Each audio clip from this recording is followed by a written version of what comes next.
Hachette Audio presents The Wish, written by Nicholas Sparks, read by Mela Lee and Will Collier.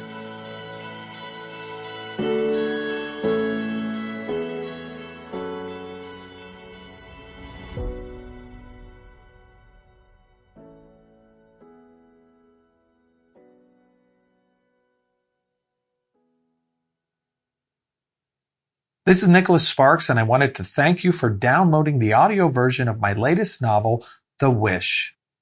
It's a very special book to me as it combines two deep-seated passions of mine, a fascination with travel and my profound attachment to North Carolina, where all of my novels have been set.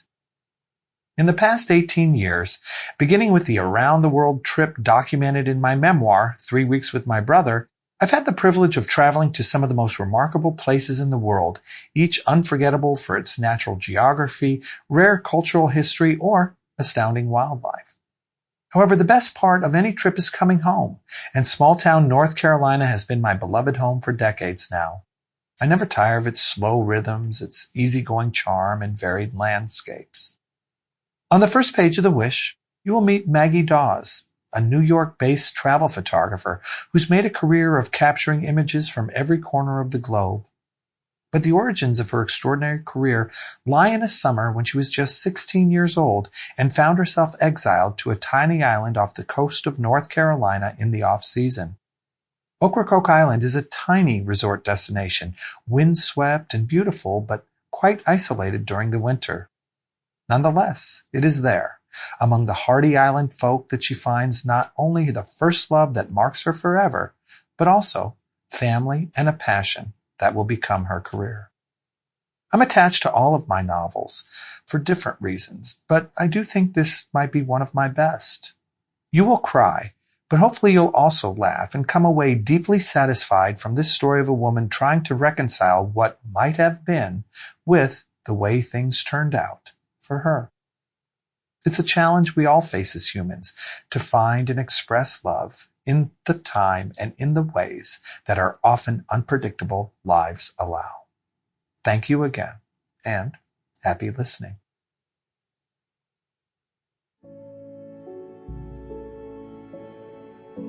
Dedication for Pam Pope and Oskara Stevik.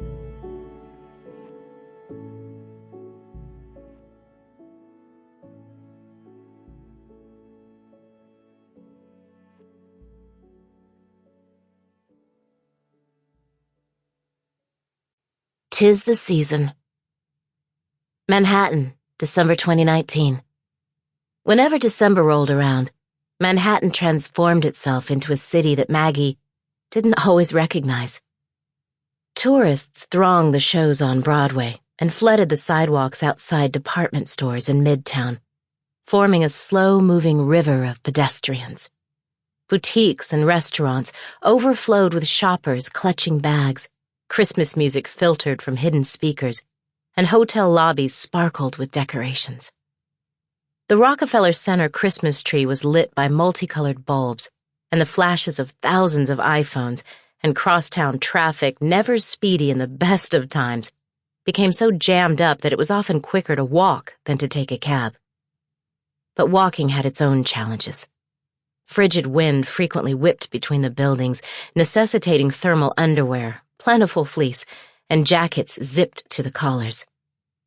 Maggie Dawes, who considered herself a free spirit consumed by wanderlust, had always loved the idea of a New York Christmas, albeit in a look-how-pretty postcard kind of way. In reality, like a lot of New Yorkers, she did her best to avoid Midtown during the holidays. Instead, she either stayed close to her home in Chelsea or, more commonly, fled to warmer climes. As a travel photographer, she sometimes thought of herself less as a New Yorker and more as a nomad who happened to have a permanent address in the city. In a notebook she kept in the drawer of her nightstand, she'd compiled a list of more than 100 places she still wanted to visit, some of them so obscure or remote that even reaching them would be a challenge. Since dropping out of college 20 years ago, she'd been adding to the list, noting places that sparked her imagination for one reason or another, even as her travels enabled her to cross out other destinations. With a camera slung over her shoulder, she'd visited every continent, more than 82 countries, and 43 of the 50 states. She'd taken tens of thousands of photographs, from images of wildlife in the Okavango Delta in Botswana to shots of the Aurora Borealis in Lapland. There were photographs taken as she'd hiked the Inca Trail, others from the Skeleton Coast in Namibia, still more among the ruins of Timbuktu. 12 years ago, she'd learned to scuba dive and had spent 10 days documenting marine life in Rasha Ampat. 4 years ago, she'd hiked to the famous Paro Taksang, or Tiger's Nest, a Buddhist monastery built into a cliffside in Bhutan, with panoramic views of the Himalayas.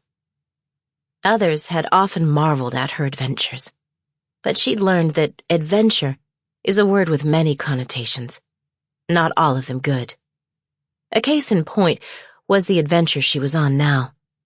That's how she sometimes described it to her Instagram followers and YouTube subscribers. The one that kept her largely confined to either her gallery or her small 2-bedroom apartment on West 19th Street, instead of venturing to more exotic locales. The same adventure that led to occasional thoughts of suicide. Oh, she'd never actually do it. The thought terrified her, and she'd admitted as much in one of the many videos she'd created for YouTube. For almost 10 years, her videos had been rather ordinary as far as photographers' posts went. She described her decision-making process when taking pictures, offered numerous Photoshop tutorials, and reviewed new cameras and their many accessories, usually posting 2 or 3 times a month. Those YouTube videos, in addition to her Instagram posts and Facebook pages and the blog on her website, had always been popular with photography geeks, while also burnishing her professional reputation. 3.5 years ago, however, on a whim, she'd posted a video to her YouTube channel about her recent diagnosis, one that had nothing to do with photography. The video, a rambling, unfiltered description of the fear and uncertainty she suddenly felt when she learned she had stage 4 melanoma, probably shouldn't have been posted at all. But what she imagined would be a lonely voice echoing back at her from the empty reaches of the internet somehow managed to catch the attention of others. She wasn't sure why or how, but that video, of all the ones she'd ever posted, had attracted a trickle, then a steady stream, and finally a deluge of views, comments, questions, and upvotes from people who had never heard of her or her work as a photographer. Feeling as though she had to respond to those who had been moved by her plight, she'd posted another video regarding her diagnosis that became even more popular. Since then, about once a month, she'd continued to post videos in the same vein, mainly because she felt she had no choice but to continue. In the past 3 years, she'd discussed various treatments and how they'd made her feel, sometimes even displaying the scars from her surgery. She talked about radiation burns, and nausea, and hair loss, and wondered openly about the meaning of life. She mused about her fear of dying and speculated on the possibility of an afterlife. They were serious issues, but maybe to stave off her own depression when discussing such a miserable subject, she did her best to keep the videos as light in tone as possible. She supposed that was part of the reason for their popularity, but who really knew? The only certainty was that somehow, almost reluctantly, she'd become the star of her own reality web series, one that had begun with hope, but had slowly narrowed to focus on a single, inevitable ending. And perhaps unsurprisingly, as the grand finale approached, her viewership exploded even more. In the first cancer video, that's how she mentally referred to them as opposed to her real videos, she stared into the camera with a wry grin and said, "Right off the bat, I hated it. Then it started growing on me." She knew it was probably in poor taste to joke about her illness, but the whole thing struck her as absurd. Why her? At the time, she was 36 years old, She exercised regularly, and she followed a reasonably healthy diet. There was no history of cancer in her family. She'd grown up in cloudy Seattle and lived in Manhattan, which ruled out a history of sunbathing. She'd never visited a tanning salon. None of it made any sense. But that was the point about cancer, wasn't it? Cancer didn't discriminate. It just happened to the unlucky. And after a while, she'd finally accepted that the better question was really, why not her? She wasn't special. To that point in her life, there'd been times when she considered herself interesting or intelligent or even pretty. But the word special had never entered her mind. When she'd received her diagnosis, she would have sworn she was in perfect health. A month earlier, she'd visited Vadu Island in the Maldives on a photo shoot for Condé Nast. She'd traveled there hoping to capture the bioluminescence just offshore that made ocean waves glow like starlight, as if lit from within. Sea plankton was responsible for the spectral, spectacular light, and she'd allotted extra time to shoot some images for personal use, perhaps for eventual sale in her gallery. She was scouting a mostly empty beach near her hotel in mid-afternoon with a camera in hand, trying to envision the shot she aimed to take once evening descended. She wanted to capture a hint of the shoreline, with perhaps a boulder in the foreground, the sky, and, of course, the waves just as they were cresting.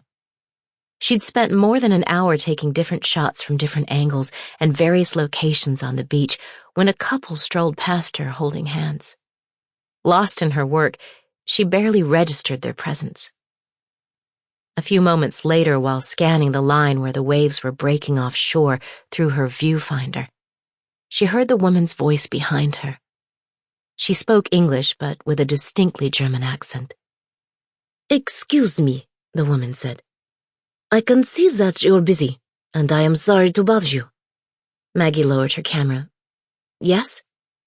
"It's a little difficult to say this, but have you had that dark spot on the back of your shoulder examined?" Maggie frowned, trying without success to see the spot between the straps of her bathing suit that the woman was referring to. "I didn't know I had a dark spot there." She squinted at the woman in confusion. "And why are you so interested?" The woman, 50-ish, with short gray hair, nodded. "I should perhaps introduce myself. I'm Dr. Sabine Kessel," she said. "I'm a dermatologist in Munich. The spot looks abnormal." Maggie blinked. "You mean like cancer?" "I don't know," the woman said, her expression cautious. "But if I were you, I'd have it examined as soon as possible. It could be nothing, of course. Or it could be serious." Dr. Kessel didn't have to add. Though it took 5 nights to achieve what she wanted from the shoot, Maggie was pleased with the raw files. She would work on them extensively in digital post-production. The real art in photography these days almost always emerged in post. But she already knew the results would be spectacular. In the meantime, and though she tried not to worry about it, she also made an appointment with Dr. Snehal Khatri, a dermatologist on the Upper East Side, 4 days after her return to the city. The spot was biopsied in early July 2016, and afterward she was sent for additional testing. She had MRI and PET scans done at Memorial Sloan Kettering Hospital later that same month. After the results had come in, Dr. Khatri sat her down in the examination room, where he quietly and seriously informed her that she had stage 4 melanoma. Later that day, she was introduced to an oncologist named Leslie Brodigan, who would oversee her care. In the aftermath of these meetings, Maggie did her own research on the internet. Though Dr. Brodigan had told her that general statistics meant very little when it came to predicting outcomes for a particular individual, Maggie couldn't help fixating on the numbers. The survival rate after 5 years for those diagnosed with stage 4 melanoma, she learned, was less than 15%. In stunned disbelief, Maggie made her first cancer video the following day. At her second appointment, Dr. Brodigan, a vibrant blue-eyed blonde who seemed to personify the term good health, explained everything about her condition again, since the whole process had been so overwhelming that Maggie could remember only bits and pieces of their first meeting. Essentially, having stage 4 melanoma meant that the cancer had metastasized, not only to the distant lymph nodes but to some of her other organs as well. In her case, both her liver and her stomach. The MRI and PET scans had found the cancerous growths invading healthier parts of her body, like an army of ants devouring food laid out on a picnic table. Long story short, the next 3.5 years were a blur of treatment and recovery, with occasional flashes of hope illuminating dark tunnels of anxiety. She had surgery to remove her infected lymph nodes and the metastases in her liver and stomach. The surgery was followed by radiation, which was excruciating, turning her skin black in places and leaving behind nasty scars to go with the ones she'd collected in the operating room. She also learned that there were different kinds of melanoma, even for those with stage 4, which led to different treatment options. In her case, that meant immunotherapy, which seemed to work for a couple of years, until it finally didn't. Then, last April, she had begun chemotherapy and continued it for months, hating how it made her feel, but convinced that it had to be effective. How could it not work, she wondered, since it seemed to be killing every other part of her. These days, she barely recognized herself in the mirror.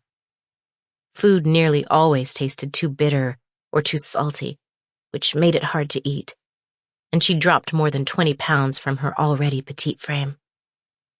Her oval-shaped brown eyes now appeared sunken and oversized above her protruding cheekbones, her face more like skin stretched over a skull. She was always cold and wore thick sweaters, even in her overheated apartment. She'd lost all of her dark brown hair, only to see it slowly grow back in patches, lighter in color and as fine as a baby's. She'd taken to wearing a kerchief or hat almost all the time. Her neck had become so spindly and fragile-looking that she wrapped it in a scarf to avoid glimpsing it in mirrors. A little more than a month ago, at the beginning of November, she had undergone another round of CAT and PET scans, and in December, she'd met again with Dr. Brodigan. The doctor had been more subdued than usual, although her eyes brimmed with compassion. There, she'd told Maggie that while more than 3 years of treatment had slowed the disease at times, its progression had never quite stopped. When Maggie asked what other treatment options were available, the doctor had gently turned her attention to the quality of life Maggie had remaining. It was her way of telling Maggie that she was going to die.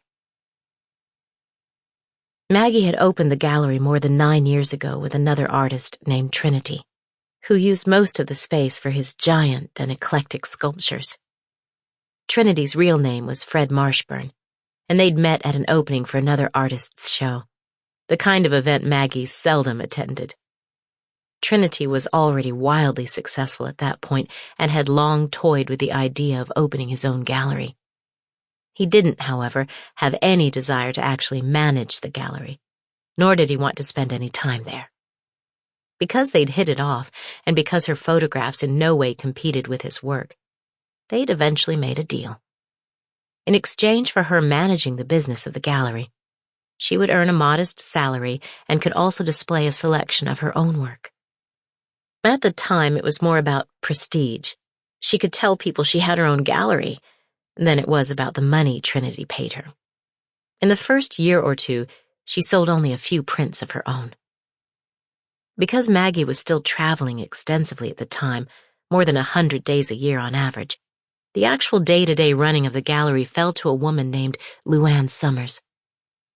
When Maggie hired her, Luann was a wealthy divorcee with grown children. Her experience was limited to an amateur's passion for collecting and an expert's eye for finding bargains at Neiman Marcus. On the plus side, she dressed well. She was responsible, conscientious, and willing to learn. And she had no qualms about the fact that she'd earn little more than minimum wage. As she put it, her alimony was enough to allow her to retire in luxury, but there were only so many lunches a woman could do without going crazy. Luann turned out to be unnatural at sales. In the beginning, Maggie had briefed her on the technical elements of all of her prints, as well as the story behind each particular shot, which was often as interesting to buyers as the image itself. Trinity's sculptures, which utilized assorted materials, canvas, metal, plastic, glue, and paint, in addition to items collected from junkyards, deer antlers, pickle jars, and cans, were original enough to inspire spirited discussion. He was already an established critical darling, and his pieces moved regularly despite their staggering prices. But the gallery didn't advertise or feature many guest artists, so the work itself was fairly low-key. There were days when only a handful of people entered the premises, and they were able to close the gallery the last 3 weeks of the year. It was, for Maggie, Trinity, and Luann, an arrangement that worked well for a long time. But 2 things happened to change all that. First, Maggie's cancer videos lured new people to the gallery. Not the usual seasonal contemporary art or photography enthusiasts, but tourists from places like Tennessee and Ohio. People who'd begun to follow Maggie on Instagram and YouTube because they felt a connection to her. Some of them had become actual fans of her photography, but a lot of them simply wanted to meet her or buy one of her signed prints as a keepsake. The phone began to ring off the hook with orders from random locations around the country, and additional orders poured in through the website. It was all Maggie and Luann could do to keep up, and last year they'd made the decision to keep the gallery open through the holidays because the crowds kept coming. Then Maggie learned she'd soon have to begin chemotherapy, which meant she wouldn't be able to help at the gallery for months. It was clear that they needed to hire an additional employee, and when Maggie broached the subject with Trinity, he agreed on the spot. As fate would have it, the following day, a young man named Mark Price walked into the gallery and asked to speak with her, an event that at the time struck her as almost too good to be true. Mark Price was a recent college graduate who could have passed for a high schooler. Maggie initially assumed he was another cancer groupie, but she was only partially correct. He admitted he had become familiar with her work through her popular online presence. He was especially fond of her videos, he volunteered. But he'd also come in with a resume.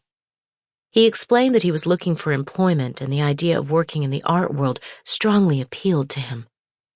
Art and photography, he'd added, allowed for the communication of new ideas, often in ways that words did not. Despite her misgivings about hiring a fan, Maggie sat down with him the same day, and it became clear that he'd done his homework. He knew a great deal about Trinity and his work. He mentioned a specific installation that was currently on display at MoMA and another at the New School, drawing comparisons to some of Robert Rauschenberg's later work in a knowledgeable but unpretentious way. Though it didn't surprise her, he also had a deep and impressive familiarity with her own body of work. And yet, though he'd answered all her questions satisfactorily, she remained a little uneasy. She couldn't quite figure out whether he was serious about his desire to work in a gallery or just another person who wanted to witness her own tragedy up close. As their meeting drew to a close, she told him that they weren't currently interviewing. Though technically true, it was only a matter of time. To which he responded by asking politely whether she would nonetheless be willing to receive his resume.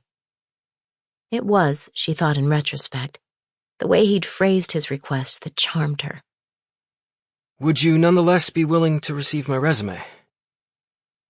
It struck her as old-fashioned and courtly, and she couldn't help smiling as she held out her hand for the document. Later that same week, Maggie had uploaded a job posting to some art-related industry sites and called several contacts at other galleries, letting them know she was hiring. Resumes and inquiries flooded the inbox, and Luann met with 6 candidates, while Maggie, either nauseated or vomiting from her first infusion, recuperated at home. Only one candidate made it past the first interview, but when she didn't show up for the second, she was scratched as well. Frustrated, Luann visited Maggie at home to update her. Maggie hadn't left her apartment in days and was lying on the couch, sipping the fruit and ice cream smoothie Luann had brought with her. One of the few things Maggie could still force down. "It's hard to believe we can't find anyone qualified to work in the gallery." Maggie shook her head. "They have no experience and don't know anything about art," Luann huffed. "Neither did you," Maggie could have pointed out. But she remained silent, fully aware that Luann had turned out to be a treasure as both a friend and an employee. The luckiest of breaks. Warm and unflappable, Luann had long ago ceased being a mere colleague. "I trust your judgment, Luann. We'll just start over." "Are you sure there wasn't anyone else in the pool worth meeting?" Luann's tone was plaintive. For whatever reason, Maggie's mind flashed to Mark Price, inquiring ever so politely whether she would be willing to receive his resume. "You're smiling," Luann said. "No, I'm not." "I know a smile when I see one. What were you just thinking about?" Maggie took another sip of the smoothie, buying time, until finally deciding to come out with it. "A young man came in before we listed the position," she admitted, before proceeding to describe the meeting. "I'm still not sure about him," she concluded. "But his resume is probably somewhere on my desk in the office," she shrugged. "I don't know if he's even available at this point." When Luann probed the origins of Mark's interest in the job, she frowned. Luann understood the makeup of the gallery crowds better than anyone and recognized that people who'd seen Maggie's videos often viewed her as their confidant, someone who would both empathize and sympathize. They frequently longed to share their own stories, the suffering they had endured and the losses.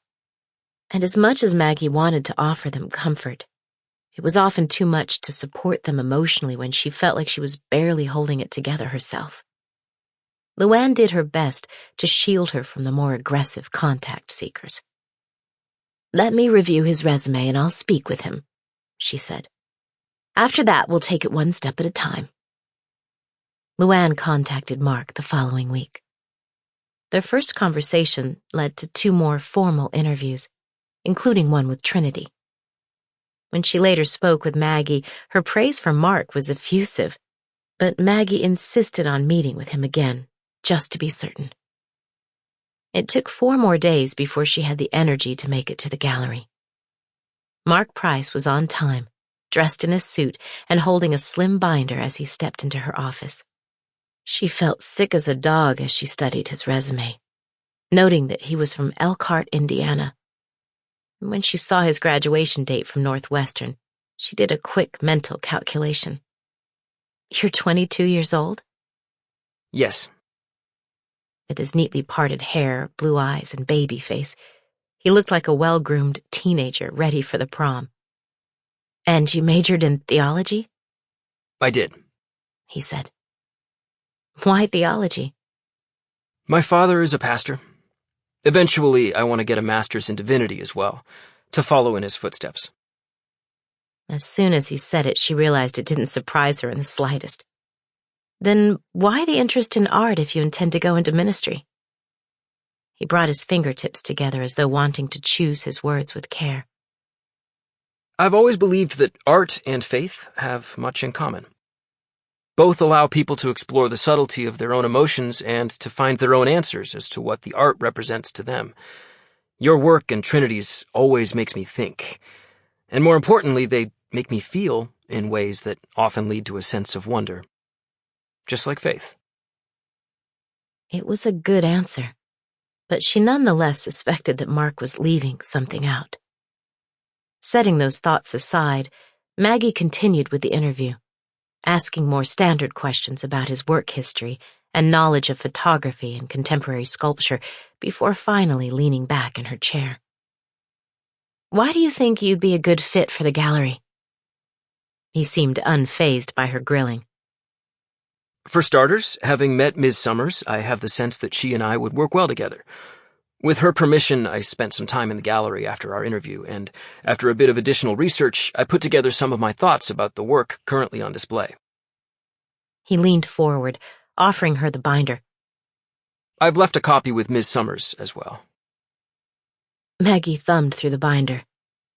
Stopping on a random page, she perused a couple of paragraphs he'd written concerning a photograph she'd taken in Djibouti in 2011, when the country was mired in one of the worst droughts in decades. In the foreground were the skeletal remains of a camel. In the background were 3 families dressed in brilliantly colorful garb, all of whom were laughing and smiling as they walked along a dried riverbed. Gathering storm clouds clotted a sky that had turned orange and red in the setting sun, a vivid contrast to the bleached bones of the skeleton and deep desiccation cracks that illustrated the lack of any recent rainfall. Mark's comments showed a surprising technical sophistication and a mature appreciation for her artistic intentions. She'd been trying to show an improbable joy amid despair, to illustrate man's insignificance when faced with the capricious power of nature, and Mark had articulated those intentions well. She closed the binder, knowing there was no need to look through the rest of it. You clearly prepared, and considering your age, you seem surprisingly well qualified. But those aren't my major concerns. I still want to know the real reason you want to work here. His brow furrowed. I think your photographs are extraordinary, as are Trinity's sculptures. Is that all? I'm not sure what you mean. I'll be frank, Maggie said, exhaling. She was too tired and too sick with too little time to be anything but frank. You brought in your resume before we'd even posted that we were hiring, and you admitted you're a fan of my videos. Those things concern me because sometimes people who have watched my videos about my illness feel a false sense of intimacy with me. I can't have someone like that working here. She raised her eyebrows. Are you imagining that we'll become friends and have deep and meaningful conversations? Because that's unlikely. I doubt I'll be spending much time at the gallery. I understand, he said, pleasant and unflustered. If I were you, I'd likely feel the same way. All I can do is assure you that my intention is to be an excellent employee. She didn't make her decision right away. Instead, she slept on it and conferred with Luann and Trinity the following day. Despite Maggie's continuing uncertainty, they wanted to take a chance on him. And Mark started at the beginning of May. Fortunately, since then, Mark had given Maggie no reason to second-guess herself. With chemotherapy continuing to wipe her out all summer, she'd spent only a few hours a week at the gallery. But in the rare moments when she was there, Mark had been the consummate professional. He greeted her cheerfully, smiled easily, and always referred to her as Miss Dawes. He was never late for work, had never called in sick, and seldom disturbed her, knocking gently on her office door only when a bona fide buyer or collector had specifically asked for her and he deemed it important enough to intrude. Perhaps because he'd taken the interview to heart, he never referred to her recent video posts, nor did he ask her personal questions. Occasionally he expressed the hope that she was feeling well, but that was okay with her, because he didn't actually inquire about it, leaving it up to her to say anything more if she wanted to. Moreover, and most importantly, he excelled at the job. He treated customers with courtesy and charm, moved the cancer groupies gracefully toward the exits, and excelled at sales, probably because he wasn't pushy in the slightest. He answered the phone, usually by the second or third ring, and carefully wrapped the prints before shipping those ordered by mail. Usually, to complete all of his tasks, he would stay for an hour or more after the gallery had closed its doors. Luann was so impressed by him that she had no worries about her month-long holiday in Maui with her daughter and grandchildren in December, a trip she'd taken almost every year since she'd started at the gallery. None of that, Maggie realized, had been much of a surprise. What did surprise her was that, in the last few months, her reservations about Mark had slowly given way to a growing sense of trust. Maggie couldn't pinpoint exactly when that had happened. Like apartment neighbors regularly riding the same elevator, their cordial relationship settled into a comfortable familiarity. In September, once she began to feel better after her last infusion, she had started spending more time at work. Simple greetings with Mark gave way to small talk before segueing to more personal subjects.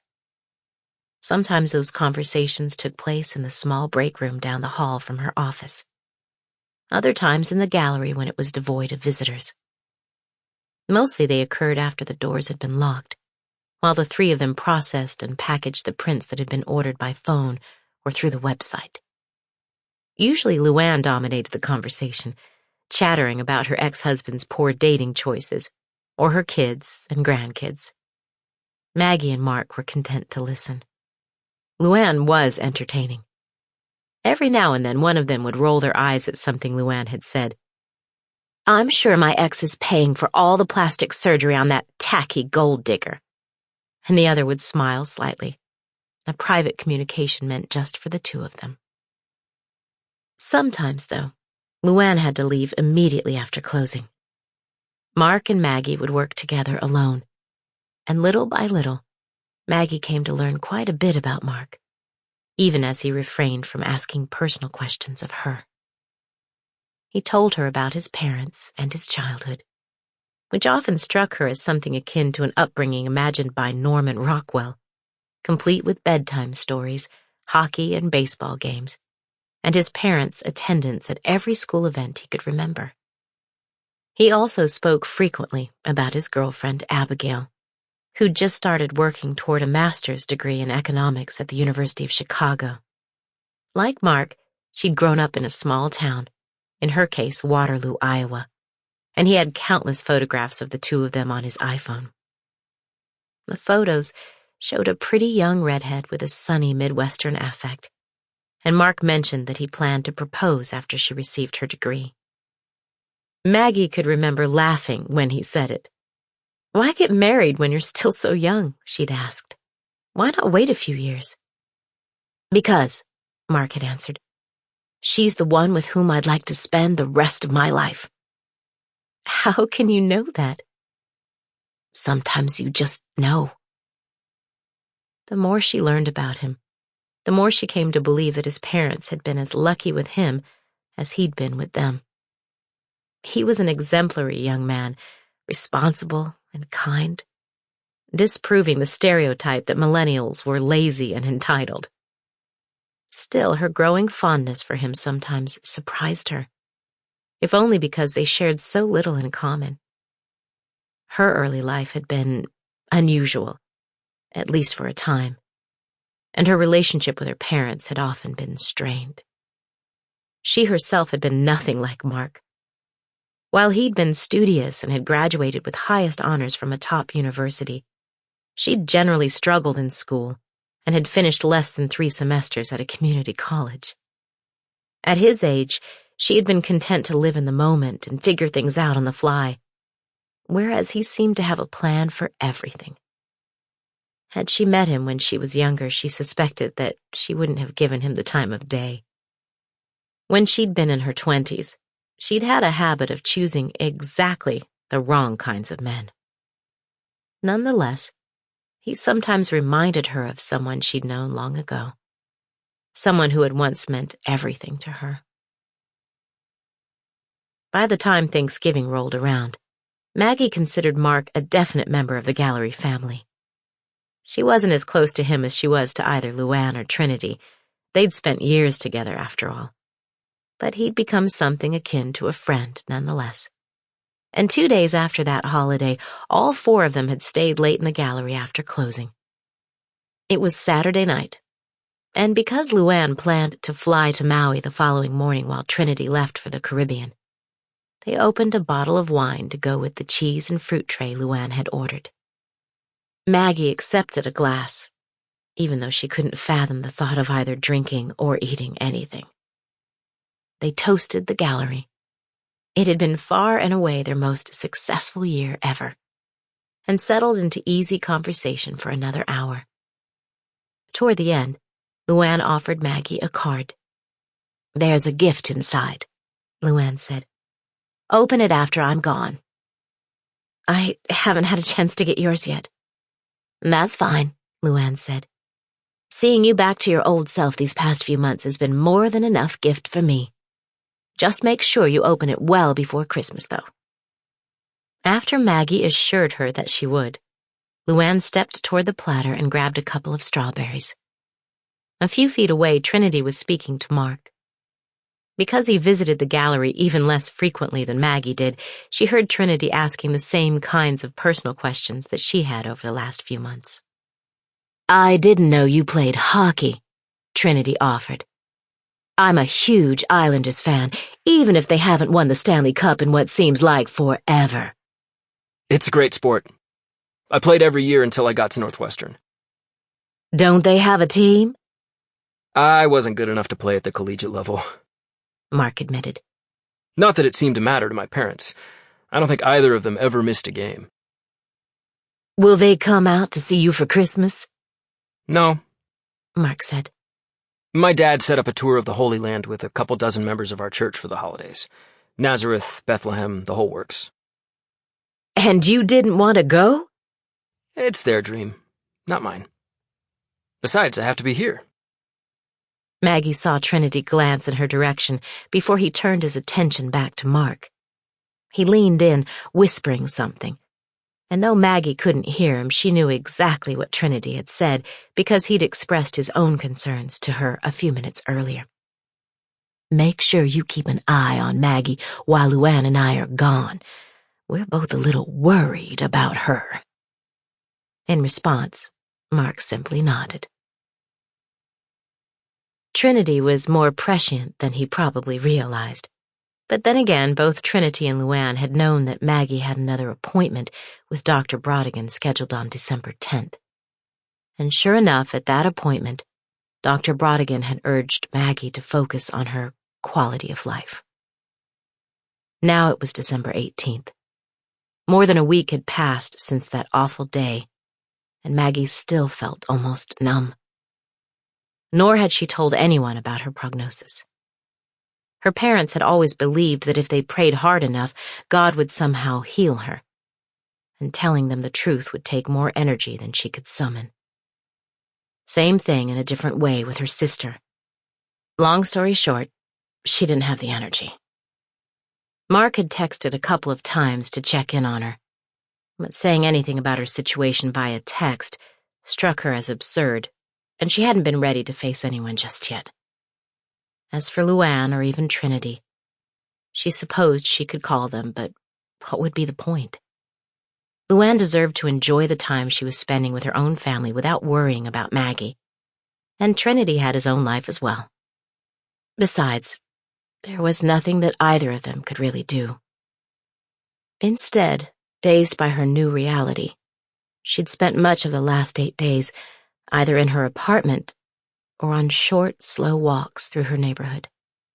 Sometimes she simply stared out the window, absently fondling the small pendant on the necklace she always wore.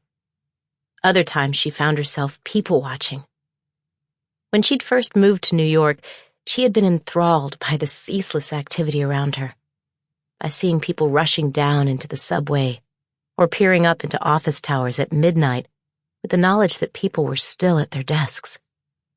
Following the hectic movements of pedestrians below her window brought back memories of her early adulthood in the city and the younger, healthier woman she had once been. It seemed like a lifetime had passed since then. It also felt as though the years had passed in the blink of an eye, and her inability to grasp that contradiction made her more self-reflective than usual. Time, she thought, would always be elusive. She hadn't expected the miraculous. Deep down, she'd always known a cure was out of the question. But wouldn't it have been great to learn that the chemotherapy had slowed the cancer a little and brought her an extra year or two? Or that some experimental treatment had become available? Would that have been too much to ask? to have been given one last intermission before the final act began. That was the thing about battling cancer. The waiting. So much of the last few years had been about waiting. Waiting for the appointment with the doctor. Waiting for the treatment. Waiting to feel better after the treatment. Waiting to see whether the treatment had worked. Waiting until she was well enough to try something new. Until her diagnosis, she'd viewed waiting for anything as an irritation. But waiting had slowly but surely become the defining reality of her life. Even now, she suddenly thought, here I am, waiting to die. On the sidewalk beyond the glass, she saw people bundled up in winter gear, their breath making clouds of steam as they hurried to unknown destinations. On the street, a long line of cars with glowing taillights crawled through narrow lanes lined by pretty brick townhouses. They were people going about their daily lives as though nothing out of the ordinary were happening. But nothing felt ordinary now, and she doubted things would ever feel ordinary again. She envied them. These strangers she would never meet. They were living their lives without counting the days they had left. Something she would never do again. And as always, there were so many of them. She'd grown used to the fact that everything in the city was always crowded, no matter the time or the season, which added inconvenience to even the simplest things. If she needed ibuprofen from Duane Reade, there was a line to check out. If she was in the mood to see a movie, there was a line at the box office, too. When it came time to cross the street, she was inevitably surrounded by others, people rushing and jostling at the curb. But why the rush? She wondered about that now, just as she wondered about so many things. Like everyone, she had regrets, and now that time was running out, she couldn't help dwelling on them. There were actions she'd taken that she wished she could undo. There were opportunities she'd missed and now would never have the time to do. She'd spoken honestly about some of her regrets in one of her videos, admitted to feeling unreconciled to them, and no closer to answers than when she'd initially been diagnosed. Nor had she cried since her last meeting with Dr. Brodigan. Instead, when she wasn't staring out the window or taking her walks, she'd focused on the mundane. She'd slept and slept, averaging 14 hours a night, and had ordered Christmas gifts online. She'd recorded but hadn't yet posted another cancer video concerning her last appointment with Dr. Brodigan. She'd had smoothies delivered and tried to finish them as she sat in the living room. Recently, she'd even tried to have lunch at Union Square Cafe. It had always been one of her favorite places to grab a delicious meal at the bar, but the visit ended up being a waste, since everything that crossed her lips still tasted wrong. Cancer taking yet another joy from her life. Now it was a week until Christmas, and with the afternoon sun beginning to wane, she felt the need to get out of the apartment. She dressed in multiple layers, assuming she would stroll aimlessly for a bit, but once she stepped outside, the mood to simply wander passed as quickly as it had come. Instead, she started toward the gallery. Though she wouldn't do much work, it would be comforting to know that all was in order.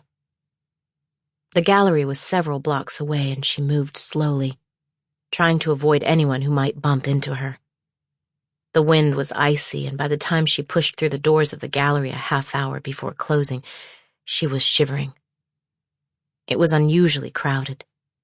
She'd expected that the holidays would diminish the number of visitors, but clearly she'd been wrong about that. Luckily, Mark seemed to have things under control. As always, when she entered, heads turned in her direction, and she noted dawning looks of recognition on some faces.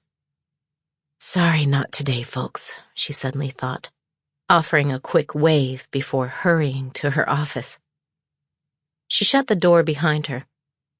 Inside there was a desk and an office chair, and one of the walls featured built-in bookcases, piled high with photography books and keepsakes from her far-flung travels. Across from the desk was a small gray love seat, just big enough to curl up on if she needed to lie down.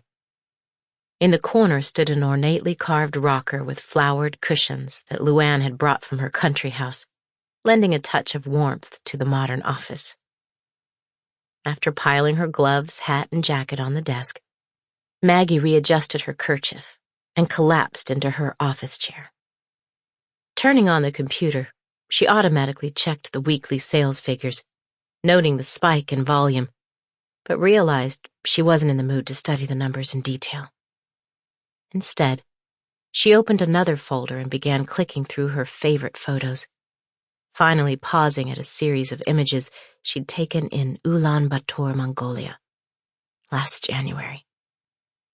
At the time, she'd had no idea it would be the last international trip she would ever take.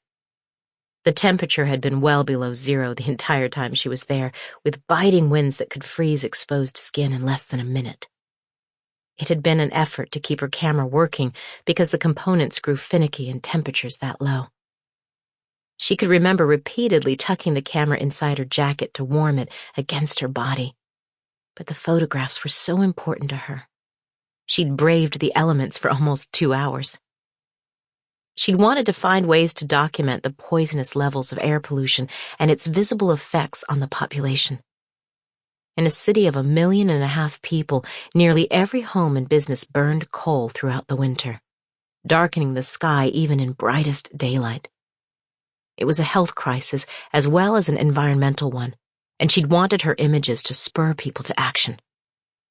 She'd logged countless photographs of children covered in grime as a result of stepping outside to play. She'd caught an amazing black and white image of filthy cloth that had been used as drapery for an open window, dramatizing what was happening inside otherwise healthy lungs.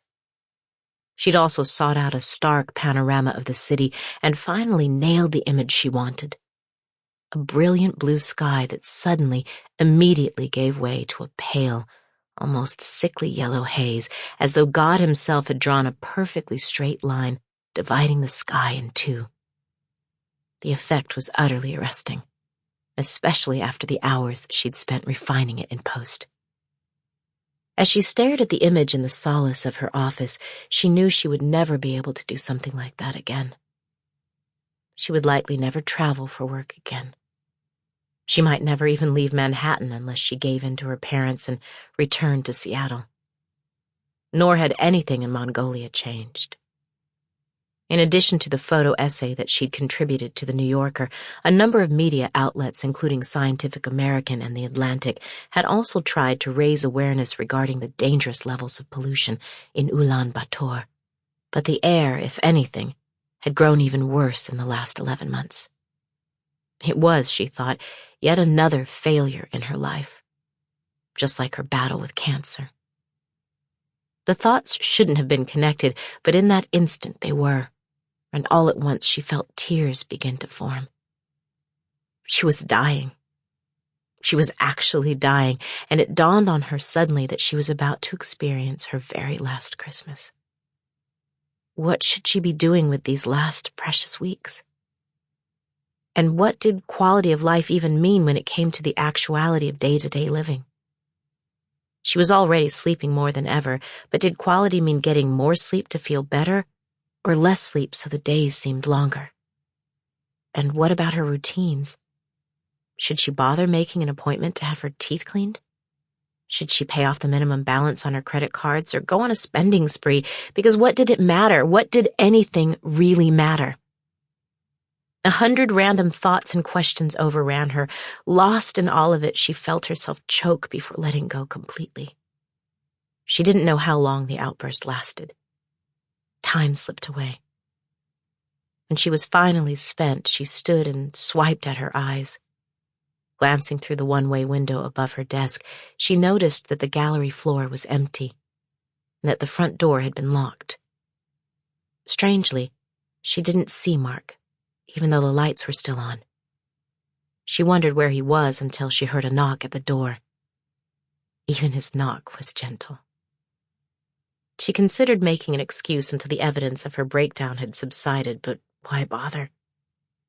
She'd long since stopped caring about her appearance. She knew she looked awful even at the best of times. "Come on in," she said, pulling a Kleenex from the box on her desk. She blew her nose as Mark stepped through the door. Hey, he said, his voice quiet. "Hi." bad time? "It's all right," I thought you might like this. he said, holding out a to-go cup. It's a banana and strawberry smoothie with vanilla ice cream. Maybe it'll help. She recognized the label on the cup. The eatery was 2 doors down from the gallery, and wondered how he'd known how she was feeling. Perhaps he'd divined something when she'd made a beeline for her office. Or maybe he'd simply remembered what Trinity had told him. "Thank you," she said, taking it. Are you okay? "I've been better." She took a sip, thankful it was sweet enough to override her messed-up taste buds. "How was it today?" Busy, but not as bad as last Friday. We sold 8 prints, including a number 3 of Rush. Each of her photographs was limited to 25 numbered prints. The lower the number, the higher the price. The photo Mark mentioned had been taken at rush hour in the Tokyo subway, the platform jammed with thousands of men dressed in what seemed to be identical black suits. "Anything by Trinity?" Not today, but I think there's a good possibility of that in the near future. Jackie Bernstein came in with her consultant earlier. Maggie nodded. Jackie had bought 2 other Trinity pieces in the past, and Trinity would be pleased to know she was interested in another. "How about on the website and phone-ins?" 6 confirmed, 2 people wanted more information. It shouldn't take long to get the sales ready for shipment. If you want to head on home, I can handle it. As soon as he said it, her mind floated additional questions. Do I truly want to go home? To an otherwise empty apartment to wallow in solitude? "No, I'll stay," she demurred, shaking her head. "For a while, anyway." She sensed his curiosity but knew he wouldn't ask more. Again, she understood the interviews had left a lingering mark. "I'm sure you've been following my social posts and videos," she began, "so you probably have a general sense of what's going on with my illness." Not really. I haven't watched any of your videos since I began working here. She hadn't expected that. Even Luann watched her videos. Why not? I assumed you would prefer that I didn't. And when I considered your initial concerns about my working here, it seemed like the right thing to do. But you did know I underwent chemotherapy, right? Luann mentioned it, but I don't know the details. And, of course, in the rare times you were at the gallery, you looked... When he trailed off, she finished for him. "Like death?" I was going to say you looked a bit tired. Sure I did. If gaunt, green, shrinking, and balding could be explained by waking up too early. But she knew he was trying to be kind. "Do you have a few minutes? Before you start getting the shipments ready?" Of course. I don't have anything planned for tonight. On an impulse, she moved to the rocker, motioning for him to get comfortable on the love seat. "No going out with friends?" It's kind of expensive. he said. And going out usually means drinking, but I don't drink. "Ever?" No. "Wow," she said. "I don't think I've ever met a 22-year-old who's never had a drink." Actually, I'm 23 now. "You had a birthday?" It wasn't a big deal. Probably not, she thought. Did Luann know? She didn't say anything to me. I didn't mention it to her. She leaned forward and raised her cup. "Happy belated birthday, then." Thank you. "Did you do anything fun? For your birthday, I mean?" Abigail flew out for the weekend, and we saw Hamilton. Have you seen it? "A while ago. But I won't ever see it again." She didn't bother to add, which was another reason not to be alone, so that thoughts like those didn't precipitate yet another breakdown. With Mark here, it was somehow easier to keep herself together. I'd never seen a show on Broadway before. Mark went on. The music was amazing, and I loved the historical element and the dancing and everything about it. Abigail was electrified. She swore she'd never experienced anything like it. How is Abigail? She's doing well. Her break just started, so she's probably on her way to Waterloo right now to see her family. She didn't want to come out here to see you? It's sort of a mini family reunion. Unlike me, she has a big family. 5 older brothers and sisters who live all over the country. Christmas is the only time of year they can all get together. And you didn't want to go out there? I'm working. She understands that. Besides, she's coming out here on the 28th. We'll spend some time together, watch the ball drop on New Year's Eve, things like that. Will I get to meet her? If you'd like. If you need time off, let me know. I'm sure I can manage on my own for a couple of days. She wasn't sure she could, but it felt like she needed to offer. I'll let you know. Maggie took another sip of her smoothie. I don't know if I've mentioned it lately, but you're doing really well here. I enjoy it, he said. He waited, and she knew again that he'd made a choice not to ask personal questions, which meant she would have to volunteer the information or keep it to herself. I met with my oncologist last week, she stated in what she hoped was an even voice. She thinks another round of chemotherapy will do more harm than good. His expression softened. Can I ask what that means? It means no more treatment, and the clock is ticking. He paled, registering what she hadn't said. Oh, Ms. Dawes. That's terrible. I'm so sorry.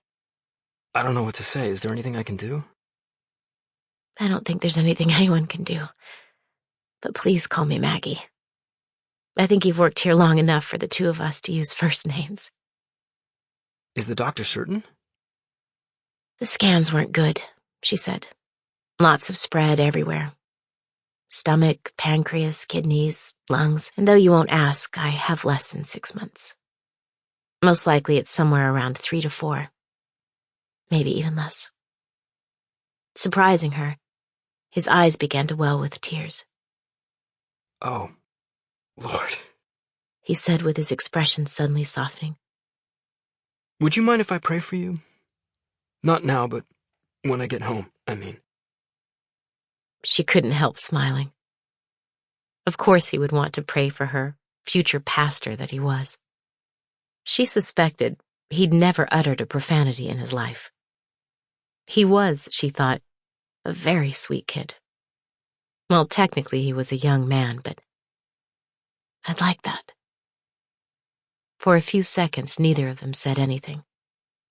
Then, with a soft shake of his head, he pressed his lips together. It isn't fair, he said. When is life ever fair? Can I ask how you're doing? I hope you forgive me if I'm overstepping. It's okay, she said. I guess I've been in a bit of a daze since I found out. It has to feel unbearable. At times it does. But then other times it doesn't. The strange thing is that physically I feel better than I did earlier in the year, during the chemo. Back then there were times when I was sure dying would be easier, but now... She let her gaze wander over the shelves, noting the trinkets she'd collected, each one imbued with memories of a trip she'd taken. To Greece and Egypt, Rwanda and Nova Scotia, Patagonia and Easter Island, Vietnam and the Ivory Coast. So many places. So many adventures. It's a strange thing to know the end is so imminent, she admitted. It gives a rise to a lot of questions. Makes a person wonder what it's all about. Sometimes I feel that I've led a charmed life, but then in the next instant, I find myself obsessing over the things I've missed out on. Like what? Marriage, for starters, she said. You know I've never been married, right? When he nodded, she went on. Growing up, I couldn't imagine that I'd still be single at my age. Just wasn't the way I was raised. My parents were very traditional, and I assumed I'd end up like them. She felt her thoughts drifting to the past, memories bubbling to the surface. Of course, I didn't make it easy for them. Not like you, anyway. I wasn't always a perfect child, He protested. I got in trouble. For what? Anything serious? Was it because you didn't clean your room or because you were a minute late for your curfew? Oh, wait. You were never late for your curfew, right? He opened his mouth, but when no words came out, she knew she was right. He must have been the kind of teenager who made things harder for the rest of his generation simply because he was wired to be easy. The point is, I've been wondering how things would have turned out if I'd chosen a different path. Not just marriage, though. What if I'd worked harder in school or graduated from college or had a job in an office or moved to Miami or Los Angeles instead of New York? Things like that. You obviously didn't need college. Your career as a photographer has been remarkable, and your videos and posts about your illness have inspired a lot of people. That's very kind. But they don't really know me. And in the end, isn't that the most important thing in life? To be truly known and loved by someone you've chosen? Maybe, He conceded. but that doesn't negate what you've given people through your experience. It's a powerful act, even life-changing for some. Perhaps it was his sincerity or his old-fashioned mannerisms. But she was struck again by how much he reminded her of someone she'd once known long ago. She hadn't thought about Bryce in years, not consciously anyway. For most of her adult life, she'd tried to keep her memories of him at a safe distance. But there was no reason to do that any longer. "Would you mind if I asked you a personal question?" she said, mirroring his curiously formal style of speech. Not at all. "When did you first know that you were in love with Abigail?" As soon as she said Abigail's name, a tenderness came over him. Last year. He said, leaning back into the cushions of the love seat. Not long after I graduated. We'd gone out 4 or 5 times, and she wanted me to meet her parents. Anyway, we were driving to Waterloo, just the two of us. We'd stopped for something to eat, and on the way out, she decided she wanted an ice cream cone. It was scorching outside, and unfortunately, the air conditioning in the car wasn't working that well, so of course it started to melt all over her. A lot of people might have been upset by that, but she just started giggling like it was the funniest thing ever as she tried to eat it faster than it could melt.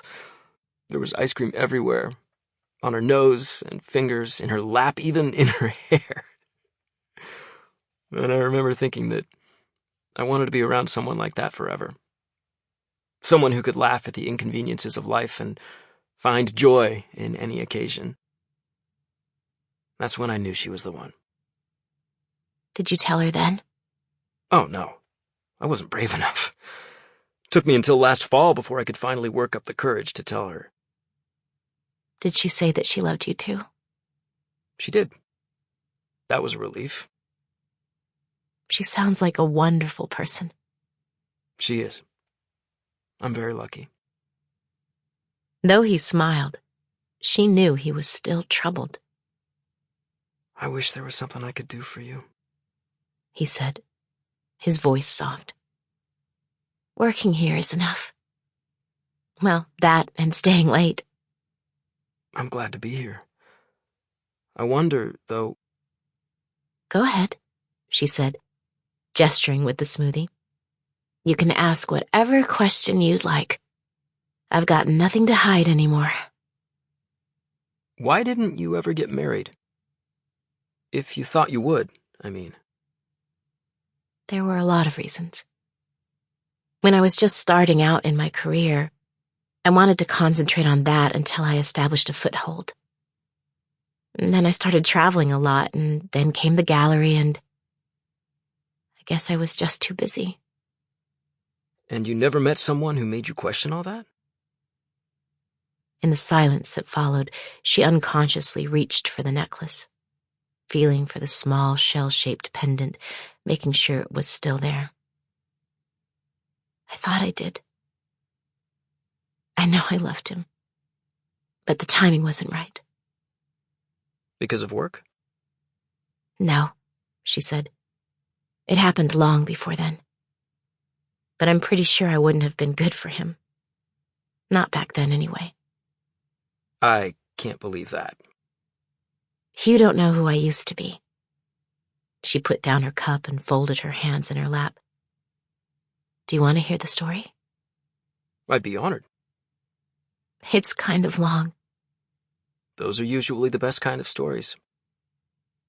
Maggie bent her head, feeling the images begin to surface at the edge of her mind. With the images, the words would eventually come, she knew. In 1995, when I was 16 years old, I began to lead a secret life. She started. Marooned. Ocracoke, 1995. Actually, when I'm being honest, my secret life really began when I was 15, and my mom found me on the bathroom floor, green in the gills, with my arms wrapped around the toilet bowl. I'd been barfing every morning for the past week and a half, and my mom, more knowledgeable about such things than I was, raced to the drugstore and made me pee on a stick as soon as she got home. When the blue plus sign appeared, she stared at the stick for a long time without saying a single word, then retreated to the kitchen, where she cried on and off for the rest of the day. That was in early October, and I was a little more than 9 weeks along by then. I probably cried as much as my mom that day. I stayed in my room clutching my favorite teddy bear. I'm not sure my mom even noticed that I hadn't gone to school, and stared out the window with swollen eyes, watching buckets of rain pour onto foggy streets. It was typical Seattle weather, and even now I doubt there's a more depressing place to be in the entire world, especially when you're 15 and pregnant, and certain your life is over before it even had a chance to begin. It went without saying that I had no idea what I was going to do. That's what I remember most of all. I mean, what did I know about being a parent, or even being a grown-up? Oh, sure, there were times when I felt older than my age, like when Zeke Watkins, the star player of the varsity basketball team, spoke to me in the school parking lot. But part of me still felt like a kid. I loved Disney movies and celebrating with strawberry ice cream cake at the roller rink on my birthday. I always slept with a teddy bear, and I couldn't even drive. Frankly, I wasn't even all that experienced when it came to the opposite sex. I'd only kissed 4 boys in my entire life.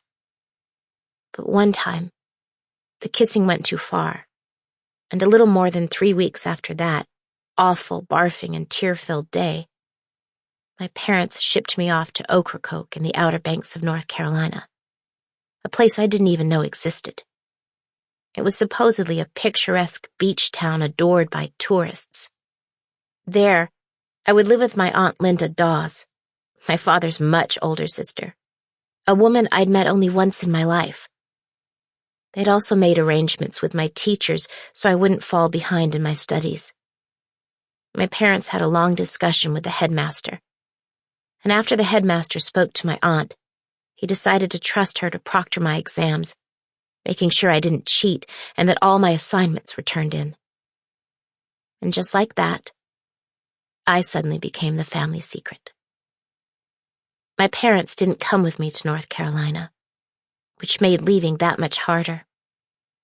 Instead, we said our goodbyes at the airport on a chilly November morning, a few days after Halloween. I'd just turned 16. I was 13 weeks along and terrified. But I didn't cry on the plane, thank God.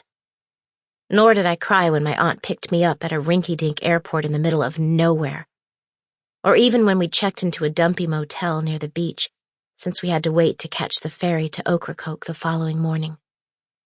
By then, I'd almost convinced myself that I wasn't going to cry at all.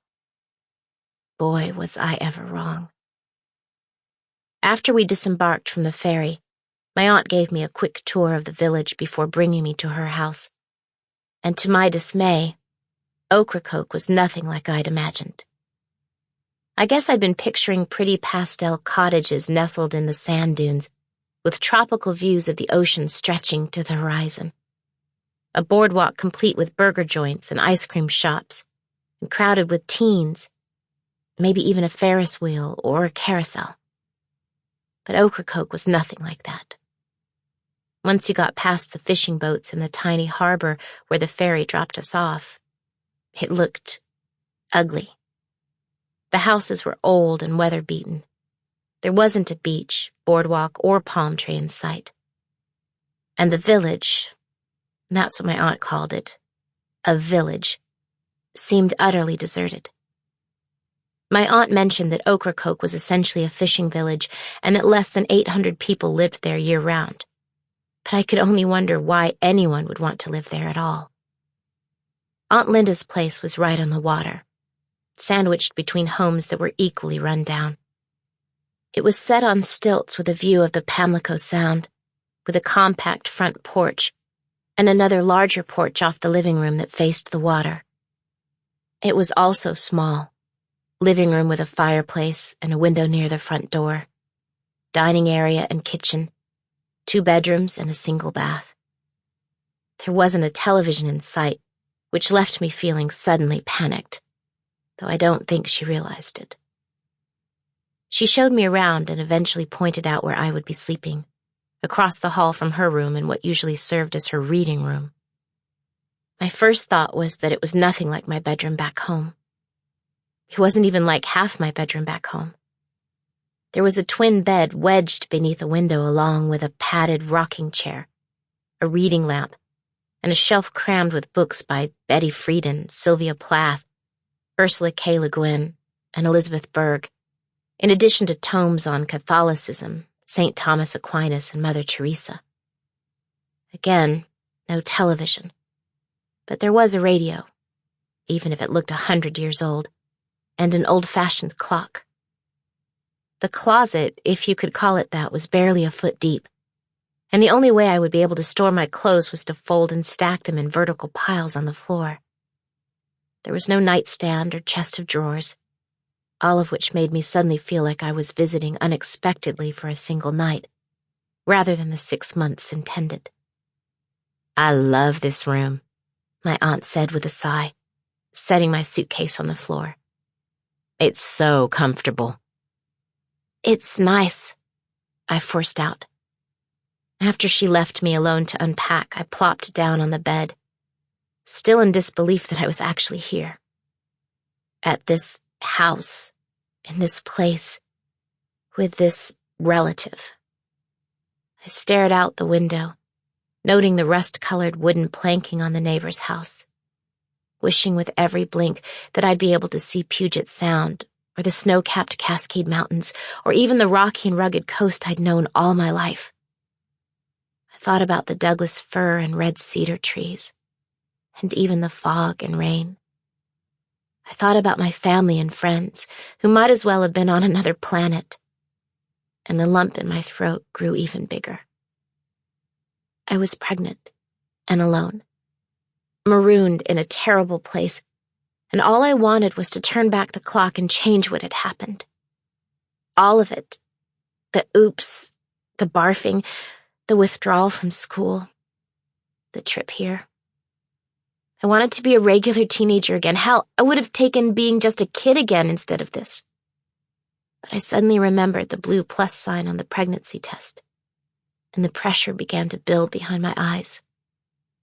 I may have been strong on the journey, and maybe even up until then. But when I squeezed my teddy bear to my chest and inhaled her familiar scent, the dam simply burst.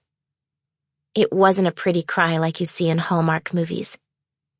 It was a raging sob, complete with snorts and wails and quivering shoulders, and it seemed to go on forever. About my teddy bear.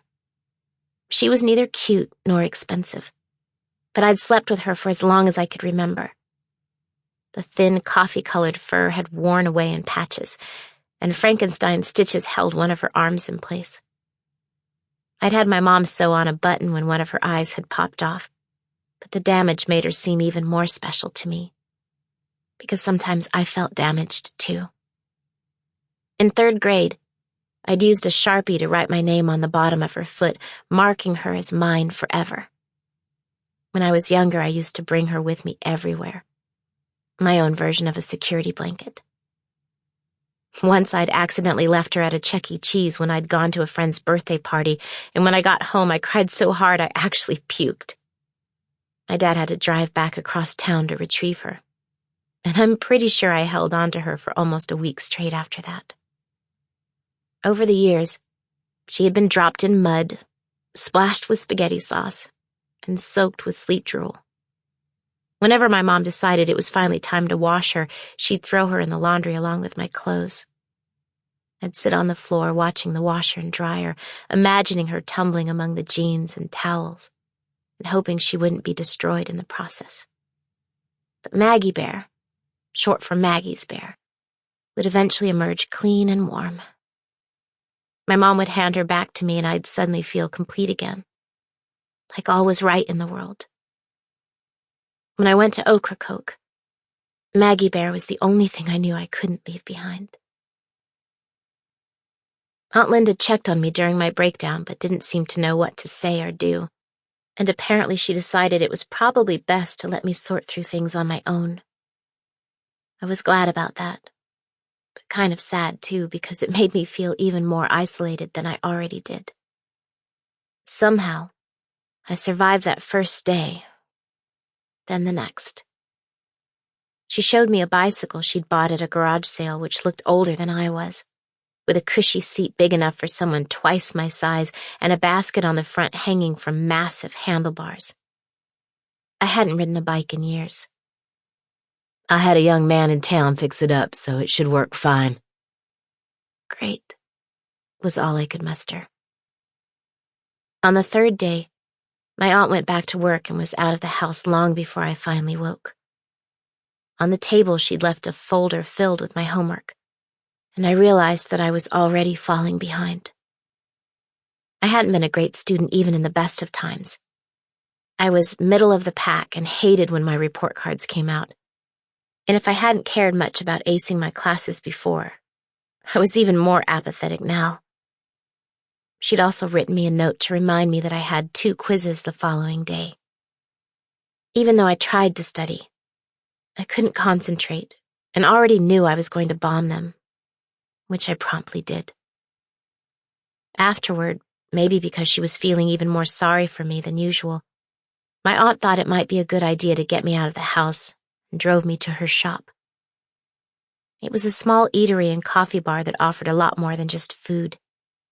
It specialized in biscuits that were baked fresh every morning and served either with sausage gravy or as some sort of sandwich or dessert. Beyond breakfast, the shop also sold used books and rented out video cassettes, shipped UPS packages, had mailboxes for rent, offered faxes, scanning, and copies, and provided Western Union services. My aunt owned the place with her friend Gwen, and it opened at 5 a.m. so the fishermen could grab a bite before heading out, which meant she was usually there by 4 to start baking. She introduced me to Gwen, who wore an apron over jeans and a flannel shirt and kept her graying blonde hair in a messy ponytail. She seemed nice enough, and though I only spent about an hour in the shop, my impression was that they treated each other like an old married couple. They could communicate with a single glance, predicted each other's requests, and moved around each other behind the counter like dancers. Business was steady but not booming, and I spent most of my time thumbing through the used books. There were Agatha Christie mysteries, westerns by Louis L'Amour, along with a good-sized selection of books by best-selling authors. There was also a donation box, and while I was there, a woman who'd come in for coffee and a biscuit dropped off a small crate of books, almost all of them romance novels. As I riffled through them, I thought to myself that if I'd had less romance in August, I wouldn't be in the mess I was in right now.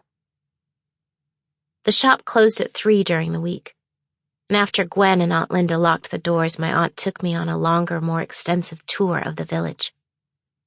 It took all of 15 minutes, and didn't change my initial impression in the slightest. After that, we went home, where I hid out in my room for the rest of the day. As weird as the room was, it was the only place I had some privacy when Aunt Linda was home.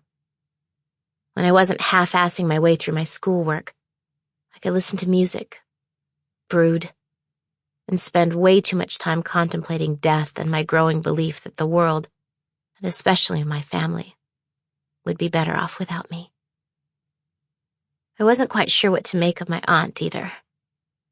She had short gray hair and warm hazel eyes, set in a face deeply lined with wrinkles. Her gait was always hurried. She'd never been married, never had children, and sometimes came across as a little bit bossy. She also used to be a nun, and even though she'd left the Sisters of Mercy almost 10 years ago, she still believed in the whole cleanliness is next to godliness thing. I had to straighten up my room daily, do my own laundry, and clean the kitchen before she got home in mid-afternoon as well as after dinner. Fair enough, I suppose, since I was living there.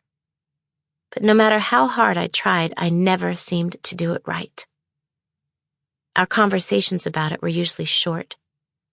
A statement followed by an apology, like this. The cups were still damp when you put them back in the cupboard. Sorry. There are still crumbs on the table. Sorry. You forgot to use 409 when you cleaned the stovetop. Sorry. You need to straighten the covers on your bed. Sorry. I must have said sorry 100 times the first week I was there, and the second week was even worse. I bombed yet another test and grew bored by the view when I sat on the porch. I eventually came to believe that even if you stuck someone on a fabulous tropical island, the sight would get old after a while. I mean, the ocean never seems to change. Whenever you see it, the water is just there. Sure, the clouds might shift around, and right before sunset the sky might glow orange and red and yellow. But what fun is watching a sunset if there's no one to share it with? My aunt wasn't the kind of woman who seemed to appreciate such things. And by the way, pregnancy sucks. I was still sick every morning, and sometimes it was hard to make it to the bathroom in time. I'd read that some women never got sick at all, but not me. I'd barfed 49 mornings in a row, and I had the sense that my body seemed to be going for some kind of record. If there was a plus side to the barfing, it was that I hadn't gained much weight. Maybe only a pound or two by mid-November. And frankly, I didn't want to get fat. But my mom had bought me the book What to Expect When You're Expecting, and as I reluctantly thumbed through it one evening, I learned that a lot of women put on only a pound or two in the first trimester, which made me nothing special. After that, though, the average weight gain was about a pound a week, right up until delivery. When I did the math, which would add 27 more pounds to my smallish frame, I realized that my six-pack abs would probably be replaced by a keg. Not, of course, that I had six-pack abs in the first place. Even worse than the barfing were the crazy hormones, which in my case meant acne. No matter how much I cleaned my face, pimples erupted on my cheeks and forehead like constellations in the nighttime sky. Morgan, my perfect older sister, never had a pimple in her life, and when I stared in the mirror, I thought I could give her a dozen of mine and still have skin that looked worse than hers did. Even then, she'd probably still be beautiful, smart, and popular. We got along okay at home. We were closer when we were younger. But at school, she kept her distance, preferring the company of her own friends. She got straight A's, played the violin, and had appeared in not one, but 2 television commercials for a local department store. If you think it was easy being compared to her while I was growing up, think again. Toss in my pregnancy, and it was pretty clear why she was far and away my parents' favorite. Frankly, She would have been my favorite, too. By the time Thanksgiving rolled around, I was officially depressed. That occurs in approximately 7% of pregnancies, by the way. Between barfing, zits, and depression, I'd hit the trifecta. Lucky me, right? I was falling further behind in school, and the music on my Walkman grew noticeably gloomier. Even Gwen tried and failed to cheer me up. I'd gotten to know her a little since our first introduction. She came to dinner twice a week, and she'd asked me whether I wanted to watch the Macy's Thanksgiving Day Parade. She'd brought over a small television and set it up in the kitchen. But even though I'd practically forgotten what a TV looked like by then, it wasn't enough to entice me from my room.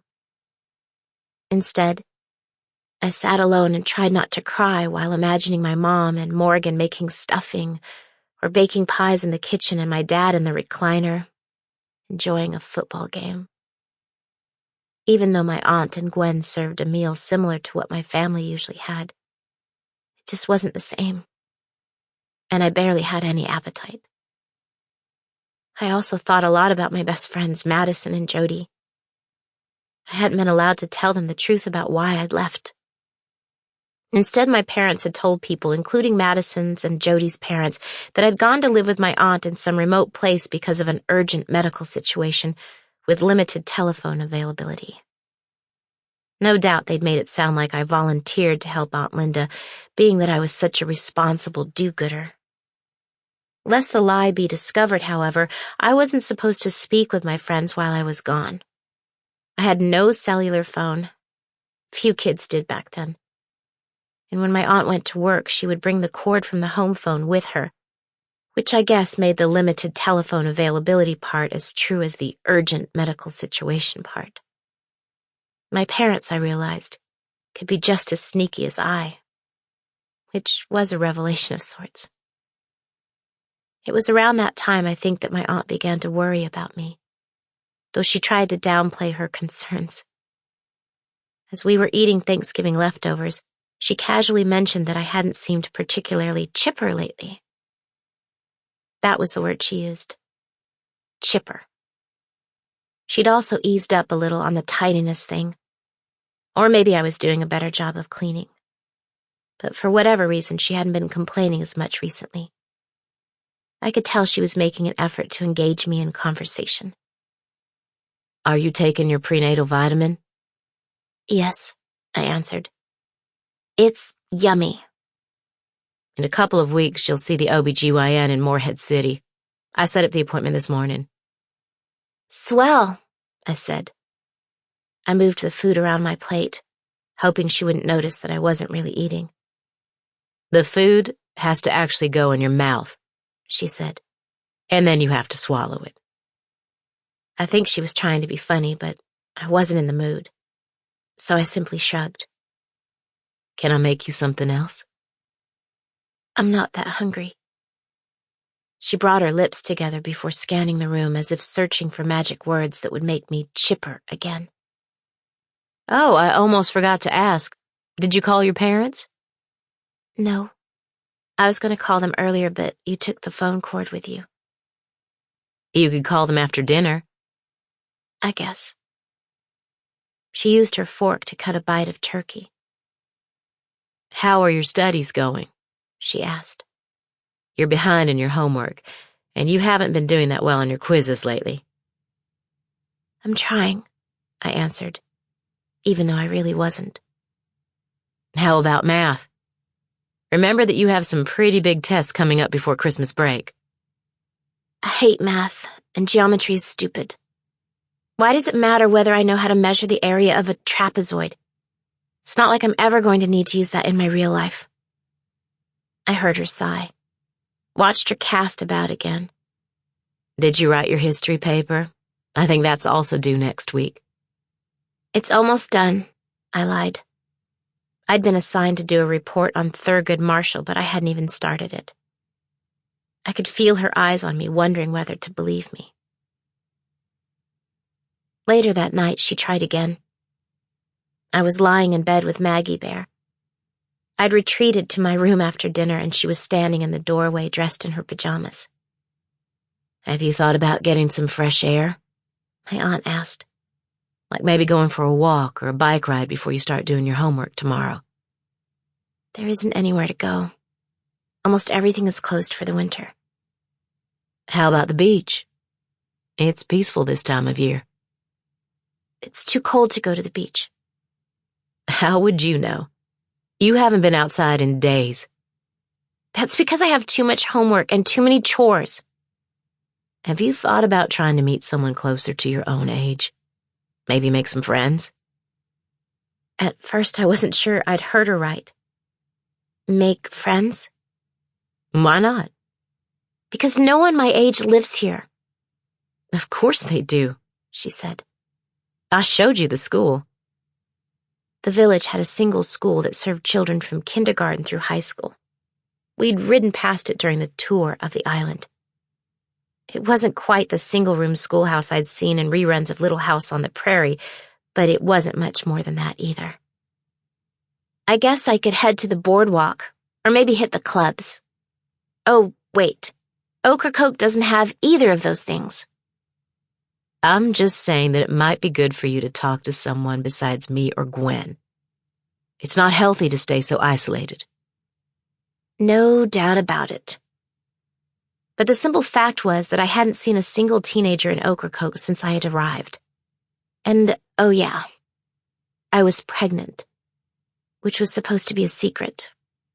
So what would be the point anyway? Being here isn't good for me either, but no one seems to care about that. She adjusted her pajamas as though searching for words in the fabric and decided to change the subject. I've been thinking that it might be a good idea to get you a tutor, she said. Definitely for geometry, but maybe for your other classes too. To review your paper, for instance. A tutor? I believe I know someone who'd be perfect. I suddenly had visions of sitting beside some ancient geezer who smelled of Old Spice and mothballs and liked to talk about the good old days. I don't want a tutor. Your finals are in January, and there are multiple exams in the next 3 weeks, including some big ones. I promised your parents that I'd do my best to make sure you don't have to repeat your sophomore year. I hated when adults did the logic and guilt thing, so I retreated into the obvious. Whatever. She raised an eyebrow, remaining silent. Then finally, don't forget that we have church on Sunday. How could I forget that?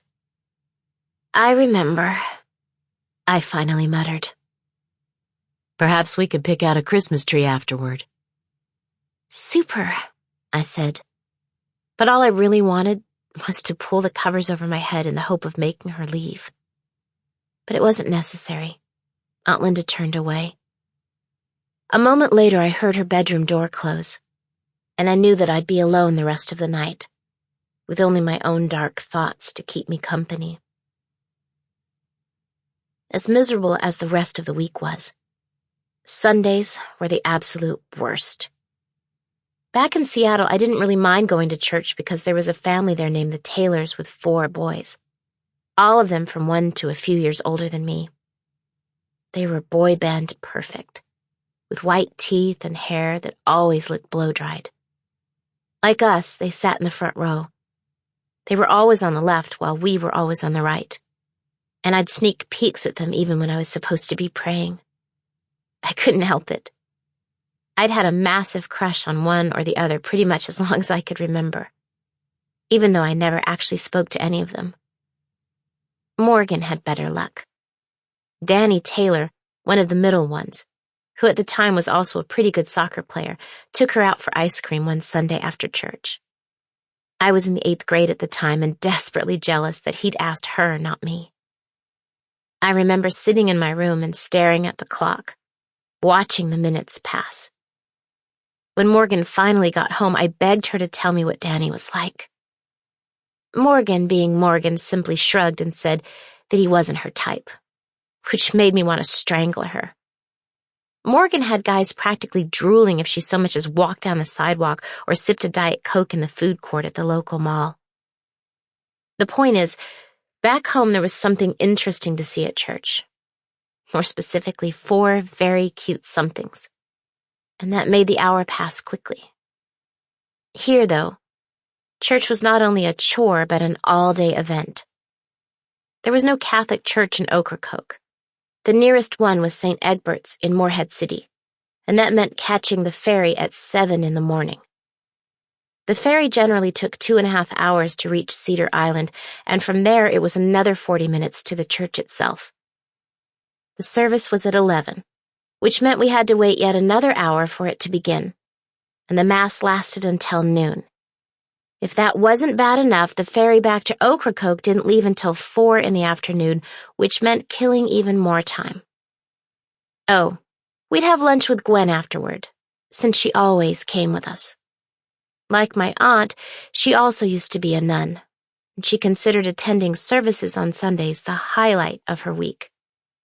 She was nice and all, but ask any teenager how much they enjoy eating lunch with a couple of 50-odd-year-old former nuns, and you can probably guess what it was like. After that, we'd go shopping, but it wasn't fun shopping like at the mall or at the Seattle waterfront. Instead, they dragged me to Walmart for supplies. Think flour, shortening, eggs, bacon, sausage, cheese, buttermilk, various flavored coffees, and other baking stuff in bulk. And after that, we'd visit garage sales, where they would search for inexpensive books by best-selling authors and movies on videocassette that they could rent to people on Ocracoke. Added to the late afternoon ferry ride, all of that meant that we wouldn't get back to the house until almost 7, when the sun had long since set. 12 hours. 12 long hours, just so we could go to church. There are, by the way, about 1 million better ways to spend a Sunday, but lo and behold, as Sunday morning dawned, I found myself standing at the dock in a jacket zipped to my chin, stamping one foot and then the other while the frigid air made it appear as though I were smoking invisible cigarettes. Meanwhile, my aunt and Gwen were whispering to each other and laughing and looking happy, probably because they weren't slinging biscuits and serving coffee before the crack of dawn. When it was time, my aunt pulled her car onto the ferry, where it crammed alongside about a dozen others. I wish I could say that the ride was either pleasant or interesting, but it wasn't, especially in winter. Unless you enjoyed staring at gray skies and even grayer water, there was nothing to see. And if the dock had been freezing, riding on the ferry was 50 times worse. The wind seemed to blow right through me, and after less than 5 minutes outside, my nose started running and my ears turned bright red. There was, thank God, a large central cabin on the ferry where you could escape the weather, complete with a couple of vending machines offering snacks and places to sit, which is where Gwen and my aunt hung out. As for me, I crawled into the car and stretched out on the back seat, wishing I were anywhere else and thinking about the mess I'd gotten myself into. The day after my mom had me pee on a stick, she brought me to see Dr. Bobby, who was maybe 10 years older than my mom, and the first non-pediatrician I'd ever seen. Dr. Bobby's real name was Roberta, and she was an OB-GYN. She delivered both my sister and me, so she and my mom went way back, and I'm pretty sure my mom was mortified by the reason for our visit. After Dr. Bobby confirmed the pregnancy, she set me up with an ultrasound to make sure the baby was healthy. I pulled up my shirt. One of the technicians put some goop on my tummy, and I was able to hear the heartbeat. It was both cool and utterly terrifying. But what I remember most was how surreal it felt, and how much I wished that all of it was just a bad dream. But it wasn't a dream. Because I was Catholic, abortion wasn't even an option. And once we learned the baby was healthy, Dr. Bobby gave us the talk. She assured both of us that I was more than mature enough physically to carry the baby to term, but emotions were a different story. She said I was going to need a lot of support, partly because the pregnancy was unexpected, but mainly because I was still a teenager. In addition to feeling depressed, I might feel angry and disappointed as well. Dr. Bobby warned that I was also likely to feel alienated from friends, making everything harder. Had I been able to check in with Dr. Bobby now, I would have told her check, check, check, and check. With the talk ringing in her ears, my mom brought me to a support group for pregnant teenagers in Portland, Oregon. I'm sure there were the same kids of support groups in Seattle, but I didn't want anyone I knew to accidentally find out. And my parents didn't want that either. So after almost 3 hours in the car, I found myself in a back room at a YMCA where I sat in one of the fold-out chairs that had been arranged in a circle. There were 9 other girls there, and some of them looked like they were attempting to smuggle watermelons by hiding them under their shirts. The lady in charge, Mrs. Walker, was a social worker, and one by one we introduced ourselves. After that, we were all supposed to talk about our feelings and our experiences. What actually happened was that the other girls talked about their feelings and experiences while I simply listened. Really, it was just about the most depressing thing ever. One of the girls, who was even younger than me, talked about how bad her hemorrhoids had gotten, while another one droned on about how sore her nipples were before lifting her shirt to show us her stretch marks. Most, but not all of them, continued to attend their various high schools. And they talked about how embarrassed they were when they had to ask their teacher for a hall pass to go to the bathroom, sometimes 2 or 3 times during the same class period. All of them complained how their acne had gotten worse.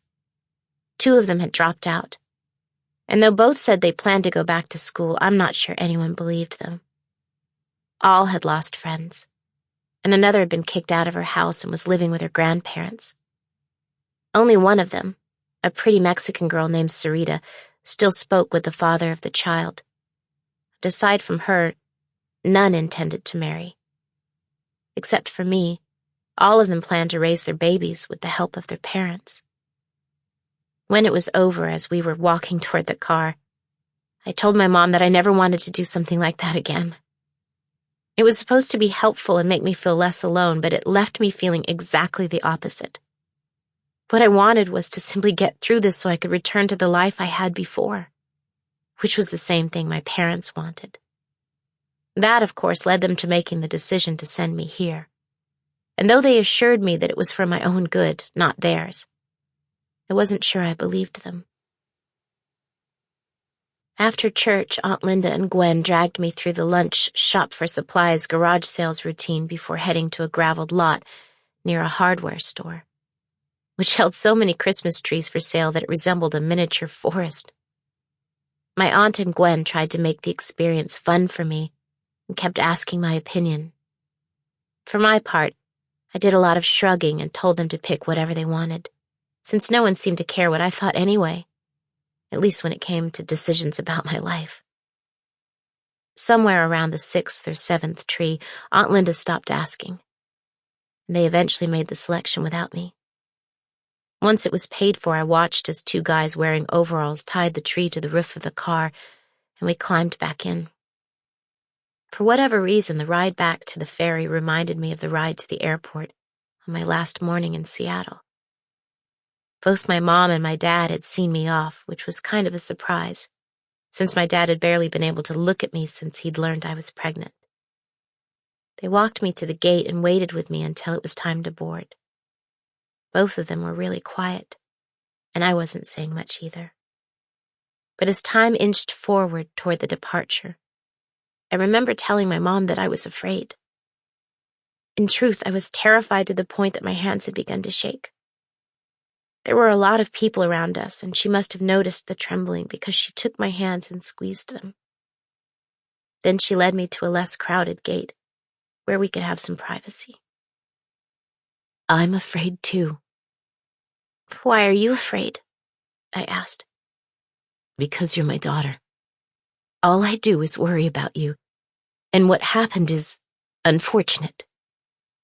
Unfortunate. She'd been using that word a lot lately.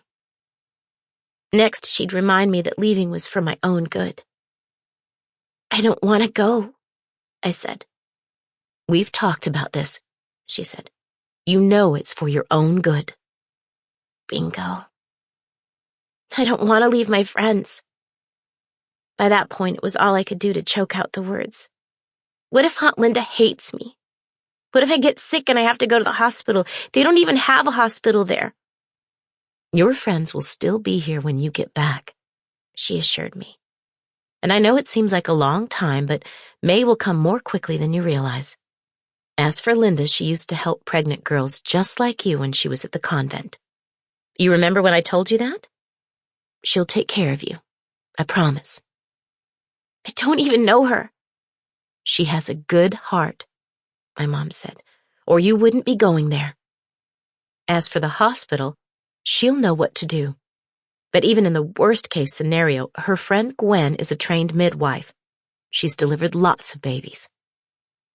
I wasn't sure that made me feel any better. What if I hate it there? How bad can it be?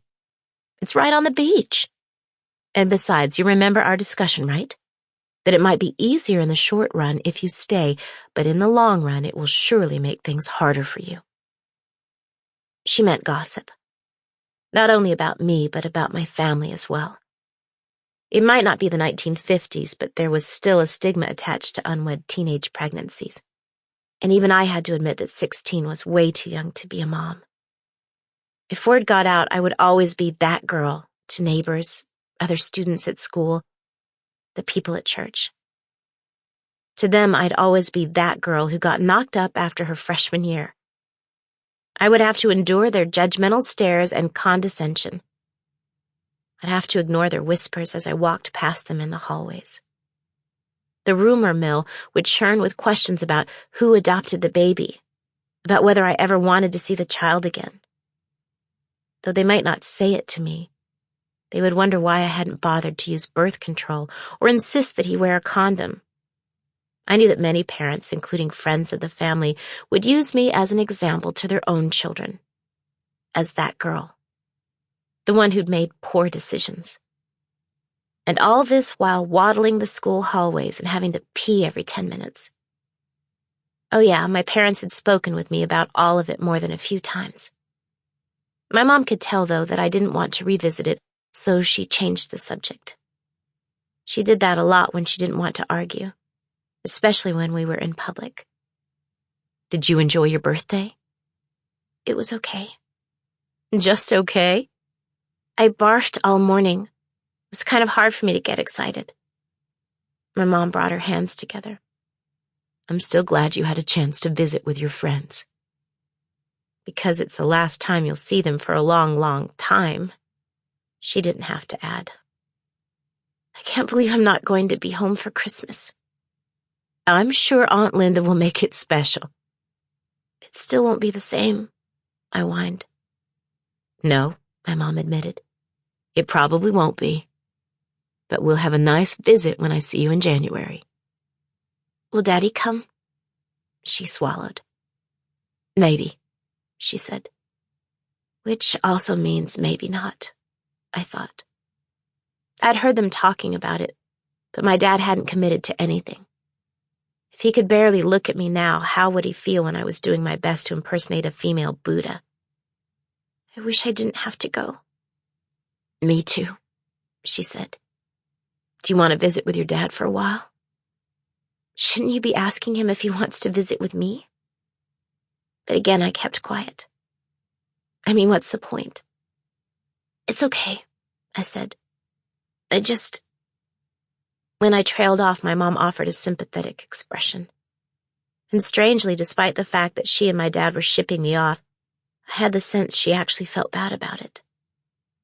I know there's nothing easy about any of this, she whispered. Surprising me, she reached into her purse and handed me an envelope. It was filled with cash, and I wondered whether my dad knew what she was doing. It's not as though my family had extra money lying around. But she didn't try to explain. Instead, we sat together for another few minutes until we heard the boarding announcement. When it was my turn, both my parents hugged me. But even then, my father glanced away. That was almost a month ago, but it already felt like a different life entirely. It wasn't nearly as cold on the ferry back as it had been in the morning. The gray skies had given way to an almost shiny blue. I'd chosen to stay in the car for a while, despite the fact that the supplies we'd picked up made stretching out on the back seat impossible. I was trying to play the martyr, as neither Aunt Linda nor Gwen seemed to understand that Christmas tree shopping notwithstanding, Sundays were still the worst. "Suit yourself," my aunt had said with a shrug after I'd declined their offer to join them in the cabin. She and Gwen had hopped out of the car, climbed the steps that led to the upper level, and quickly vanished from sight. Somehow, even though I was uncomfortable, I was able to fall asleep, finally waking after an hour. Turning on my Walkman, I listened to music for another hour until my batteries finally went dead, and the sky turned black. And after that, it wasn't long before I grew cramped and bored. Through the window beneath the glowing fairy lights, I could see a few older men congregated outside their cars, looking exactly like the fishermen they probably were. Like my aunt and Gwen, they eventually made their way to the cabin. I shifted in the seat and realized that nature was calling. Again. For the 6th or 7th time that day, even though I'd barely had anything to drink. I'd forgotten to mention that my bladder had suddenly transformed from something I hardly ever thought about into a hypersensitive and highly inconvenient organ. One that made knowing exactly where to find a bathroom imperative at all times. Without warning, the cells in my bladder would suddenly start vibrating hysterically with the message, "You've got to empty me right this very second or else." And I'd learned that I didn't have a choice in the matter. Or else. If Shakespeare had tried to describe the urgency of the situation, he probably would have written to pee or not to pee. That is never the question.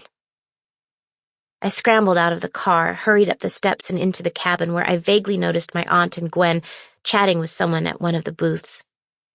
I quickly found the bathroom. Thankfully, it was unoccupied. And on my way back out, Aunt Linda motioned for me to join them. Instead, I ducked my head and exited the cabin. The last thing I wanted was another conversation with adults. My first instinct after descending the steps was to head back to the car. But the martyrdom wasn't working, and the batteries in my Walkman had died, so what was the point? Instead, I decided to explore, thinking it would kill some time. I figured I had probably half an hour to go until the ferry docked. I could already see the lights of Ocracoke in the distance. But unfortunately, the tour wasn't much more interesting than the Pamlico Sound. There was the aforementioned cabin in the center, cars parked on the deck below, and what I guessed was the control room where the captain sat above the cabin, which was off limits. I did notice, however, a few empty benches toward the front of the boat, and with nothing better to do, I made my way there. It didn't take long to figure out why they were empty. The air was icy, the wind felt like it was stabbing my skin with little needles, and even though I buried my hands in the pockets of my jacket, I could still feel them tingling. On either side, I noticed small breakers in the dark ocean water, little flashes that seemed to sparkle. But the sight of those tiny waves made me think about him, even though I didn't want to. Jay. The boy who got me into this mess. What can I tell you about him? He was a 17-year-old surfer from Southern California with beachy good looks. He'd spent the summer in Seattle with a cousin who happened to be a friend of one of my friends.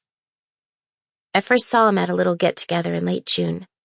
But don't start thinking it was one of those kinds of parties with absent parents and rivers of booze and marijuana smoke drifting from beneath bedroom doors. My parents would have killed me. It wasn't even at a house. It was at Lake Sammamish, and my friend Jody was a friend of the cousin who brought Jay along. Jody convinced me to go, even though I wasn't sure I wanted to. But once I arrived, it took me all of about 2 seconds to notice him. He had longish blonde hair, broad shoulders, and a deep tan, which was almost impossible for me to attain. My skin preferred to mimic a bright red apple when exposed to the sun. Even from a distance, I could see every single muscle in his stomach, like he was some sort of living human anatomy display. He was also hanging out with Chloe, a senior from one of the public high schools I vaguely recognized but didn't know, who was equally gorgeous. It was clear they were together. Nancy drew that I couldn't help but notice, since they were making out and basically hanging all over each other. Even so, that didn't stop me from checking him out as I sat on my towel the rest of the afternoon, in much the same way I ogled the Taylor boys at church. I admit I'd gone a little boy crazy in recent years. It should have ended there, but strangely it didn't. Because of Jody. I saw him on the 4th of July. That one was a nighttime party because of the fireworks. But there were a lot of parents there. And then again a couple of weeks later at the mall. Each time he was with Chloe, and he didn't seem to notice me at all. Then came Saturday, August 19th. What can I say? I'd just seen Die Hard with a vengeance with Jody, even though I'd already seen it once before, and afterward we went to her house. This time her parents weren't home. The cousin was there, along with Jay, but Chloe wasn't. Somehow Jay and I ended up talking on the back porch, and miraculously he seemed interested in me. He was also friendlier than I'd expected. He told me about California, asked me about my life in Seattle, and he finally mentioned in passing that he and Chloe had broken up. Not long after that, he kissed me, and he was so gorgeous things just got away from me. Long story short, I ended up in the back seat of his cousin's car. I didn't set out to have sex with him, but probably, like everyone my age, I was curious about the whole thing, I wanted to know what the big deal was. Nor did he force me. Just kind of happened. And the whole thing was over in less than 5 minutes. Afterward, he was nice about it. When I had to leave to meet my 11 p.m. curfew, he walked me to the car and kissed me again. He promised to call me, but he didn't. 3 days later, I saw him with his arm around Chloe, and when they kissed, I turned around before he could see me, my throat feeling as though I'd swallowed sandpaper. Later, when I learned I was pregnant, I called him in California. Jody got his number from the cousin since Jay hadn't given it to me, and when I told him who I was, he didn't seem to remember me. It was only when I reminded him about what happened that he recalled our time together. But even then, I had the sense that he didn't have the slightest clue what we'd talked about, or even what I looked like. He also asked why I was calling with a kind of irritated tone, and you didn't need a perfect SAT score to know he had no interest in me at all. Though I'd intended to tell him that I was pregnant, I hung up the phone before the words could come out. And I've never spoken to him again. My parents know none of this, by the way. I refused to tell them anything about the father, or how nice he'd seemed at first, or even that he'd forgotten me entirely.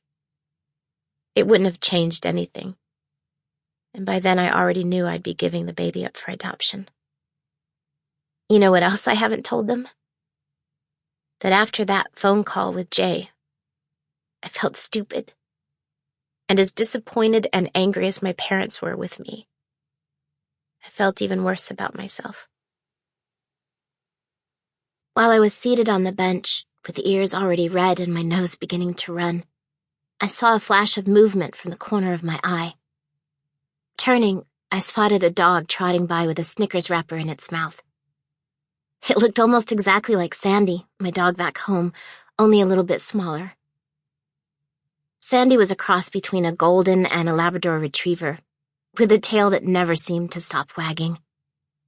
Her eyes were a soft, dark caramel, full of expression. Had Sandy tried to play poker, she would have lost all her money because she couldn't bluff. I could always tell exactly what she was feeling. If I praised her, her gentle eyes would shine with happiness. If I was upset, they were full of sympathy. She'd been in our family for 9 years. We got her when I was in the 1st grade, and for most of her life she'd slept at the foot of my bed. Now, she usually slept in the living room, because her hips weren't so good, and the stairs were hard for her. But even though she was getting white in the muzzle, her eyes hadn't changed at all. They were still as sweet as ever, especially when I cradled her furry head in my hands. I wondered if she would remember me when I moved back home. Silly, of course. There was no way that Sandy would forget me. She would always love me. Right? Right? Homesickness made my eyes moisten and I swiped at them. But then my hormones surged again, insisting that I missed Sandy so much. Without thinking, I rose from the bench. I saw imitation Sandy trotting toward a guy seated near the edge of the deck in a lawn chair, his legs stretched out in front of him. He wore an olive green jacket, and beside him I noticed was a camera mounted on a tripod. I stopped. As much as I wanted to see and, yes, pet the dog, I wasn't sure whether I wanted to engage in stilted conversation with the owner, especially once he noticed I'd been crying. I was about to turn away when the guy whispered something to the dog. I watched as the dog turned and trotted to a nearby garbage can, where it popped onto its rear legs and carefully deposited the Snickers wrapper. I blinked, thinking, wow, that's kind of cool. The dog returned to the guy's side, settled, and was just about to close its eyes when the man dropped an empty paper cup onto the deck. The dog quickly rose, grabbed the cup, and put it into the garbage before returning. When another cup was dropped about a minute later, I couldn't help myself. "What are you doing?" I finally asked. The man turned in his seat, and it was only then that I realized my mistake. He wasn't a man, but rather a teenager, maybe a year or two older than I was, with hair the color of chocolate and dark eyes flickering with amusement. His jacket, made out of olive-colored canvas with intricate stitching, was strangely stylish, especially for this part of the world. When he raised an eyebrow, I had the uneasy feeling that he'd been expecting me. In the silence, I felt a burst of surprise at the thought that my aunt had been right. There actually was someone my age around here, or at the very least, someone my age who was on his way to Ocracoke. The island wasn't entirely composed of fishermen and former nuns, or older women who ate biscuits and read romance novels. The dog, too, seemed to evaluate me. Its ears perked up and it wagged its tail hard enough to thump the guy's leg. But unlike Sandy, who loved everyone immediately and intensely, and would have trotted over to greet me, this dog turned its attention back to the cup, quickly repeating its earlier performance, once more putting it into the garbage can. Meanwhile, the guy continued to watch me. Even though he was seated, I could tell he was lean, muscular, and definitely cute. But my whole boy-crazy face had pretty much died the moment Dr. Bobby spread that goop on my tummy, and I heard the heartbeat. I let my gaze fall, wishing that I'd just gone back to the car and regretting I'd said anything at all. I'd never been good at eye contact, except at slumber parties when I was having a staring contest with my friends, and the last thing I needed was another boy in my life. Especially on a day like today. Not only had I been crying, but I hadn't worn any makeup, and I was dressed in baggy jeans, Converse high tops, and a down jacket that probably made me look like the Stay Puft Marshmallow Man. "Hi," he finally ventured, breaking into my thoughts. "I'm just enjoying the fresh air."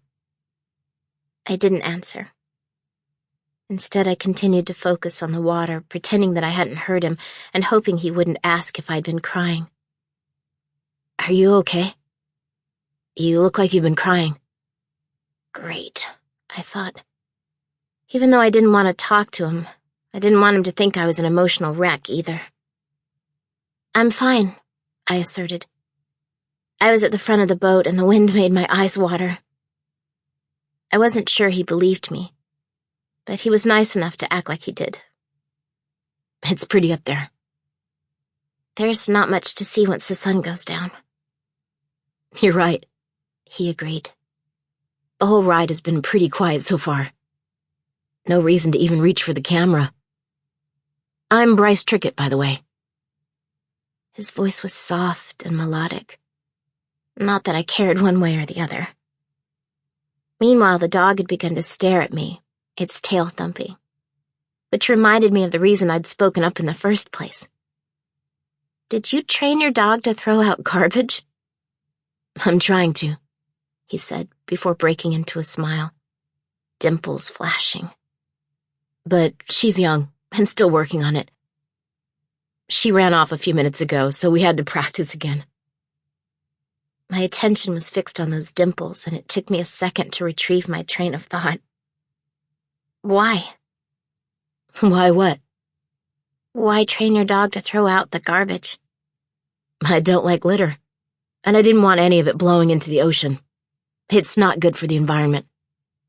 I meant, why don't you just throw it out? Because I was sitting down? That's mean. Sometimes the mean justifies the end, right? Ha ha, I thought. But actually, I'd walked right into a stupid pun, grudgingly acknowledging that it was kind of original as far as puns went. Besides, Daisy doesn't mind, he went on. She thinks it's a game. Do you want to meet her? Even before I could respond, he said, "Break," and Daisy quickly rose to her feet. Walking over, she curled around my legs, whining, her tongue lapping at my fingers. Not only did she look like Sandy, she felt like her. And while I stroked her fur, I was transported back to a simpler, happier life in Seattle, before everything went sour. But just as quickly, reality came rushing back, and I realized that I had no desire to linger. I offered Daisy a couple of final pats and put my hands in my pockets while trying to think of an excuse to leave. Bryce was not deterred. I don't think I caught your name. I didn't tell you my name. That's true, he said. But I can probably figure it out. You think you can guess my name? I'm usually pretty good, he said. I can read palms, too. Are you serious? Would you like a demonstration? Before I could answer, he gracefully rose from his chair and started toward me. He was a little taller than I'd expected, and lanky, like a basketball player.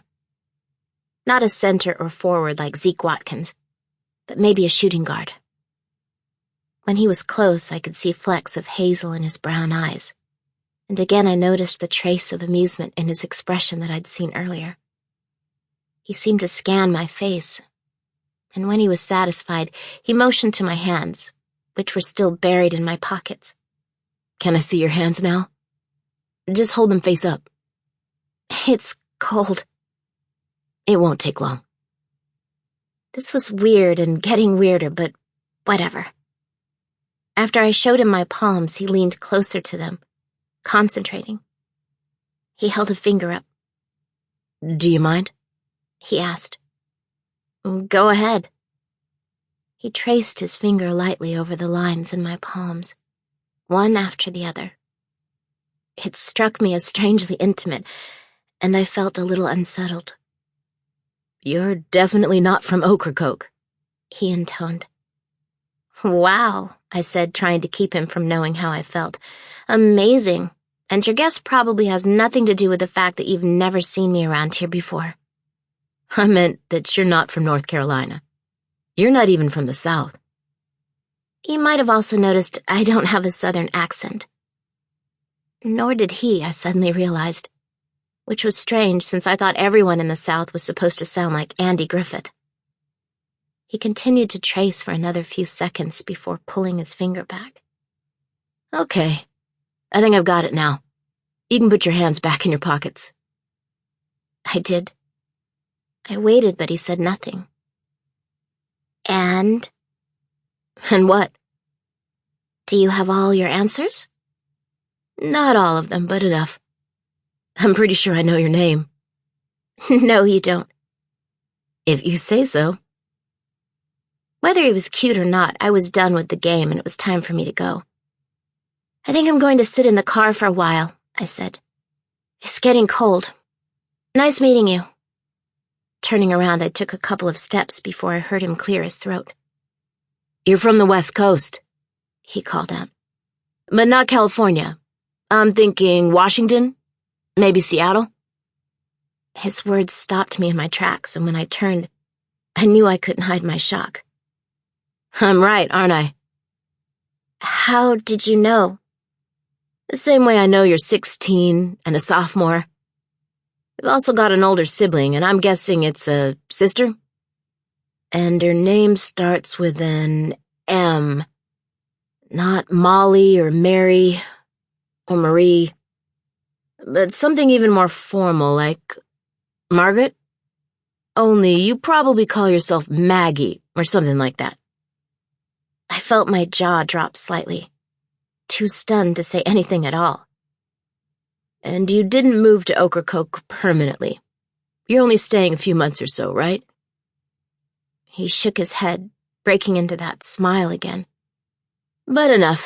Like I said earlier, I'm Bryce, and it's nice to meet you, Maggie."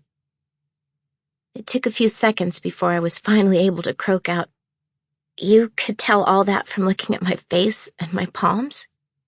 "No, I learned most of it from Linda."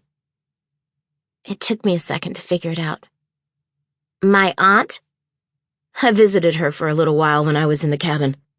She pointed you out when you walked past our table, and she told me a little about you. I'm the one who fixed your bike, by the way." As I peered at him, I vaguely remembered my aunt and Gwen talking to someone in the booth. Then what was all that stuff about my face and my palms? "Nothing. Just having fun." That wasn't very nice. "Maybe not, but you should have seen your expression. You're very pretty when you have no idea what to say." I almost wasn't sure I'd heard him right. Pretty? Did he just say that I'm very pretty? Again, I reminded myself that it didn't matter one way or the other. I could have done without the magic trick. "You're right. It won't happen again." Why would my aunt tell you about me? And I wondered what else she had told him. "She wanted to know if I was interested in tutoring you. I do that sometimes." You've got to be kidding me. You're going to be my tutor? "I haven't committed to it. I wanted to meet you first." I don't need a tutor. "My mistake, then." My aunt just worries a lot. "I understand." Then why doesn't it sound like you believe me? "I have no idea. I was just going on what your aunt told me. But if you don't need a tutor, that's fine with me." His grin was relaxed, his temples still in place. "How do you like it so far?" Like what? "Ocracoke," he said. "You've been here a few weeks now, right?" It's kind of small. "For sure." He laughed. "It took me a while to get used to it, too." You weren't raised here? "No," he said. "Like you, I'm a dingbatter." What's a dingbatter? "Anyone who isn't originally from here." That's not a real thing. "It is around here," he said. "My father and my brothers are dingbatters, too. Not my mom, though. She was born and raised here. We've only been back for a few years." He hooked a thumb over his shoulder toward an older model truck with fading red paint and large, wide tires. "I've got an extra chair in the car if you want to sit. It's a lot more comfortable than the benches." I should probably get going. I don't want to bother you. "You're not bothering me at all. Until you showed up, the ride was fairly boring." I couldn't exactly tell if he was flirting, but uncertain, I said nothing at all. Bryce seemed to take my lack of an answer as a yes and went on. "Great," he said. "I'll get the chair." Before I knew what was happening, the chair was angled toward the ocean beside his, and I watched as he took a seat. Suddenly feeling a bit trapped, I made my way toward the other chair and seated myself gingerly alongside him. He stretched his legs out in front of him. "Better than the bench, right?" I was still trying to digest how good-looking he was, and that my aunt, the former nun, had set all this up. Or maybe not. The last thing my parents probably wanted was for me to meet anyone of the opposite sex ever again, and they'd probably told her that too. I guess. It's still kind of cold. As I spoke, Daisy moseyed over and lay down between us. I reached toward her, giving her a quick pat. Be careful, he said. Once you start petting her, she can get kind of insistent that you never stop. It's okay. She reminds me of my dog. Back home, I mean. Yeah? Sandy's older and a little bigger, though. I miss her. How old is Daisy? She turned 1 in October, so I guess she's almost 14 months now. She seems very well trained for being so young. She should be. I've been training her since she was a puppy. To throw garbage away? And other things, like not running off. He turned his attention to the dog, speaking in a more excited tone. But she's still got a ways to go. Don't you, good girl? Daisy whined, her tail thumping. If you're not from Ocracoke, how long have you lived there? It'll be 4 years in April. What could have possibly brought your family to Ocracoke? My dad was in the military. And after he retired, my mom wanted to be closer to her parents. Because we'd had to move a lot for his job, my dad figured it was only fair to let my mom decide where to settle down for a while. He told us it would be an adventure. Has it been an adventure? At times, he said. In the summers, it's a lot of fun. It can get pretty crowded on the island, especially around the 4th of July. And the beach is really beautiful. Daisy loves to run out there. Can I ask what the camera is for? Anything interesting, I guess. There wasn't much today, even before it got dark. Is there ever? Last year, a fishing boat caught on fire. The ferry diverted to help rescue the crew since the Coast Guard hadn't arrived yet. It was very sad, but the crew was unharmed and I got some amazing photos. There are dolphins too, and if they're breaching, I can sometimes get a nice shot. But today, I really brought it for my project. What's your project? To become an Eagle Scout. I'm training Daisy and I wanted to get some good shots of her. I frowned. I don't get it. You can become an Eagle Scout for training a dog?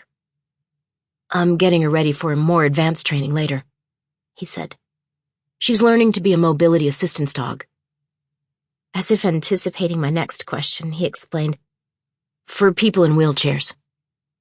You mean like a seeing eye dog? Sort of. She needs different skills, but it's the same principle. Like throwing out the garbage? Exactly. Or retrieving the remote control, or the telephone handset, or opening drawers or cabinets or doors. How can she open doors? You need a handle on the door, not a knob, of course. But she stands on her hind legs and uses her paws, then nudges the door the rest of the way open with her nose. She's pretty good at it. She can open drawers, too, as long as there's a cord on the handle. The main thing I have to work on is her concentration, but I think part of that is probably her age. I hope she's accepted into the official program, but I'm pretty sure she will be. She isn't required to have any advanced skills. That's what the formal trainers are for. But I wanted to give her a head start. And when she's ready, she'll go to her new home. You have to give her away? In April. If it were me, I'd keep the dog and forget the Eagle Scout project. It's more about helping someone who needs it. But you're right. It's not going to be easy. We've been inseparable since I got her. Except when you're at school, you mean? Even then, he said. I've already graduated, but I was homeschooled by my mom. My brothers are homeschooled too. Back in Seattle, I only knew one family who homeschooled their children, and they were religious fundamentalists. I didn't know them very well. All I knew was that the daughters had to wear long dresses all the time, and the family put up a huge nativity scene in the front yard every Christmas. Did you like it? Being homeschooled, I mean? Loved it, he said. I thought about the social aspect of school, which was far and away my favorite part of it. I couldn't imagine not seeing my friends. Why? Because I could learn at my own pace. My mom's a teacher, and since we moved around so much, my parents thought we'd get a better education that way. Do you have desks in one of the spare rooms with a chalkboard and a projector? No, he said. We work at the kitchen table when we need a lesson. But we do a lot of studying on our own, too. And that works? I couldn't keep the skepticism out of my voice. I think so, he said. With my brothers, I know so. They're very smart. Scary smart, in fact. They're twins, by the way. Robert's into aeronautics and Richard's into computer programming. They'll probably start college when they're 15 or 16, but academically, they're already prepared. How old are they? They're only 12. Before you get too impressed, they're also immature and do stupid things, and they drive me crazy. And if you meet them, they'll drive you crazy too. I feel I have to warn you about that in advance so you won't think poorly of me. Or them. So you know how smart they really are, even when they don't act like it. For the first time since I'd spoken to him, I couldn't help smiling. Over his shoulder, Ocracoke was looming ever nearer. All around us, people had begun to wander back toward their cars. I'll keep that in mind. And you? Are you scary smart? Not like they are. But that's one of the great things about being homeschooled. Usually you can get your work done in 2 or 3 hours, so you have time to learn about other things. They're into sciences, but I like photography, so I had a lot of time to practice. And college? I've already been accepted, he said. I start next fall. You're 18? 17, he said. I'll be 18 in July. I couldn't help thinking he seemed a lot older than I was, and more mature than anyone at my high school. More confident, somehow. More comfortable with the world and his role in it. How that could happen in a place like Ocracoke was beyond me. Where are you going to college? West Point, he said. My dad went there, so it's kind of a family thing. How about you? What's Washington like? I've never been there, but I've heard it's beautiful. It is. The mountains are amazing, and there's a lot of great hiking, and Seattle is definitely fun. My friends and I see movies and hang out at the mall, things like that. My neighborhood is kind of quiet, though. A lot of older people live there. There are whales in Puget Sound, right? Humpback whales? Of course. Have you ever seen one? Lots of times, I shrugged. In 6th grade, my class took a field trip on a boat. We were able to get pretty close. It was cool. I've been hoping to see one before I leave for school. Supposedly they can be spotted off the coast here sometimes, but I've never been that lucky. 2 people walked past on either side of us. I heard a car door slam behind me. The boat engine groaned and I felt the ferry begin to slow. I guess we're almost there, I observed, thinking the trip seemed shorter than usual. That we are, he said. I should probably get Daisy in the truck. And I think your aunt is looking for you. When he waved behind me, I turned and saw my aunt approaching. I prayed that she wouldn't wave or make a scene, letting everyone on the ferry know that I'd met the guy she'd wanted to be my tutor. She waved. There you are, she called out. I felt myself sink lower in my chair as she drew near. I looked for you in the car but couldn't find you, she went on. I see you've met Bryce. Hi, Miss Dawes, Bryce said. He rose from his chair and folded it up. Yeah, we had the chance to get to know each other a little. That's good to hear. In the pause, I had the sense that both of them were waiting for me to say something. Hi, Aunt Linda. I watched Bryce put his chair in the bed of his pickup, and I took it as my cue to stand. After folding mine, I handed it over, watching as Bryce placed it in the truck before lowering the tailgate. Hop up, Daisy, he said. Daisy rose and leaped into the back of the truck. I could feel my aunt watching him, then me, then both of us at the same time, unsure what to do before she must have remembered her pre-nun years, when she was probably closer to normal with regular feelings. "I'll just wait in the car for you," she said. "Nice visiting with you, Bryce. I'm glad we had a chance to catch up." "Take care," Bryce responded. "I'm sure I'll be in for more biscuits this week, by the way, so I'll see you then." Aunt Linda eyed both of us before finally turning to leave. When she was out of hearing range, Bryce faced me again. "I really like Linda and Gwen. Their biscuits are the best I've ever had, but I'm sure you already know that. I've been trying to get them to share their secret recipe, but no dice.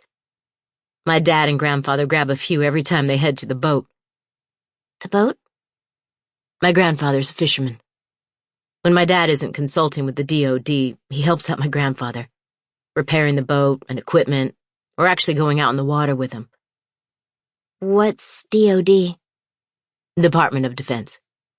Oh, I said, unsure what else to add. It was hard to reconcile the idea that a consultant with the DOD actually chose to live in Ocracoke. By then, however, the ferry had stopped and I heard cars slamming and engines rumbling to life. "I guess I should be going." "Probably. But hey, it was great talking to you, Maggie. Usually there's no one even close to my age on the ferry, so you made the trip that much more enjoyable." "Thanks," I said, trying not to stare at his dimples. I turned away and, surprising myself, I suddenly felt a strange mixture of relief and disappointment that our time together had come to an end. I waited until the last minute before getting into the car because I didn't want to be confronted by questions, which was something I was used to from my mom and dad. "What did you talk about? Did you like him? Can you imagine him teaching you geometry and editing your papers if needed? Did I make the right choice?" My parents would have been all over me. On almost every school day right up until barf day or pee on a stick day or whatever, they always asked me how school went. Like attending classes was some sort of magical, mysterious production that everyone would find fascinating. No matter how many times I simply said that it was fine, which really meant stop asking me such a dumb question, they continued to ask. And honestly, aside from fine, what was I supposed to say? They'd been to school. They knew what it was like. A teacher stood up front and taught stuff that I was supposed to learn in order to do well on tests, none of which were ever any fun. Now lunch, that could sometimes be interesting. Or when I was younger, recess might have been something to talk about, but school was just school. Thankfully, my aunt and Gwen were chatting about the sermon we'd heard in church, which I barely remembered. And obviously, the ride took only a few minutes. We drove to the shop first, where I helped them unload their supplies.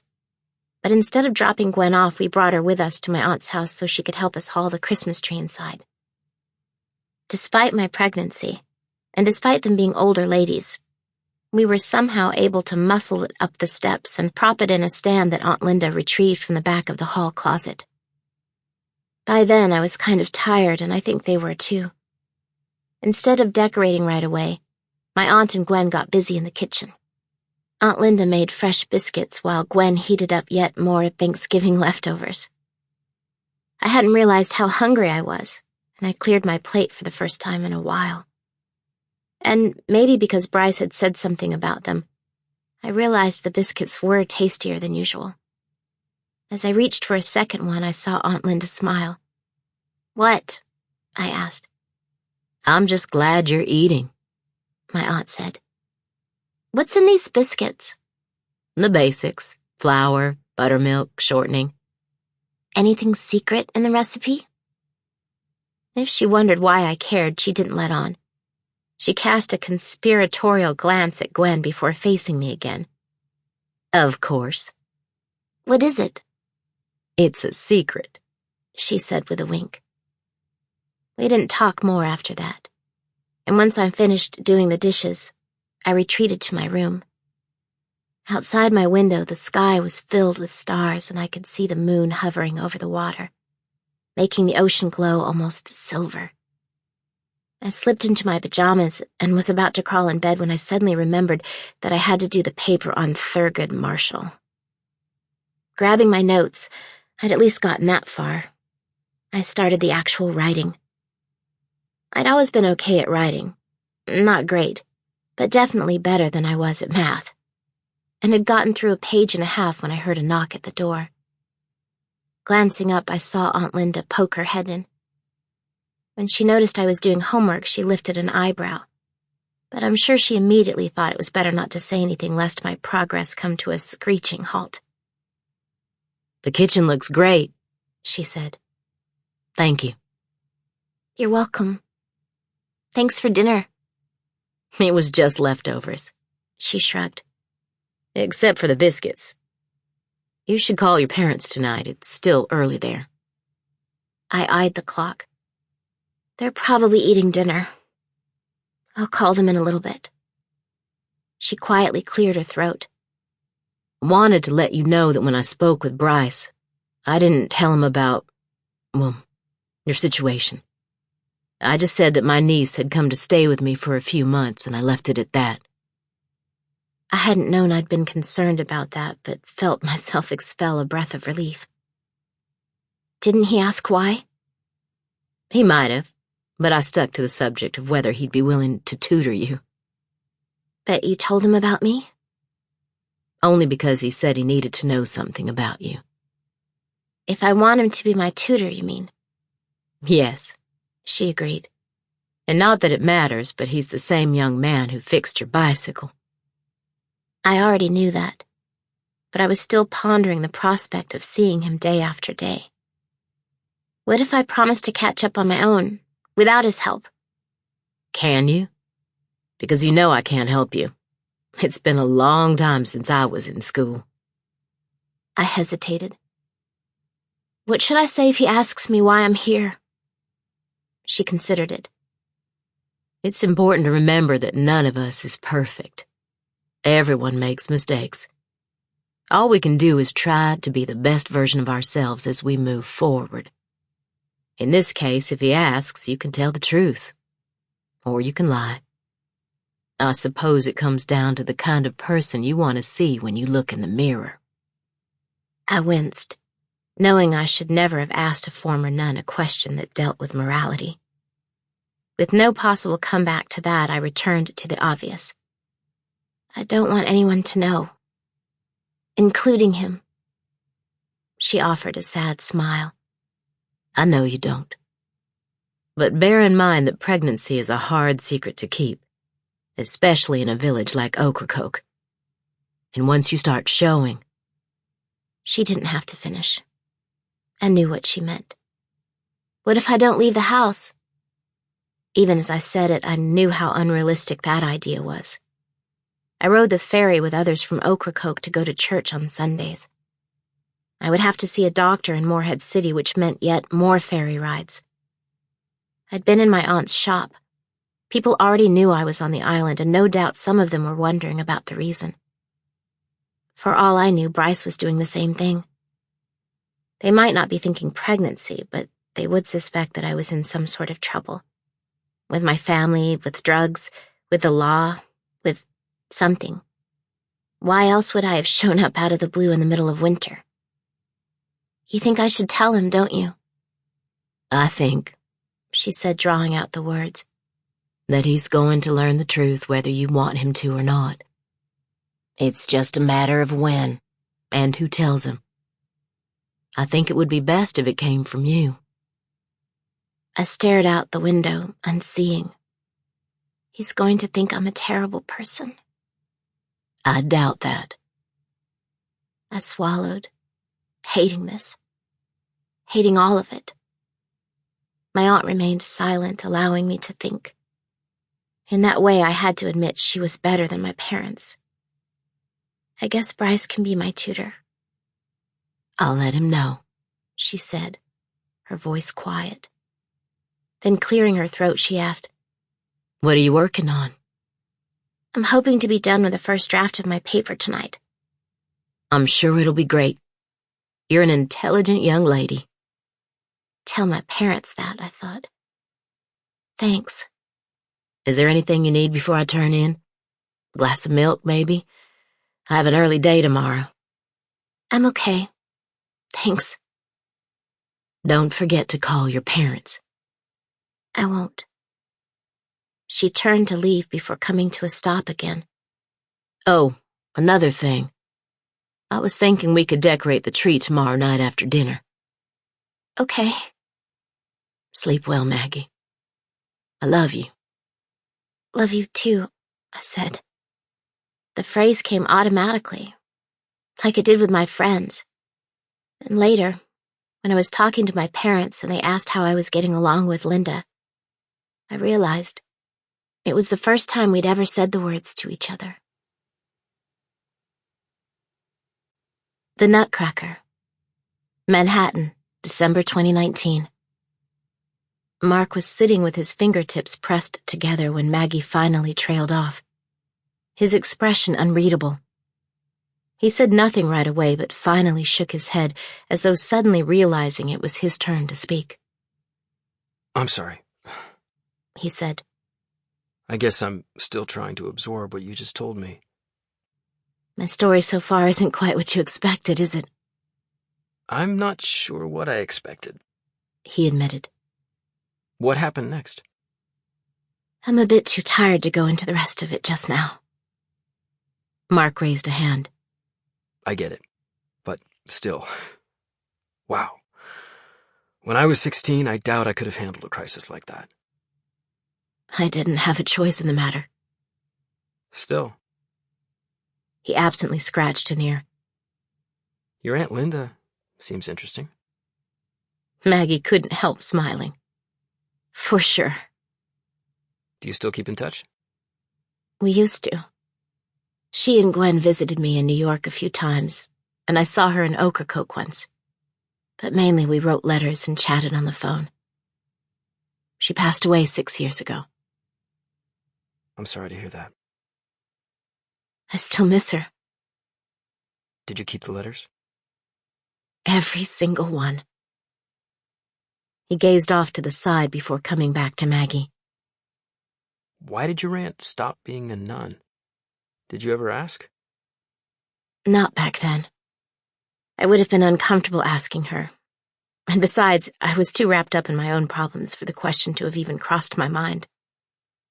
It took me years to broach the subject, but when I did, I didn't get an answer that I really understood. I think I was hoping for more of a smoking gun or something. What did she say? She said that life was about seasons, and that the season had changed. Huh. That is a bit mysterious. I'm guessing she got tired of dealing with all those pregnant teens. Speaking from experience, we can be a moody bunch. He chuckled before growing contemplative. Do convents still take in pregnant teenagers? I have no idea, but I sort of doubt it. Times change. A few years ago, when I caught the I wonder bug, I searched for the Sisters of Mercy on the internet and learned that they'd closed more than a decade earlier. Where was her convent? Before she left, I mean. Illinois, I think. Or maybe it was Ohio. Somewhere in the Midwest, anyway. And don't ask me how she ended up there in the first place. Like my dad, she was from the West Coast. How long was she a nun? 25 years or so. Maybe a little less or more. I'm not really sure. Gwen, too. I think Gwen took her orders even before my aunt did.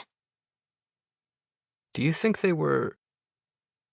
When he paused, Maggie lifted an eyebrow. Lovers? I honestly don't know that either. As I got older, I sort of thought they might be, since they were always together, but I never saw them kiss or hold hands or anything like that. One thing I know for certain, though. They loved each other deeply. Gwen was at my Aunt Linda's bedside when she passed away. Do you keep in touch with her, too? I was closer to my aunt, of course. But after she passed, I made sure to call Gwen a few times a year. But not so much lately. She has Alzheimer's, And I'm not sure she even remembers who I am anymore. She does remember my aunt, though. And that makes me happy. It's hard to believe that you've never told Luann any of this. It's a habit.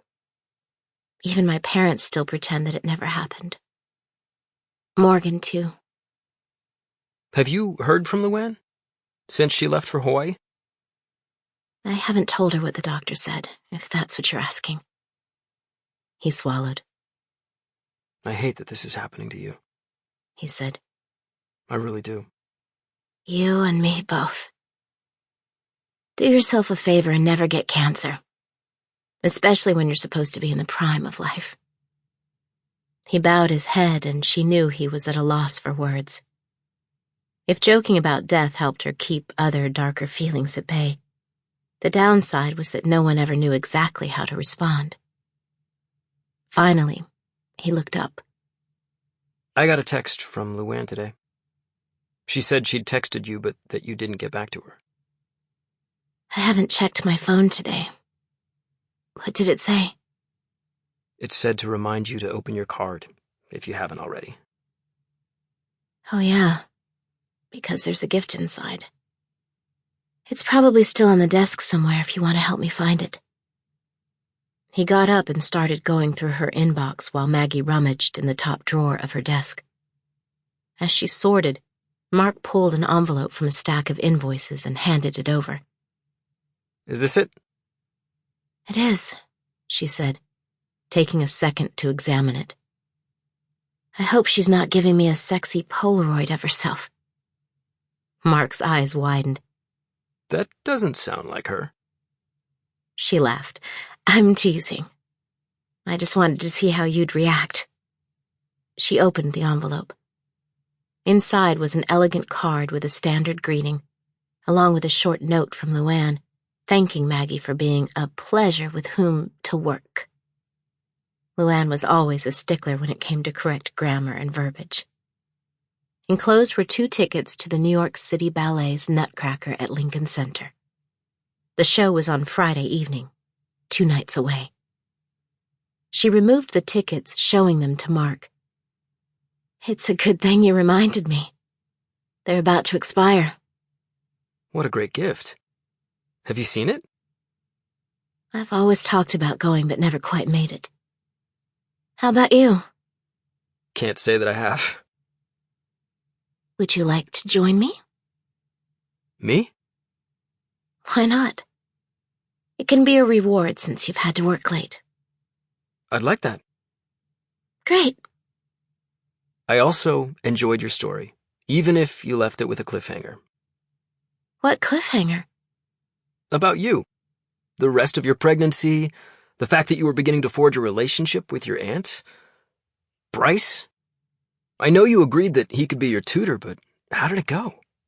Did he help, or did he let you down? As soon as Mark said the names, she felt a stab of disbelief that nearly a quarter century had passed since the months she'd spent in Ocracoke. Are you really interested in the rest of it? I am. He admitted. Why? Because it helps me understand a bit more about you. She took another drink of her melting smoothie, and suddenly flashed on her most recent discussion with Dr. Brodigan. One moment, she observed cynically, you're having a pleasant conversation with someone, and the next all you can think about is the fact that you're dying. She tried and failed to push the realization away, before suddenly wondering if Mark was mirroring her thoughts. I know you speak with Abigail every day. You're welcome to tell her about my prognosis. I wouldn't do that. That's your business. Does she watch the videos? Yes. Then she'll find out anyway. I was planning on posting about this latest development after I tell my parents and my sister. You haven't told them yet? I've decided to wait until after Christmas. Why? If I told them now, they'd probably either want me to immediately fly back to Seattle, which I don't want to do, or they'd insist on coming out here. And I don't want that either. They'd stress and need to wrestle with their grief, and it would be harder for all of us. As an added bonus, it would ruin all their future Christmases. I'd rather not do that. It's going to be hard no matter when you tell them. I know. But my family and I have a unique relationship. How so? I haven't exactly lived the kind of life my parents anticipated. I always had the feeling that I was born into the wrong family somehow. And I learned a long time ago that our relationship works best when we maintain some distance between us. They haven't understood my choices. As for my sister, she's more like my parents. She did the whole marriage, kids, suburbs thing, and she's still as beautiful as ever. It's hard to compete with someone like that. But look at all you've done. In my family, I'm not sure that matters. I'm sorry to hear that. In the silence that followed, Maggie suddenly yawned and Mark cleared his throat. Why don't you go ahead and take off, if you're tired? He said. I'll make sure everything is logged properly and handle all the shipments. In the past, she would have insisted on staying. Now she knew it wouldn't serve any purpose. Are you sure? You're taking me to the ballet. It's the least I can do. After she bundled up, Mark followed her to the door and pulled it open, ready to lock up behind her. The wind was harsh, biting her cheeks. Thanks again for the smoothie. Do you want me to get you an Uber or a cab? It's cold out there. It's not that far. I'll be fine. See you tomorrow? She didn't want to lie. Who knew how she would feel? Maybe, she said. When he nodded, his lips a grim line, she could see he understood. By the time she reached the corner, Maggie knew she'd made a mistake. It wasn't just biting outside. It felt arctic, and she was shivering hard even after entering her apartment. Feeling as if a block of ice were lodged in her chest, she huddled on the couch beneath a blanket for nearly half an hour before she summoned the energy to move again. In the kitchen, she made a chamomile tea.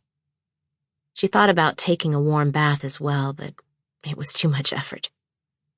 Instead, she went to her bedroom, slipped into a pair of thick flannel pajamas, a sweatshirt, 2 pairs of socks, and a nightcap to keep her head warm, and crawled under the covers. After finishing half a cup of the tea, she dozed off and slept for 16 hours. She woke feeling awful, as though she'd just pulled an all-nighter.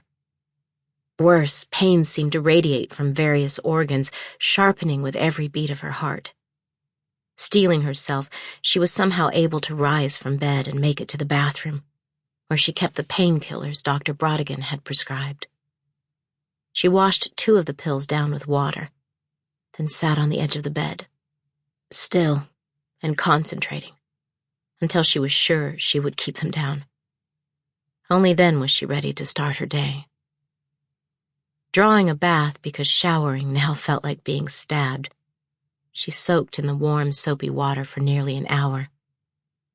Afterward, she texted Mark, letting him know that she wouldn't make it to the gallery today, but would touch base tomorrow regarding the time and place to meet for the ballet. After dressing in comfy clothing, she made breakfast, even though it was already afternoon.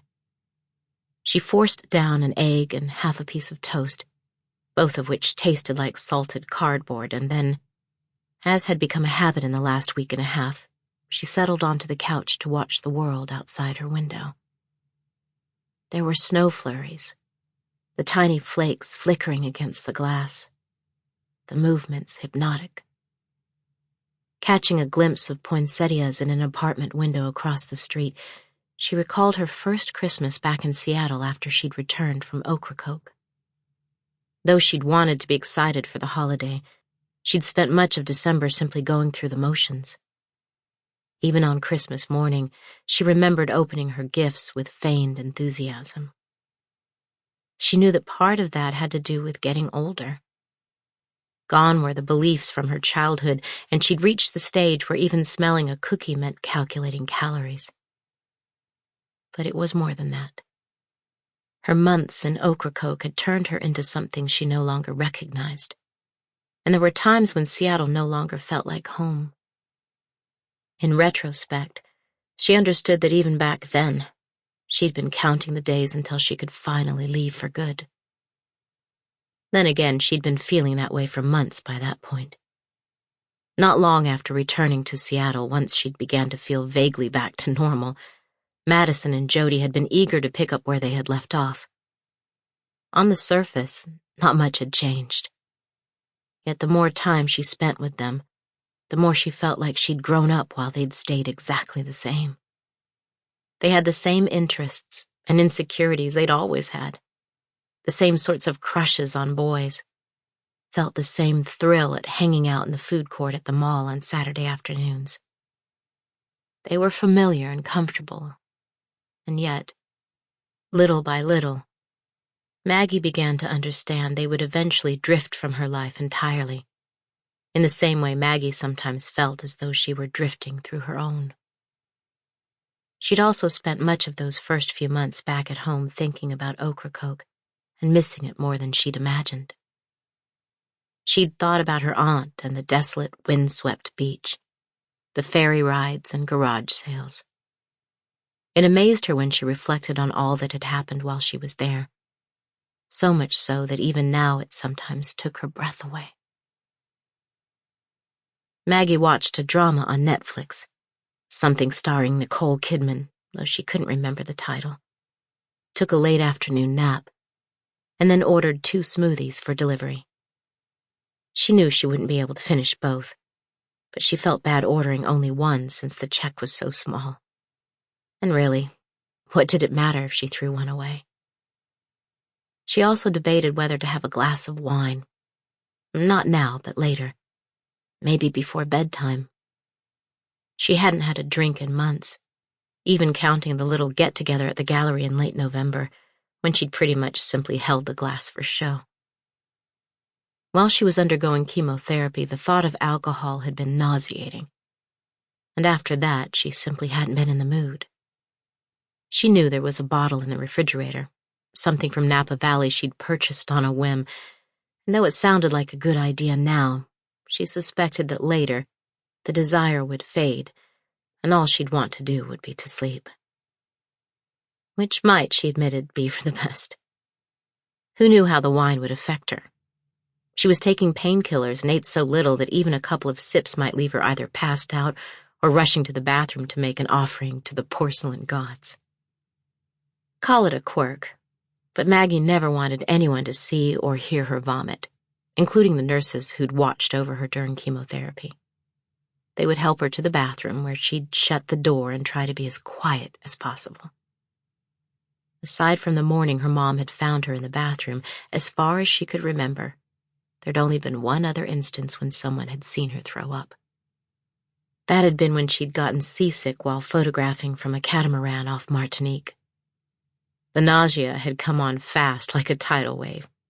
She'd felt her stomach immediately beginning to turn, and she barely made it to the railing in time. She retched nonstop for the next 2 hours. It was the most miserable experience she'd ever had while working. So over the top that she hadn't cared in the slightest whether anyone was watching. It had been all she could do to take any photographs that evening. Only 3 out of more than 100 were any good at all. And in between shots, she'd done her best to remain as still as possible. Morning sickness, hell, even chemotherapy sickness couldn't compare, and she'd wondered why she'd whined so much back when she was 16. Who had she really been back then? She'd tried to recreate the story for Mark, especially how terrible those first weeks in Ocracoke had been for a lonely, pregnant 16-year-old. At the time, her exile had seemed eternal. In retrospect, all she could think was that her months there had passed too quickly. Though she'd never said as much to her parents, she'd longed to return to Ocracoke. The feeling was especially strong in those first 2 months she was back in Seattle. In certain moments, the desire was almost overwhelming. While the passage of time diminished her longing, it never completely went away. Years ago, in the travel section of the New York Times, someone had written an account of their journeys in the Outer Banks. The writer had been hoping to see the island's wild horses and had finally spotted them near Corolla. But it was her description of the austere beauty of those low-slung barrier islands that struck a chord in Maggie. The article summoned the smell of Aunt Linda and Gwen making biscuits for fishermen early in the mornings, and the quiet solitude of the village on blustery winter days. She remembered clipping the article and sending it to her aunt, along with a few prints of some recent photographs she'd taken. As always, Aunt Linda had responded by mail, thanking Maggie for the article and raving about the photographs. She ended the letter by telling Maggie how proud she was of her and how much she loved her.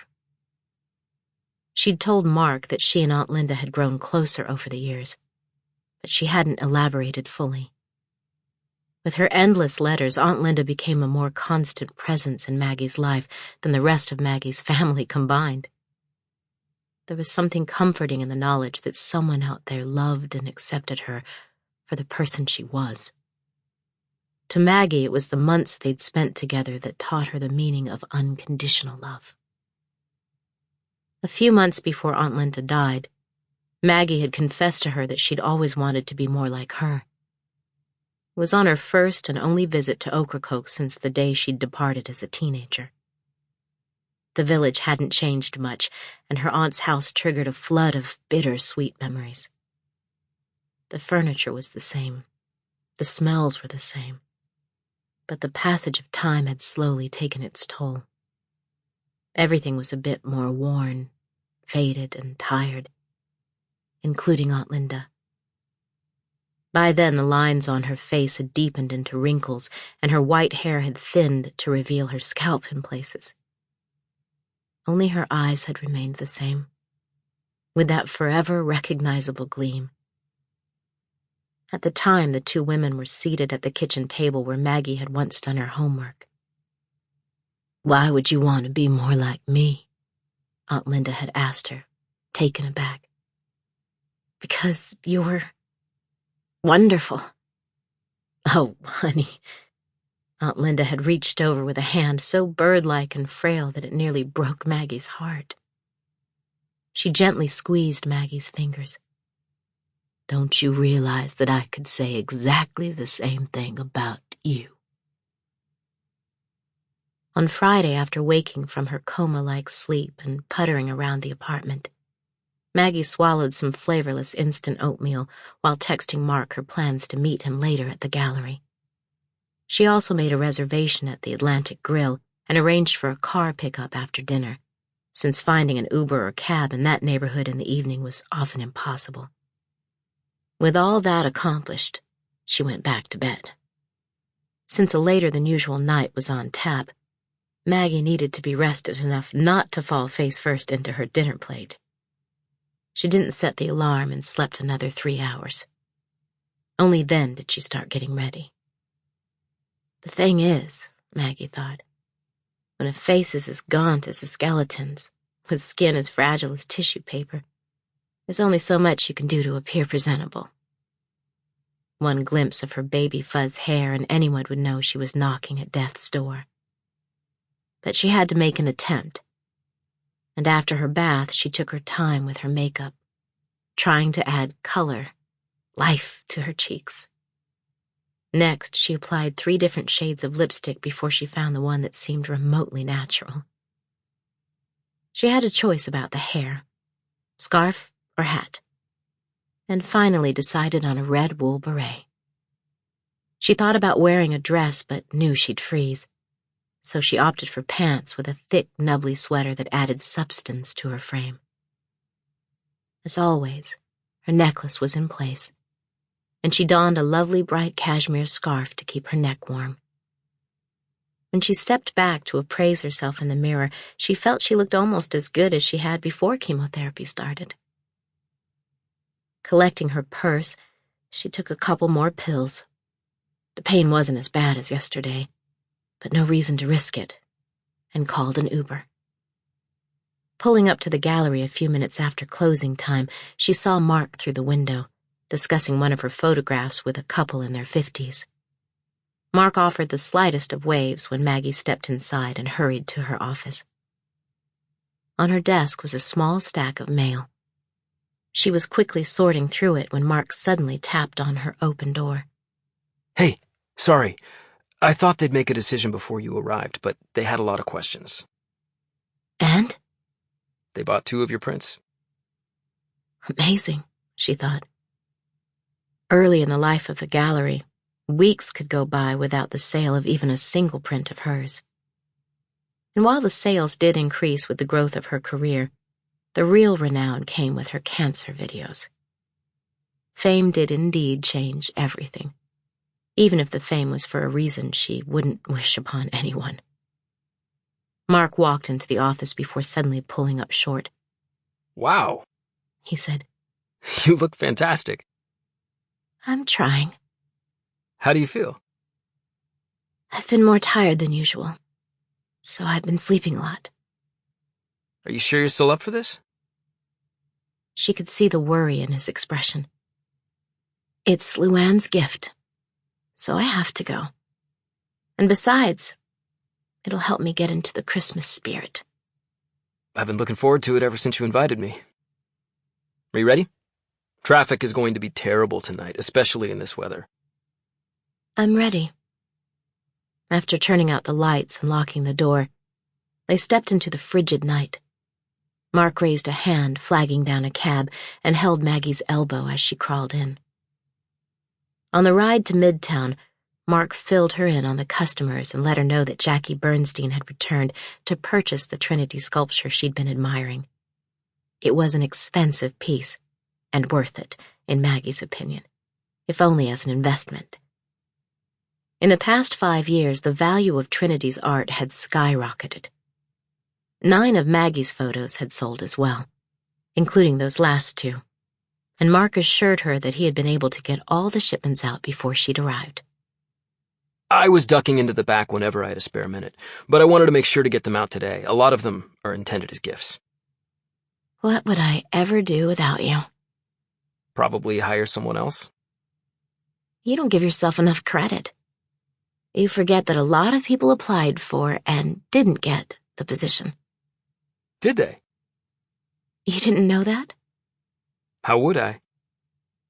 He had a point, she realized.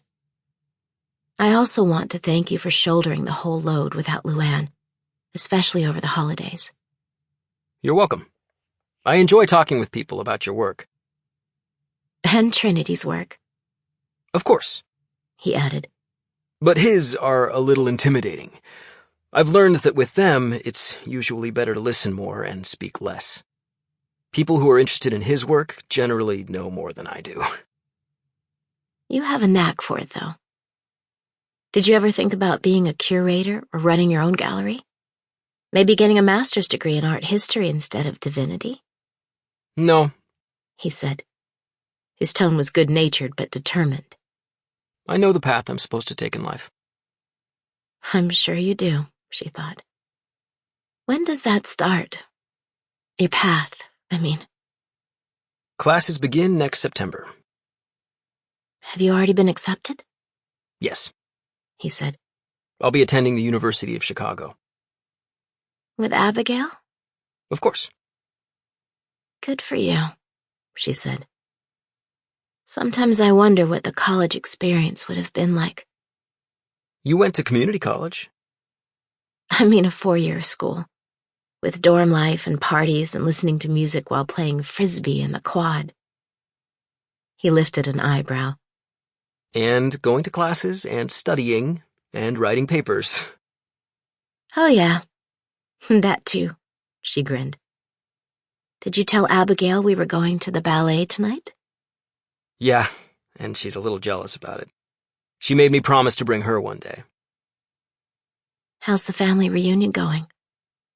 The house is chaotic and noisy all the time, but she loves it. One of her brothers is in the Air Force, and he came in from Italy. She hasn't seen him since last year. I'll bet her parents are thrilled to have everyone around. They are. I guess they've been building a gingerbread house. A massive one.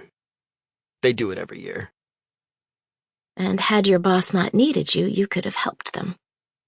It would definitely be a learning experience. I'm not very handy in the kitchen. And your parents? I heard you mention to Trinity that they're abroad now. They're in Jerusalem today and tomorrow. They'll be in Bethlehem on Christmas Eve. They texted some pictures from the Church of the Holy Sepulchre. He pulled out his phone to show her. This trip is something my parents have wanted to do for years, but they waited until I finished college so that I'd be able to come home during school breaks. Mark put his phone back into his pocket. Where did you go? The first time you left the country, I mean. Vancouver, Canada, Maggie answered. Mainly because it was driving distance.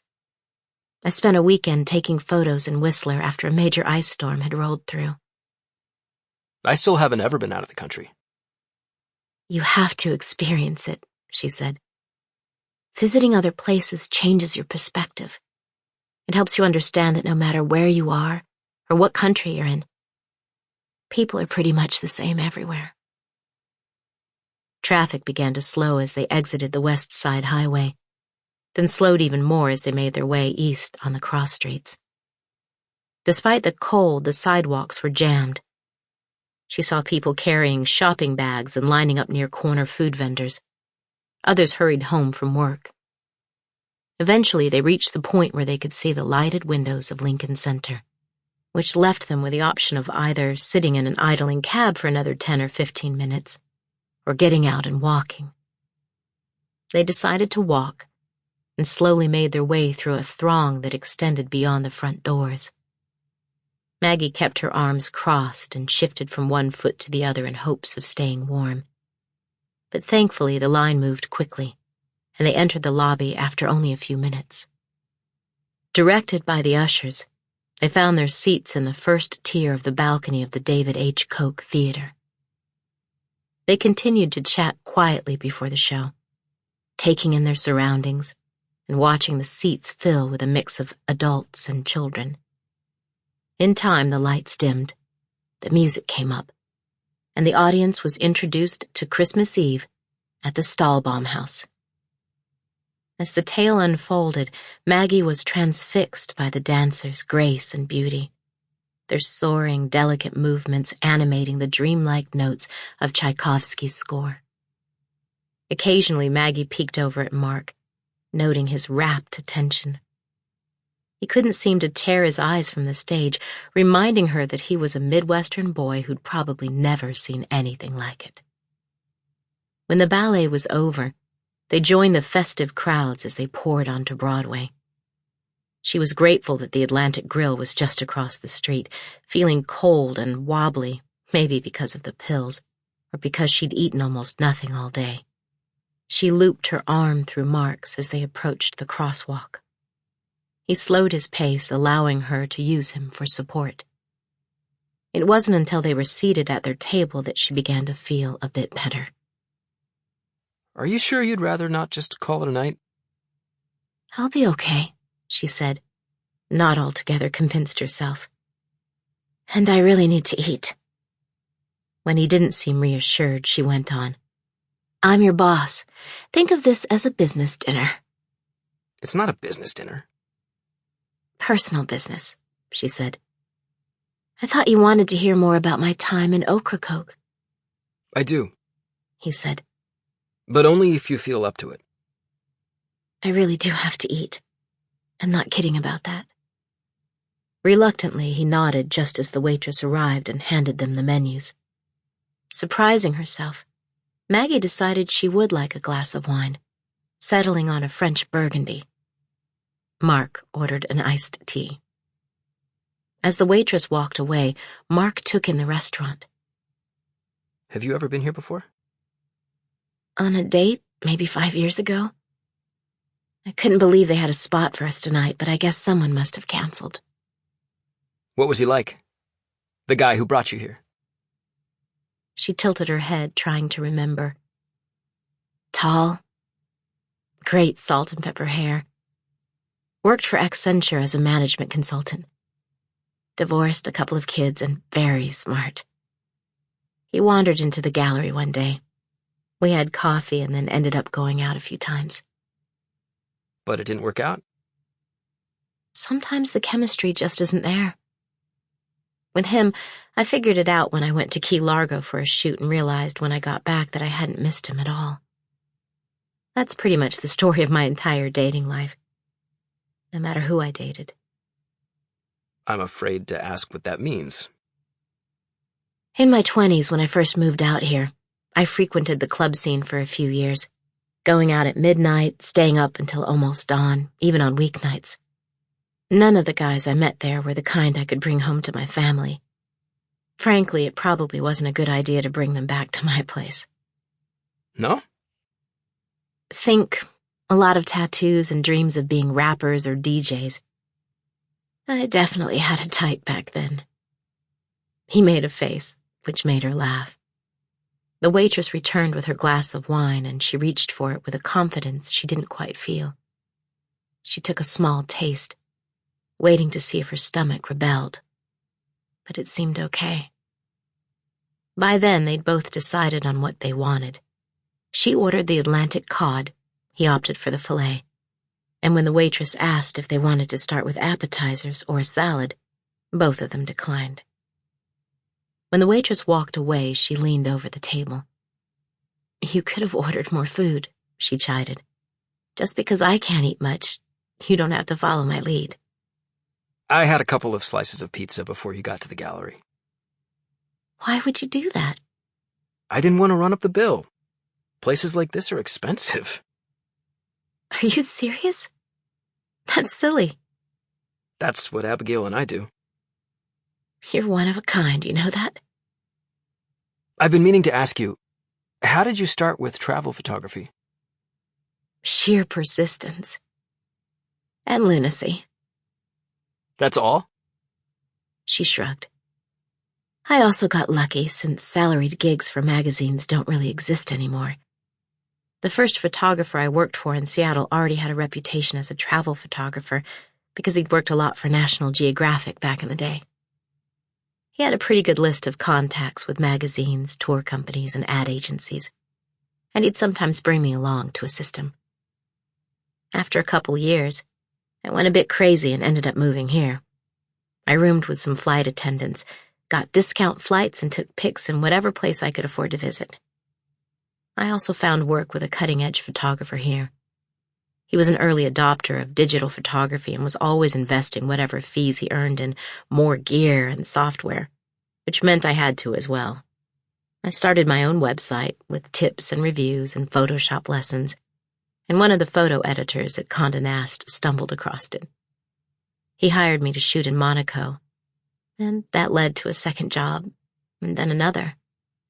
Meanwhile, my old boss in Seattle retired, and he pretty much offered me his client list as well as a recommendation. So I took over a lot of the work he'd been doing. What allowed you to become fully independent?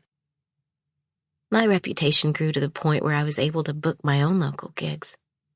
My fee, which I purposely kept low for international work, always enticed editors. And the popularity of my website and blog, which led to my first online sales, made bills easier to pay. I was also an early user of Facebook, Instagram, and especially YouTube, which helped with name recognition. And then, of course, there was the gallery, which cemented things for me. For years, it was a scramble to get any paid travel work, and then, like a switch had been thrown, I suddenly had all the work I could handle. How old were you when you landed that shoot in Monaco? 27.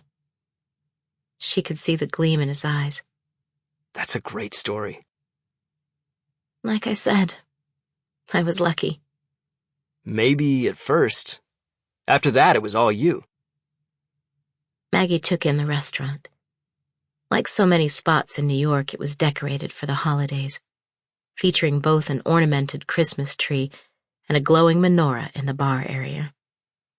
There were, by her estimation, more than the average number of red dresses and red sweaters, and as she studied the patrons, she wondered what they would be doing on Christmas, or even what she would be doing.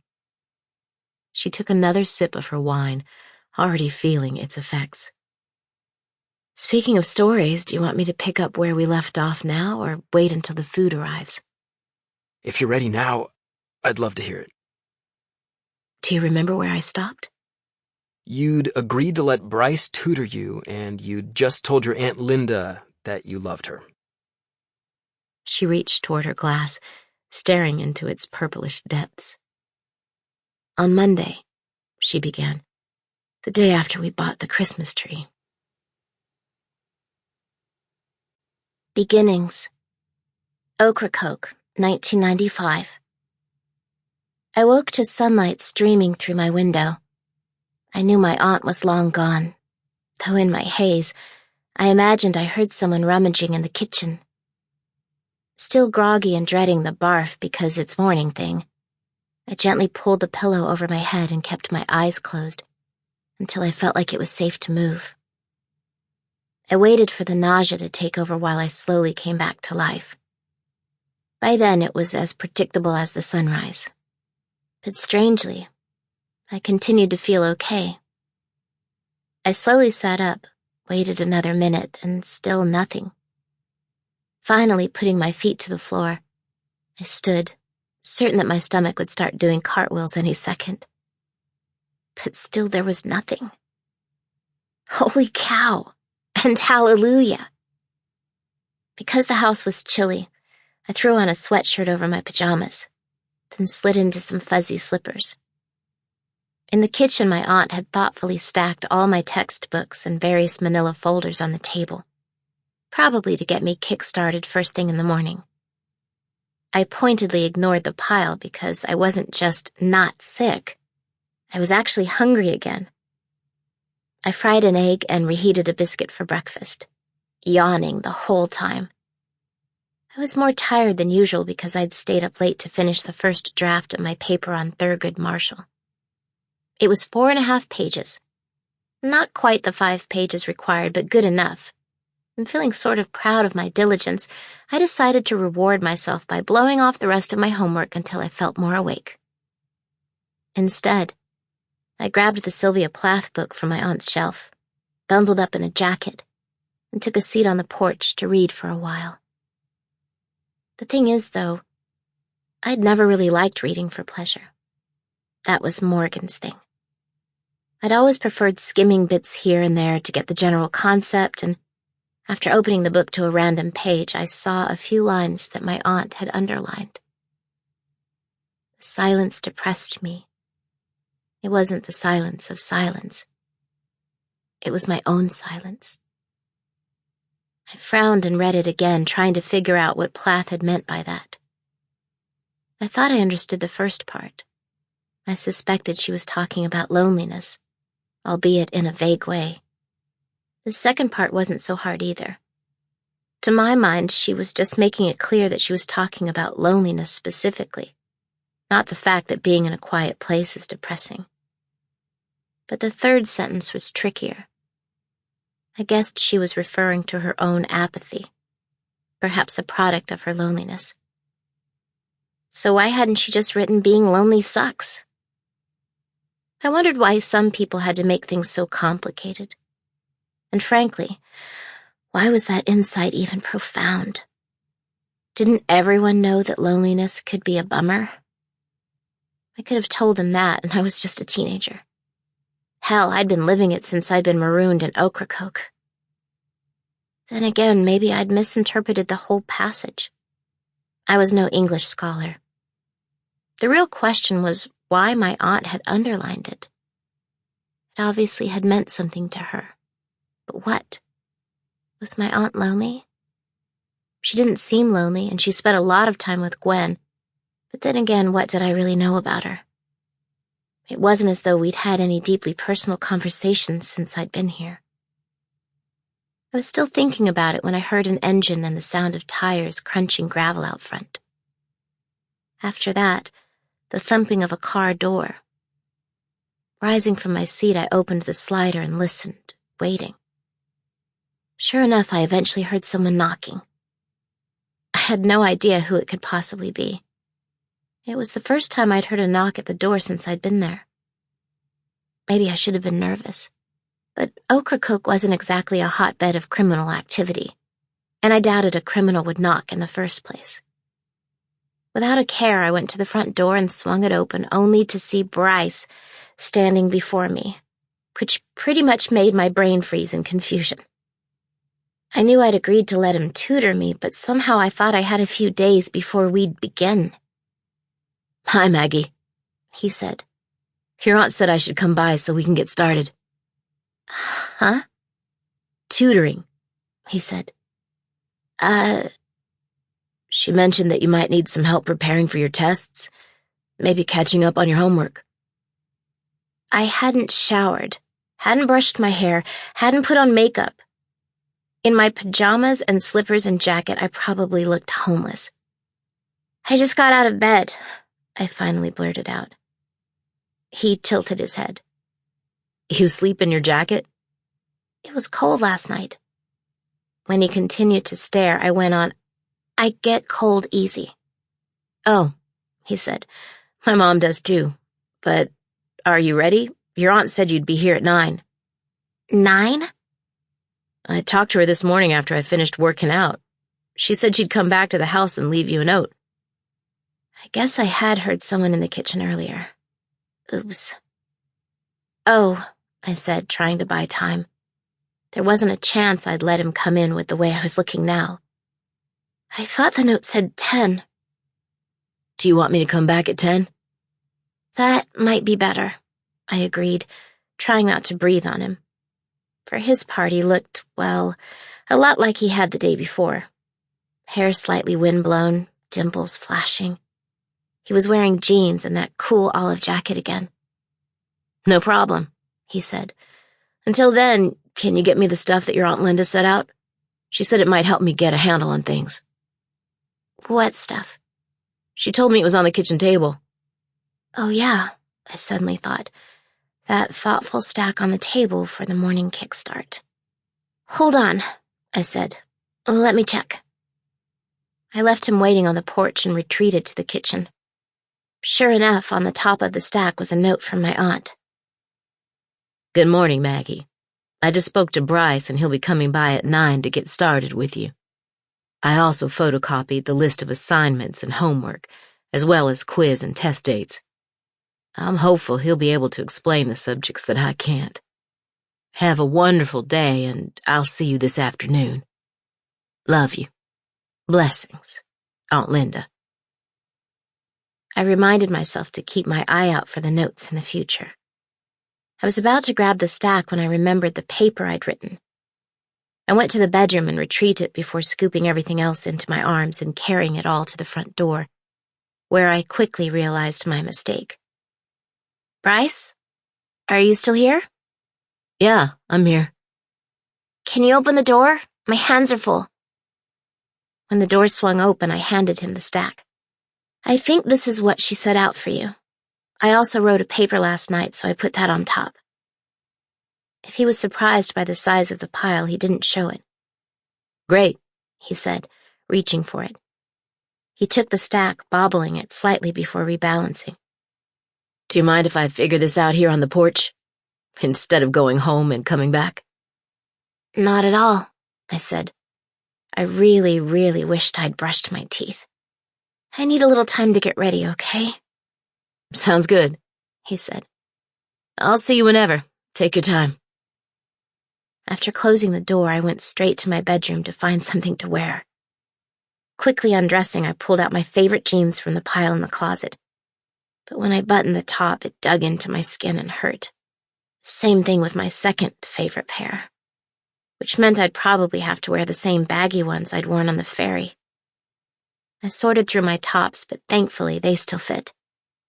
I picked something maroon with long sleeves. For shoes, though, I didn't have much. Sneakers, slippers, rubber boots, and Uggs. Uggs it would be. With that decided, I showered, brushed my teeth, and dried my hair. After dabbing on some makeup, I slipped into the clothes I'd picked out. Because my aunt had been so insistent about the cleanliness thing, my room was all set, so all I really had to do was straighten the sheet, pull up the comforter, and prop Maggie Bear against the pillow.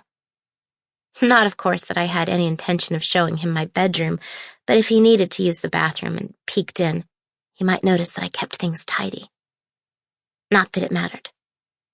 I washed and dried the plate, glass, and utensils I'd used for breakfast. But other than that, the kitchen was all set. I pulled open the drapes, letting more light into the house, and taking a deep breath, went to the door. Opening it, I saw him sitting on the front porch, legs perched on the steps. "Oh, hey," he said, no doubt hearing me behind him. He realigned the pile and got to his feet, then suddenly froze. He stared as though seeing me for the first time. "Wow, you look really nice." "Thanks," I answered, thinking that maybe I looked all right, even if I would never be as pretty as Morgan. But even so, I felt my cheeks redden slightly. "I just threw on whatever was lying around. You ready?" "Let me grab this stuff." He gathered up the stack and stepped back so he could squeeze through the door.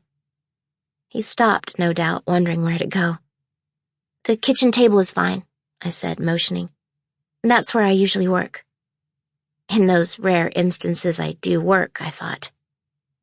And when I wasn't doing it in bed, which I wasn't about to tell him. "Perfect," he said. In the kitchen, he set the stack on the table, pulled out the manila folder at the top, and settled in the chair I'd used for breakfast. Meanwhile, I was still thinking about what he'd said to me on the porch. And even though I'd invited him inside, the fact that he was actually at the kitchen table felt bizarre, like something you might see on television or at the movies but never expected to experience in real life. I shook my head, thinking I need to get hold of myself.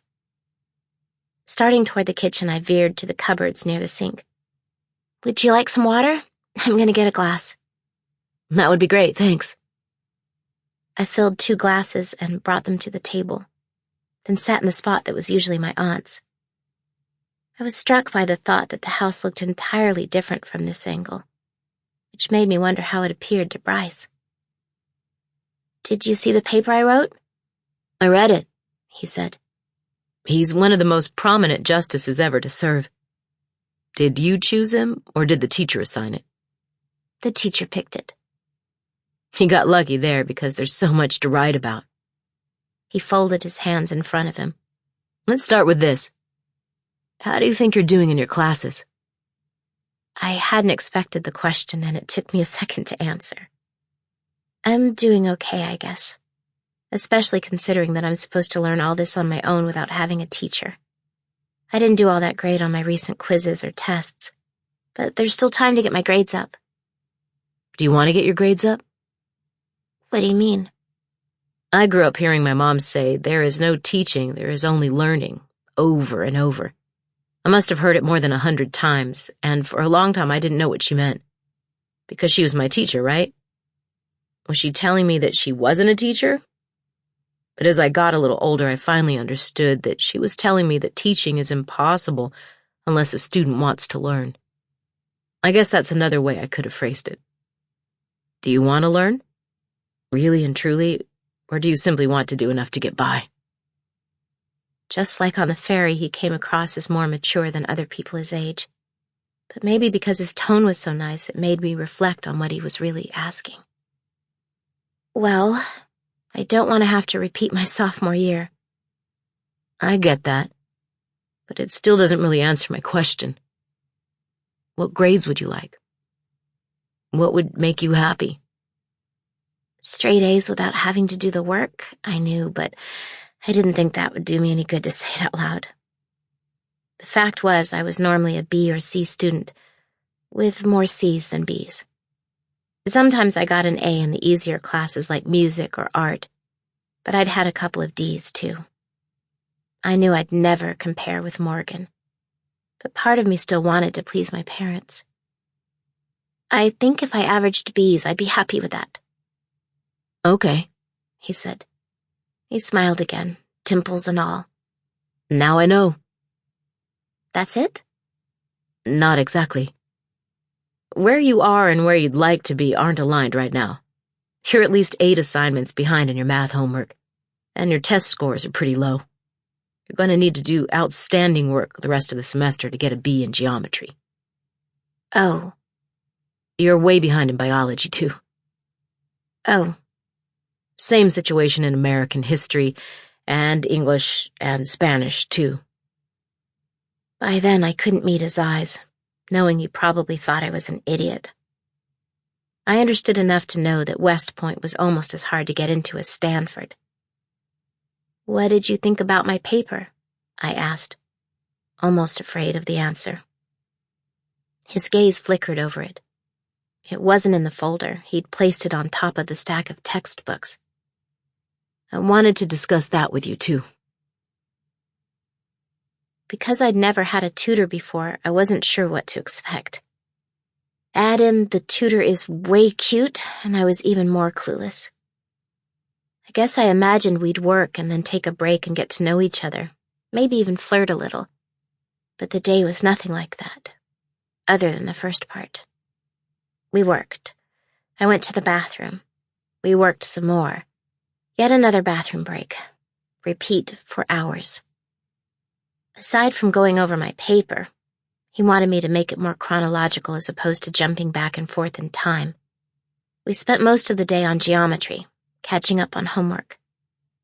There was no way I could get through everything because he made me do every single problem by myself. Whenever I asked for help, he'd go through my textbook and find the section that explained the concept.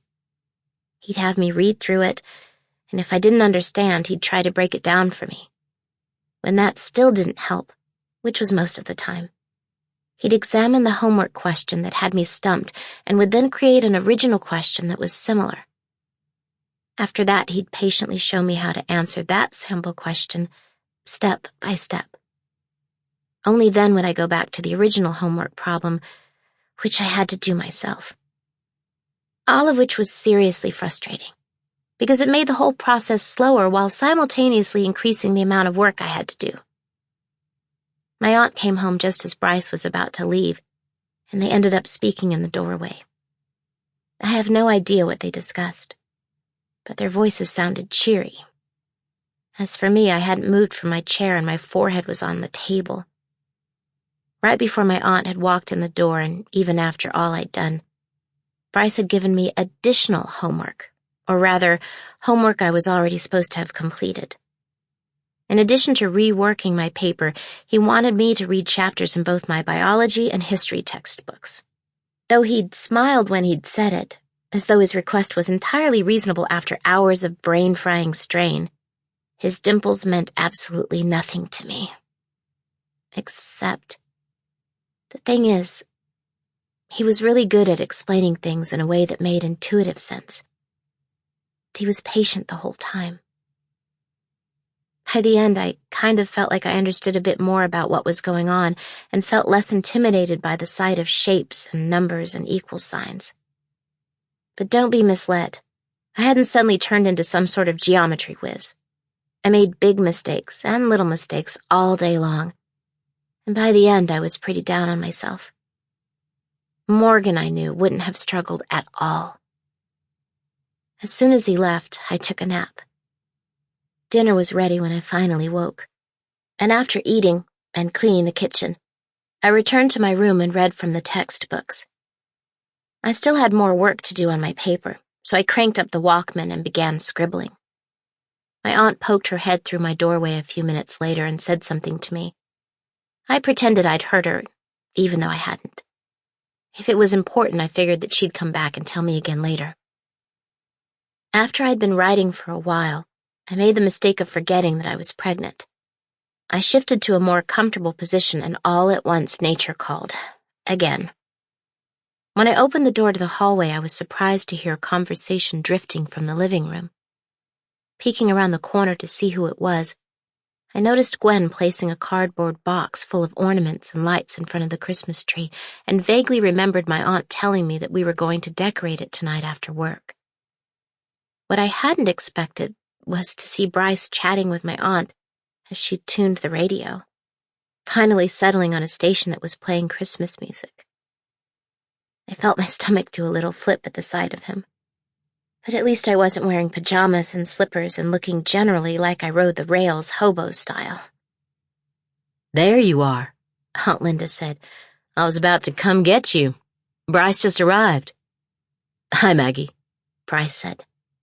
He was still wearing the same jeans and t-shirt, and I couldn't help noticing the pleasing silhouette his shoulders and hips made. Linda invited me over to help with the tree. I hope that's okay. I was momentarily speechless, but I don't think any of them noticed. Aunt Linda was already slipping into her jacket on the way out the door. Gwen and I are going to make a quick run to the store to get some eggnog, she said. If you two want to get started on the lights, feel free. We'll be back in a few minutes. I remained in the doorway before remembering with painful urgency why I'd left my room in the first place. I went to the bathroom and washed my hands afterward. Peering into the mirror above the sink, even I could tell I was tired, but there wasn't anything I could do about it. I ran a brush through my hair, took a breath, and went out, wondering why I suddenly felt nervous. Bryce and I had been alone in the house already for hours. Why was this any different? Because, a voice inside me whispered, he's not here to tutor me. He's here because clearly Aunt Linda wanted him to come over. Not for her, but because she thought I might like that. By the time I walked out of the bathroom, Aunt Linda and Gwen were gone, and Bryce had pulled a strand of lights from the box. I watched him struggle to untangle them, and playing it cool, I fished out a different strand and started untangling too. I finished my reading, I said. Some of my paper too. Without sunlight streaming through the windows, his hair and eyes seemed darker than usual. Good for you, he said. I took Daisy for a walk on the beach, and then my parents had me chop firewood. Thanks for having me over. Of course, I said, even though I'd had no say in the matter. He finished with his strand and scanned the room. I need to check to make sure the lights are working. Is there an outlet handy? I had no idea. I'd never needed to know where the outlets were, but I think he was mostly talking to himself because he bent lower, peering under the table next to the couch. There it is. He squatted down, his movements fluid, and reached underneath to plug in the strand. I watched as the multicolored lights blinked on. I love decorating Christmas trees, he offered, heading to the box again. It gets me into the spirit of things. He reached for another strand just as I finished untangling mine.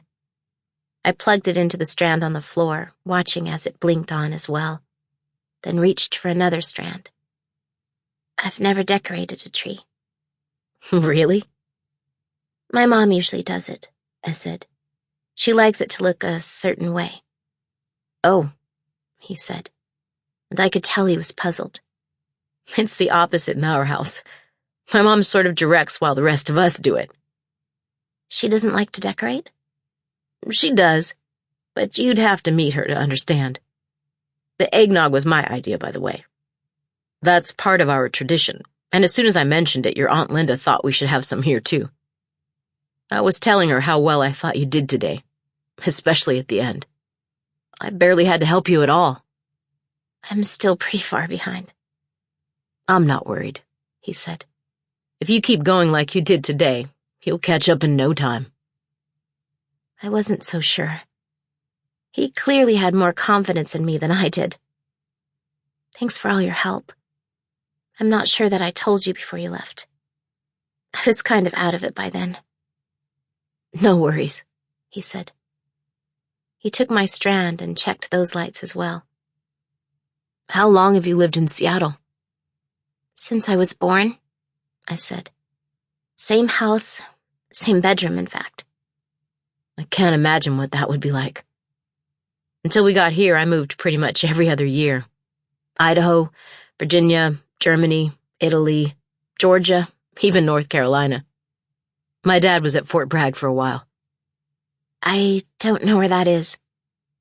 It's in Fayetteville, south of Raleigh, about 3 hours from the coast. Still doesn't help. My knowledge of North Carolina is pretty much limited to Ocracoke and Morehead City. He smiled. Tell me about your family. What do your mom and dad do? My dad works on the line at Boeing. I think he does riveting, but I'm not really sure. He doesn't talk about it much, but I get the sense it's the same every day. My mom works part-time as a secretary at our church. And you have a sister, right? Yeah, I nodded. Morgan. She's 2 years older than me. Do you two look alike? I wish, I said. I'm sure she says the same thing about you. His compliment caught me off guard, the same way it had in the morning when he'd told me I looked really nice. Meanwhile, Bryce retrieved an extension cord from the box. I guess we're ready, he said. He plugged in the extension cord and attached the first strand of lights. Do you want to lead or adjust? I wasn't sure what he was talking about. Adjust, I guess? Okay, he said. Gripping the tree, he gently scooted it away from the front window, making more space. It's easier to get around the tree this way. We can move it back when we're finished. Making sure the cord had enough slack, he began stringing the lights at the back of the tree, then circled to the front. Just make sure there are no gaps or places where the lights are too close together. Adjusting. Got it. I did as he asked. It wasn't long before the first strand was at an end, and he plugged in the next one. We repeated the process, working together. He cleared his throat. I've been meaning to ask what brought you to Ocracoke. And there it was. The question. Actually, I was surprised it hadn't come up earlier, and I thought back to the conversation I'd had with my aunt and the impossibility of secrets in Ocracoke, and that, as she noted, it would be best if the answer came from me. I took a deep breath, feeling a flutter of fear. I'm pregnant. He was still bent over as he glanced up to face me. I know. I meant, why are you here in Ocracoke and not with your family? I felt my mouth fall open. You knew I was pregnant? Did my aunt tell you? Linda didn't say anything. I just sort of put the pieces together. What pieces? The fact that you're here but still enrolled in a school in Seattle. Because you're leaving in May. Because your aunt was vague about the reason for your sudden visit. Because she asked for an extra cushy seat on your bike. Because you used the bathroom a lot today. Pregnancy was the only explanation that made sense. I wasn't sure whether I was more surprised by the idea that he'd figured it out so easily, or the fact that there was no judgment in his tone or his expression as he said it. It was a mistake, I said in a rush. I did something stupid last August with a guy I barely knew, and now I'm here until I have the baby because my parents didn't want anyone to find out what happened to me. And I'd rather you not tell anyone either. He started wrapping the tree again. I'm not going to say anything. But won't people learn what happened when they see you walking around with a baby? I'm giving her up for adoption. My parents have it all figured out. It's a her? I have no idea. My mom thinks it'll be a girl because she says my family only makes girls. I mean, my mom has 4 sisters. My dad has 3 sisters. I have 12 female cousins and no males. My parents had girls. That's cool, he offered. Aside from my mom, it's all boys in our family. Can you hand me another strand? The change in subject threw me. Wait, you don't have more questions? Like what? I don't know. How it happened or whatever? I understand the mechanics, he said, his tone neutral. You already mentioned that it was a guy you barely knew, and a mistake, and you're giving her up for adoption, so what else is there to say? My parents certainly had a lot more to say, but to his point, what did the details matter? In my confusion, I reached for another strand and handed it to him. I'm not a bad person. I never thought you were. He started going around the tree again. By then, the lights were halfway to the top. Why doesn't any of this bother you? Because, he answered, still placing the lights. The same thing happened to my mom. She was a teenager when she became pregnant. I guess the only difference was that my dad married her, and I eventually came along. Your parents told you that? They didn't have to. I know their anniversary and I know my birthday. The math isn't hard. Wow, I thought. I wondered if my aunt knew all this. How old was your mom? 19. It didn't seem like a significant age difference, but it was, even if he didn't say so. After all, at 19 you're a legal adult and not in high school anymore. Instead, once he finished with the next strand, he said, "Let's step back and see how we're doing." From a distance, it was easier to see the gaps and other places where the lights were too close together. At the tree, we both adjusted the strands, stepped back, then adjusted some more, the scent of pine filling the room as the branches moved. Strains of Bing Crosby played in the background as flickering lights fell across Bryce's features. In the silence, I wondered what he was really thinking, and whether he was as accepting as he seemed. Once we finished, we strung the lights on the top half of the tree. Because he was taller, he did pretty much everything while I stood and watched. When he was done, we both stepped farther away again and studied our accomplishment. What do you think? It's pretty, I answered, even though my mind was still a million miles away. Do you know if your aunt has a star or an angel for the top? I have no idea. And thanks. For what? For not asking questions. For being so nice about the reason I'm in Ocracoke. For agreeing to tutor me. You don't have to thank me, he said. Believe it or not, I'm glad you're here. Ocracoke can get kind of boring in the winter. You don't say. He laughed. I guess you've noticed that, huh? For the first time since he'd arrived, I smiled. It's not all bad. Aunt Linda and Gwen showed up about a minute later and oohed and awed over the lights before pouring glasses of eggnog. The four of us sipped while adding tinsel to the tree along with the ornaments and the angel for the top, which had been stored in the hall closet. It didn't take long until the tree was finished. Bryce slid it back into place before adding more water to the base. Afterward, Aunt Linda plied us with cinnamon rolls she'd bought at the store, and though they weren't as fresh as her biscuits, we ate them with gusto at the table. Even if it wasn't terribly late, it was probably time for Bryce to go, since Aunt Linda and Gwen had to wake up so early. Thankfully, he seemed to realize it and brought his plate to the sink, then said goodbye before we started toward the door. Thanks again for having me over, he said, reaching for the knob. That was a lot of fun. I wasn't sure if he meant decorating the tree or spending time with me was fun, but I felt a surge of relief that I'd told him the truth about myself, and that he'd been more than kind about all of it. I'm glad you came. I'll see you tomorrow, he said, his voice quiet, the words strangely sounding like both a promise and an opportunity.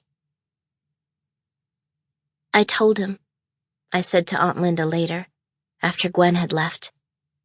We were in the living room moving the empty boxes to the hall closet. And? He already knew. He figured it out. He's very bright. The whole family is. When I set the box on the floor, my jeans pinched my waist, and I already knew my other pants were even tighter. I think I'm going to need some bigger clothes. I was going to suggest that we do some shopping after church on Sunday for just that reason. You could tell? No, but it's about that time.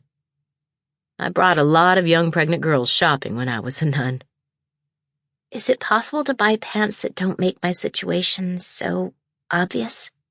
I mean, I know everyone's going to know, but it's fairly easy to hide in winter because sweaters and jackets can cover a lot. I doubt anyone will see your baby bump until March, maybe even April. And once it does show, you can always keep a lower profile then, if that's what you want. Do you think other people have figured it out? Like Bryce did? And that they're talking about me? My aunt seemed to choose her words carefully. I think there's some curiosity about why you're here. But no one has asked me directly. If they do, I'll just tell them that it's personal. They'll know not to press. I liked the way she was watching out for me. Gazing toward the open door of my room, I thought about what I'd read earlier in the Sylvia Plath book. Can I ask you something? Of course. Do you ever feel like you're all alone? She lowered her gaze, an odd expression on her face. All the time, she said, her voice barely above a whisper. I'm not going to bore you with the details of that first week, because they were pretty much the same, varying only by subject. I finished rewriting my paper and Bryce had me rewrite it a second time before he was finally satisfied. I slowly but steadily began to catch up on my homework, and on Thursday we spent most of the day studying for Friday's geometry test. By then I knew my brain would be too tired to take it after my aunt got back home from work, so she came home from the shop to proctor the exam at 8 the next morning, before Bryce arrived. I was pretty nervous. As much as I'd studied, I was terrified of making stupid mistakes or seeing a problem that might as well have been written in Chinese. Right before my aunt handed me the test, I said a little prayer, even though I didn't think it would do any good. Fortunately, I thought I understood what most of the questions were asking, and then worked through them step by step the way Bryce had shown me. Even so, when I finally handed it over, I still felt like I swallowed a tennis ball. I'd scored in the 50s or 60s on the previous tests and quizzes, and couldn't bear to watch my aunt as she graded it. I didn't want to see her using the red pencil to cross things out, so I pointedly stared out the window. When Aunt Linda eventually brought the test back to me, she was smiling, but I couldn't tell whether it was out of pity or because I'd done well. She put the test on the table in front of me, and after taking a deep breath, I finally had the courage to check. I hadn't aced it. Didn't even get an A. But the B I got was closer to an A than a C, and when I instinctively squealed with joy and disbelief, Aunt Linda held out her arms and I fell into them, the two of us hugging in the kitchen for a long time. And I realized how much I'd needed that. When Bryce arrived, he reviewed the exam before handing it back to my aunt. I'll do better next time, he said, even though I was the one who had taken it. I'm thrilled, I said. And don't bother trying to feel bad, because I'm not going to accept it. Fair enough, he responded, but I could still see it was bothering him. After Aunt Linda gathered up all my work, she shipped everything to my school on Fridays and started toward the door. Bryce glanced at me, his expression uneasy. I wanted to ask you something, he said. I know it's kind of last minute, and that I have to ask your aunt too, but I didn't want to do that until I talked to you first. Because if you don't want to, then there's no reason to ask her, right? And obviously, if she's not okay with the idea, then no worries. I have no idea what you're talking about. You know about the new Bern flotilla, right? I've never heard of it. Oh, he said. I should have guessed that. New Bern is a small town inland from Morehead City, and every year the town hosts a Christmas flotilla. It's basically a bunch of boats decorated in Christmas lights that float down the river like a parade. Afterwards, my family has dinner, and then we visit this amazing decorated property in Vanceboro. Anyway, it's an annual family tradition, and it's all happening tomorrow. Why are you telling me this? I was wondering if you'd like to come with us. It took a couple of seconds before it dawned on me that he was asking me on something like a date. It wasn't a real date since his parents and younger brothers would be with us. It would be more of a family outing. But because of the bungling, circuitous way he'd broached the subject, I suspected it was the first time he'd ever asked a girl to join him in anything. It surprised me because he'd always seemed so much older than I was. In Seattle, boys would just ask, "Do you want to hang out?" and be done with it. Jay hadn't even done that much. He'd just sat down beside me on the porch and started talking. But I kind of liked the bungling over-complexity, even if I couldn't imagine anything romantic between us. Whether he was cute or not, the romance thing inside me had shriveled up like a raisin on a hot sidewalk, and I doubted whether I'd ever experience the feeling of desire again. Still, it was sweet. If my aunt says it's okay, that sounds fun. "There's something else you need to know first," he said. "We stay overnight in New Bern because the ferries don't run that late. My family rents a house, but you'd have your own room, of course." Maybe you'd better ask her before she leaves. By then, my aunt was already out the door and heading down the steps. Bryce chased after her, and all I could think was that he'd just asked me on a date. No, scratch that. A family outing. I wondered what my aunt would say. It didn't take long before I heard Bryce coming back. He was grinning as he walked through the door. "She wants to talk to my parents and said she'd let us know this afternoon." Sounds good. "I guess we should get started then. With tutoring, I mean." "I'm ready whenever you are." "Great," he said, taking a seat at the table, his shoulders suddenly relaxing. "Let's start with Spanish today. You have a quiz on Tuesday." And like a switch had been thrown, he went back to being my tutor, a role that clearly made him more comfortable.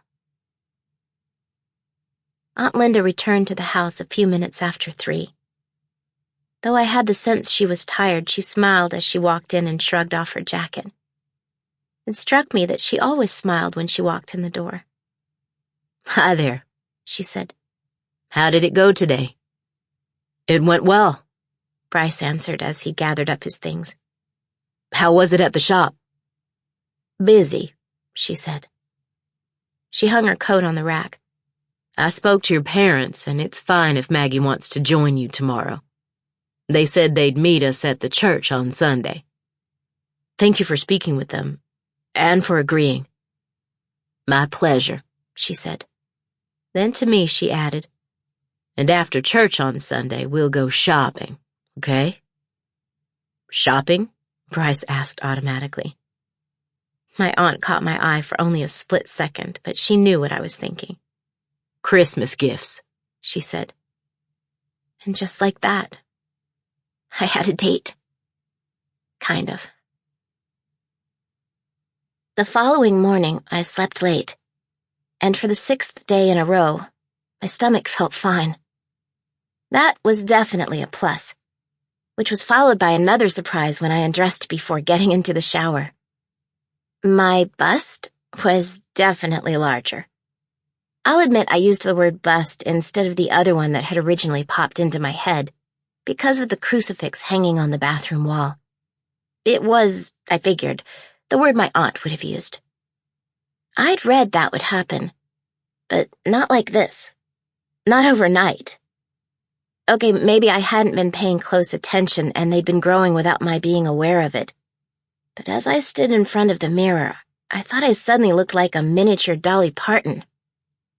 On the downside, I noticed that my once small waist was already beginning to go the way of Atlantis. Examining myself from the side, I was both bigger and wider in the mirror. Though there was a scale in the bathroom, I couldn't work up the courage to check how much weight I'd gained. For the first time since Bryce had started tutoring me, I had the house to myself for most of the day. I probably should have used the quiet to catch up on homework, but I decided to go to the beach instead. After bundling up, I found the bike beneath the house. I was a little wobbly as I got going. It had been a while, but got the hang of it within a few minutes. I pedaled slowly in the cold wind, and when I reached the sand, I propped the bike against a post that indicated a walking path through the dunes. It was pretty at the beach, even if it was entirely different from the coast in Washington. Where I was used to rocks and cliffs and angry waves shooting plumes of water, there was nothing but gentle swells and sand and sawgrass. No people, no palm trees, no shuttered lifeguard stands or homes with oceanfront views. As I walked the empty stretch of shoreline, it was easy to imagine that I was the first to have ever been there. Alone with my thoughts, I tried to picture what my parents were doing, or would be doing later because it was still early there. I wondered whether Morgan would be practicing the violin. She did that a lot on Saturdays. Or whether she'd go shopping at the mall for gifts. I wondered if they'd gotten the tree yet, or if that was something they would do later today or tomorrow, or even next weekend. I wondered what Madison and Jody were up to, whether either of them had met a new guy, what movies they'd gone to see lately, or where, if anywhere, they were going for the holidays. Yet, for the first time since I'd left Seattle, the thoughts didn't make me ache with a sadness that felt overwhelming. Instead, I realized that it had been the right decision to come here. Don't get me wrong, I still wished none of this had ever happened. But somehow I knew that my Aunt Linda was exactly what I needed at this time in my life. She seemed to understand me in a way that my parents never had. Maybe because, just like me, she always felt alone. After I returned to the house, I showered and stuffed the things I would need for church in one of the duffel bags I'd brought from Seattle, then spent the rest of the day reading various chapters in my textbooks, still trying to catch up and hoping that some of the information would stick in my head long enough for me to be able to complete the homework without having to do the extra problems that Bryce would no doubt concoct. Aunt Linda returned at 2. Saturdays were shorter days at the shop, and made sure that I'd packed everything else I needed but had forgotten, from toothpaste to shampoo. Afterward, I helped her set up the nativity scene on the fireplace mantel. As we worked, I noticed for the first time that her eyes were the same as my dad's. "What are your plans tonight?" I asked, "since you'll have the place to yourself." "Gwen and I are going to have dinner," she said. "We'll play gin rummy afterwards." "That sounds relaxing." "I'm sure you'll have a pleasant evening with Bryce and his family as well." "It's no big deal." "We'll see." The way she said it while also averting her eyes made my next question automatic. "Do you not want me to go?" "You two have spent a lot of time together already this week." "Tutoring," I said, "because you thought I needed it." "I know," she said. "And while I agreed that you could go, I do have concerns." "Why?" She adjusted the figurines of Mary and Joseph before answering. "It's sometimes easy for young people to lose themselves in feelings of the heart." The words she'd used, both old-fashioned and nun-like, took me a few seconds to process, but I felt my eyes widen. "You think I'm going to fall for him?" When she didn't answer, I almost laughed. "You don't have to worry about that," I went on. "I'm pregnant, remember? I have no interest in him at all." She sighed. "I wasn't worried about you." Bryce showed up a few minutes after we'd finished decorating the mantel. Still a bit off balance from my aunt's comment, but kissing her on the cheek anyway, I stepped out the door with my duffel bag while he was still ascending the steps. "Hey there," he said. Like me, he was dressed for a wintry night. The cool olive jacket had been replaced by a thick down coat like my own. "You ready? Can I take that for you?" "It's not heavy, but sure." After he grabbed the duffel, we waved goodbye to my aunt and made for his truck. The same one I'd seen on the ferry. Up close, it was bigger and taller than I remembered. He opened the passenger door for me, but it felt a bit like I was scaling a small mountain before I could finally crawl inside. He closed the door behind me and then got in from the other side, setting the duffel between us. Though the sky was clear, the temperature was already dropping. From the corner of my eye, I could see my aunt turn on the lights of the Christmas tree, which shone in the window, and for whatever reason, I suddenly thought back to the moment I'd first seen him and his dog on the ferry. I forgot to ask, but is Daisy coming with us? Bryce shook his head. No. I just dropped her off at my grandparents'. They didn't want to come? Your grandparents, I mean? They don't like leaving the island unless they have to. He smiled. And by the way, my parents can't wait to meet you. Me too, I said, hoping they wouldn't ask the question. But I didn't have time to dwell on it. The ride only took a few minutes. Their house was in the same general area as my aunt's shop, near the hotels and the ferry. Bryce pulled the truck into the drive, stopping next to a large white van, and I found myself peering at a home that initially struck me as the same as every other home in the village, except maybe a little larger and better maintained. As I was taking it in, the front door suddenly flew open, and two young boys raced down the steps, jostling each other. I found my eyes flashing between them, thinking they were mirror images of each other. Richard and Robert, if you've forgotten, he said. I'll never be able to tell them apart. They're used to it, and they'll mess with you because of it. Mess with me how? Robert's in the red jacket. Richard is in the blue jacket. For now, anyway. But they might switch, so be prepared. Just remember that Richard has a tiny mole below his left eye. By then, the two of them had stopped near Bryce's truck and were staring at us. Bryce grabbed my duffel and opened his door before climbing down. I did the same, feeling like I was falling before my feet finally hit the gravel. We met at the front of the truck. Richard, Robert, Bryce said. This is Maggie. Hi, Maggie, they said in unison, their voices sounding both robotic and forced, machine-generated. Then, also in unison, they both tilted their heads to the left, and when they went on, I knew it was an act. It's a pleasure to meet you and to have the honor of your company this evening. Playing along, I gave the Star Trek salute. Live long and prosper.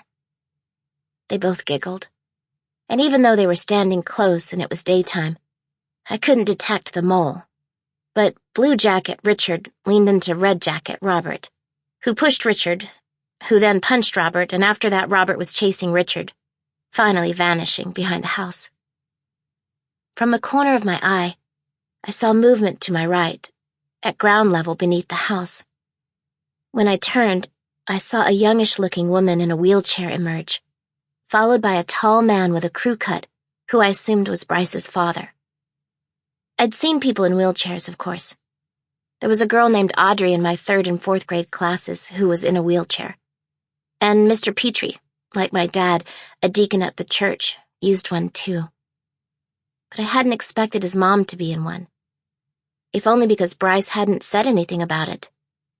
He could mention that she'd been a pregnant teen, but forget to tell me this?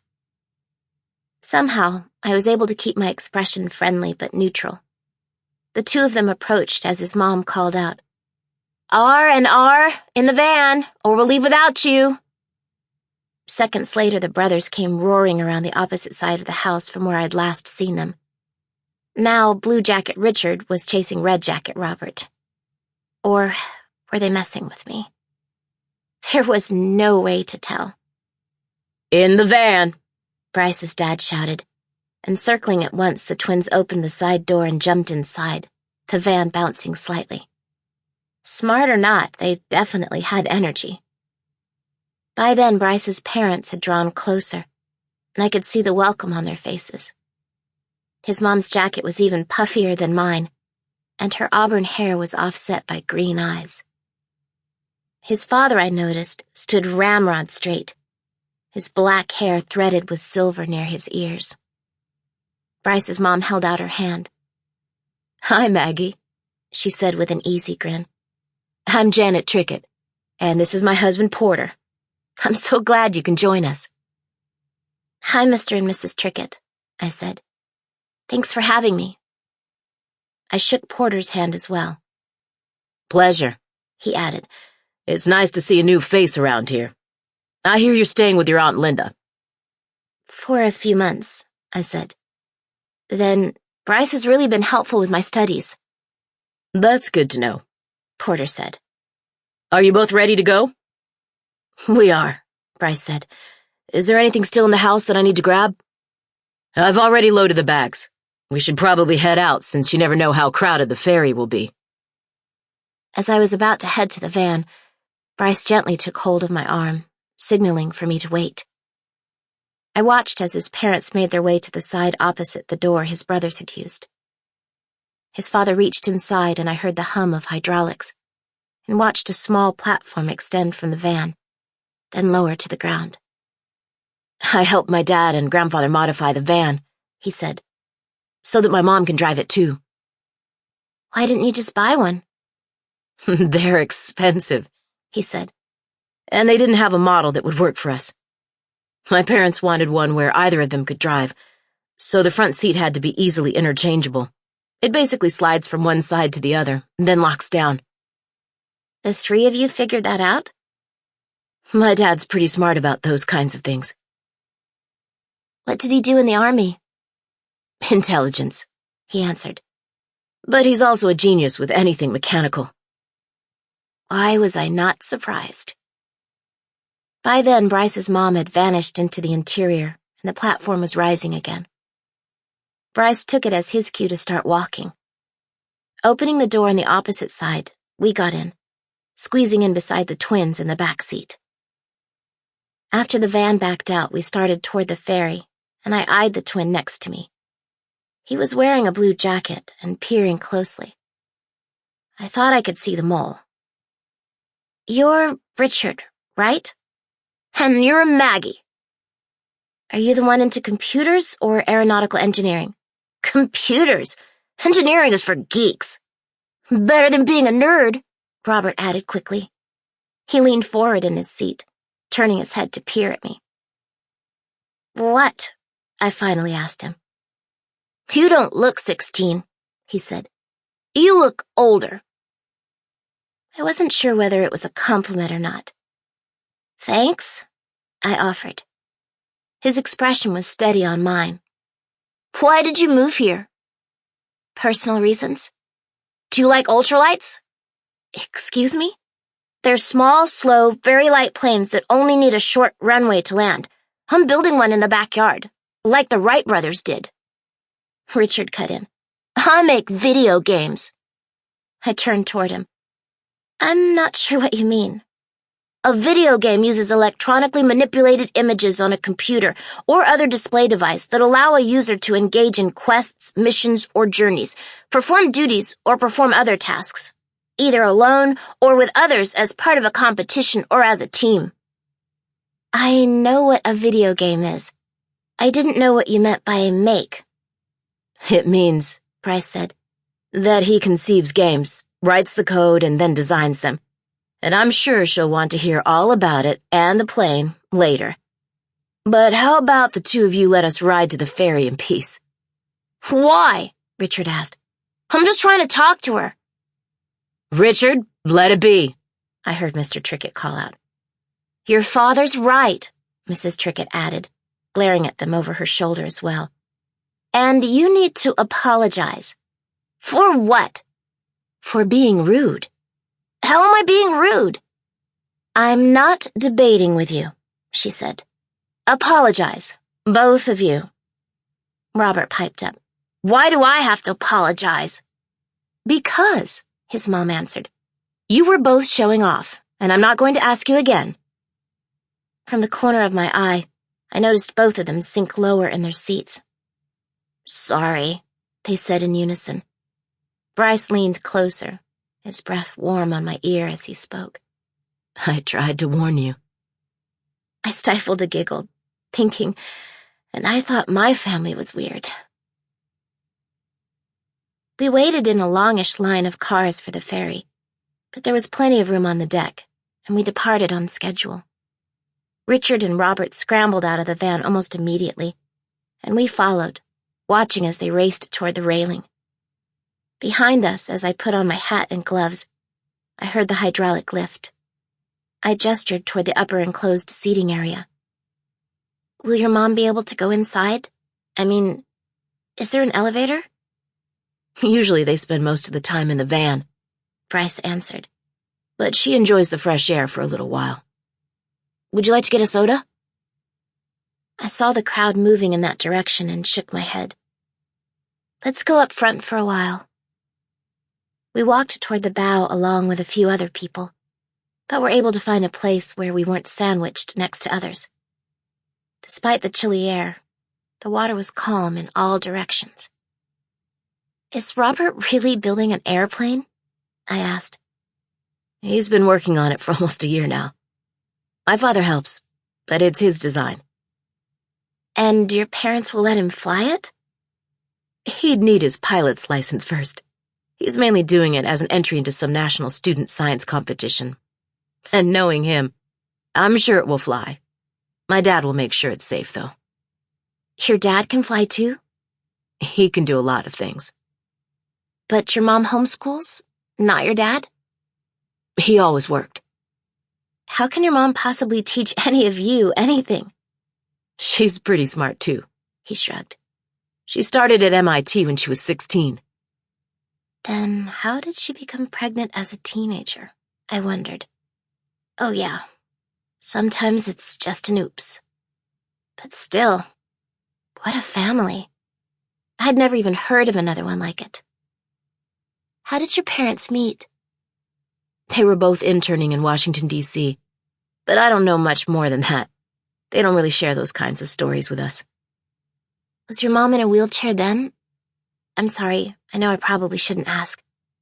It's okay. I'm sure a lot of people wonder about it. She was in a car accident 8 years ago. 2-lane highway, a car passing another car from the opposite direction. To avoid a head-on crash, my mom veered off the road, but she hit a telephone pole. She almost died. It's actually kind of a wonder that she didn't. She spent almost 2 weeks in the ICU, had multiple surgeries and a ton of rehab. But her spinal cord was damaged. She was fully paralyzed from the waist down for over a year. But eventually she recovered some feeling in her legs. Now she can move them a little. Enough to make dressing easier. But that's it. She can't stand. That's awful. It's sad. Before the accident, she was very active. Played tennis, jogged every day. But she doesn't complain. Why didn't you tell me about her? I guess I didn't think about it. I know that sounds strange, but I don't really notice it anymore. She still teaches the twins, makes dinner, goes shopping, takes photographs, whatever. But you're right. I should have thought to mention it. Is that why your family moved to Ocracoke? So her parents could help out? It's actually the opposite. Like I told you, after my dad retired from the military and started consulting, we could have gone anywhere. But my grandmother had had a stroke the year before. Not a bad one, but the doctor indicated that she might have more in the future. As for my grandfather, his arthritis is getting worse, which is another reason why my dad helps him whenever he's in town. The point is, my mom thought she could help her parents more than they could help her, so she wanted to live near them. Believe it or not, she's fairly independent. And she's the reason you're raising Daisy? To help someone like your mom who needs it? That was part of it. My dad also thought I'd enjoy having a dog for a while since he travels so much. How much does he travel? It varies, but it's usually 4 or 5 months a year. He'll be taking off again sometime after the holidays. But now it's your turn. We've been talking about me and my family, and it feels like I don't know anything about you. I could feel the wind in my hair. Could taste the salt in the chilly air.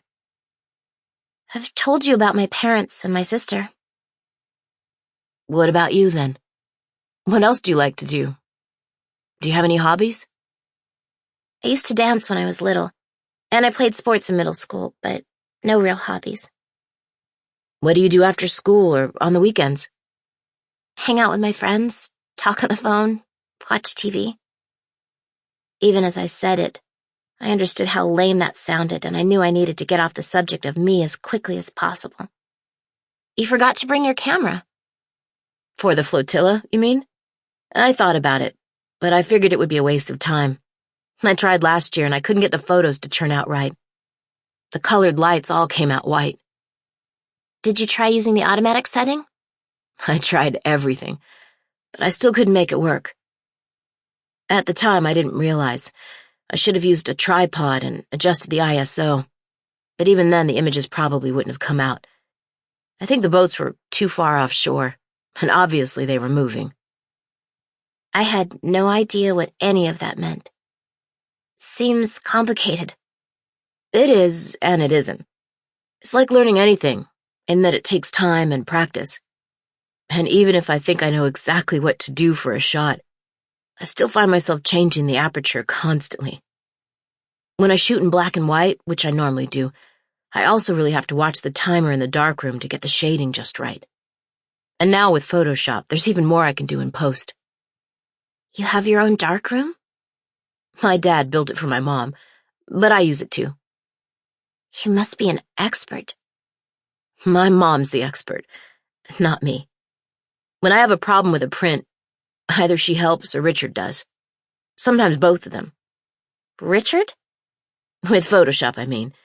He automatically understands anything computer-related, so if it's a Photoshop issue, he can figure it out. It's irritating. I smiled. I take it that your mom taught you photography, right?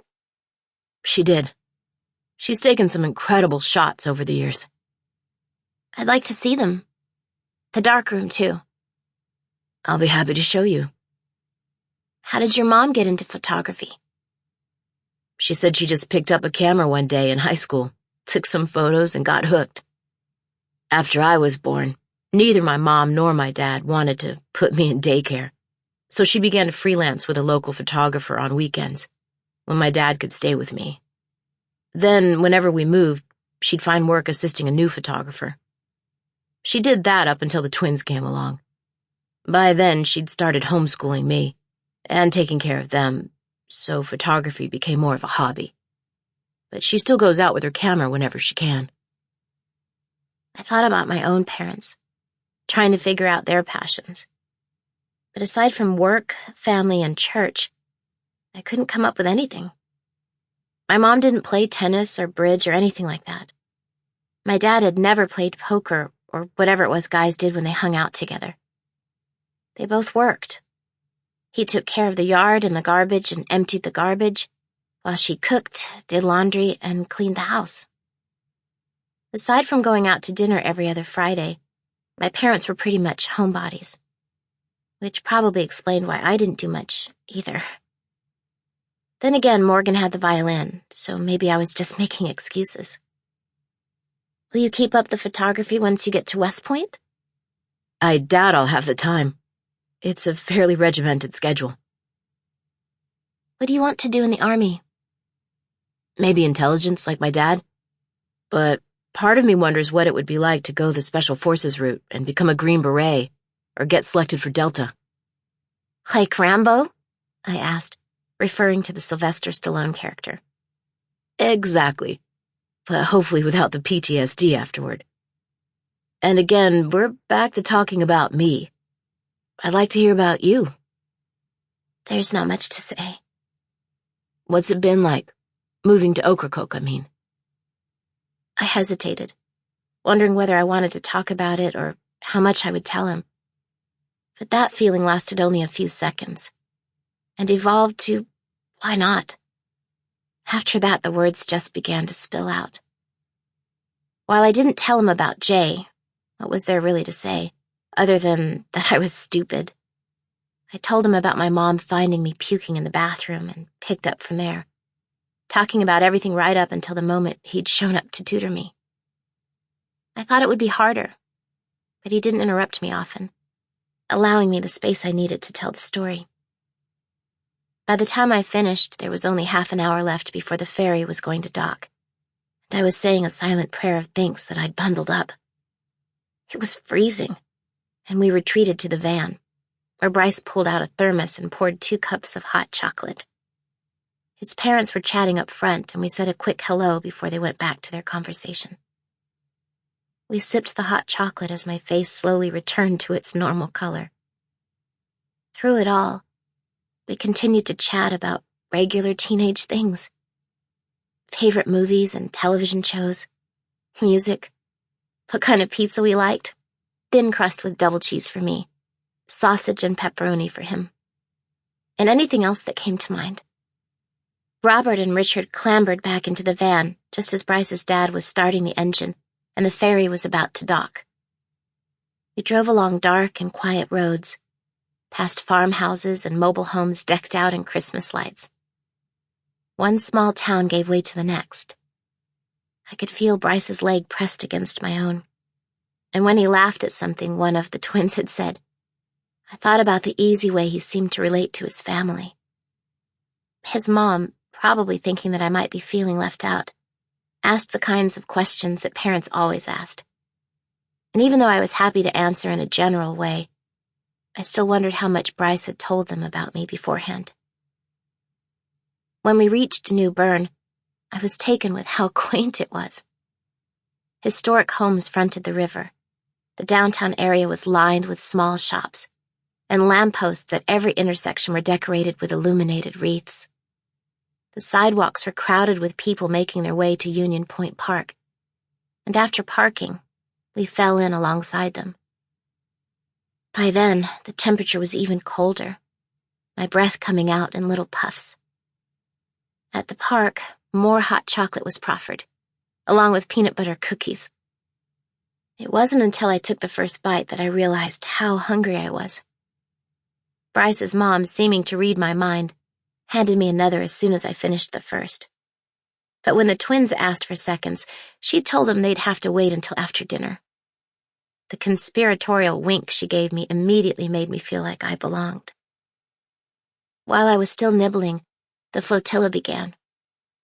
Broadcasting live from beneath a tent, the local radio station announced via loudspeaker the owner and type of each boat as one by one they slowly floated past.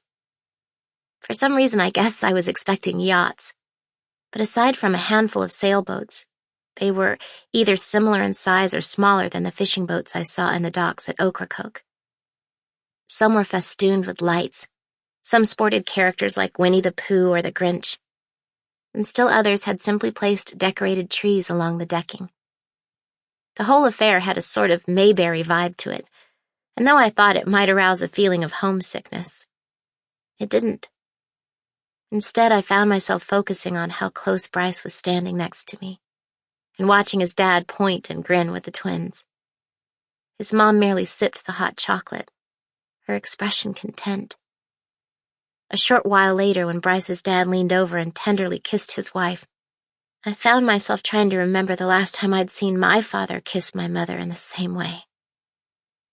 Afterward, we had dinner at the Chelsea, a restaurant not far from the park.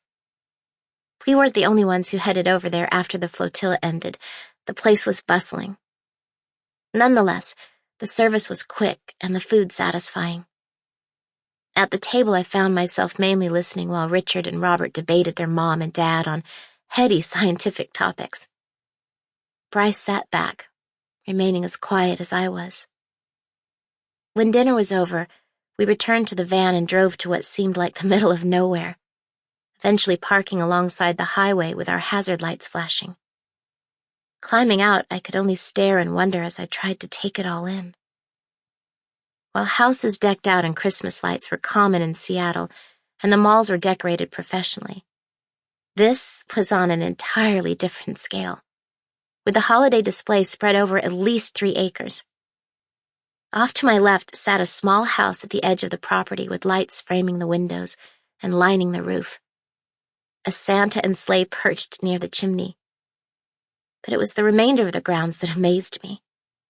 Even from the highway, I could see scores of illuminated Christmas trees, a giant American flag glowing high in the treetops, tall teepee-like cones assembled only with lights, a frozen pond with a clear plastic surface lit from below by tiny brilliant bulbs, a decorated train, and synchronized lights making it appear as if reindeer were flying through the sky.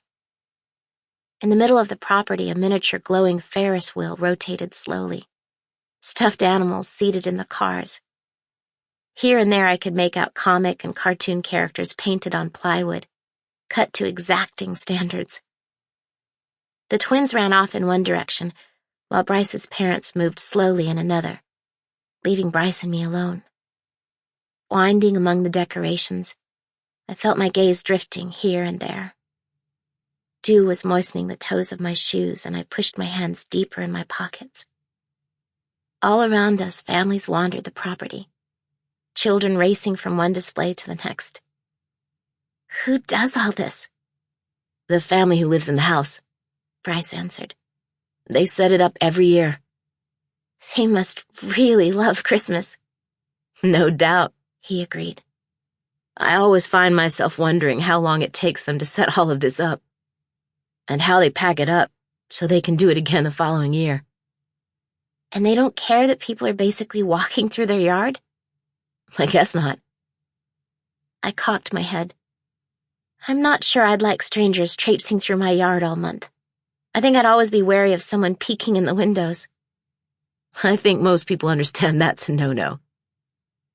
For the next half hour, we meandered among the decorations, chatting easily. In the background, I could hear Christmas music drifting from hidden loudspeakers, along with the joyful squealing of children. A lot of people were taking photographs, and for the first time, I found myself getting into the spirit of the season, something I couldn't have imagined before I'd met Bryce. He seemed to know what I was thinking, and when he caught my eye, I thought again about our recent conversations, and how much I'd already shared with him. Bryce, I suddenly realized, probably knew the real me better than anyone else in my life. That night we stayed in New Bern's historic district, not far from the park where we'd seen the flotilla. Grabbing my duffel bag, I followed the family inside the house, and Bryce's dad showed me to my room. After putting on my pajamas, I fell asleep within minutes. In the morning, Bryce's dad made pancakes for breakfast. I sat beside Bryce, listening as the rest of them figured out their own shopping plans for the day. But the clock was ticking. No one wanted my aunt to have to wait in the church parking lot. After a quick shower, I repacked my things and made the drive back to Morehead City while my hair was still air drying. Aunt Linda and Gwen were waiting, and after saying goodbye to the Tricketts, Bryce's mom offered a hug. We did the church thing. Lunch and the supply run followed, and while I knew I'd mentioned that I needed bigger clothes, my aunt casually reminded me of something I'd forgotten. You might want to pick up gifts for your parents and Morgan while we're out and about. Oh, yeah. And while I was at it, I figured I should probably get something for my aunt, too. Seeing as I was living with her, I mean. We ventured to a nearby department store and split up. I bought a scarf for my mom, a sweatshirt for my dad, and a bracelet for Morgan, and a pair of gloves for my aunt. On our way out, my aunt promised to box and ship out my family's gifts the following week. We visited a store that specialized in maternity clothing. How she knew about the place, I had no idea. It's not like she'd ever needed it. But I was able to find a couple of pairs of jeans with elastic waistbands. One for now, and one for when I was watermelon-sized. In all honesty, I hadn't even known that such things existed. I dreaded the idea of having to check out. I knew the cashier would give me that look. But thankfully, my aunt seemed to sense my concerns. If you want to head to the car and wait, she said casually, I'll pay for these and Gwen and I will meet you there. I felt my shoulders suddenly relax. Thanks, I murmured. And as I pushed through the door, I was struck by the revelation that a nun, or former nun, whatever, was actually one of the coolest people I knew. We met up with Bryce and his family on the ferry and saw that their van had a large Christmas tree strapped to the roof. Bryce and I hung out for most of the ride till my aunt strode over to let Bryce know that on Tuesday, she and I were going to take a personal day, so Bryce wouldn't have to tutor. I had no idea what she meant, but knew enough to stay quiet. Bryce took her comment in stride and it wasn't until I was back at the house that I asked my aunt about it. I had an appointment with the OBGYN, Aunt Linda explained, and Gwen would be joining us. But strangely, even though we'd bought the maternity jeans, it struck me that in the last couple of days, I hadn't thought about my pregnancy much at all. Unlike Dr. Bobby, my new OBGYN, Dr. Chenoweth, was male and older, with white hair and hands so huge he could have palmed a basketball twice the normal size. I was 18 weeks along, and by his demeanor I was pretty certain I wasn't the first teenage unwed mother-to-be he'd come across. It was also clear that he'd worked with Gwen numerous times in the past, and they were comfortable with each other. We did the whole checkup thing. He renewed the prescription for prenatal vitamins that Dr. Bobby had originally written, and afterward, we spoke briefly about how I'd likely be feeling over the next few months. He told me that he usually saw his pregnant patients once a month, but because Gwen was an experienced midwife, and getting to appointments was an all-day, inconvenient thing, he was comfortable with seeing me less often unless there was an emergency, and that I should speak to Gwen if I had any questions or concerns. He also reminded me that Gwen would be monitoring my health extra closely during the 3rd trimester, so there was nothing to worry about on that end either. Once Gwen and my aunt left the room, he mentioned the adoption and asked me whether I wanted to hold the baby after delivery.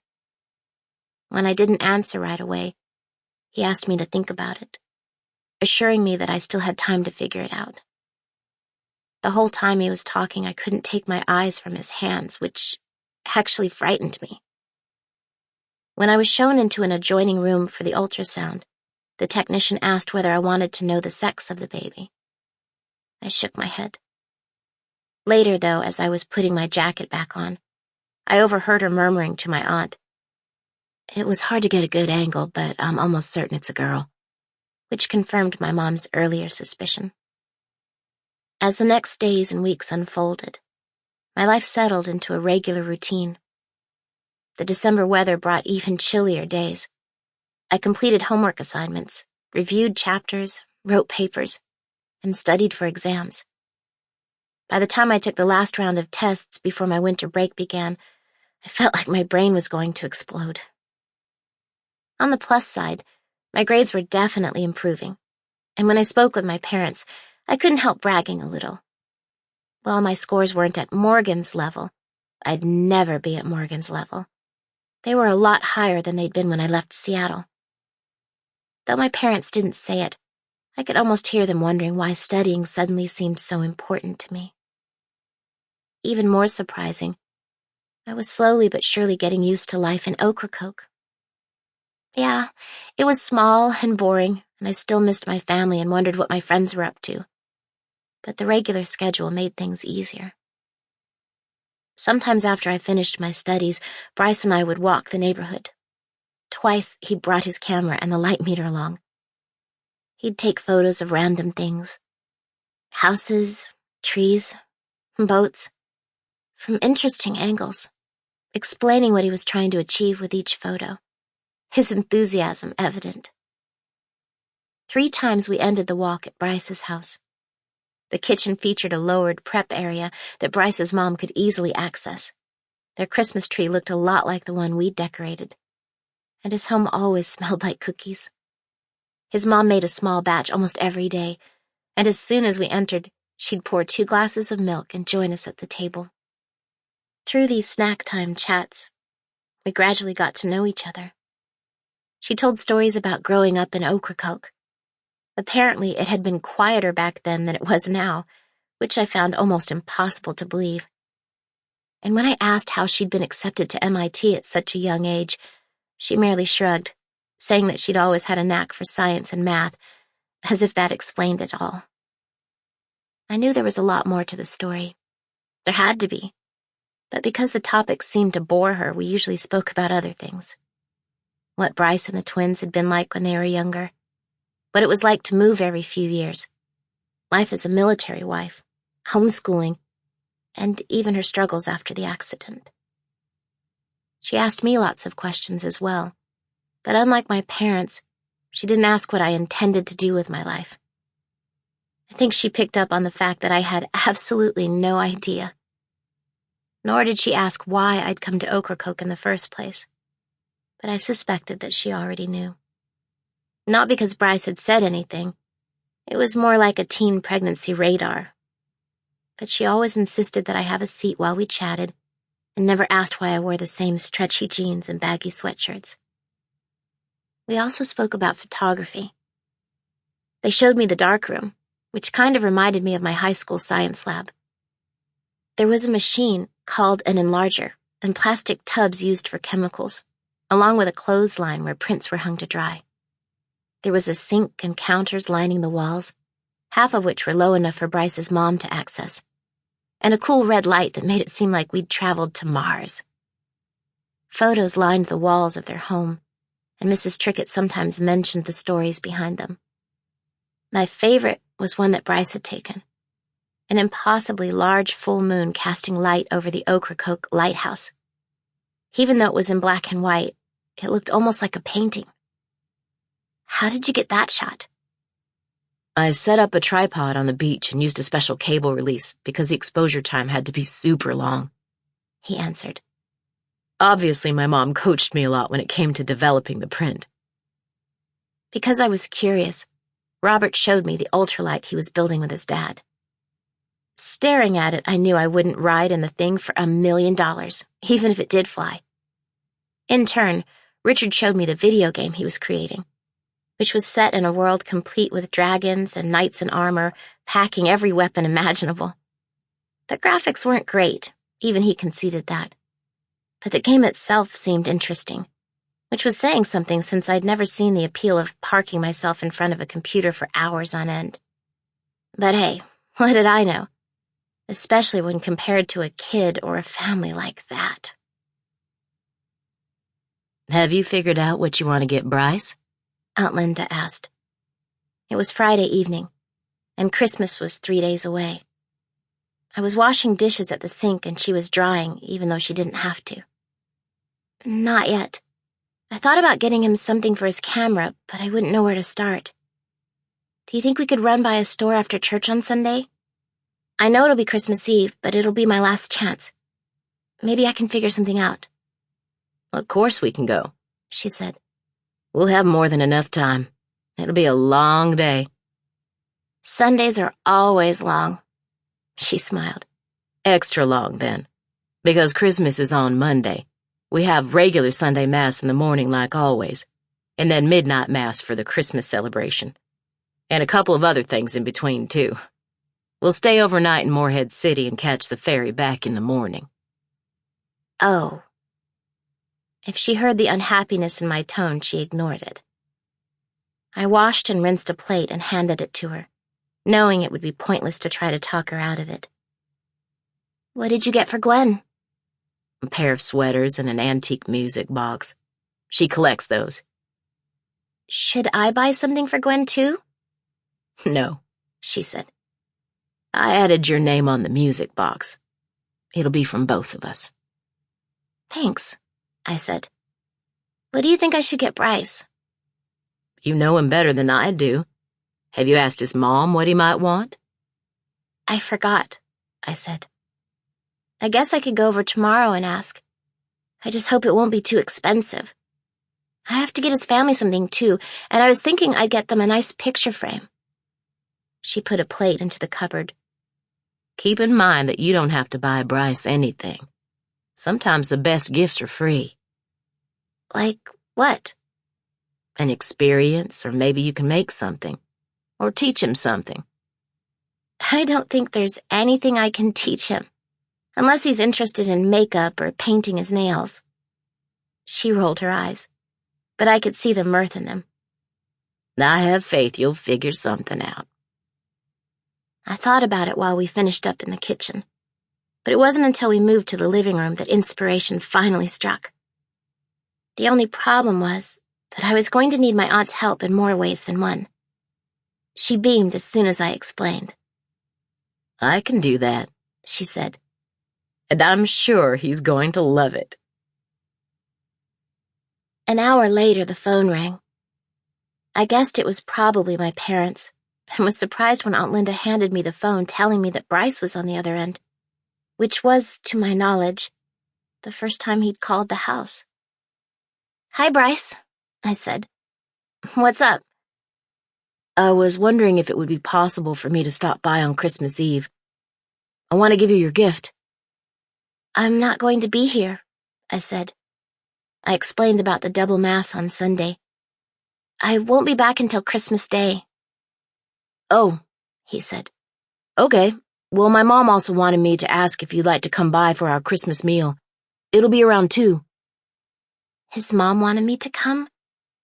Or did he want me to come? Covering the receiver, I asked my aunt, and she agreed, but only if he would join us later for our Christmas dinner. "Perfect," he said. "I've got something for your Aunt Linda and Gwen, too, so we can do the gift thing then." It was only after I hung up that the reality of the situation hit me. It was one thing to see the flotilla with his family or drop by his house after walking the beach, but spending time at both our houses on Christmas Day felt like something more.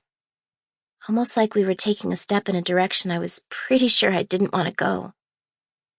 And yet, I couldn't deny that I was happy about it. Christmas Eve on Sunday was different than it was at my house in Seattle, and not just due to the ferry ride and 2 services. I guess I should have expected that for a pair of former nuns, it was important to find a way to honor the true meaning of the holiday, which is exactly what we did. After church, we did our normal run to Walmart, where I found a pretty frame for Bryce's parents and a card for Bryce. But instead of the usual garage sale circuit, we visited a place called Hope Mission, where we spent a few hours prepping meals in the kitchen for the poor and homeless. My job was peeling potatoes, and though I wasn't that fast in the beginning, I felt like an expert by the end. On the way out, after Aunt Linda and Gwen had hugged at least 10 people, I had the sense they volunteered there every now and then. I watched as my aunt surreptitiously slipped the shelter coordinator an envelope. No doubt a financial donation. At sunset, we attended a living nativity program at one of the Protestant churches. My mom would have made the sign of the cross had she found out about that. We watched Joseph and Mary being turned away from the inn and ending up in the stable, the birth of Christ, and the appearance of the 3 wise men. It took place outside, chilly temperatures making the place seem more real somehow. When that part of the program ended, the choir began, and my aunt held my hand as we joined in on the carols.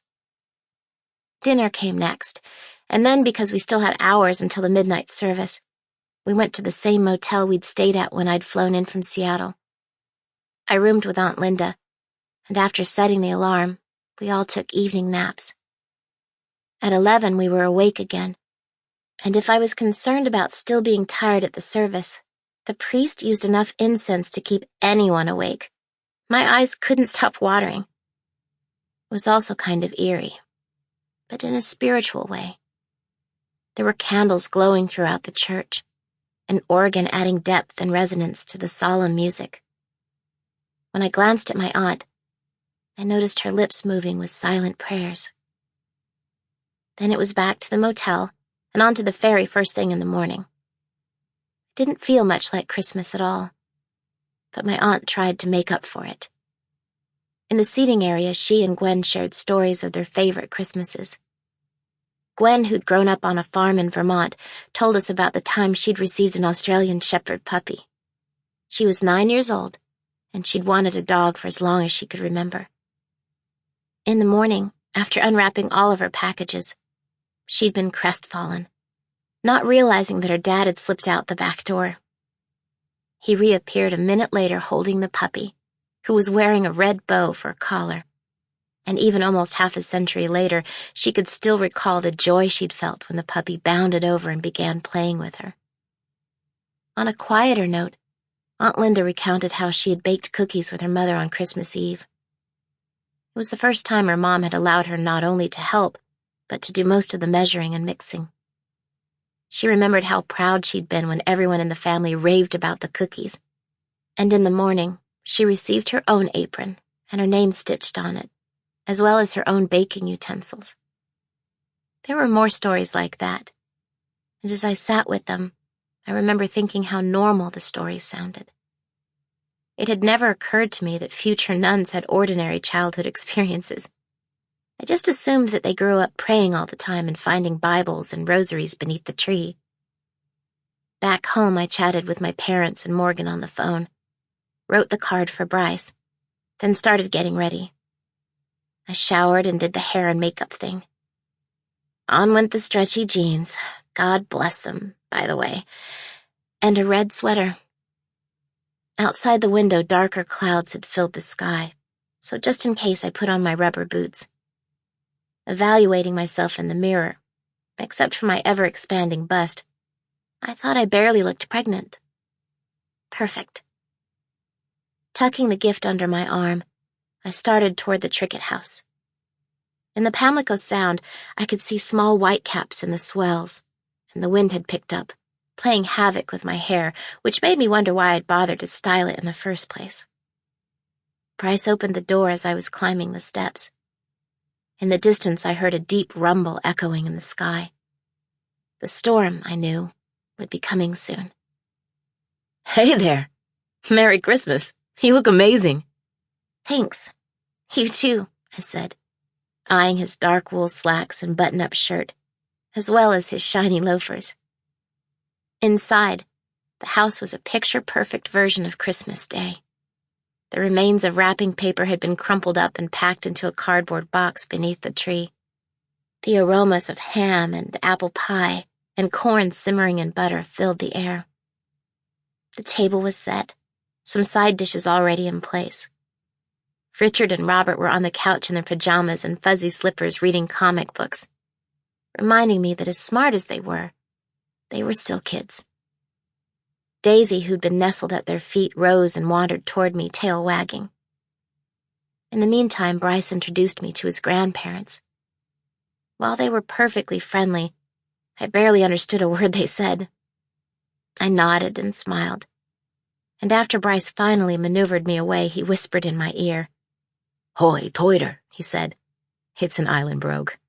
There's maybe a few hundred people in the world who speak it. People on the islands didn't have much contact with the mainland for hundreds of years, so they developed their own dialect. But don't feel bad. Half the time, I can't understand them either. Bryce's parents were in the kitchen, and after hugs and greetings, his mom handed him the mashed potatoes to bring to the table. Richard and Robert, she called out. Food's almost ready, so wash up and come find your seats. Over dinner, I asked the twins what they'd received for Christmas, and they asked me.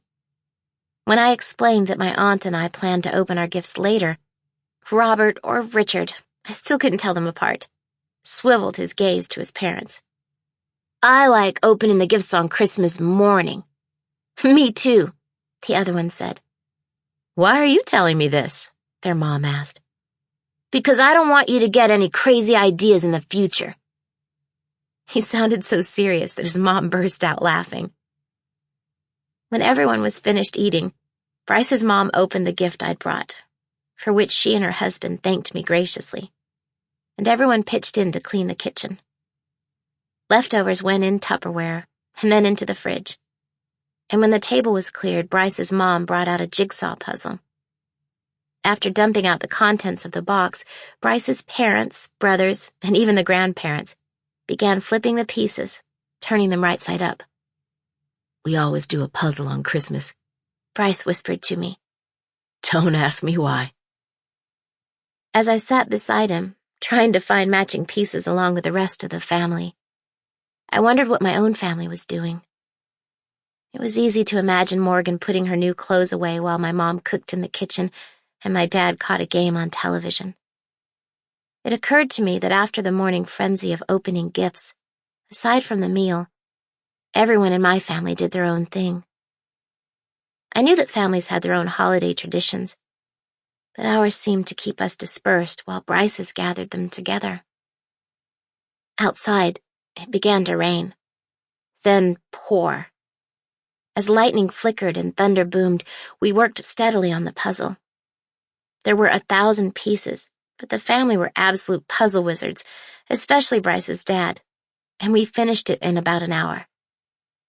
Had it been me putting it together alone, I was pretty sure I'd still be working on it until next Christmas. His family put on Scrooge, a musical version of Dickens's classic, and not long after it ended, it was time for Bryce and me to go. After fishing out a couple unopened gifts from under the tree, Bryce grabbed umbrellas and his truck keys, while I hugged every member of his family goodbye. It felt darker than usual as we drove the quiet roads. Heavy clouds blocked the starlight while the wipers pushed the rain aside. The storm had abated to a drizzle by the time we got to my aunt's, where we found her and Gwen in the kitchen. I savored another round of delicious aromas, even though I wasn't hungry in the slightest. "Merry Christmas, Bryce," Gwen called out. "Dinner should be ready in 20 minutes, Aunt Linda informed us. Bryce put his gifts beneath the tree, with the others, and greeted both women with hugs. The house had been transformed in the hours I'd been gone. The tree was glowing, and candles flickered on the table, the mantel, and the end table near the sofa. Faint strains of holiday music drifted from the radio, reminding me of my childhood, when I'd be the first to sneak downstairs on Christmas morning. I'd wander to the tree and check out the gifts, noting which ones were for me and which ones were for Morgan before taking a seat on the steps. Sandy would usually join me. I'd stroke her head, letting the anticipation build until it was finally time to get everyone up.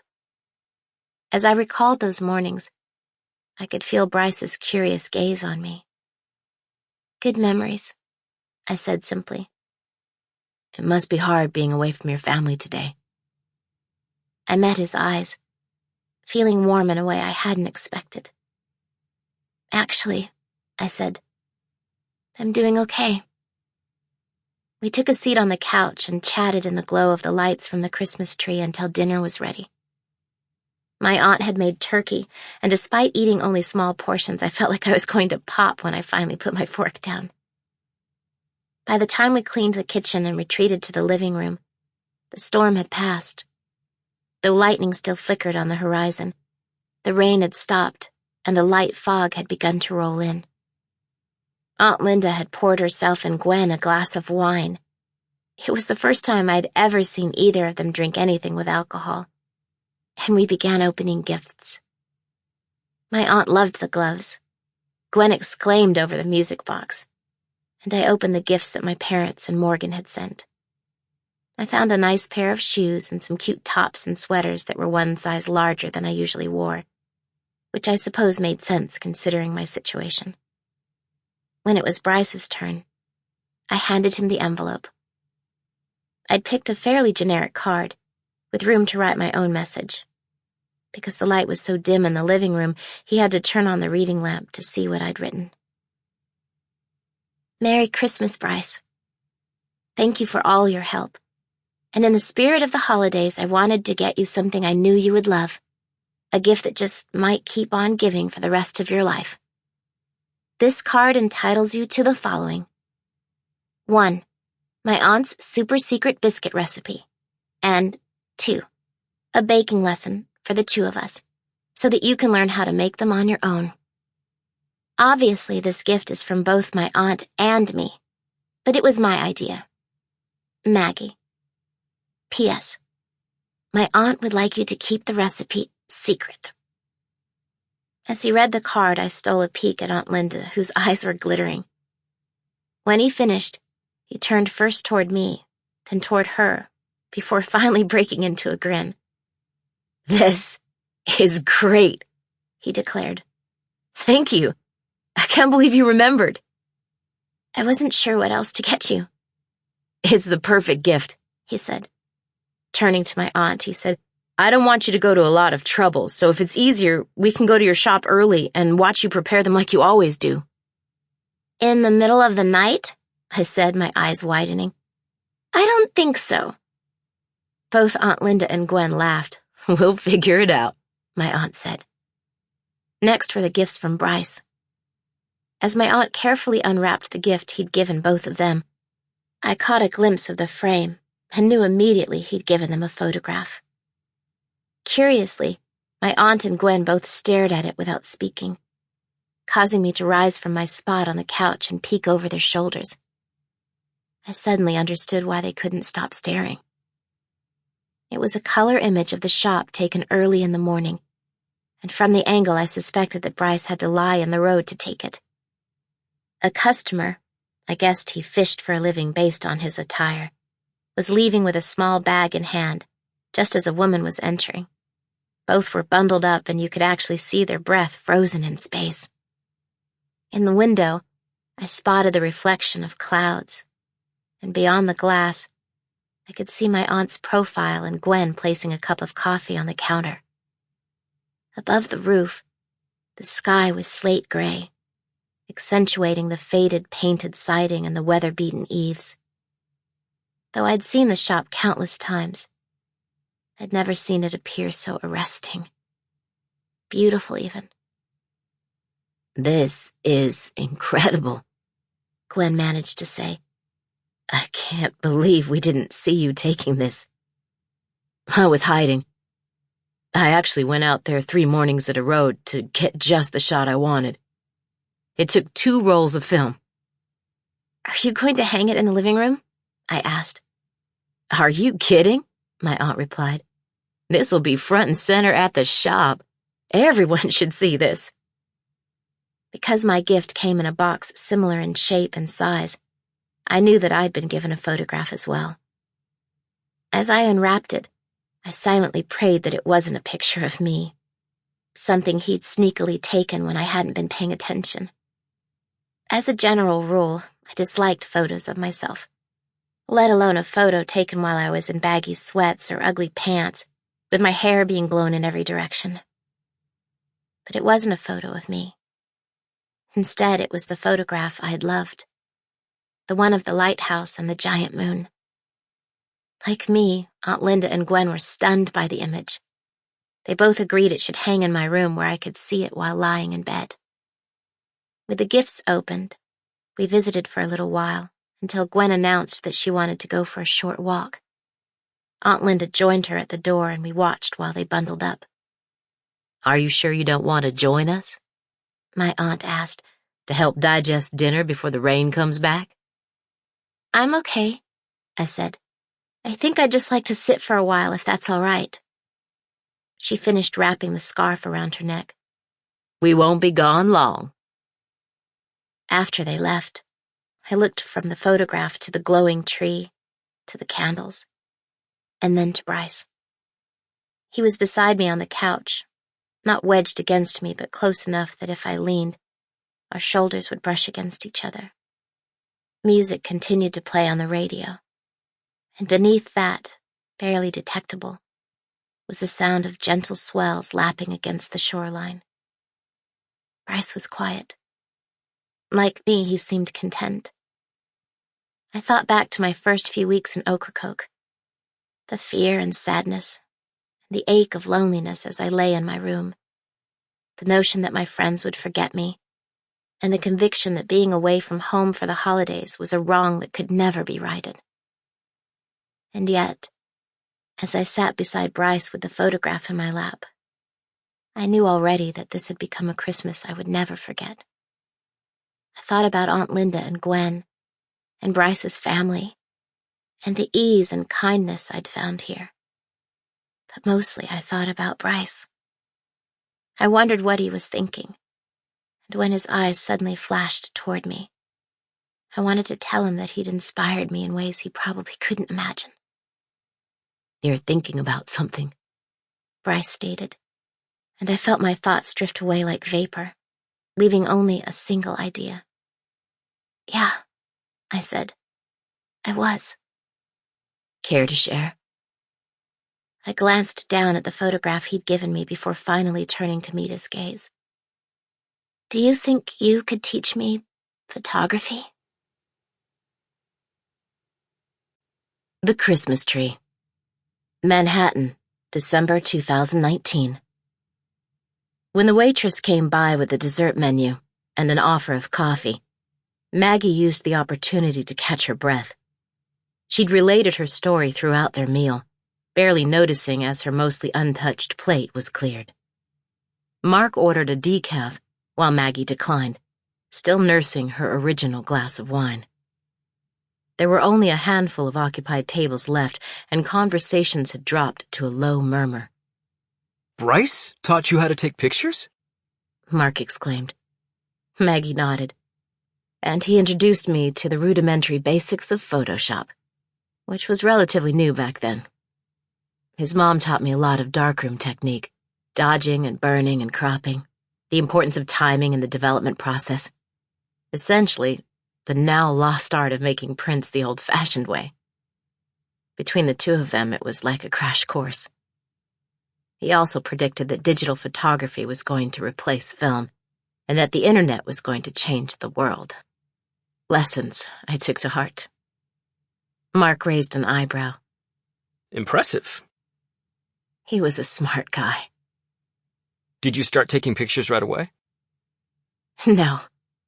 Bryce being Bryce, he wanted me to learn the way he had.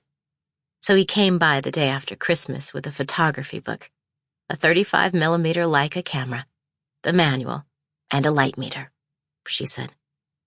I was still technically on break, so I only had to finish the assignments I hadn't yet completed. In any case, by then, I had actually begun to pull ahead in my classes, which left more time to learn photography. He showed me how to load film, the way various settings altered the photo, and how to work the light meter. He walked me through the manual, and the book he brought touched on composition, framing, and what to think about when attempting to take a photograph. It was overwhelming, obviously, but he went through it all step by step, after which he'd quiz me, of course. Mark smiled. When did you take your first real photo? Right before the new year. They were all black and white. It was much easier to develop negatives into contact sheets and make prints ourselves in Bryce's darkroom. We didn't need to send film to Raleigh for processing, which was a good thing because I didn't have a ton of money. Just what my mom had given me at the airport. What did you shoot that first day? Some images of the ocean. A few old fishing boats tied up at the dock. Bryce had me make adjustments to the aperture and shutter speed. And when I got the contact sheets back, I was... She searched for the right word, remembering. Awestruck. The differences in effect just floored me. And that was when I first and truly began to understand what Bryce meant when he said photography was all about capturing the light. After that, I was hooked. That fast? You had to be there, she said. And the funny thing is, the more I got into photography over the next few months, the easier my schoolwork became and the faster I completed it. Not because I was suddenly smarter, but because finishing early meant more time with the camera. I even started doing extra homework at night, and when he'd show up the next day, I'd hand over 2 or 3 assignments first thing. How crazy is that? I don't think it's crazy at all. You'd found your passion. Sometimes I wonder if I'll ever find mine. You're going to be a pastor. If that doesn't require passion, I don't know what does. I suppose. It's definitely a calling, but it doesn't seem like the same feeling you had when you saw the contact sheet. There's never been a eureka moment for me. The feeling has just always been there, simmering in my bones ever since I was young. That doesn't make it less real. How does Abigail feel about it? She's supportive. Of course, she also pointed out that it means she'll have to be the principal breadwinner in the family. What? No dreams of being a televangelist or building a megachurch? I think we're all called in different ways. Neither of those appeals to me. Maggie was pleased by his answer, convinced that many television preachers were hypocritical salesmen, more interested in their celebrity lifestyles than in helping others become closer to God. At the same time, she admitted, her knowledge of such people was limited to what she'd read in the newspapers. She'd never actually met a televangelist or a megachurch pastor. The waitress came by with an offer to refill Mark's cup, and he waved it off. When she left, he leaned over the table. Can I pick up the dinner tab? Not a chance, Maggie said. I invited you. And besides, I know exactly how much you earn, Mr. Have a Slice of Pizza before you go to dinner. He laughed. Thank you, he said. This was fun. What a terrific evening, especially at this time of year. She couldn't help flashing on her long-ago Christmas at Ocracoke, knowing there had been beauty in its simplicity, and spending time with people she cared about, rather than being alone. She didn't want to be alone on her last Christmas, and taking a few seconds to study Mark, she knew she suddenly didn't want him to be alone either. The next words came almost automatically. I think we need more to get into the spirit of the season. What did you have in mind? What the gallery needs this year is a Christmas tree, don't you think? How about I make arrangements to have a tree and decorations delivered? And then we'll trim it together after we close tomorrow. That sounds like a fantastic idea. The late dinner left Maggie feeling both exhilarated and exhausted, and she didn't wake until almost noon the next day. Her pain level was tolerable, but she swallowed the pills anyway, washing them down with a cup of tea. She forced herself to have a piece of toast, puzzled that even with butter and gobs of jelly, it still tasted salty. She took a bath and dressed, then spent some time on the computer. She ordered a tree, paying triple for expedited delivery so it would arrive at the gallery by 5. For the decorations, she went with a complete set called Winter Wonderland, which included white lights, silver silk strands, and white and silver ornaments. Again, to have it expedited cost a small fortune, but what did the cost really matter at this point? She wanted a memorable Christmas, and that was that. She then texted Mark, letting him know to take delivery, and that she'd be there later. Once that was done, she settled into the couch and wrapped herself in a blanket. She thought about calling her parents, but decided to wait until tomorrow.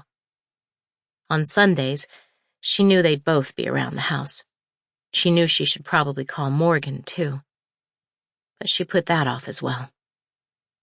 Morgan wasn't the easiest person to talk to lately. Really, when Maggie was being honest with herself, aside from a few rare exceptions, talking to her sister had never been all that easy. Why was that the case, though, she wondered again, even aside from their obvious differences. Maggie supposed that when she'd returned from Ocracoke, it had been even more evident that Morgan was the preferred daughter. She had maintained her 4.0 average, was homecoming queen, and eventually went off to Gonzaga University, where she joined just the right sorority. Their parents couldn't have been prouder and made sure Maggie always knew it. After graduating from college, Morgan began teaching music at a local school and dated guys who worked in banks or for insurance companies, the kind who wore suits to work every day.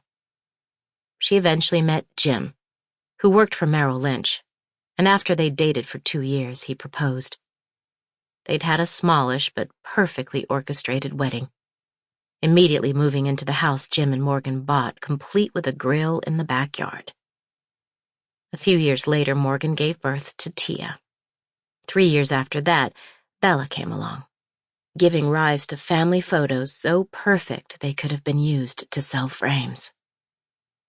Meanwhile, Maggie had abandoned the family and spent those years struggling to launch her career and living the wild life, which meant their relative positions as siblings hadn't changed.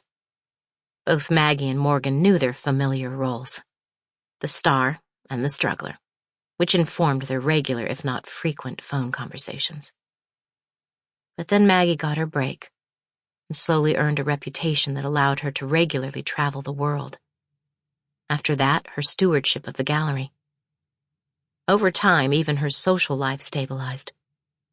Morgan seemed discomfited by these developments, and there'd been times when Maggie had even sensed a bit of jealousy. It was never overt while Maggie was in her 20s. Most often it took the form of passive-aggressive digs. I'm sure the new guy you're dating is a big step up from the last one. Or can you believe your luck? Or, Have you seen the photographs in National Geographic this month? They're really incredible. The more successful Maggie became, the harder Morgan tried to keep the focus on herself. Usually she'd describe one challenge after another, with the kids, with the house, with her job, before proceeding to explain how she'd solved the problems using both intelligence and perseverance. In those conversations, Morgan was simultaneously a victim and a hero, while Maggie was always just lucky. For a long time, Maggie did her best to ignore those quirks. Deep down, she knew Morgan loved her, and that having 2 young kids and taking care of a house while working a full-time job was stressful for anyone. Morgan's self-involvement wasn't unexpected, and besides, Maggie knew that, jealous or not, Morgan was proud of her. It wasn't until Maggie got sick that she began to question her most basic assumptions. Not long after the initial diagnosis, back when Maggie still had hope, Morgan's marriage took a turn for the worse, and those troubles became the focus of nearly every conversation. Instead of offering Maggie a chance to vent or express her worries about her cancer, Morgan would listen for only a short while before changing the subject. She'd complain that Jim seemed to regard her as a servant, or that Jim had closed down emotionally and wouldn't consider counseling because he'd said that Morgan was the one who needed counseling. Or she'd admit that she hadn't had sex in months, or that Jim had started working late at the office 3 or 4 days a week.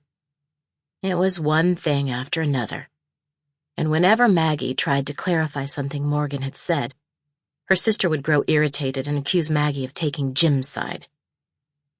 Even now, Maggie still wasn't sure exactly what had gone wrong in the marriage, other than the old cliché that Morgan and Jim had simply drifted apart. Because Morgan was so unhappy, the word divorce had begun creeping into the conversations. Maggie was caught off guard by Morgan's fury when Jim packed his bags and moved out. She was even more taken aback when the anger and bitterness intensified. While Maggie knew that going through a divorce was often a miserable experience, she couldn't understand why Morgan seemed intent on making things worse. Why couldn't they figure something out on their own, without adversarial attorneys throwing gasoline on the fire, all the while running up the bills and slowing the process to a crawl? Maggie knew she was probably being naive. She'd never gone through a divorce, but even so, Morgan's sense of betrayal and absolute righteousness reflected her conviction that Jim deserved to be punished. For his part, Jim probably felt victimized as well, all of which meant a long and nasty divorce that took 17 exhausting months to finally sort out. But even that wasn't the end of it.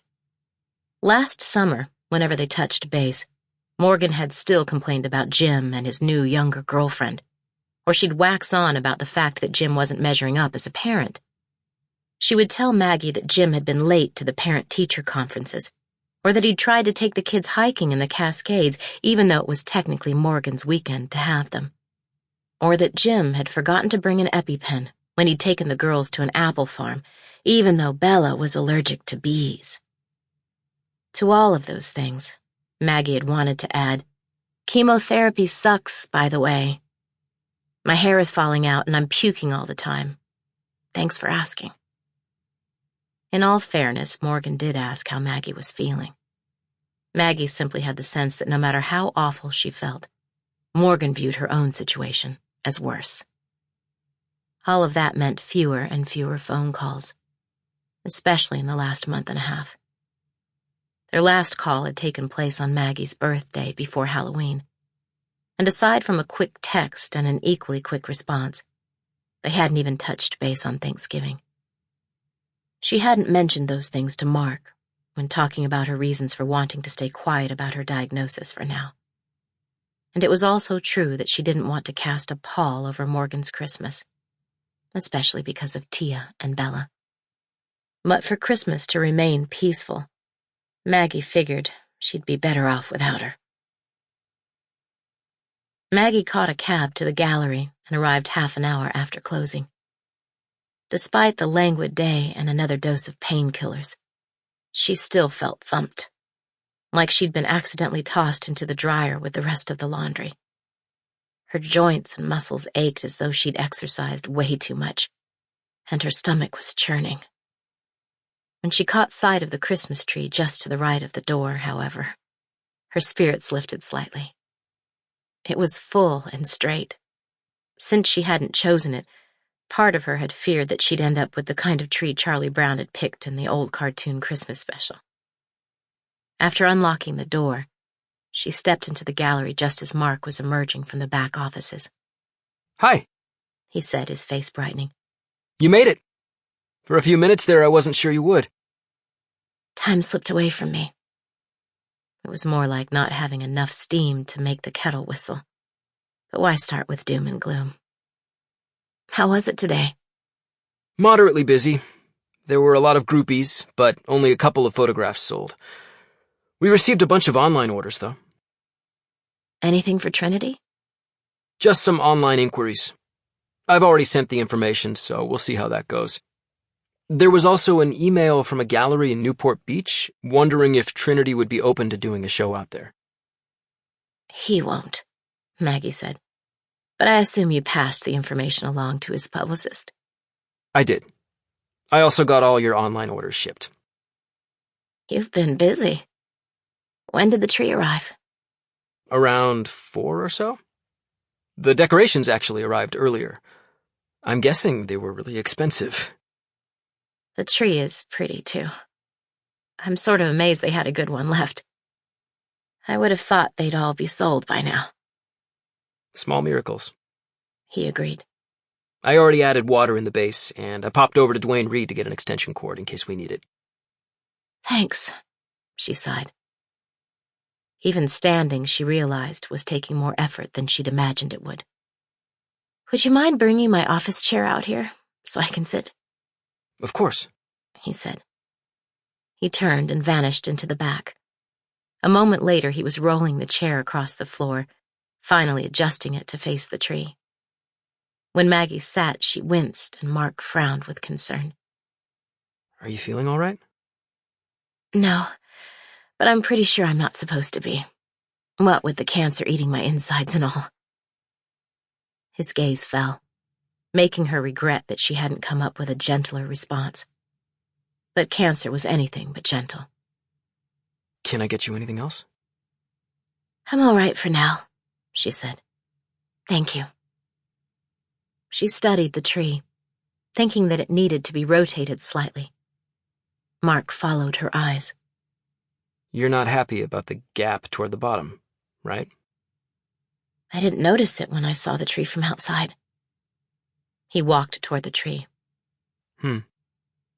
He gripped and lifted, rotating it half a turn. Better? Perfect, she said. I have a surprise. He added. I hope you won't mind. I love surprises. Give me a minute, okay?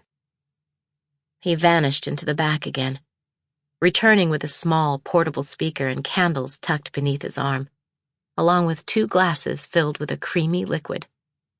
She assumed it was a smoothie, but as he drew near, she realized she was mistaken.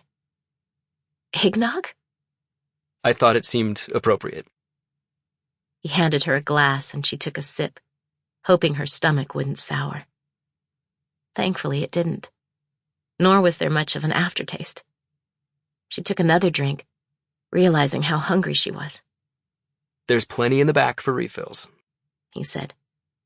He took a sip as well, then set his glass on a low wooden pedestal.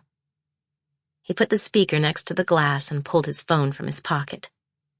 A few seconds later, she was listening to Mariah Carey singing All I Want for Christmas Is You. The volume was low. He lit the candles, then went over and turned off most of the lights, leaving only the ones near the rear of the gallery illuminated.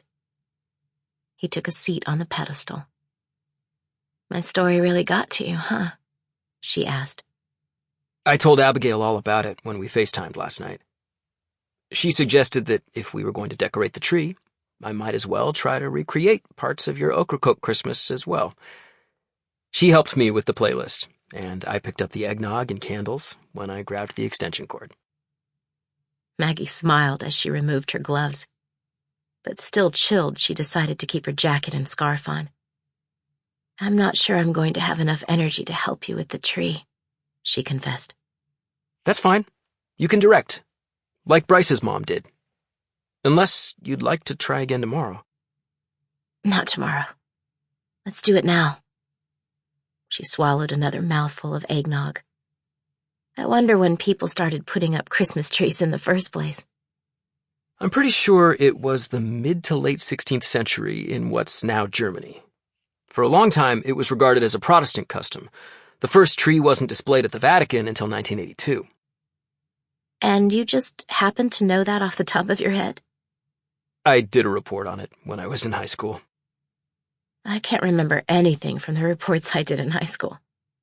Even Thurgood Marshall? Even him. And just so you know, even though my family was Catholic, we had Christmas trees growing up. Don't blame the messenger, he teased. You ready to do some directing while I get to work? Only if you're sure you don't mind. Are you kidding?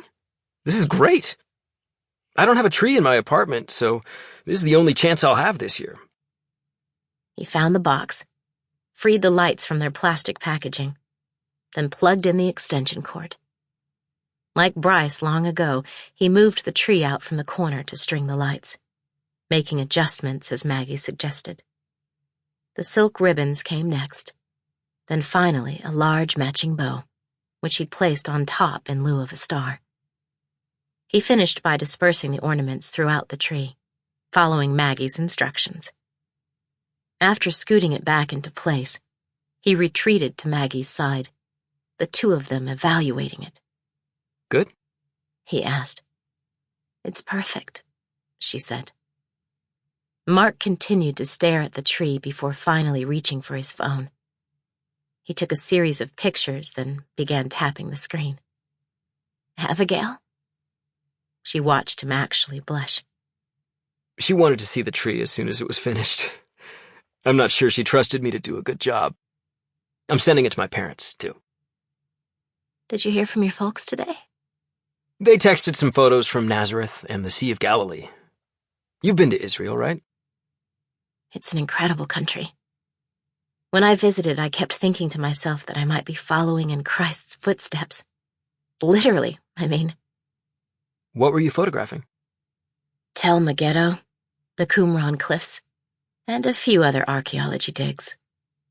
I was there for about a week, and I've always wanted to go back, but there were too many other places to see for the first time.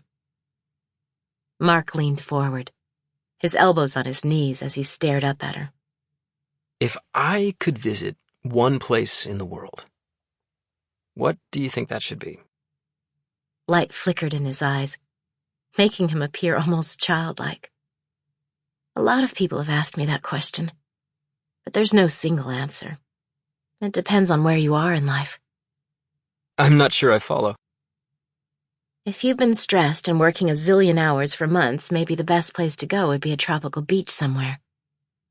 If you're in search of the meaning of life, maybe go hiking in Bhutan, or visit Machu Picchu, or attend Mass in St. Peter's Basilica.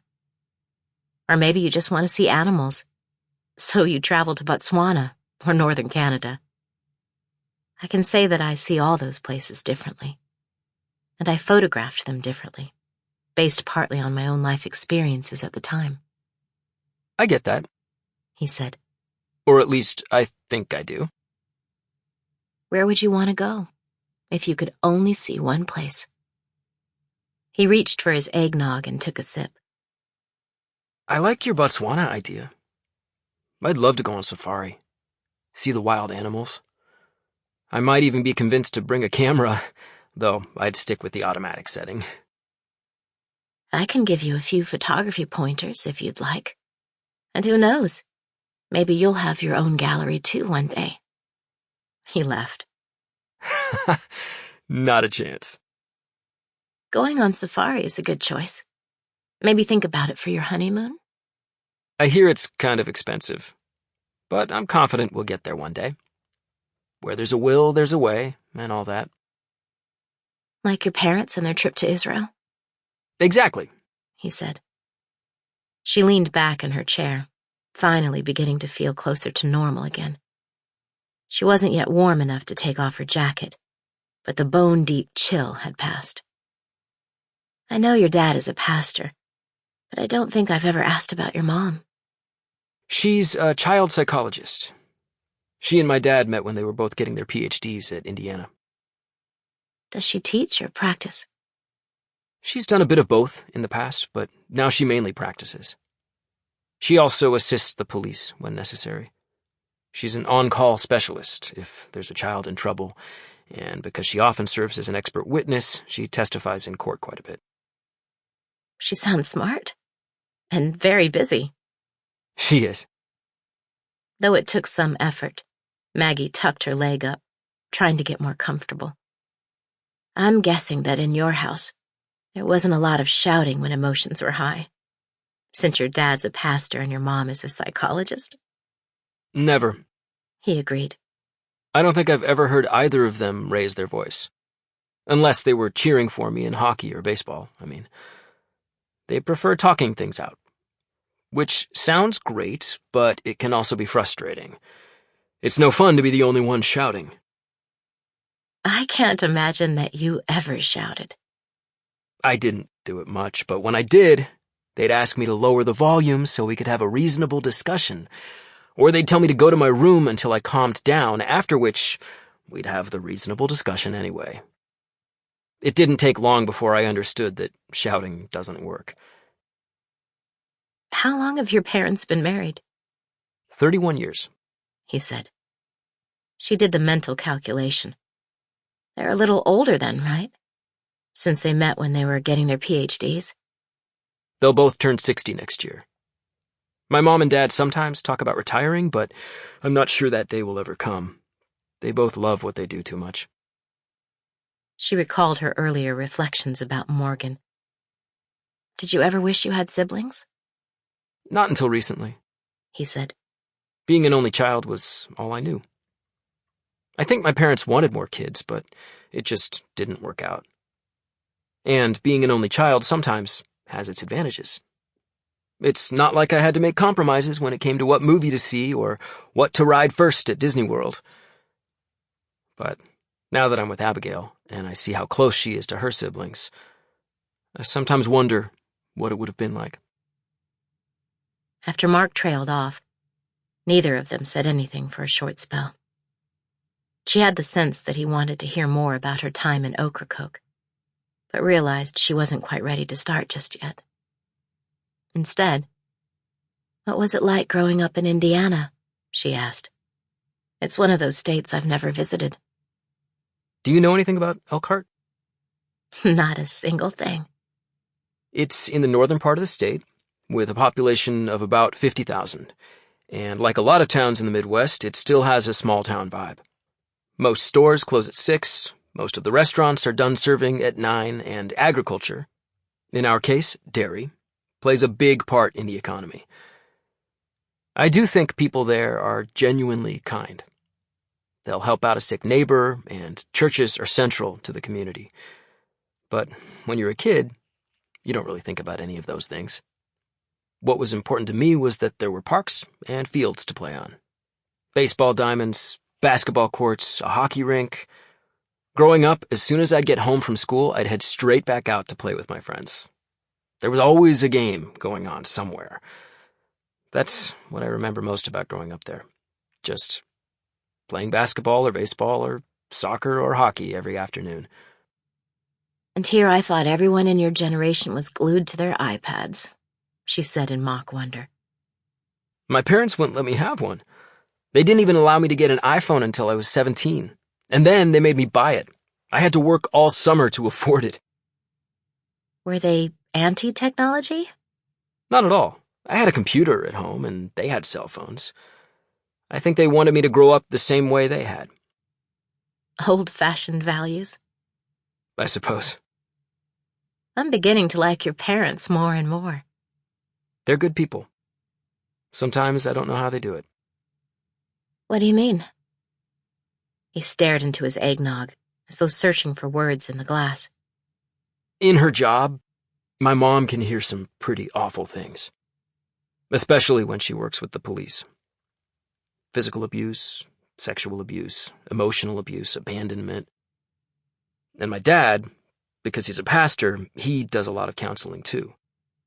People come to him for guidance when they're having marital troubles or struggling with addiction or having problems on the job, or their kids are acting up, or even if they're having a crisis of faith. He also spends a lot of time at the hospital, as hardly a week goes by when someone in the church isn't sick or in an accident or needs comfort in their grief. It's draining for both of them. When I was growing up, there'd be times when one or the other of them would be really quiet while we were having dinner, and I came to recognize the signs of a particularly hard day. But they still love it? They do. And I think part of them feels a real sense of responsibility when it comes to helping others. It's obviously rubbed off on you. Here you are staying late yet again. This is a pleasure, he said. Not a sacrifice in the slightest. She liked that. I'd like to meet your parents one day. If they ever make it to New York, I mean. I'm sure they'd like to meet you, too. How about you? What are your parents like? They're just parents. Have they ever come to New York? Twice. Once in my 20s and once when I was in my 30s. Then, as if realizing how that sounded, she added, "It's a long flight and they're not big fans of the city, so it was usually easier if I saw them in Seattle. Depending on where I was shooting, sometimes I would just route my return flight through Seattle and stay for a weekend. Until recently, that usually happened once or twice a year." Is your dad still working? She shook her head. He retired a few years back. Now he plays with model trains. Seriously? He had them when he was a kid, and after he retired, he got back into it. He built a big layout in the garage, old western town, canyon, hills covered in trees, and he's continually adding new buildings or shrubbery or signs or laying a new track. It's actually pretty impressive. The newspaper did an article on it last year, complete with pictures, and it keeps him busy and out of the house. Otherwise, I think my parents would drive each other crazy. And your mom? She volunteers at the church a few mornings a week, but mainly she helps my sister Morgan with the kids. My mom picks them up from school, watches them during the summer, brings them to their events if Morgan is working late, whatever. What does Morgan do? She's a music teacher, but she's also in charge of the drama club. There are always after-school rehearsals for concerts or shows. I'll bet your mom loves having the grandkids around. She does. And without her, I'm not sure what Morgan would do. She got divorced, and it's been hard. Mark nodded before lowering his eyes. Both of them were quiet for a moment before Mark finally motioned toward the tree. I'm glad you decided to put up a tree in here. I'm sure the customers will appreciate it. The tree was for me, honestly. Can I ask you something? Sure. He turned to face her. Was that Christmas in Ocracoke your favorite? In the background, she could still hear the music Mark had selected drifting from the speaker. In Ocracoke, as you know, I was in the middle of a very hard time. And of course, all the childhood wonder about the holiday was gone. But Christmas that year felt so real to me. The flotilla, decorating the tree with Bryce, volunteering on Christmas Eve and going to midnight mass, and then, of course, Christmas itself. I loved it then, but over time, the memory has become even more special. It's the one Christmas I wish I could experience again. Mark smiled. I like that you have that memory. Me too. And I still have that print of the lighthouse, by the way. It's hanging on the wall of the bedroom I use as a studio. Did the two of you ever end up making the biscuits? I suppose that's your way of asking what comes next in the story. Or am I wrong? I'm dying to know what happened next. I suppose I could tell you a bit more. But only on one condition. What's that? I'm going to need some more eggnog. You got it. He said. Grabbing both glasses, he went to the back, returning with the eggnog. Remarkably, the thick, sweet concoction was proving to be both easy on her stomach and strangely filling, something she hadn't felt in weeks.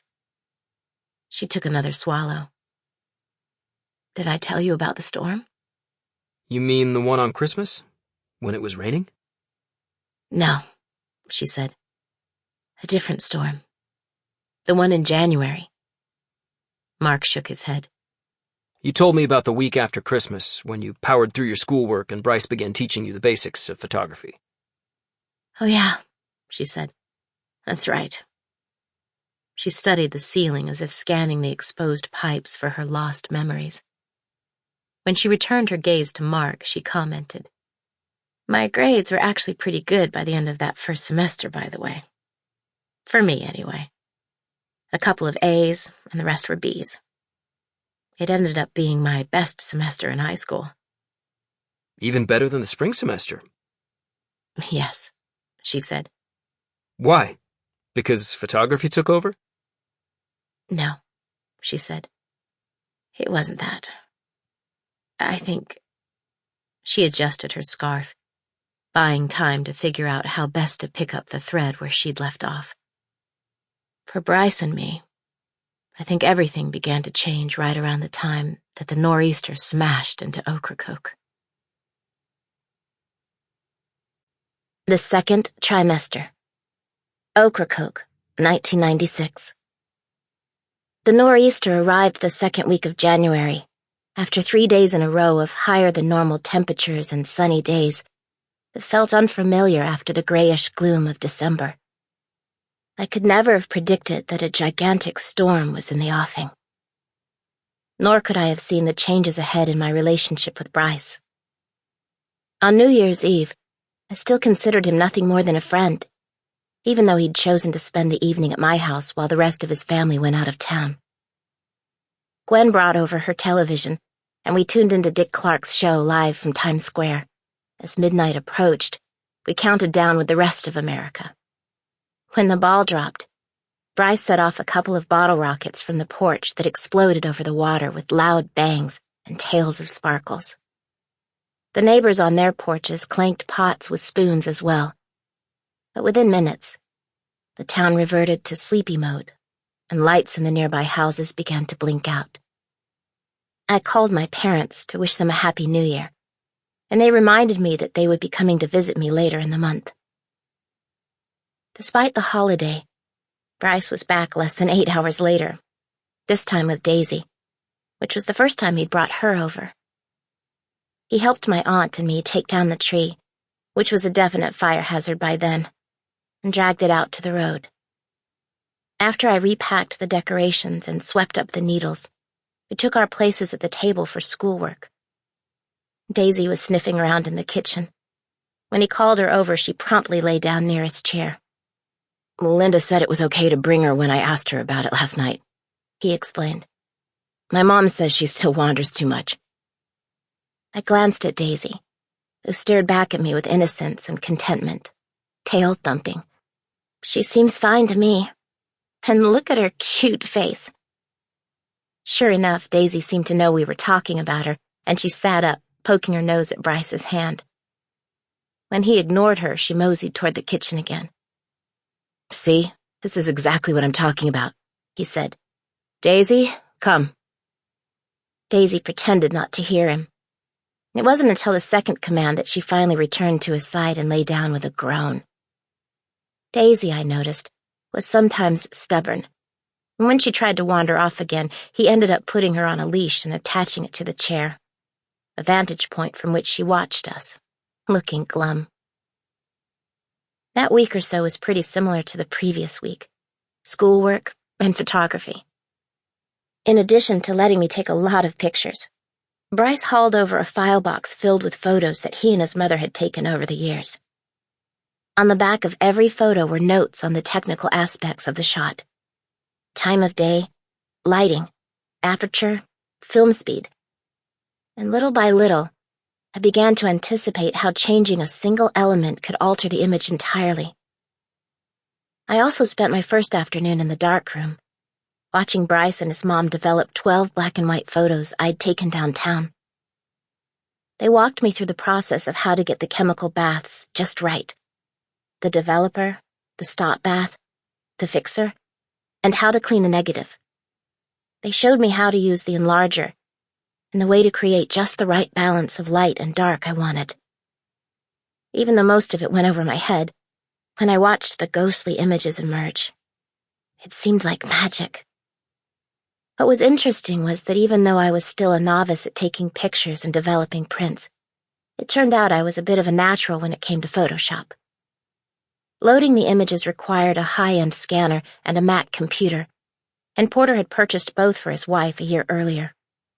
Since then, Bryce's mom had edited a bunch of her favorite photographs, and for me, reviewing her work was the perfect way to be introduced to the program because I could see both the before and after images, and then try to replicate them myself. Now, I'm not saying that I was the kind of computer wizard that Richard was, nor did I have the experience with the program that Bryce and his mom did. But once I learned one of the tools, it stuck with me. I also had a pretty good sense of what aspects of a photo needed editing in the first place, a sort of intuitive understanding that surprised them both. The point is, between the holidays and tutoring and all things photography, Bryce and I were together from early in the morning until evening, pretty much every day from Christmas until the big storm hit. With Daisy, our constant companion, once January arrived, she loved nothing more than to follow us when we were practicing with the camera. My life began to feel almost abnormally normal, if that makes any sense. I had Bryce and a dog and a newfound passion. Thoughts of home seemed far away. I was actually excited to get out of bed in the mornings. It was a new feeling for me, but also kind of scary in an I hope it keeps going kind of way. I didn't think about what spending so much time with Bryce would mean for the two of us. In fact, I wasn't really thinking about him much at all. For most of that period, he was just there, like my Aunt Linda or my family back home, or even the air I breathed. Once I'd picked up the camera or studied photographs or played around with Photoshop, I wasn't sure I even noticed his dimples anymore. I don't think I realized how important he'd become to me until shortly before the storm rolled in. He was standing on the porch after another long day together, and he finally handed me his camera, the light meter, and a new roll of black and white film. "What's this for?" I asked, taking it. "In case you want to practice tomorrow." "Without you? I still don't know what I'm doing." "You know more than you think you do. You'll be fine. And I'm going to be pretty busy the next couple of days." As soon as he said it, I felt an unexpected pang of sadness at the thought of not seeing him. "Where are you going?" "I'll be here, but I have to help my dad get things ready for the nor'easter." Although I'd heard my aunt mention it, I figured the storm wouldn't be much different from what we'd experienced on and off since I'd been in Ocracoke. "What's a nor'easter?" "It's a storm on the East Coast. But sometimes, like it's supposed to do now, it collides with another weather system and it feels like an out-of-season hurricane." As he explained, I was still trying to process my discomfort at the thought of not seeing him. Since we'd met, the longest time we'd spent apart was 2 days, which I now realized was also kind of strange. Aside from my family, I hadn't spent that much time with anyone. If Madison and Jody and I spent a weekend together, we were usually getting on each other's nerves by the end. But wanting to keep Bryce on the porch for just a little longer, I forced a smile. "What do you have to do with your dad?" "Secure my granddad's boat, board up the windows at our house and my grandparents. Others too around town, including your aunts and Gwen's. It'll take a day to get everything set up. And then the day after, we'll have to take everything back down." Behind him were blue skies, and I was pretty sure that he and his father were overreacting. But they weren't. The next day I woke up to an empty house after sleeping in later than usual, and my first thought was, no Bryce. To be honest, it left me feeling a bit out of sorts. I kept my pajamas on, ate toast in the kitchen, stood on the porch, wandered the house, listened to music, then ended up in bed again. But I couldn't sleep. I was more bored than tired, and after tossing and turning for a while, I finally summoned the energy to get dressed, only to think, now what? I suppose I could have studied for finals or continued working on the next semester's assignments, but I wasn't in the mood for that. So I grabbed a jacket and the camera, along with a light meter, loading all of it into the basket on my bicycle. I didn't really have an idea of where to go, so I pedaled around for a while, stopping now and then to practice taking the same kind of photos I'd been taking all along. Street scenes, buildings, and houses. Always, though, I ended up lowering the camera before pressing the shutter. In my mind's eye, I already knew that none would have been all that special, just more of the same, and I didn't want to waste the film. It was around that time that I sensed that the mood of the village had shifted. It was no longer ghost-like and sleepy, but strangely busy. On practically every street I heard the sounds of drills or hammers, and when I rode past the grocery store, I noticed that the parking lot was full, with additional cars lining the street out front. Trucks filled with lumber rolled past me, and at one of the businesses that sold tourist items like t-shirts and kites, I saw a man on the roof fastening a tarp.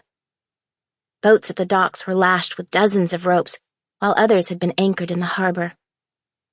No doubt people were getting ready for the nor'easter, and I suddenly realized that I had the opportunity to take a series of photos with an actual theme.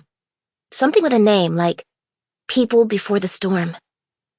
I'm afraid I went a bit crazy with it, even though I only had 12 exposures. But there was no joviality in the people I saw, just grim determination. I tried to be as circumspect with my camera as possible, all the while trying to remember everything that Bryce and his mom had taught me. The overall lighting, fortunately, was pretty good. Thick clouds had rolled in, some grayish-black in color, and after checking the meter, I'd peer through the viewfinder and move around until finally achieving the perspective and composition that felt right. Thinking back on the photographs that I had studied with Bryce, I'd hold my breath, keeping the camera perfectly still while carefully pressing the shutter. I knew they weren't all going to be amazing, but I was hoping that one or two would be keepers. Notably, it was the first time I photographed people going about their daily lives. The fisherman securing his boat with a grimace, the woman carrying a baby while leaning into the wind, a lean and wrinkled man smoking in front of a boarded-up storefront. I worked through lunch, only stopping at the shop for a biscuit sandwich as the weather began to perceptibly worsen. By the time I got back to my aunt's house, I had a single exposure left. My aunt had returned early from the shop. Her car was in the drive, but I didn't see her, and I arrived just as Bryce's truck pulled in. When he waved, I crazily felt my heart speed up. His father was beside him, and I could see Richard and Robert in the bed of the truck. I grabbed the camera from the bike basket. After Bryce hopped out, he strolled toward me. He was wearing a t-shirt and faded jeans that accentuated his wide shoulders and angular hips, along with a leather tool belt that held a cordless drill and a pair of leather gloves. Smiling in that easy way of his, he waved. "How'd it go today?" he asked. "Anything good?" I told him about my People Before the Storm idea and added, "I'm hoping that you or your mom will be able to develop them soon." "I'm sure my mom will be happy to. The darkroom is the happiest place in the house for her, the only place she can really be herself. I can't wait to see them." Behind him, at the truck, I saw his father unloading the ladder from the bed. "How was it on your end?" "Non-stop, and we still have a few more places to go. We're heading to your aunt's shop next." Up close, I noted the smudges of dirt on his shirt, which didn't detract from the way he looked in the slightest. "Aren't you cold? You probably need a jacket." "I haven't had time to think about it," he said, then surprising me. "I missed you today." Bryce glanced at the ground, then met my eyes again, his gaze holding steady, and for a split second I had the distinct sense that he wanted to kiss me. The feeling caught me off guard, and I think he must have realized it too, because he suddenly hooked a thumb over his shoulder, quickly becoming the Bryce I knew once more. I should probably get going so we can finish before dark. My throat felt dry. Don't let me hold you up. I stepped back, wondering if I'd been imagining things as Bryce turned away. He fell in beside his father as they approached the storage area beneath the house. Meanwhile, Richard and Robert lugged the ladder toward the porch. On instinct, I moved away from the house, unconsciously trying to figure out how best to frame a final shot with the single exposure I had left. Stopping when the angle seemed right, I adjusted the aperture and checked the light meter, making sure everything was ready to go. Bryce and his father had vanished inside the storage room, but after a few seconds I watched Bryce emerge with a piece of plywood. He leaned it against the wall, then returned for another. Within minutes there was a stack of them. Bryce and one of the twins carried one sheet to the front door, while Porter and the other twin did the same. They disappeared inside, my aunt holding the door open for them, only to reappear on the porch a few seconds later. I lifted the lens as they began putting up the plywood over the sliding glass door, but the shot wasn't worth taking because all of them had their backs to me.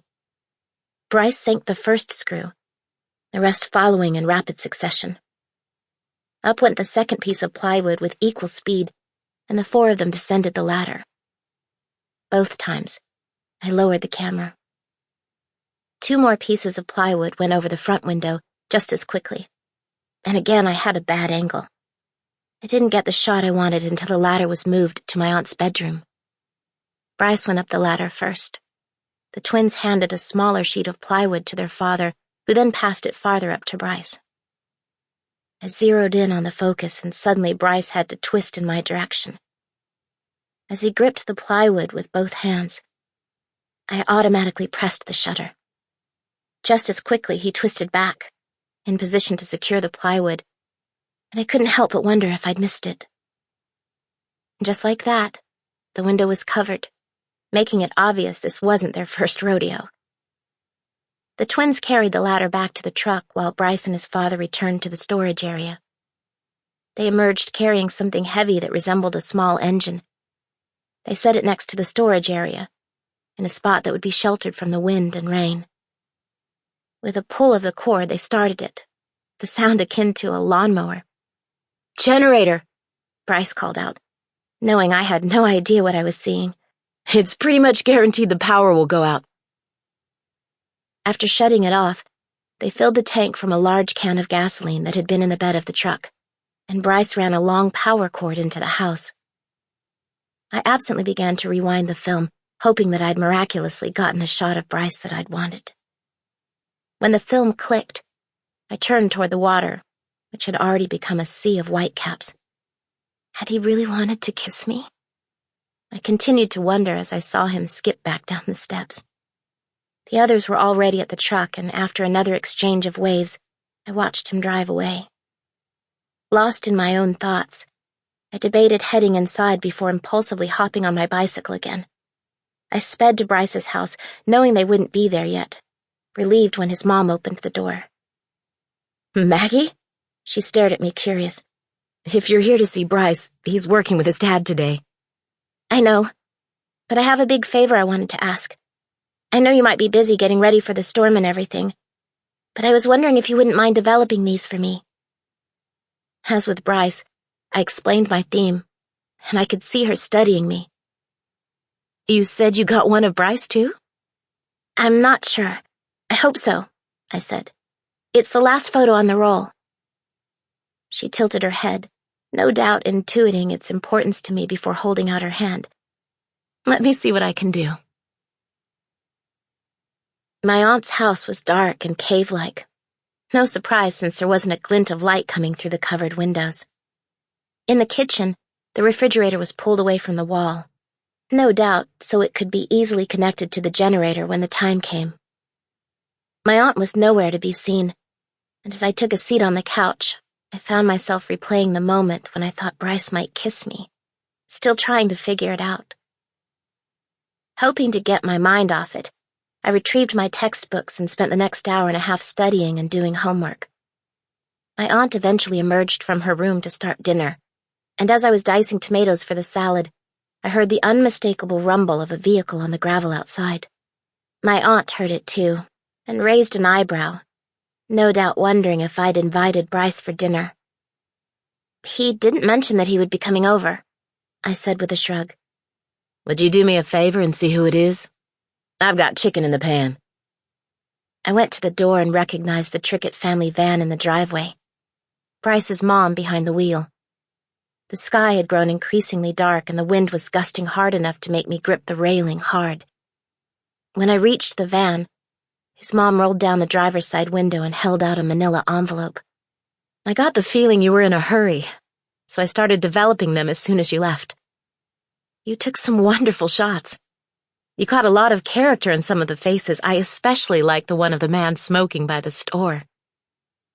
"I'm sorry if you felt like you had to rush," I said, straining to be heard over the wind. "You didn't have to." "I wanted to take care of it before we lost power," she said. "I'm sure you're on pins and needles. I remember the first roll I ever took by myself, too." I swallowed. "Did the photo of Bryce come out?" "It's my favorite," she said. "But of course, I'm biased." "Are they back yet?" "I'm guessing they'll be home any minute, so I should probably get going." "Thank you again for doing this so fast." "My pleasure. If I had my way, I'd spend every day in the darkroom." I watched her back up, waved as the van started rolling forward, then scurried back into the house. In the living room, I turned on the lamp, wanting as much light as possible as I went through the photographs. As I'd suspected, there were only a couple of good ones. Most were close, but not perfect. Either the focus was off, or the settings weren't ideal. My composition wasn't always great, either. But Bryce's mom was right in thinking the photo of the smoker was a definite keeper. It was the one of Bryce, however, that made me almost gasp. The focus was sharp and the lighting dramatic. I had caught him just as his upper body had turned in my direction.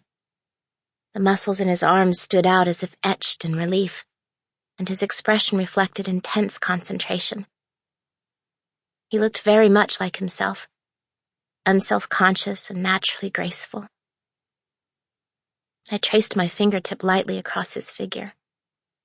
It dawned on me then that Bryce, just like my aunt, had come into my life at the time when I'd needed him most. More than that, he'd quickly become the closest friend I'd ever had. And I hadn't been wrong in reading his desire.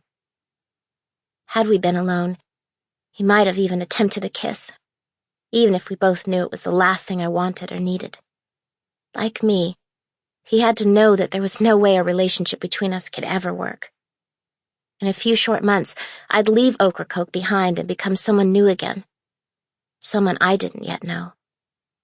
Our relationship was doomed to failure, but even as that knowledge weighed me down, I knew in my heart that, just like Bryce, I longed for something more between us.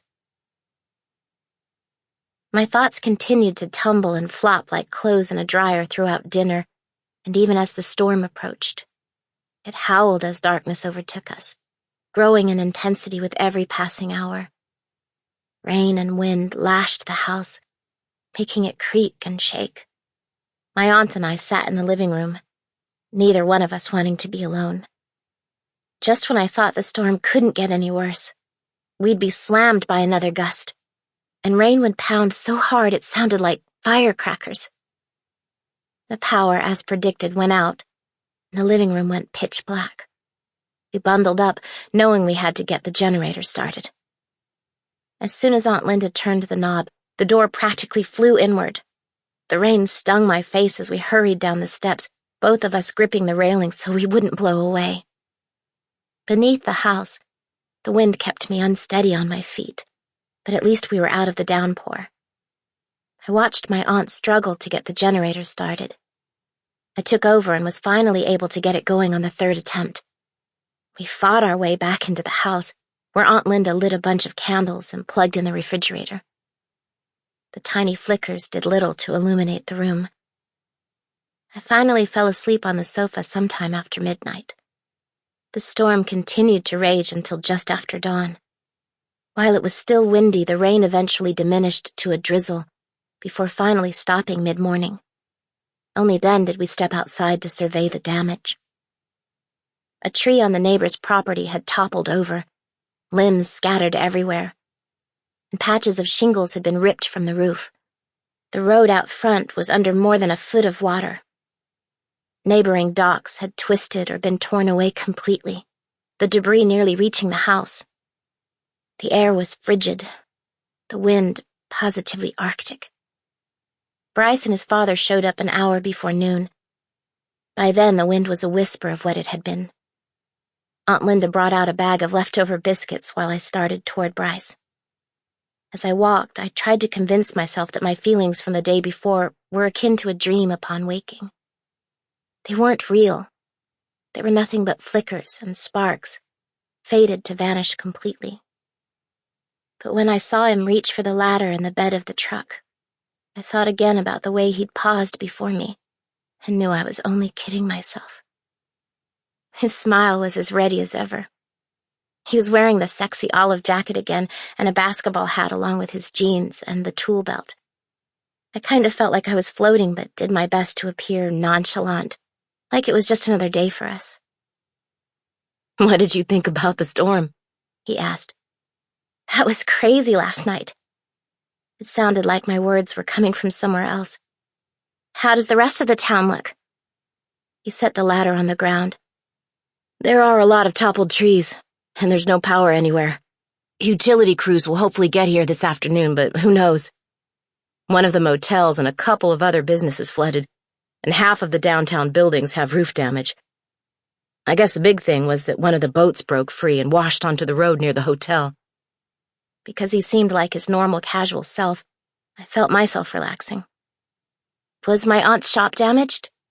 Not that I saw, he said. We took down the plywood, but obviously we weren't able to go inside to check for leaks. And your house? Just some downed limbs in the yard. Gwen and my grandparents were okay too. But if you're planning to try for some pictures today, watch for downed power lines, especially in flooded spots. They can kill. I hadn't thought about that, and visions of getting electrocuted made me shiver. I'm just going to hang with my aunt, maybe do a little studying.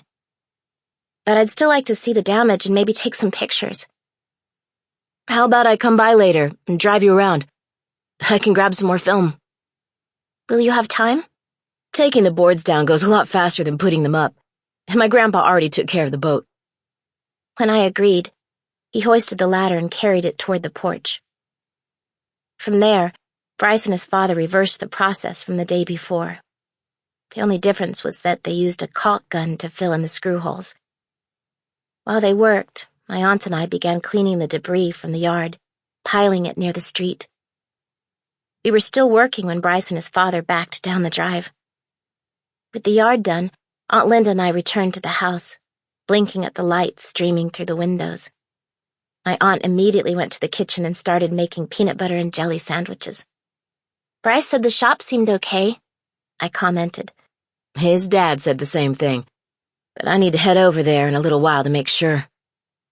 I forgot to ask, but does the shop have a generator? She nodded. It comes on automatically when the power goes out. Or it's supposed to, anyway. That's another thing I want to check on. People will want biscuits and books tomorrow, since there won't be much in the way of cooking or anything to do until the power's restored. It'll be swamped until then. I thought about volunteering to help, but because I hadn't had my biscuit-making lesson with Bryce yet, I figured I'd just slow her down. Bryce is going to come by later, I said. We're going to see what happened in the storm. She put the sandwiches on plates and brought them to the table. Be careful of downed power lines. It seemed clear that everyone knew about this potential hazard but me. We will. I'm sure you'll enjoy spending time with him. We're probably just going to take photographs. I'm pretty sure Aunt Linda noticed my deflection, but she didn't press. Instead, she smiled. Then you'll probably become an excellent photographer one day. After lunch, I studied, or tried to anyway. I kept getting interrupted by the sight of the manila envelope, which seemed to insist that I peek at Bryce's picture instead. It was several hours before Bryce pulled up. As soon as I heard the truck idling in the driveway, I grabbed the camera and started down the steps, grinning at the sight of Daisy in the bed. She whined and wagged her tail as I approached, so I stopped to give her some love. Bryce, meanwhile, had hopped out and rounded the truck so he could open the door for me. And my heart did the crazy pitter-patter thing again. He offered an arm to help me up. He'd showered, and I could see drops of water still dripping from his hair.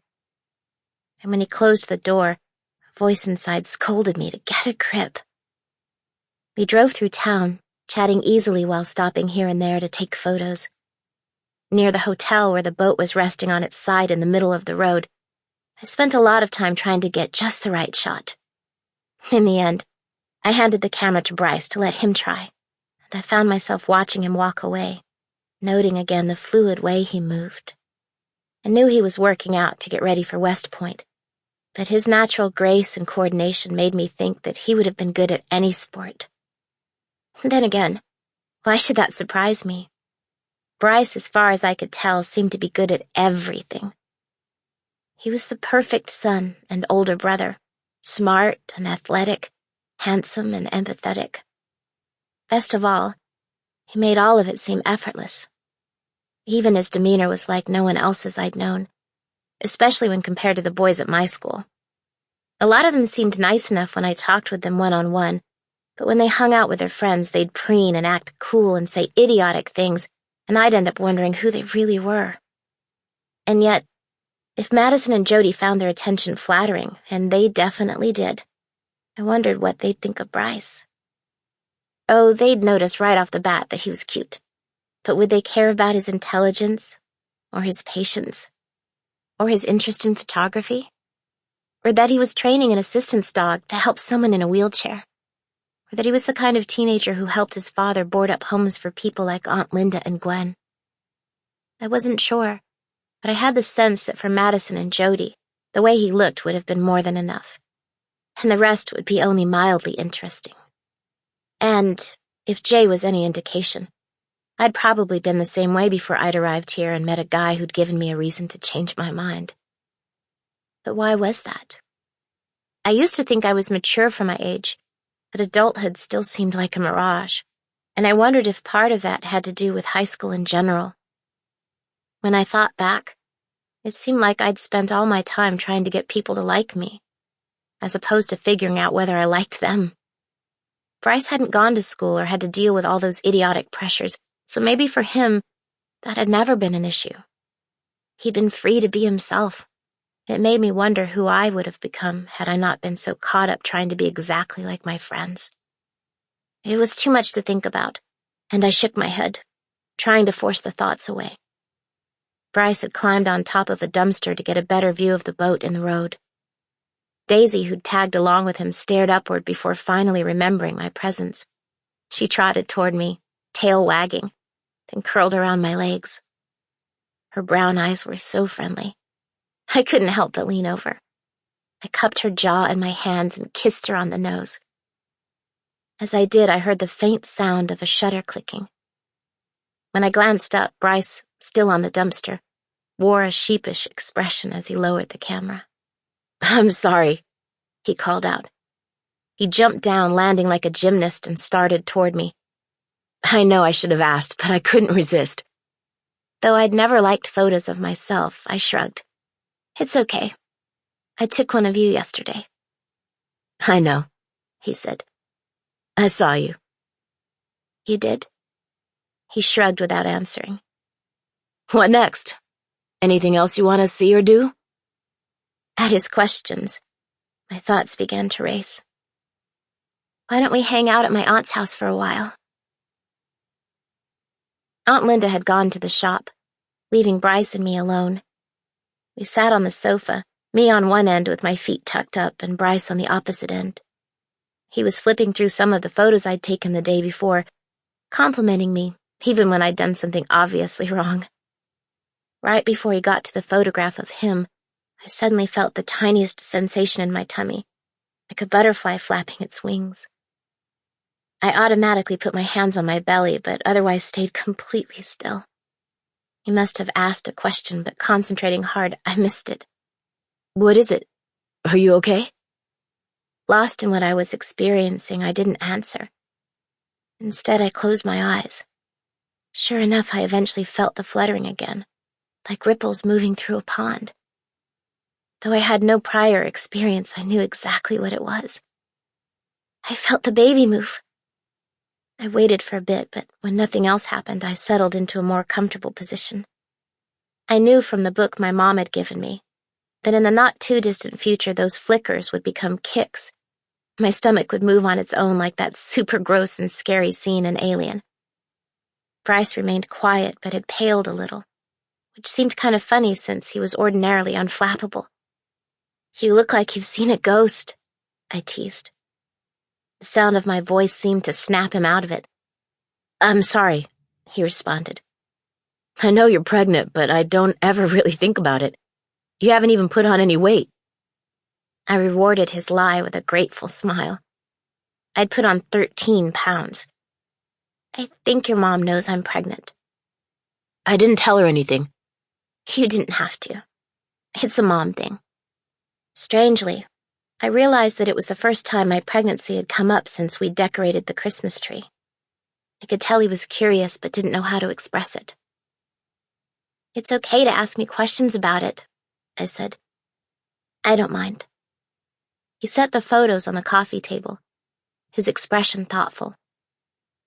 "I know you just felt the baby move, but what's it like to be pregnant? Do you feel any different?" I had morning sickness for a long time, so I definitely felt it then. But now it's mainly just small things. I'm more sensitive to smell, and sometimes I feel like I need a nap. And of course, I pee a lot, but you already know that. Other than that, I haven't noticed much. I'm sure that will change once I start getting even bigger." "When's the baby due?" "May 9th. "It's that exact?" According to the doctor, pregnancies last 280 days. "I didn't know that." "Why would you?" He laughed under his breath before growing serious again. "Is it scary? The thought of giving up your baby for adoption?" I deliberated over my answer. Yes and no. I mean, I hope the baby will go to a wonderful couple, but you never really know. That part does kind of scare me when I think about it. At the same time, I know I'm not ready to be a mom yet. I'm still in high school, so there's no way I could support her. I didn't even know how to drive.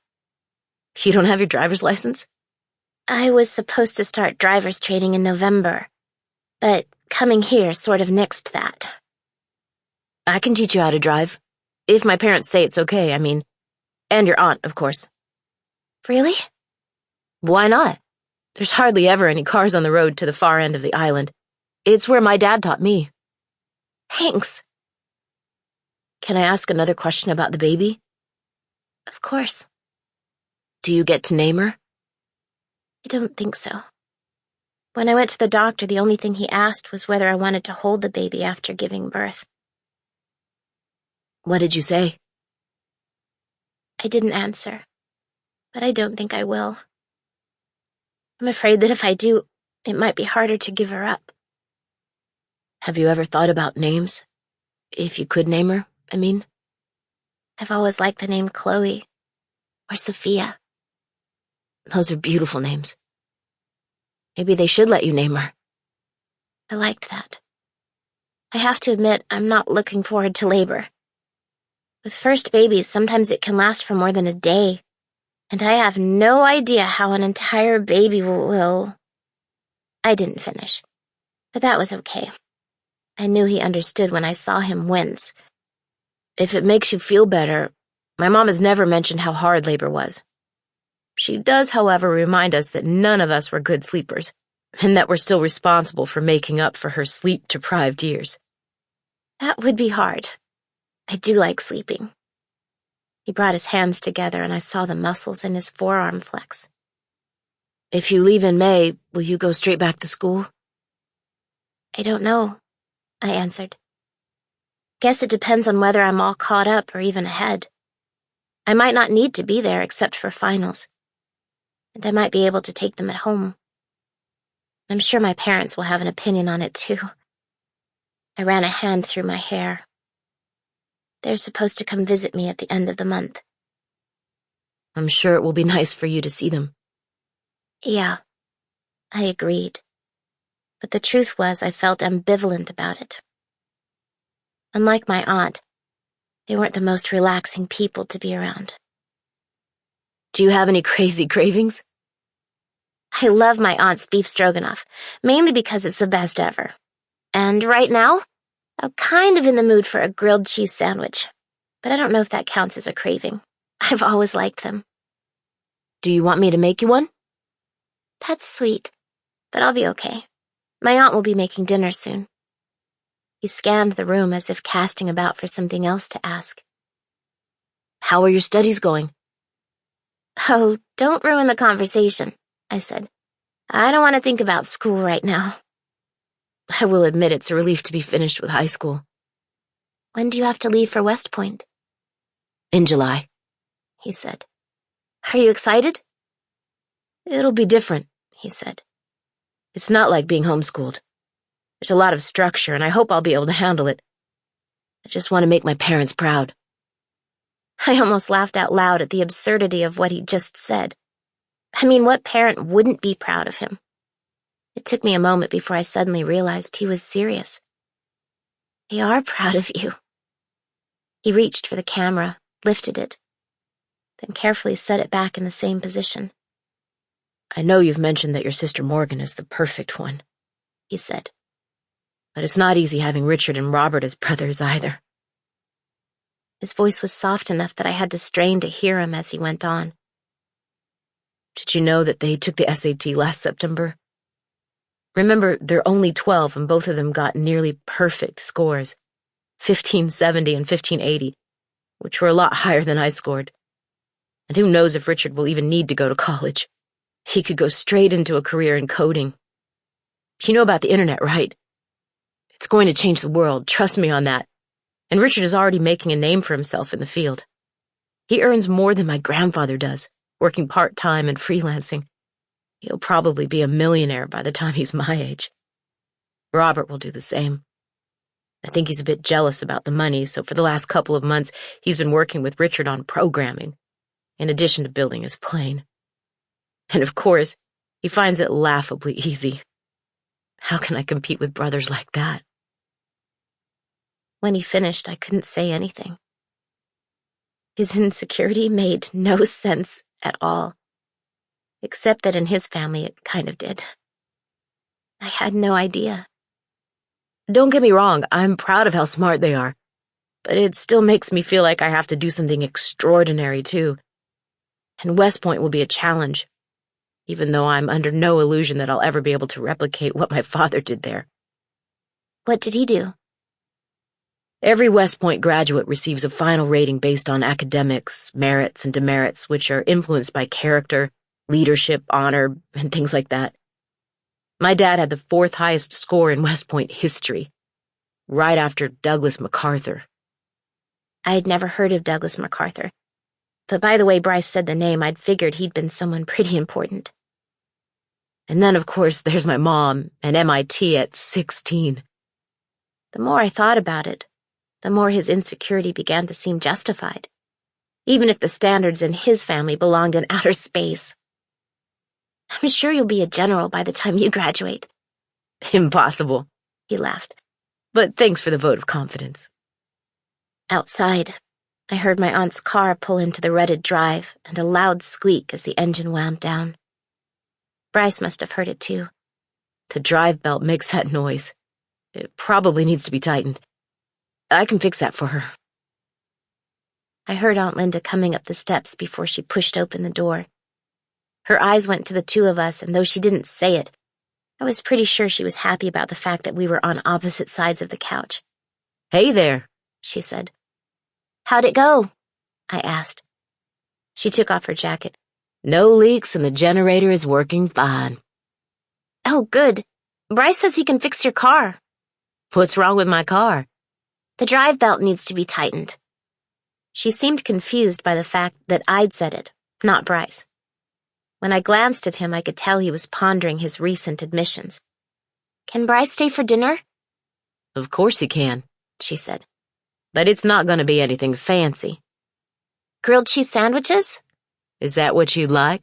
Maybe with soup?" "Perfect." "Easy for me, too. How about in an hour?"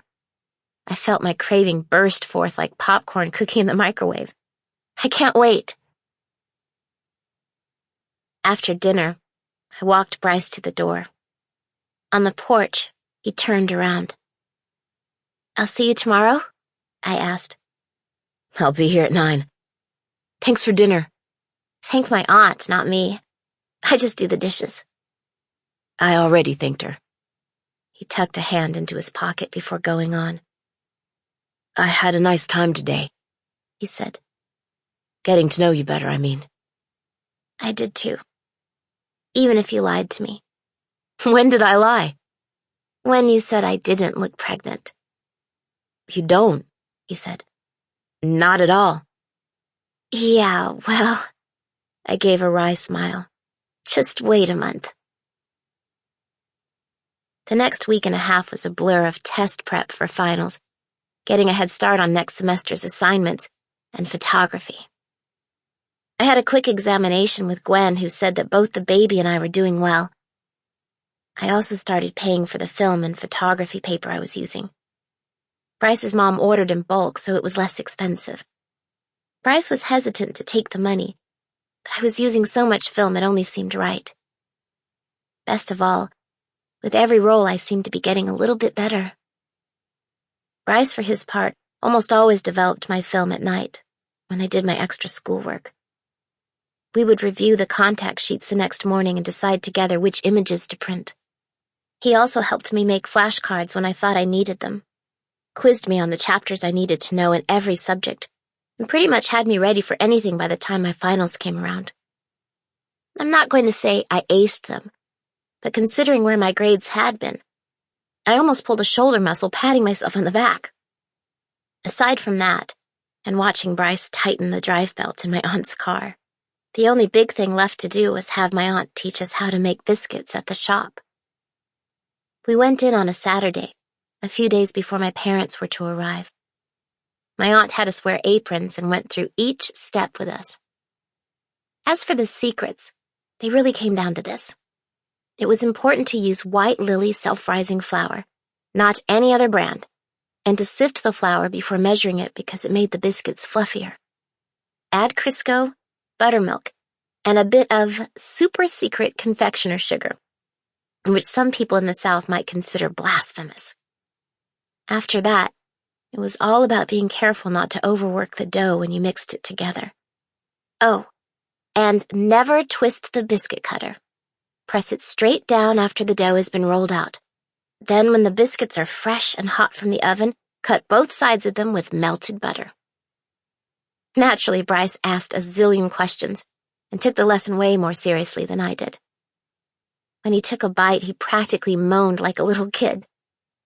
When my aunt said that he could share the recipe with his mother, he looked almost outraged. "Not a chance. This was my gift." Later that afternoon, Bryce finally showed me the photo he'd taken of me and Daisy when we'd been checking out the village after the storm. "I printed one for you, too," he said, handing it to me. We were in his truck parked near the lighthouse. I'd just taken a few sunset photos and the sky was already beginning to darken. "In truth, my mom helped me print it, but you get the point." I could see why he'd wanted one for himself. It really was an endearing photo, even if I happened to be in it. He'd cropped the image to capture only our faces in profile, and he'd caught the instant when my lips touched Daisy's nose. My eyes were closed, but Daisy's were brimming with adoration. And best of all, my body wasn't shown, which made it easy to imagine the whole oops thing had never happened at all. "Thank you," I said, continuing to stare at the image. "I wish I could shoot as well as you do. Or your mom." "You're a lot better than I was when I first started. And some of your shots are fantastic." Maybe, I thought. But maybe not. I've been meaning to ask you if you think it's okay that I'm in the darkroom. Being that I'm pregnant, I mean. I asked my mom about that, he said. Don't worry. I didn't mention you, but she said she worked in the darkroom when she was pregnant. She said that as long as you use rubber gloves and aren't in there every day, it isn't dangerous. That's good, I said. I love watching the images start to materialize on the paper. 1 second, there's nothing there. And then little by little, the picture comes to life. I totally get it. For me, it's the essential part of the experience, he added. I wonder, though, what's going to happen when digital photography catches on. My guess is no one will develop pictures at all anymore. What's digital photography? Instead of film, images are stored on a disk in the camera that you can then plug into a computer without having to use a scanner. They might even have cameras where you can see the pictures right away on a little screen in the back. That's a real thing? It will be, I'm sure, he said. The cameras are super expensive now, but just like computers, I'm sure the cost will keep dropping. In time, I think most people will want to use those kind of cameras instead, including me. That's kind of sad, I said. It takes some of the magic away. It's the future, he said. And nothing lasts forever. I couldn't help wondering whether he might also be referring to the two of us. As my parents' visit drew near, I began to feel antsy, a low-level nervousness that hummed beneath the surface. They were flying to New Bern on Wednesday and would take the early ferry to Ocracoke on Thursday morning. They weren't staying long, only through Sunday afternoon, and the plan was for all of us to go to church and say our goodbyes in the parking lot right after the service. On Thursday morning, I woke earlier than usual to shower and get ready. But even when Bryce showed up, I still had trouble concentrating on my studies. Not that there was much of anything to do, with finals behind me. I was plowing through second semester work at a pace that would have made even Morgan proud. Bryce could tell I was anxious, and I'm pretty sure Daisy picked up on it too. At least twice an hour she'd come to my side and nuzzle at my hand before whining, the sound coming from deep within her throat. Despite her efforts to put me at ease, when Aunt Linda showed up to drive me over to the ferry so I could meet my parents, my legs were wobbly as I stood from the chair. It's going to be all right, Bryce said. He was stacking my work into neat little piles on the kitchen table. I hope so, I said. As distracted as I'd been, I hardly noticed how cute he was or how much I'd come to depend on him lately. Are you sure you still want me to come over tomorrow? My parents said they wanted to meet you.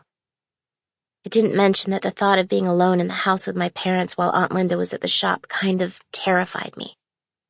By then, my aunt had poked her head inside the front door. You ready? The ferry should be here in 10 minutes. Almost, I told her. We're just cleaning up.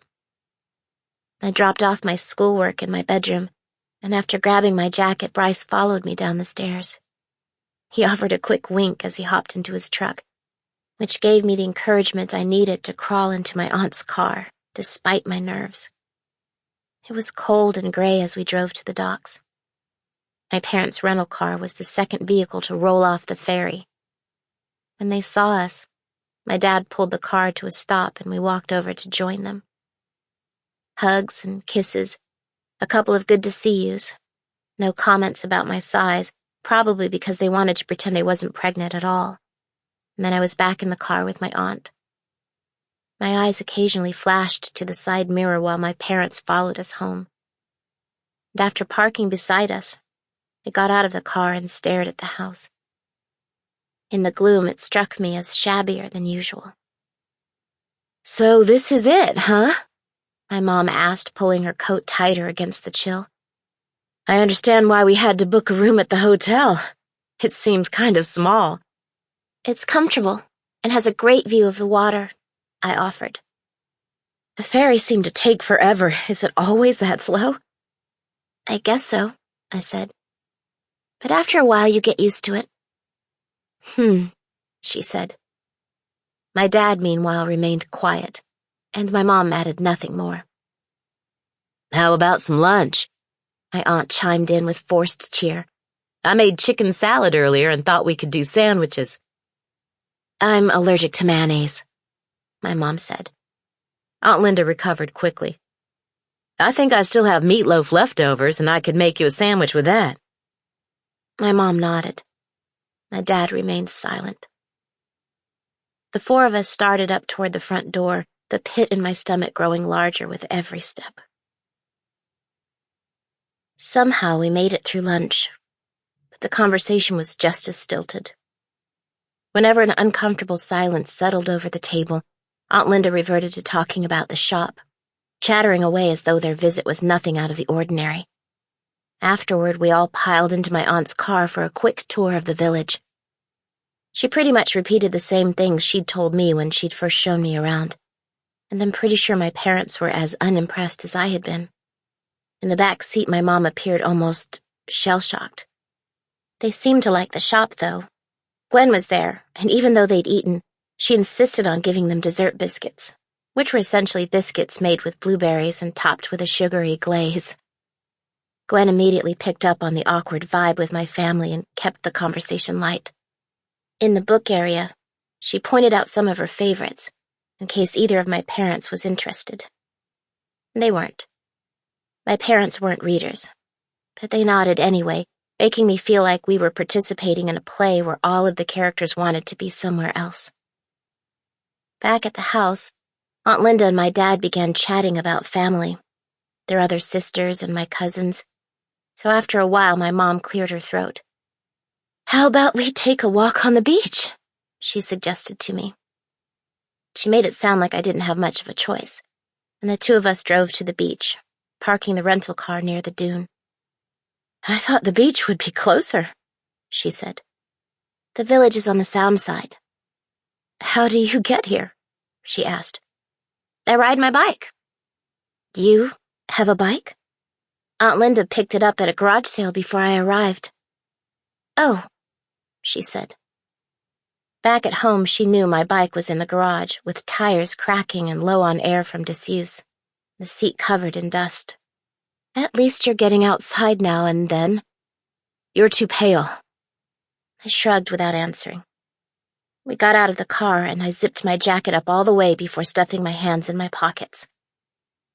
Starting for the water's edge, we skirted the dune, our feet sinking and sliding with every step. It wasn't until we started up the beach that my mom spoke again. Morgan said to tell you that she wished she could come. But she's the lead in the school play, and there were rehearsals. She's also trying for a scholarship with the Rotary, even though she's already earned enough in scholarships to cover most of her tuition. I'm sure she'll get it, I mumbled, which was true. And though I felt the familiar pang of insecurity, I realized it didn't make me feel as bad about myself as it had in the past. We walked a few more steps before I heard my mom's voice again. She says that the two of you haven't spoken in the last couple of weeks. I wondered if Aunt Linda had mentioned that she took the phone cord with her to work. I've been really busy with school. I'll call her next week. Why did you fall so far behind in the first place? Your aunt was really worried about you, and so were your teachers. I felt my shoulders sag a little.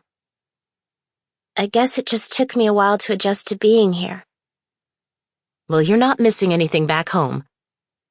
I wasn't sure what to say to that. Have you heard from Madison or Jody? They haven't called the house, if that's what you're asking. Do you know what they've been up to? I have no idea. I suppose I could ask Morgan when I get home.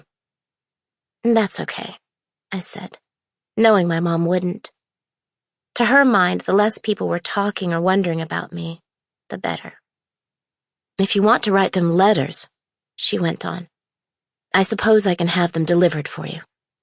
Of course, you can't be too specific or hint at what's really going on. Maybe, I said.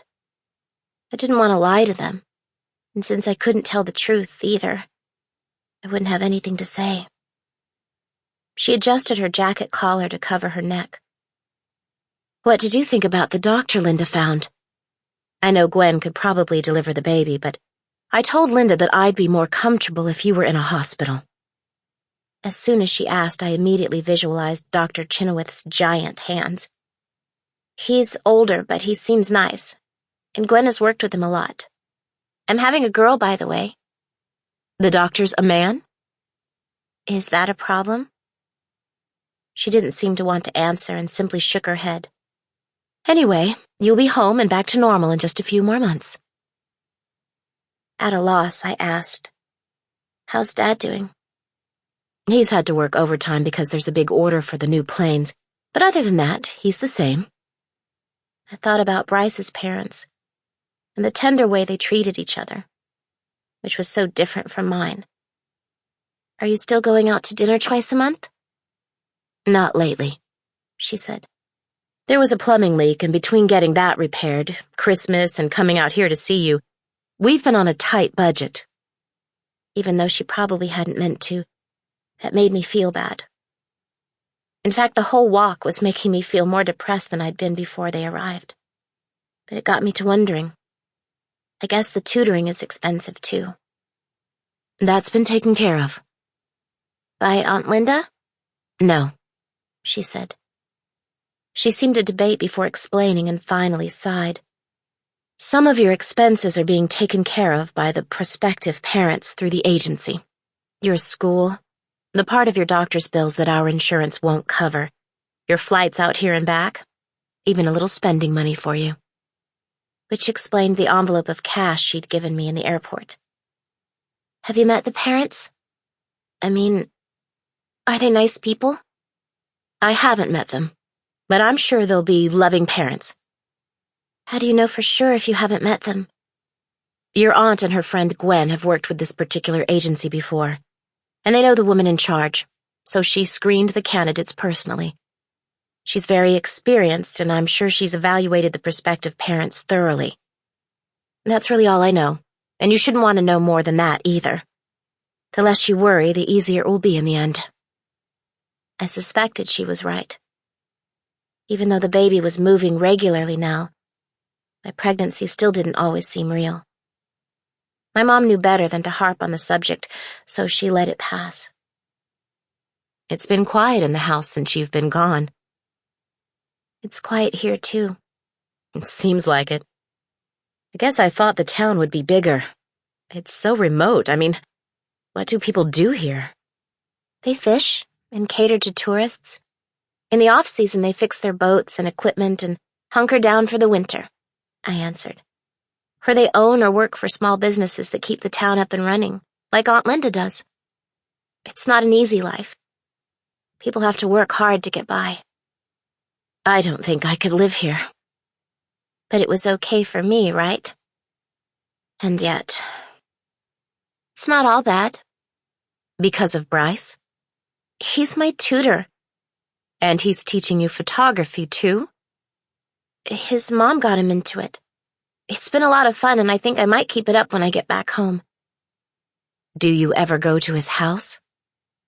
I was still wondering why she didn't seem interested in my new passion. Sometimes. Are his parents home when you visit? With that, I suddenly understood where all this was coming from. His mom is always there. His brothers are usually there, too.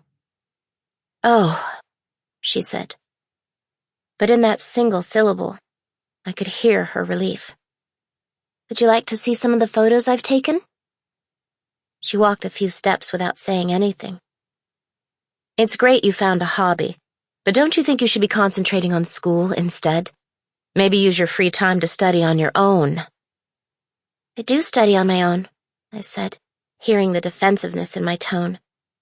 You saw my grades, and I'm already way ahead this semester, too. From the corner of my eye, I could see the waves rolling steadily toward the shore, as though trying to erase our footprints. I'm just wondering if you're spending too much time with Bryce instead of working on yourself. What do you mean by working on myself?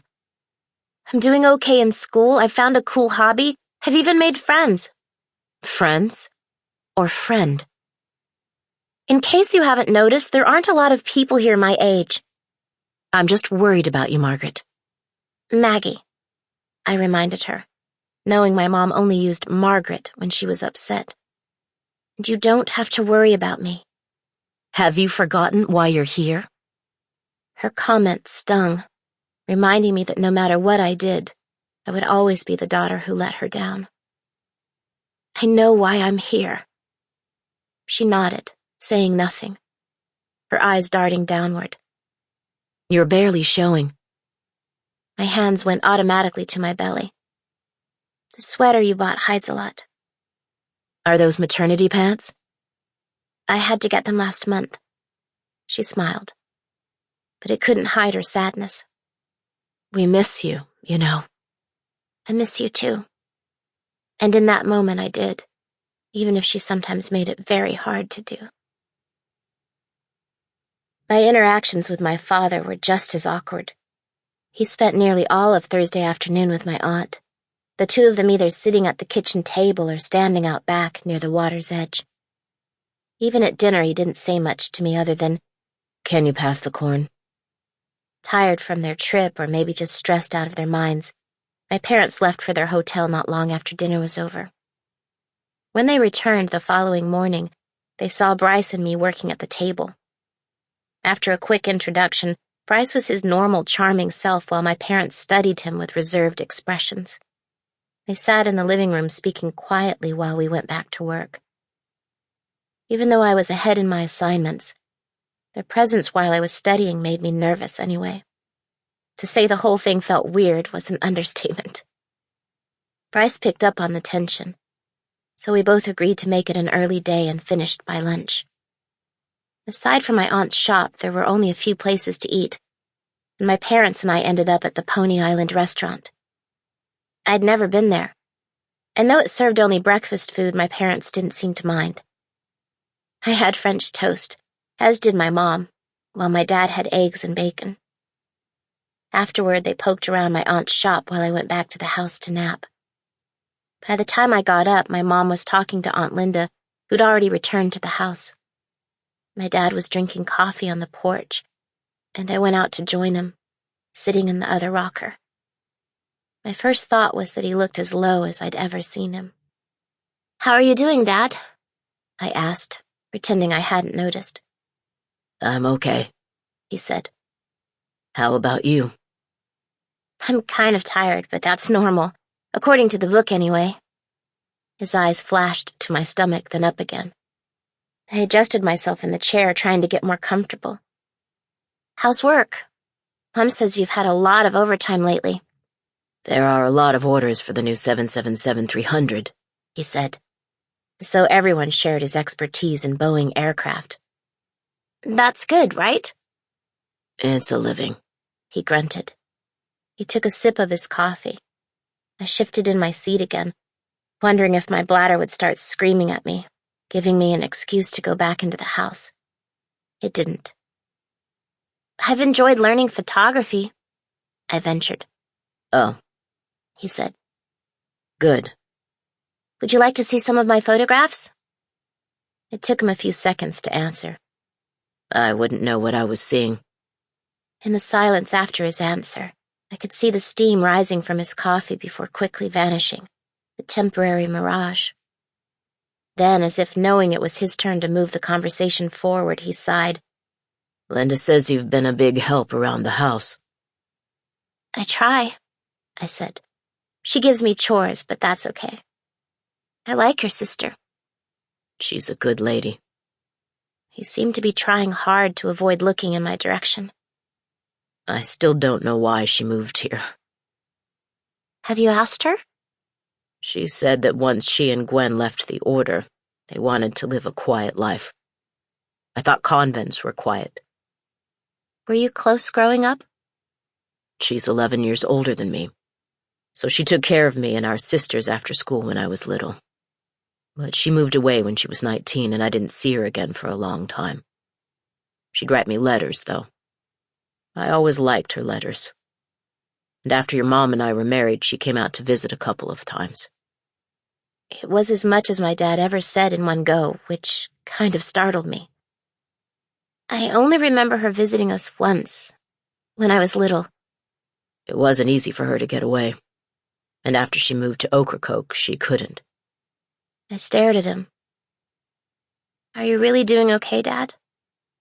It took him a long time to answer. I'm just sad is all. Sad for you. Sad for our family. I knew he was being honest, but just like the things my mom had said, his words made me ache. I'm sorry, and I'm doing my best to make it right. I know you are. I swallowed. Do you still love me? For the first time, he faced me, and his surprise was evident. I'll always love you. You'll always be my baby girl. Peering over my shoulder, I could see my mom and my aunt at the table. I think Mom is worried about me. He turned away again. Neither of us wanted this for you. After that, we sat without speaking until my dad finally rose from his seat and went back inside for another cup of coffee, leaving me alone with my thoughts. Later that evening, after my parents had gone back to the hotel, I sat in the living room with my aunt. Dinner had been awkward, with comments about the weather interspersed with long silences. Aunt Linda was sipping tea in the rocker while I lounged on the couch, my toes tucked under the pillow. It's like they aren't even happy to see me. They're happy, she said. It's just that seeing you is harder for them than they thought it would be. Why? Because you're not the same girl who left them in November. Of course I am, I said. But as soon as the words came out, I knew they weren't true. They didn't want to see my photographs, I added. Aunt Linda set her tea off to the side. Did I tell you that when I worked with young women like you, we had a painting room set aside? With watercolors? There was a big window that overlooked the garden, and nearly all of the girls gave painting a try while they were there. Some of them even grew to love it. And when their parents visited, many wanted to show off their work. More often than not, the parents said no. Why? Because they were afraid they'd see the artist's reflection instead of their own. She didn't explain further. And later that night, while cuddling with Maggie Bear in bed, I thought about what she'd said. I imagined pregnant girls in a bright, airy room in the convent with wildflowers blooming outside. I thought about how they felt as they lifted a brush, adding color and wonder to a blank canvas and feeling, if only for a brief moment, they were like other girls their age, unburdened by past mistakes.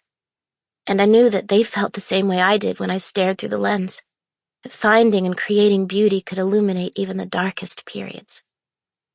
I understood then what my aunt had been trying to tell me, just as I knew my parents still loved me.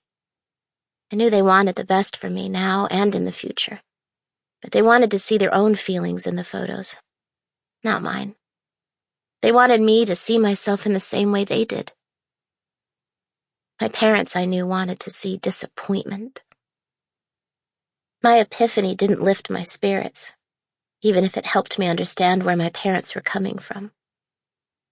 Frankly, I was disappointed in me too, but I'd tried to lock that feeling away into some unused corner of my brain because I didn't have time to beat myself up in the way I once had. Nor did I want to. For my parents, almost everything I was doing had its roots in my mistake.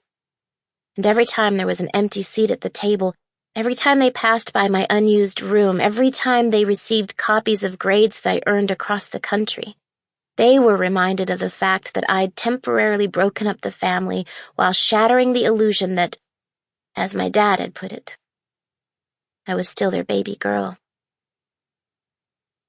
Nor did their visit improve.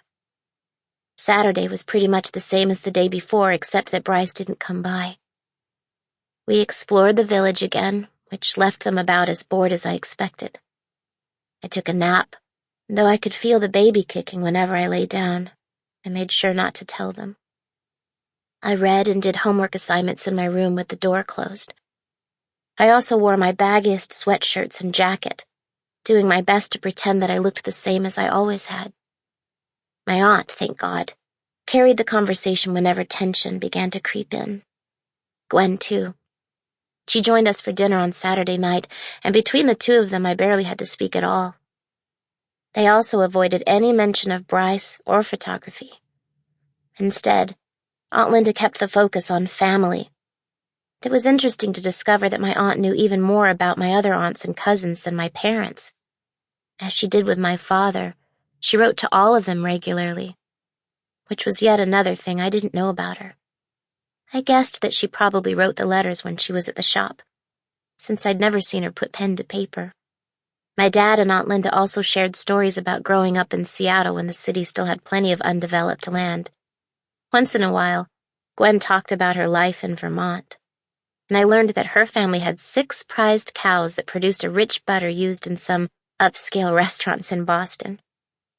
I appreciated what Aunt Linda and Gwen were doing, yet even as I listened, I found my thoughts wandering to Bryce.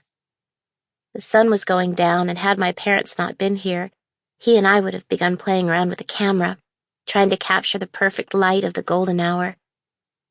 In those moments, I realized, my world shrank to nothing but the task at hand, while expanding exponentially at the same time. I wanted more than anything for my parents to share in my interest. I wanted them to be proud of me. I wanted to tell them that I'd begun to imagine a career as a photographer. But then the subject turned to Morgan. My parents talked about her grades and her popularity and the violin and the scholarships she'd received to Gonzaga University. When I saw the way their eyes lit up, my gaze dropped, and I wondered whether my parents would ever glow with pride in the same way when talking about me. On Sunday, they finally left. They were flying out in the afternoon, but we all caught the morning ferry, went to Mass, and had lunch before we said our goodbyes in the parking lot. My mom and Dad hugged me, but neither of them shed a tear, even as I felt my own forming.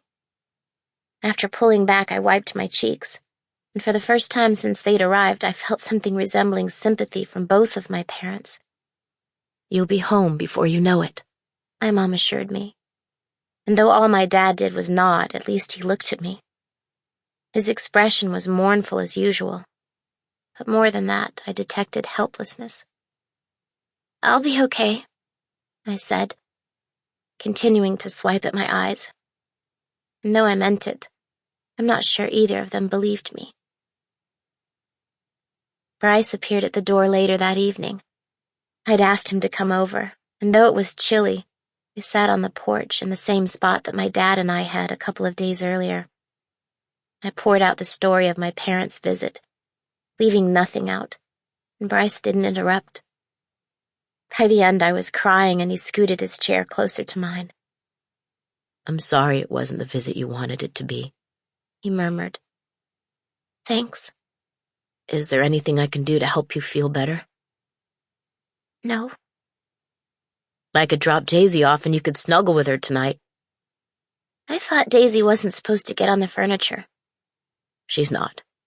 So how about I make you some hot chocolate instead? "That's okay." For the first time since I'd known him, he reached over and placed his hand on mine.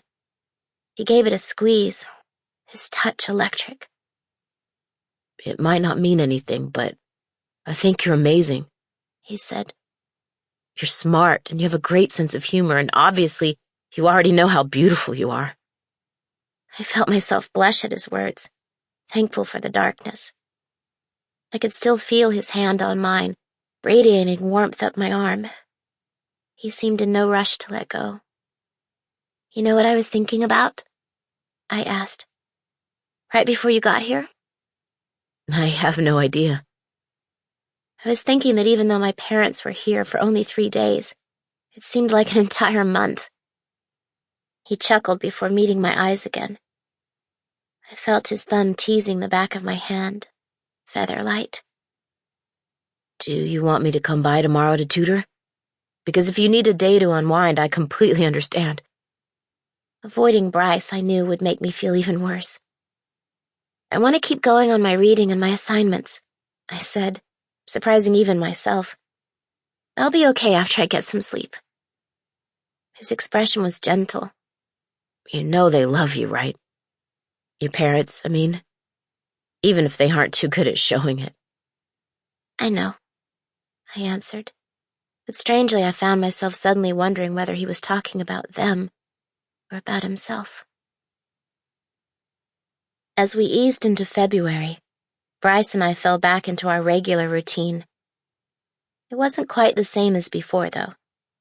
For starters, something deeper had taken root when I'd sensed he wanted to kiss me, and had grown even stronger when he'd taken my hand.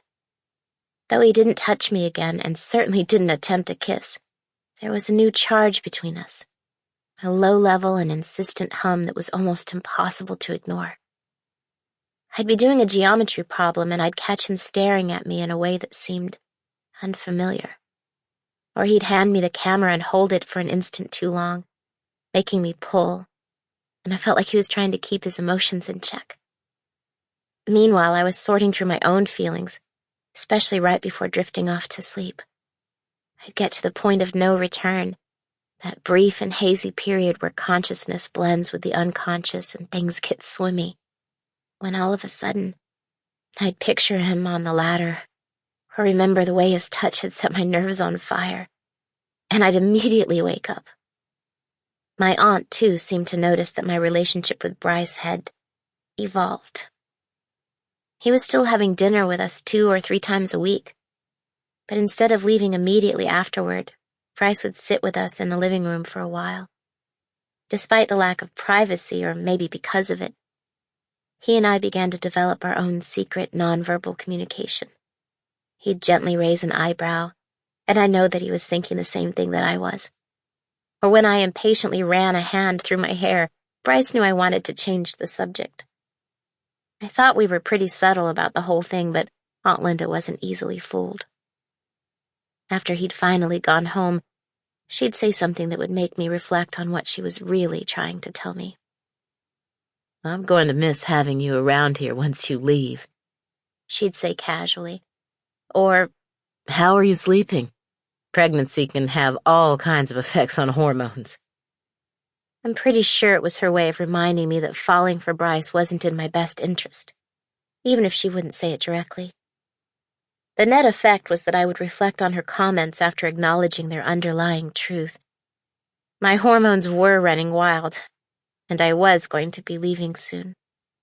And yet the heart is a funny thing, because even though I knew there was no future for Bryce and me, I would lie awake at night listening to the gentle lapping of sea against the shoreline, knowing that a big part of me simply didn't care.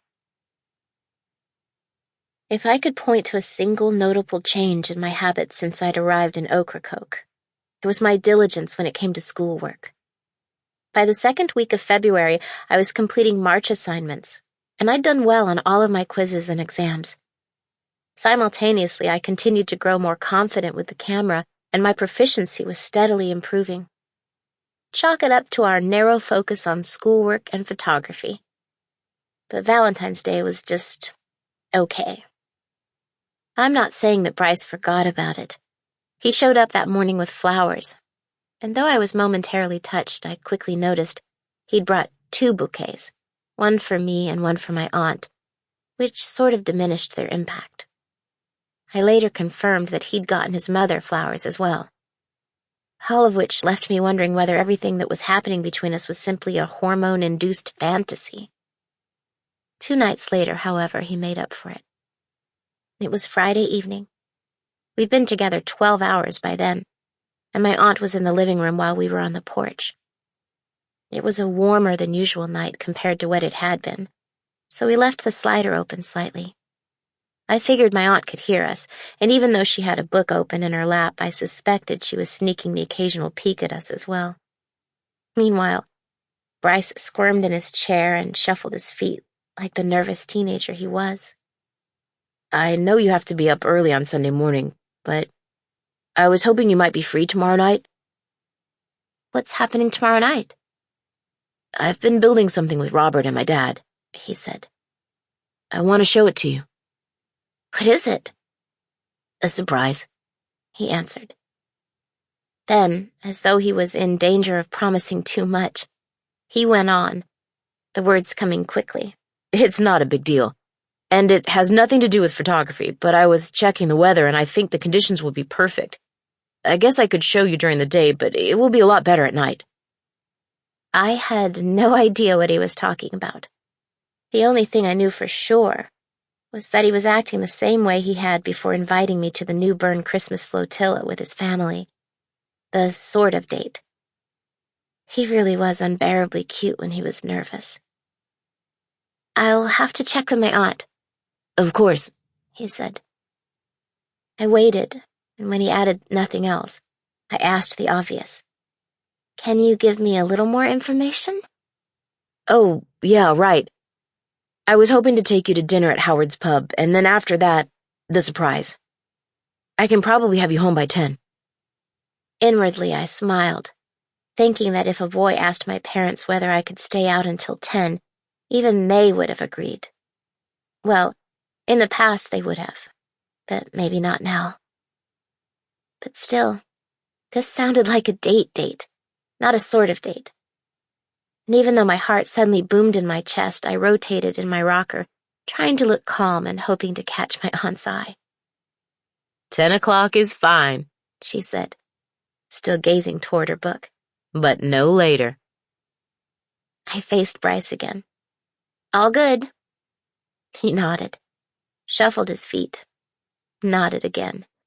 "So, what time?" I asked. "What do you mean?" "I mean, what time do I have to be ready tomorrow?" "How about 9? Though I knew exactly what he meant, I pretended not to, just to be funny. "You'll pick me up at 9, we'll have dinner at Howard's Pub, see the surprise, and you'll have me home by 10? His eyes widened. 9 in the morning, He said. "for photos, and maybe a little Photoshop practice. There's also this place on the island I want to show you. Only the locals know about it." "What place?" "You'll see," he said. "I know I'm not making much sense, but—" He trailed off, and I suppressed a thrill at the thought that he'd actually asked me out on a date, which sort of scared me, but kind of excited me too. "See you tomorrow?" he finally added. I can't wait. And truth be told, I couldn't. My aunt was quiet after I closed the door. Oh, she hid it well. What with the open book and all. And she didn't offer any remarks brewing with hidden meanings. But I sensed her concern, even though I felt like I was floating. I slept well, better than I had in weeks, and woke feeling refreshed. I had breakfast with my aunt, and in the morning, Bryce and I shot some pictures near his house. Afterward, we worked with his mom at the computer. Bryce sat close to me, radiating heat, making it harder than usual to concentrate. We had lunch at his house, then climbed in his truck. I thought he was taking me back to my aunt's, but he turned onto a street I'd ridden down dozens of times, but never really noticed. "Where are we going?" I asked. "We're taking a quick detour to Great Britain." I blinked. "You mean England? Like the country?" "Exactly," he answered with a wink. "You'll see." We passed a small cemetery on the left, then another on the right before he finally pulled the truck over. When we got out, he brought me to a granite memorial located near 4 neat rectangular graves, surrounded by pine bark and bouquets of flowers, all encircled by a picket fence. "Welcome to Great Britain," he said. "You've lost me completely."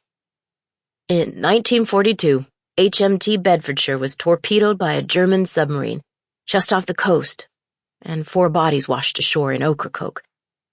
They were able to identify 2 of the men, but the other 2 were unknown. They're buried here, and this spot has been leased to the British Commonwealth in perpetuity." There was more information on the memorial, including the names of everyone who'd been on the trawler.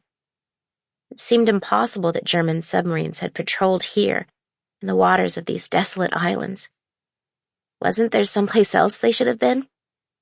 Though World War II was a topic in my history books, my views of the war had been shaped by Hollywood movies more than books, and I found myself visualizing how horrible it must have been to be on board as an explosion ripped through the hull.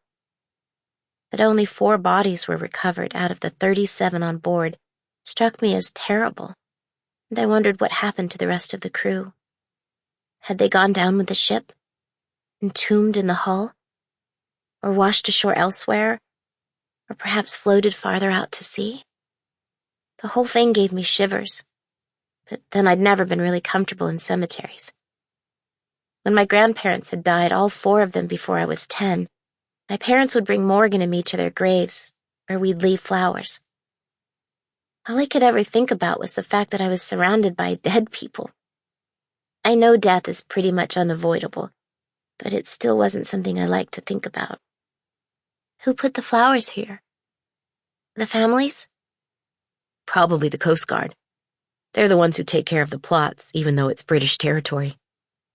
Why were there German submarines here in the first place?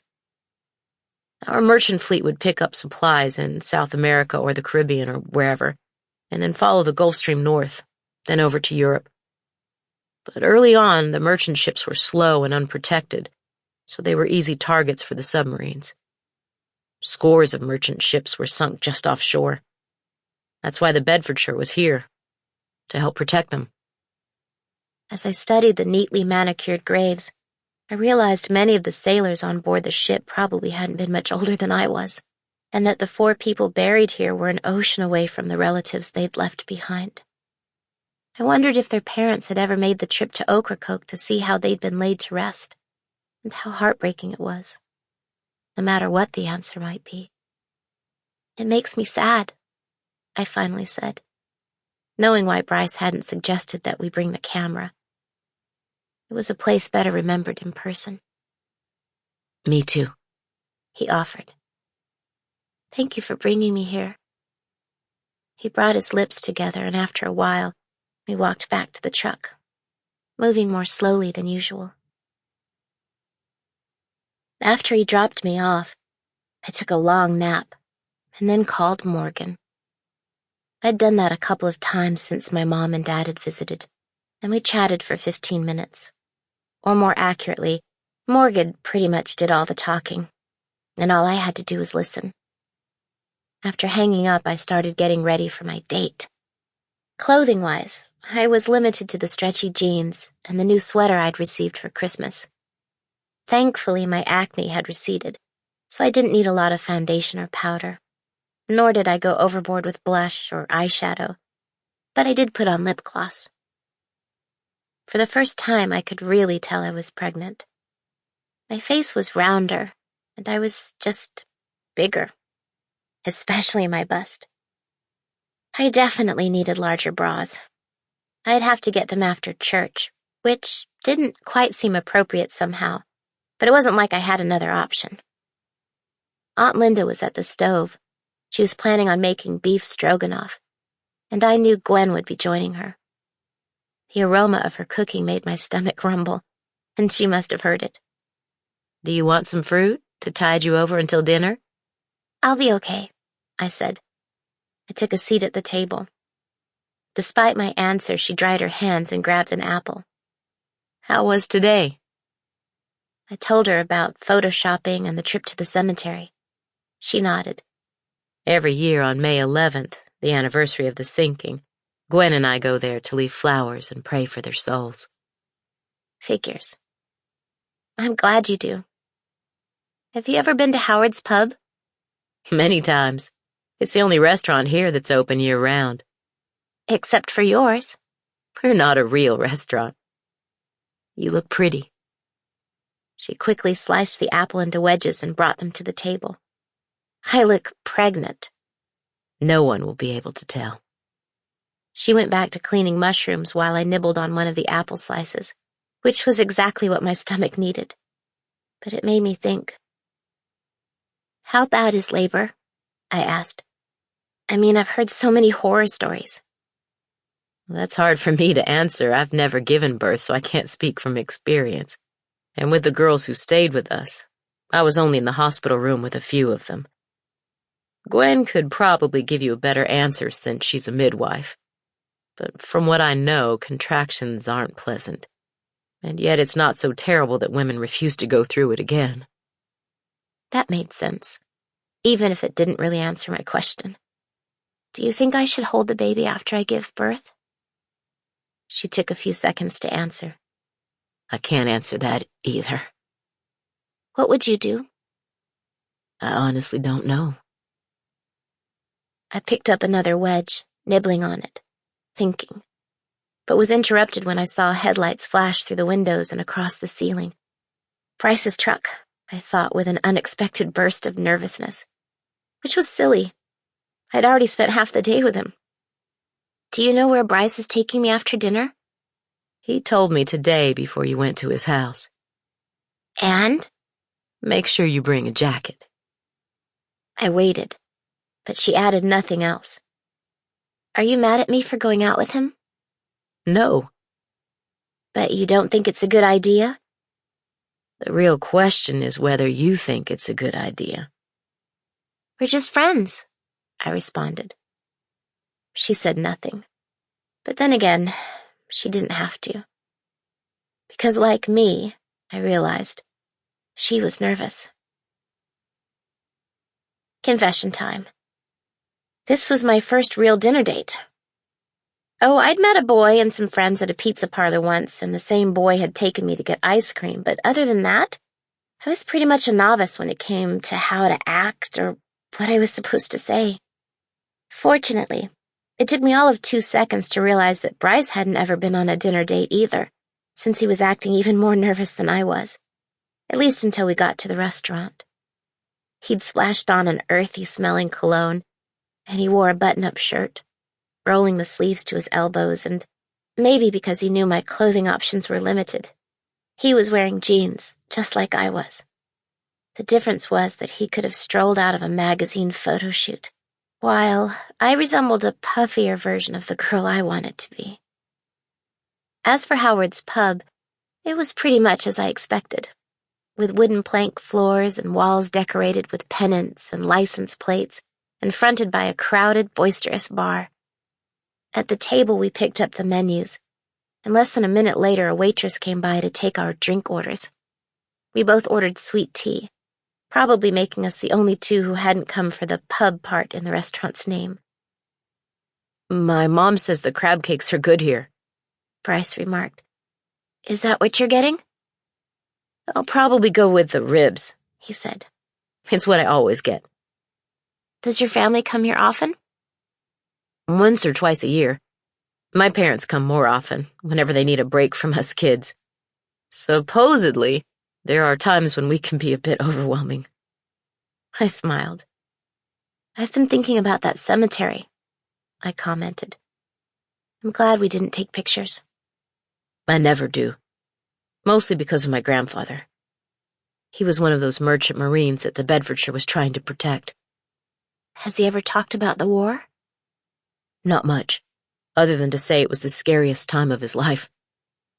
Not only because of the submarines, but also because of the storms in the North Atlantic.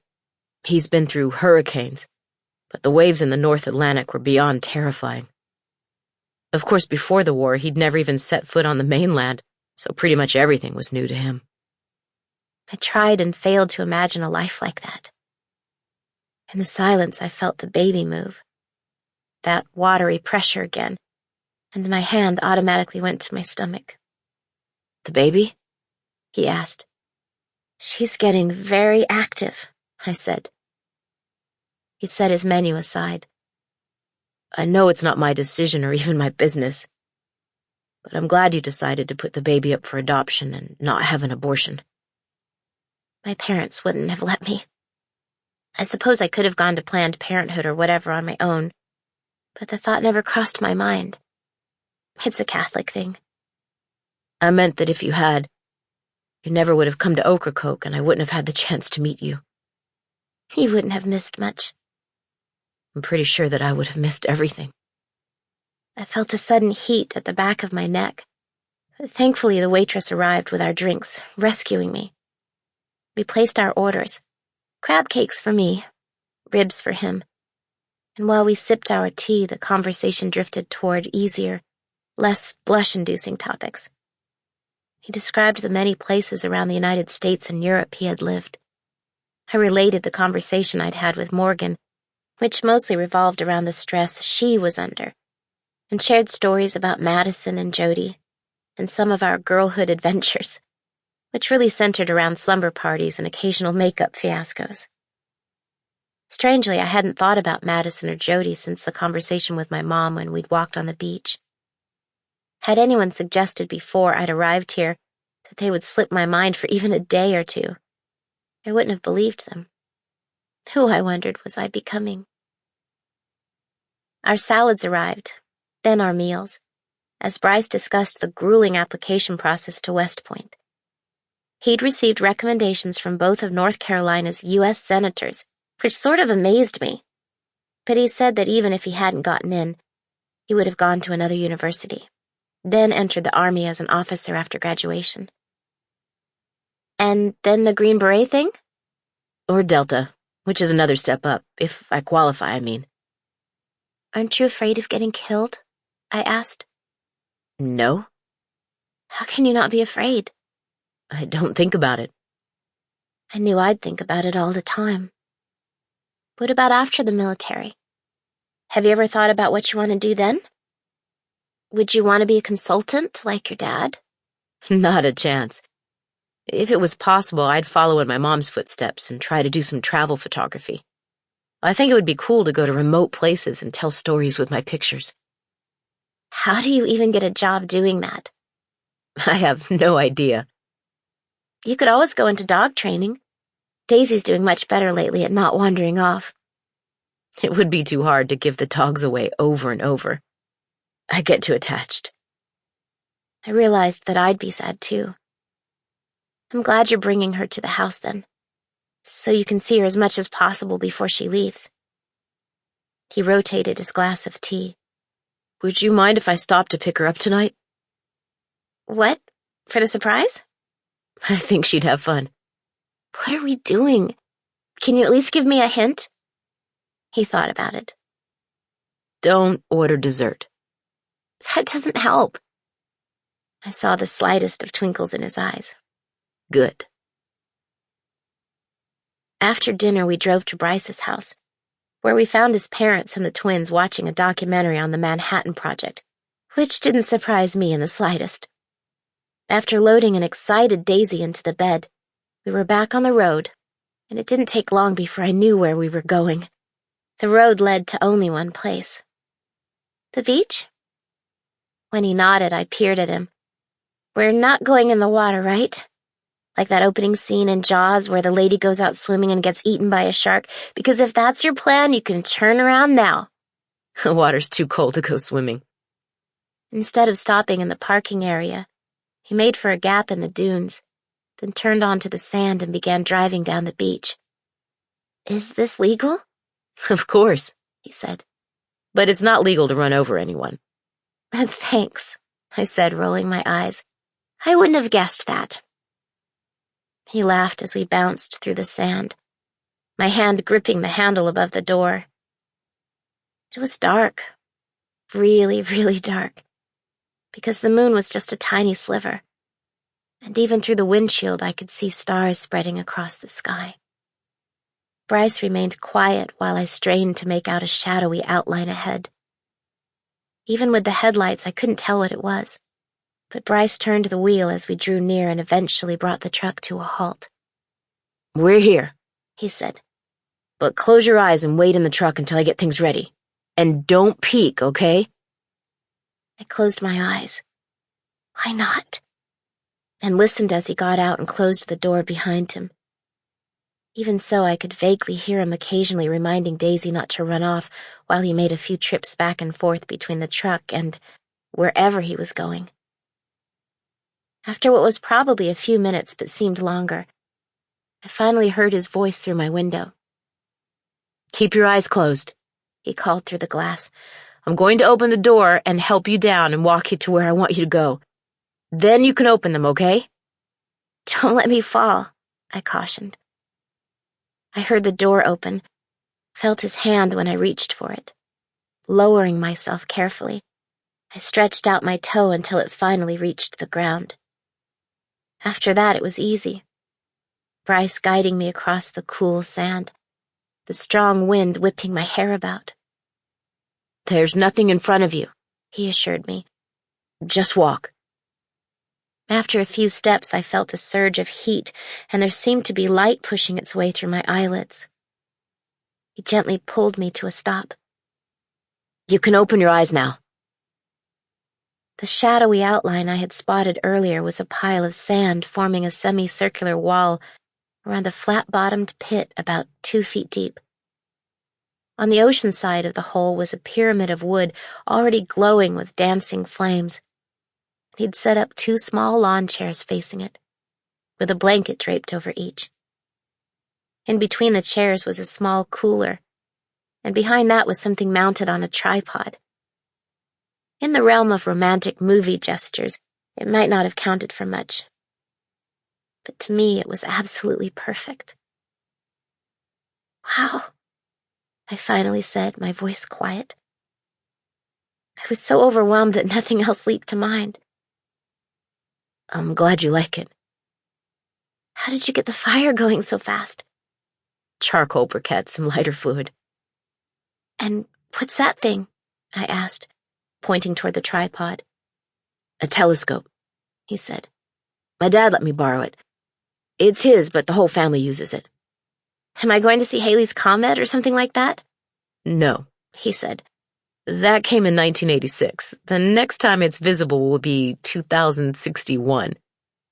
And you just happen to know that? I think everyone with a telescope knows it. Of course he thinks that. What will we see then? Venus and Mars, Sirius, which is also called the Dog Star, Lepus, Cassiopeia, Orion, a few other constellations, and the Moon and Jupiter are almost in conjunction. And the cooler? S'mores, he said. They're fun to cook over campfires. He swept an arm toward the chairs, and I sauntered over, choosing the one farthest away. I leaned forward, freeing the blanket, but as I spread it across my lap, I realized that the wind was now practically non-existent because of the pit and the sand wall behind me. Daisy wandered up and lay beside Bryce. With the campfire, it felt downright toasty. When did you do all this? I dug the hole and set up the wood and charcoal after I dropped you off. While I was napping? Which explained the difference between him and me. He did, while I slept. It's incredible. Thank you for doing all this. I also got you something for Valentine's Day. You already brought me flowers. I wanted to give you something that will remind you of Ocracoke. I already had a feeling I'd remember this place. And this night, forever. But I watched in fascination as he reached into the pocket of his jacket, removed a small box wrapped in red and green paper, and handed it to me. It weighed next to nothing. Sorry, there was only Christmas wrapping paper in the house. It's fine, I said. Should I open it now? Please. I didn't get you anything. You let me take you to dinner, which is more than enough. At his words, my heart did that funny racing thing again, which had been happening all too often lately. I lowered my gaze and began picking at the wrapping before finally pulling it free. Inside was a box for a staple remover. There were no gift boxes either, he apologized. When I opened it and tilted the box, a thin gold chain fell into my palm. I gently shook the chain, freeing up a small gold pendant in the shape of a scallop shell. I held it up to the flickering light of the fire, too heart-struck to say anything. It was the first time a boy had ever bought me jewelry of any kind. Read the back, he said. I turned it over and leaned closer to the firelight. It was hard to read, but not impossible. Ocracoke, memories. I continued to stare at the pendant, unable to turn my gaze away. It's beautiful, I whispered past the lump in my throat. I've never seen you wear a necklace, so I wasn't sure you'd like it. It's perfect, I said, finally turning to him. But now I feel bad about not getting you anything. But you did, he said, the firelight flickering in his dark eyes. You gave me the memories. I could almost believe the two of us were alone in the world, and I longed to tell him how much he meant to me. I searched for the right words, but they wouldn't seem to come. In the end, I let my gaze slip away.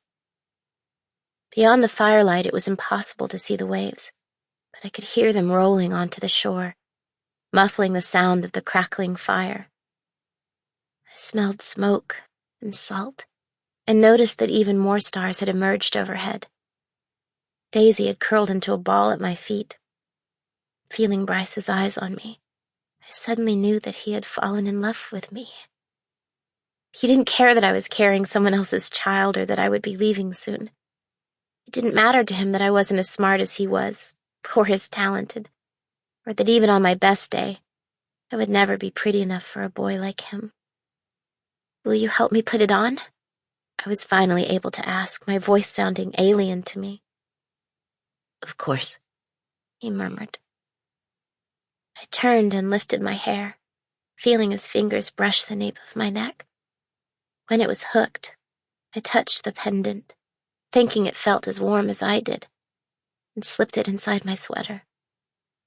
I sat back again, dizzy at the realization that he loved me, and wondering how and when it had happened. My mind flashed through a library of memories, meeting Bryce on the ferry, and the morning he'd shown up at my door, his simple response when I'd told him that I was pregnant. I thought about standing beside him at the Christmas flotilla and the sight of Bryce striding among the decorations at the farm in Vanceboro.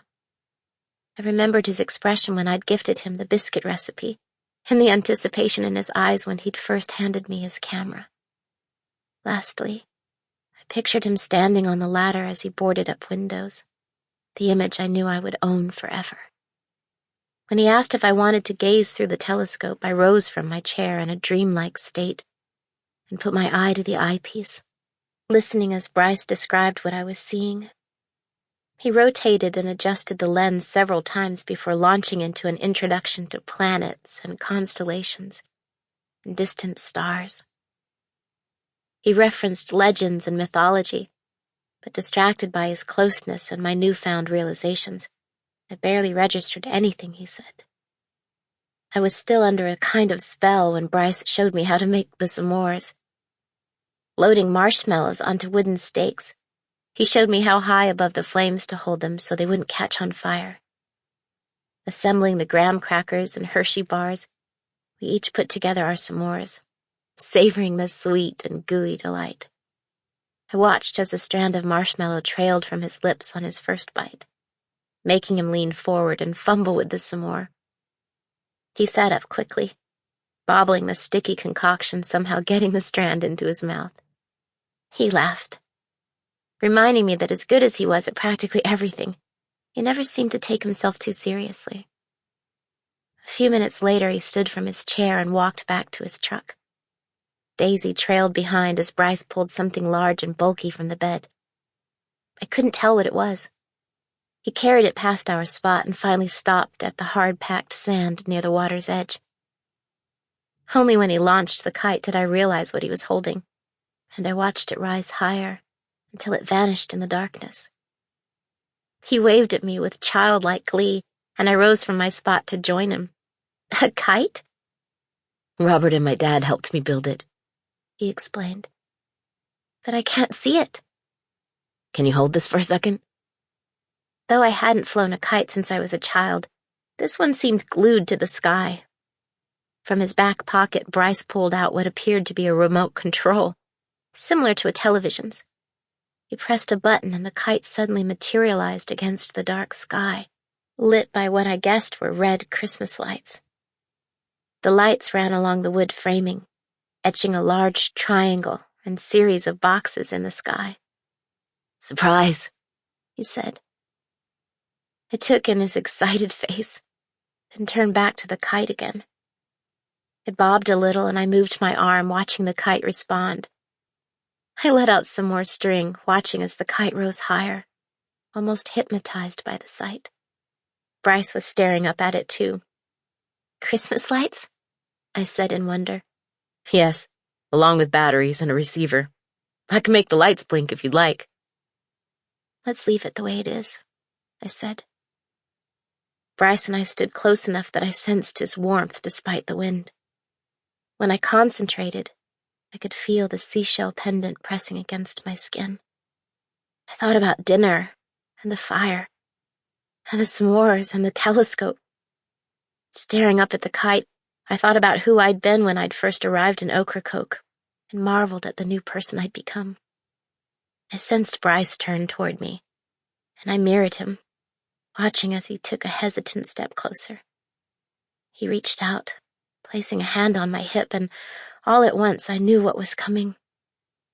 I felt as he tugged me ever so slightly, his head beginning to tilt. He leaned toward me, his lips drawing ever closer until they finally touched my own. It was a gentle kiss, soft and sweet, and part of me wanted to stop him. I wanted to remind him that I was pregnant and a visitor who would soon be leaving. I should have told him there was no future for us as a couple. But I didn't say anything. Instead, feeling his arms slide around me and his body press against mine, I suddenly knew I wanted this. His mouth slowly opened, and when our tongues came together, I lost myself in a world where spending time with him was the only thing that mattered, where holding him and kissing him were all I ever wanted. It wasn't my first kiss, or even my first French kiss, but it was the first kiss that felt perfect and right in every way. And when we finally separated, I heard him sigh. "You don't know how long I've wanted to do that," he whispered. "I love you, Maggie." Instead of answering, I leaned back into him, allowing him to hold me, feeling as his fingertips gently traced my spine. I imagined his heart beating in unison with my own, even as his breath seemed steadier than mine. My body was shaky, and yet I'd never felt more comfortable, more complete. "Oh, Bryce," I murmured, the words coming naturally. "I love you too." Holiday Spirit and Christmas Eve. Manhattan, December 2019. In the glow of the gallery's Christmas tree lights, the memory of that kiss remained vivid in Maggie's mind. Her throat was dry, and she wondered how long she'd been speaking. As usual, Mark had stayed quiet as she'd recounted the events of that period of her life. He was leaning forward, forearms on his thighs, his hands clasped together. Wow, He finally said. the perfect kiss? "Yeah," she agreed. "I know how it sounds, but that's what it was. To this day, it's the kiss that all others have been compared to." He smiled. I'm happy you had the chance to experience that, but I admit it leaves me feeling a little intimidated. "Why?" Because when Abigail hears about it, she may ask herself whether she's missing out. She might go off in search of her own perfect kiss. Laughing, Maggie tried to recall how long it had been since she'd sat with a friend for hours and simply talked, without self-consciousness or worries, where she felt like she could really be herself. Too long. "I'm sure Abigail melts whenever you kiss her," she teased. Mark blushed to his hairline. Then suddenly serious, he said, You meant it when you said you loved him. "I'm not sure I ever stopped loving him." And? "And you'll have to wait to hear the rest. I don't have the energy to keep going tonight," Fair enough, he said. it can hold. But I hope you don't make me wait too long. She stared at the tree, inspecting its shape, the glittering and artfully draped ribbons. "It's hard for me to believe this will be my last Christmas," she mused. "Thank you for helping me make it even more special." You don't have to thank me. I'm honored you've chosen to spend part of it with me. "You know what I've never done, even though I've lived in New York City all these years?" Seen the Nutcracker? She shook her head. I've never gone ice skating at Rockefeller Center under the giant tree. In fact, I haven't even seen the tree except on TV since my early years here. Then we should go. The gallery's closed tomorrow, so why not? I don't know how to ice skate, she said with a wistful expression, and I'm not sure I'd have the energy even if I did. I do, he said. I played hockey, remember? I can help you. She eyed him uncertainly. Don't you have something better to do on your day off? You shouldn't feel like it's your responsibility to indulge your boss's crazy whims. Believe me, it sounds a lot more fun than what I usually do on Sundays. Which is what exactly? Laundry, grocery shopping, a little video gaming. Are we on? I'm going to need to sleep late. I wouldn't be ready until mid-afternoon. Why don't we meet at the gallery at 2 or so? We can catch an Uber uptown together. Despite her reservations, she agreed. Okay. And afterwards, depending on how you feel, maybe you can fill me in on what happened next between you and Bryce. Perhaps, she said. Let's see how I feel. Back in her apartment, Maggie felt a profound exhaustion overtake her, pulling her down like an undertow. She removed her jacket and lay down in bed, wanting to rest her eyes for a minute before changing into her pajamas. She woke at noon the following day, still dressed in the clothes she'd worn the day before. It was Sunday, December 22nd, 3 days before Christmas.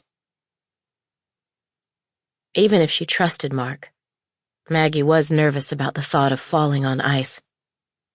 Though she'd slept heavily overnight, she doubted she'd even rolled over. She felt weaker than normal, even for her. The pain was back, too, simmering just below a boil, making even the thought of eating impossible. Her mom had called earlier that morning and left a short message, just checking in on her, hoping she was doing well, the usual. But even in the message, Maggie could hear the strains of worry. Worrying, Maggie had long ago decided, was the way her mom showed Maggie how much she loved her. But it was also wearying. Worrying, after all, had its roots in disapproval, as though Maggie's life would have been better if only she'd listened to her mom all along, and over time it had become her mom's default position.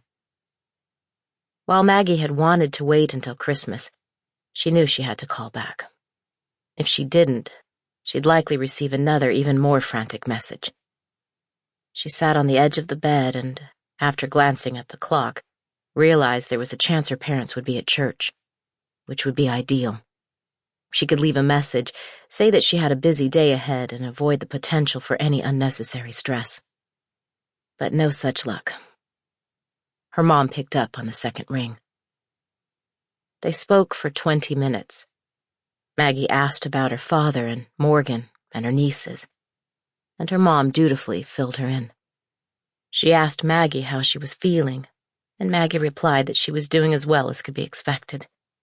Thankfully, it stopped there, and Maggie breathed a sigh of relief, knowing she'd be able to hide the truth until after the holiday.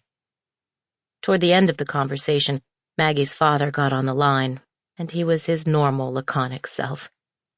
They spoke about the weather in Seattle and New York. He updated her on the season the Seahawks were having.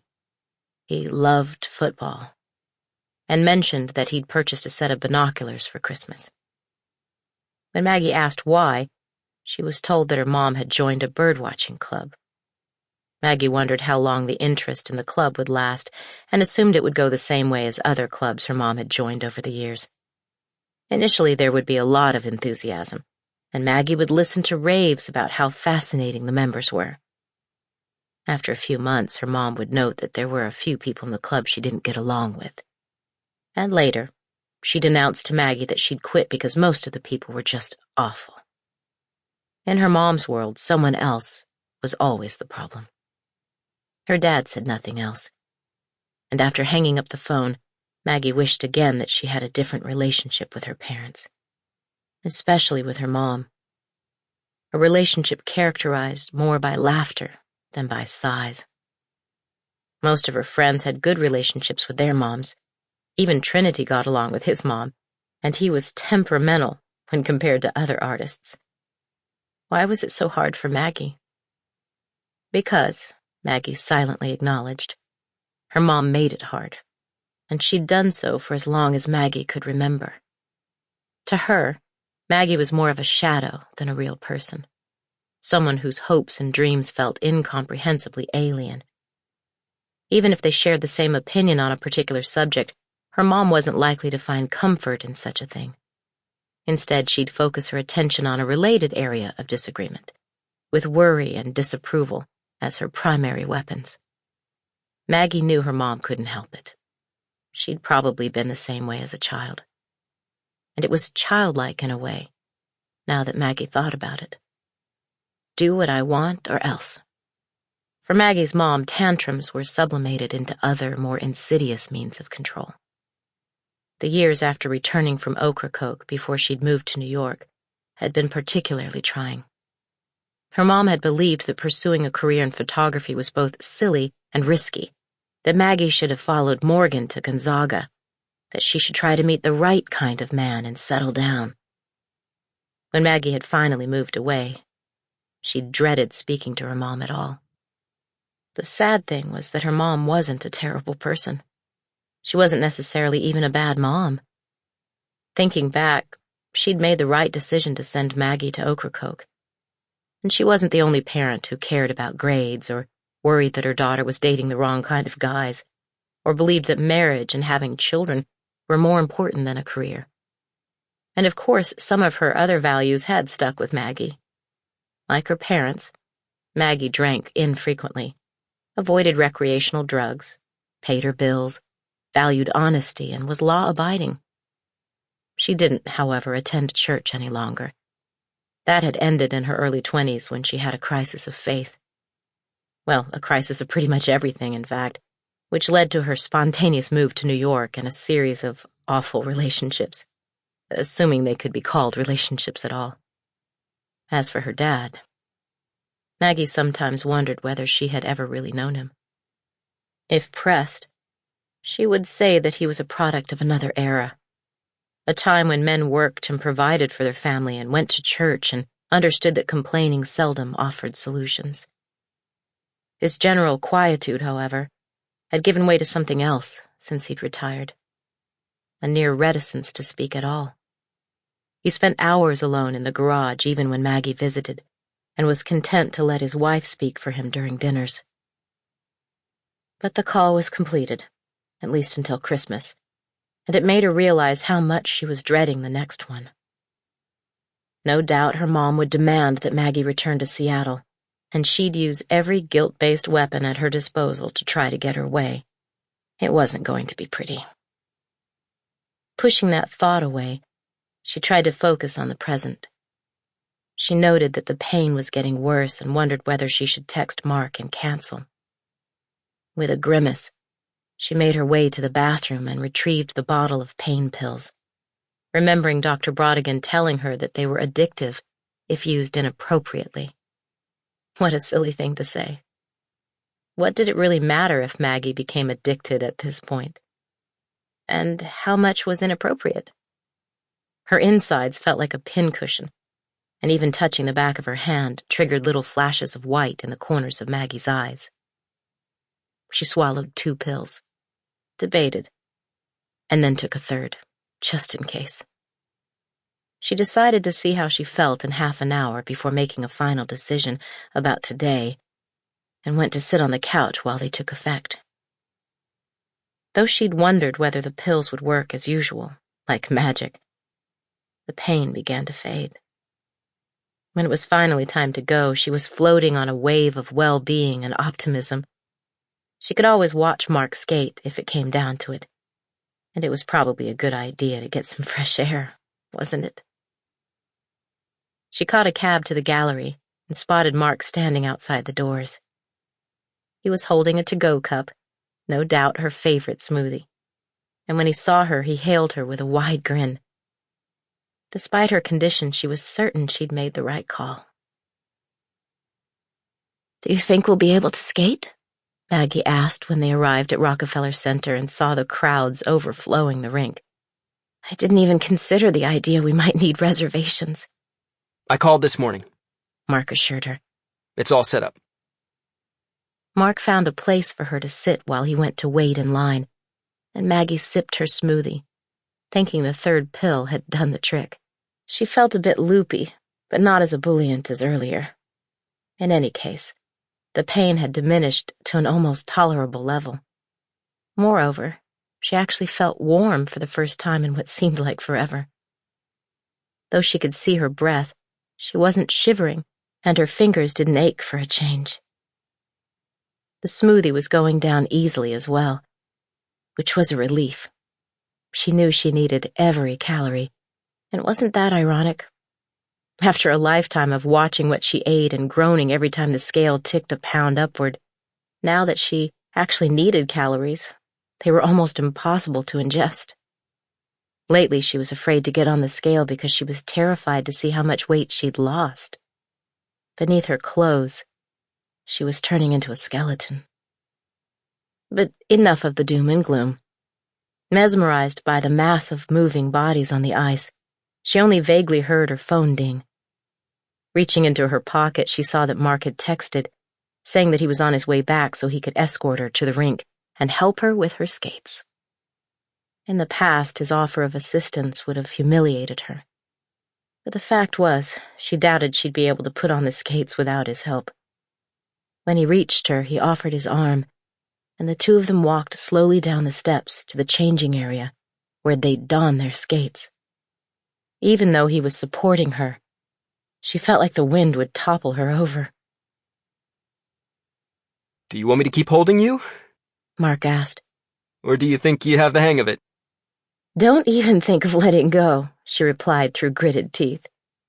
Adrenaline, amplified by fear, had a way of clearing the mind, and she decided that ice skating was much better as a concept than in practice. Trying to stay upright on two thin blades over a slippery sheet of ice while in her condition hadn't been the brightest of ideas. In fact, a pretty strong case could be made that it was idiotic. And yet, Mark made it as easy and safe as possible. He was skating backward in front of her, both hands firmly on her hips. They were near the outer edge of the rink and moving slowly. Inside, pretty much everyone from little old ladies to toddlers was zipping past, looking carefree and joyous. But with Mark's help, at least, Maggie was gliding. There were a few people who, like Maggie, clearly had never donned ice skates before, and they gripped the outer wall with every slow shuffle, their legs occasionally shooting out in unpredictable directions. Ahead of them, Maggie witnessed just such an incident. I really don't want to fall.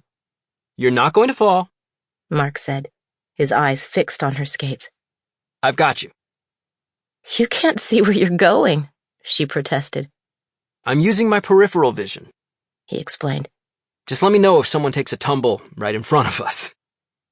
How long do we have? 30 minutes, he said. I don't think I'll be able to last that long. We'll stop whenever you want. I forgot to give you my credit card. Did you pay for this? It was my treat. Now stop talking and try to enjoy yourself. Almost falling every second isn't enjoyable. You're not going to fall, he said again. I've got you. That was fun, Maggie exclaimed. In the changing area, Mark had just helped her remove her skates. Though she hadn't asked, he'd also helped her put her shoes back on. In all, they'd circled the rink 4 times, which had taken 13 minutes. I'm glad you enjoyed it. Now I can say I actually did the big New York tourist thing. Yes, you can. Did you have a chance to see the tree? Or were you too busy keeping me from breaking my neck? I saw it, he said. But barely. You should go skate. You still have a few minutes. To her surprise, he actually seemed to consider it. Would you mind? Not at all. After helping her up and offering his arm, He walked her to the side of the rink and made sure she could support herself before letting go. You okay? Go ahead. Let's see how you do without a sick old woman slowing you down. You're not old. He winked, and duck-walking over to the ice, he took 3 or 4 quick steps, speeding into the turn. He jumped, rotated in the air, and started skating backward while accelerating even faster, flying beneath the tree on the far side of the rink. He spun again, speeding forward into the next curve, one hand nearly at the ice, then flew past her. Almost automatically, she retrieved her iPhone from her pocket. She waited until he was beneath the tree and snapped off a couple of photos. On the next lap, she shot video. A few minutes later, after the session ended and Mark was in the changing area, she took a peek at the photos and found herself thinking about the shot she'd taken of Bryce on the ladder. Just as she'd done back then, she'd seemed to capture the essence of the young man she'd come to know. Like Bryce, Mark had also become strangely important to her in a relatively short period. And yet, as she'd had to with Bryce, she knew she'd eventually have to say goodbye to Mark as well, which suddenly made her ache in a way that eclipsed the physical pain lurking in her bones. Once they were back on solid ground, she texted the pictures and video to Mark. They had a stranger snap an additional shot of the two of them with the tree in the background. Mark immediately began fiddling with the phone, no doubt forwarding the images. "Abigail?" Maggie asked. And my parents. "I'm sure they're missing you this Christmas." I think they're having the time of their lives. She pointed to the restaurant adjacent to the rink. "Is it okay with you if we swing by the Sea Grill? I think I'd like a hot tea at the bar." Whatever you'd like. She hooked her arm through Mark's and walked slowly to the glass-enclosed restaurant. She told the bartender what she wanted, and Mark ordered the same thing. When the teapot was placed before her, she poured some of the tea into her cup. "You're an excellent skater." Thanks. Abigail and I go sometimes. "Did she like the photo you texted?" She replied with 3 heart emojis, which I take as a yes. But I've been wondering. When he paused, she finished it for him. "About the story?" Do you still have the necklace that Bryce gave you? Instead of answering, Maggie reached behind her neck and unhooked the clasp before sliding the necklace off. She handed it to him, watching as he carefully took it. He stared at the front before flipping it over and examining the engraving on the back. It's so delicate. "I can't think of a day I haven't worn it." And the chain never broke. "I'm pretty careful with it. I don't sleep with it on or shower with it, but other than that, it's part of my everyday ensemble." And whenever you put it on, you remember that night? I remember that night all the time. Bryce wasn't just my first love. He's the only man I've ever loved. The kite was pretty cool. Mark conceded. I've done the campfire and s'mores thing with Abigail, at the lake, not at the ocean, but I've never heard of a kite strung with Christmas lights. I wonder if I could build one. These days you can probably Google it, or maybe even order one. Mark appeared contemplative as he stared into his own cup of tea. I'm glad you had a night like that with Bryce, he said. I think everyone deserves at least one perfect evening. I think so too. But you do understand you were falling for him all along, right? It didn't start when the storm rolled in. It started on the ferry, when you first saw him in that olive green jacket. Why do you say that? Because you didn't walk away, and you clearly could have. And when your aunt asked if Bryce could be your tutor, you agreed pretty quickly. I needed help in school. If you say so, he said with a grin. Now it's your turn, she said, changing the subject. You took me skating. But is there anything you really want to do now that we're here in Midtown? He swished the tea around in his cup. You'll probably think it's silly, since you've been living here so long, I mean. What is it? I want to see some of the department store's window displays on Fifth Avenue. The ones that are all decorated for Christmas. Abigail told me it was something I have to do. And in an hour and a half, there will be a choir performing outside St. Patrick's Cathedral. The choir she could understand. But window displays? And why did it not seem out of character that he'd want to do something like that? Let's do it, she agreed, forcing herself not to roll her eyes. I'm not sure how much I'll be able to walk, though. I feel a little wobbly. Great, he said, beaming. And we'll travel by cab or Uber whenever we have to, okay? One question, she said. How do you know a choir will be performing today? I did some research this morning. Why do I get the sense you're trying to make this Christmas special for me?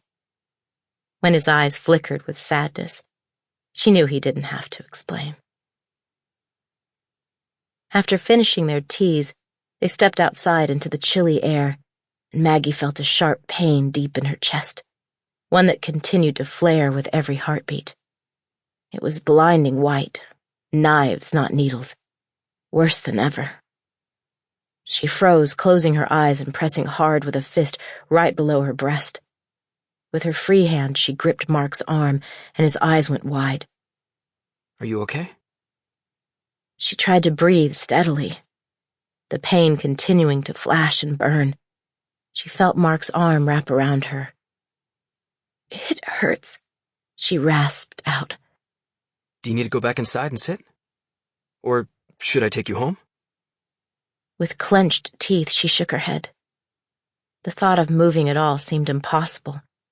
She concentrated on her breathing. She didn't know if that would do any good, but it was what Gwen had told her to do when she was suffering through the agony of labor. After the longest minute of her life, the pain finally began to fade, a flare slowly dying out as it sank to the horizon. I'm okay, she finally croaked, even though her vision seemed to be swimming. You don't seem okay, he countered. You're shaking. Pac-Man, she muttered. She took a few more breaths before finally lowering her hand. Moving slowly, she reached into her bag and pulled out her prescription bottle. She tapped another pill free and dry swallowed it. She squeezed her eyes shut until she was able to breathe normally again, the pain finally receding to a bearable level. Does this happen a lot? More than it used to. It's becoming more frequent. I thought you were going to pass out. Impossible, she said. That would be too easy. Since then I wouldn't feel the pain. You shouldn't make jokes, he chided. I was just about to call for an ambulance. Hearing his tone, she forced a smile. Really, I'm okay now. A lie, she thought. But who's counting?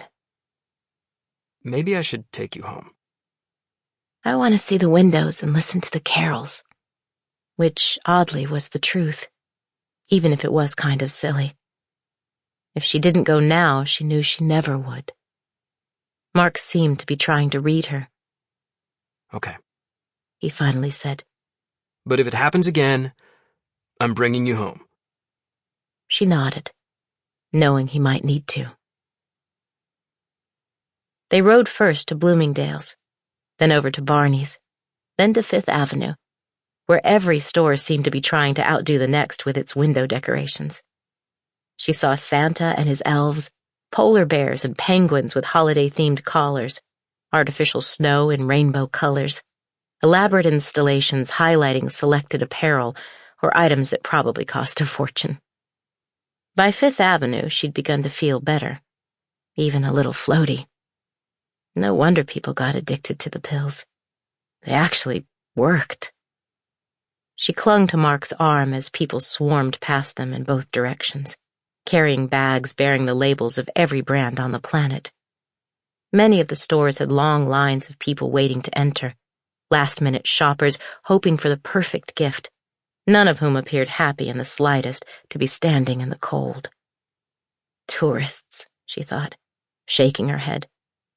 People who wanted to go home and say things like, "You wouldn't believe how crowded it was," or "I had to wait an hour just to go inside the store," like it was a badge of honor or act of courage.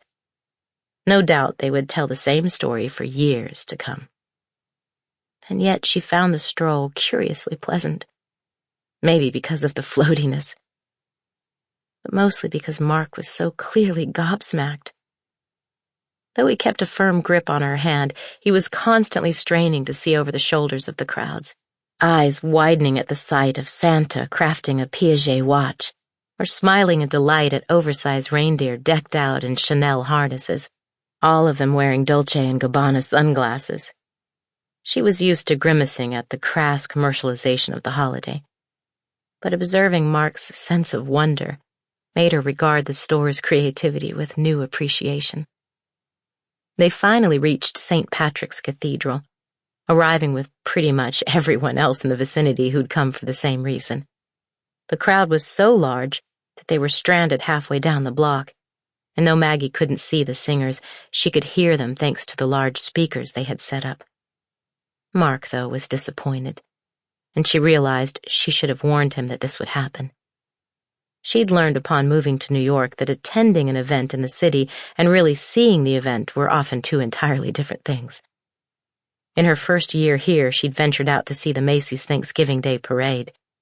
She'd found herself wedged against a building surrounded by hundreds and stuck in place for hours, her primary view the backs of people's heads. She'd had to crane her neck to see the famous balloons and had awakened the following morning so sore that she had to visit a chiropractor. Ah, the joys of city living, right? The choir, even if unseen, sounded rapturous to her ears, and as she listened, Maggie found herself reflecting back on the last few days with a light sense of wonder.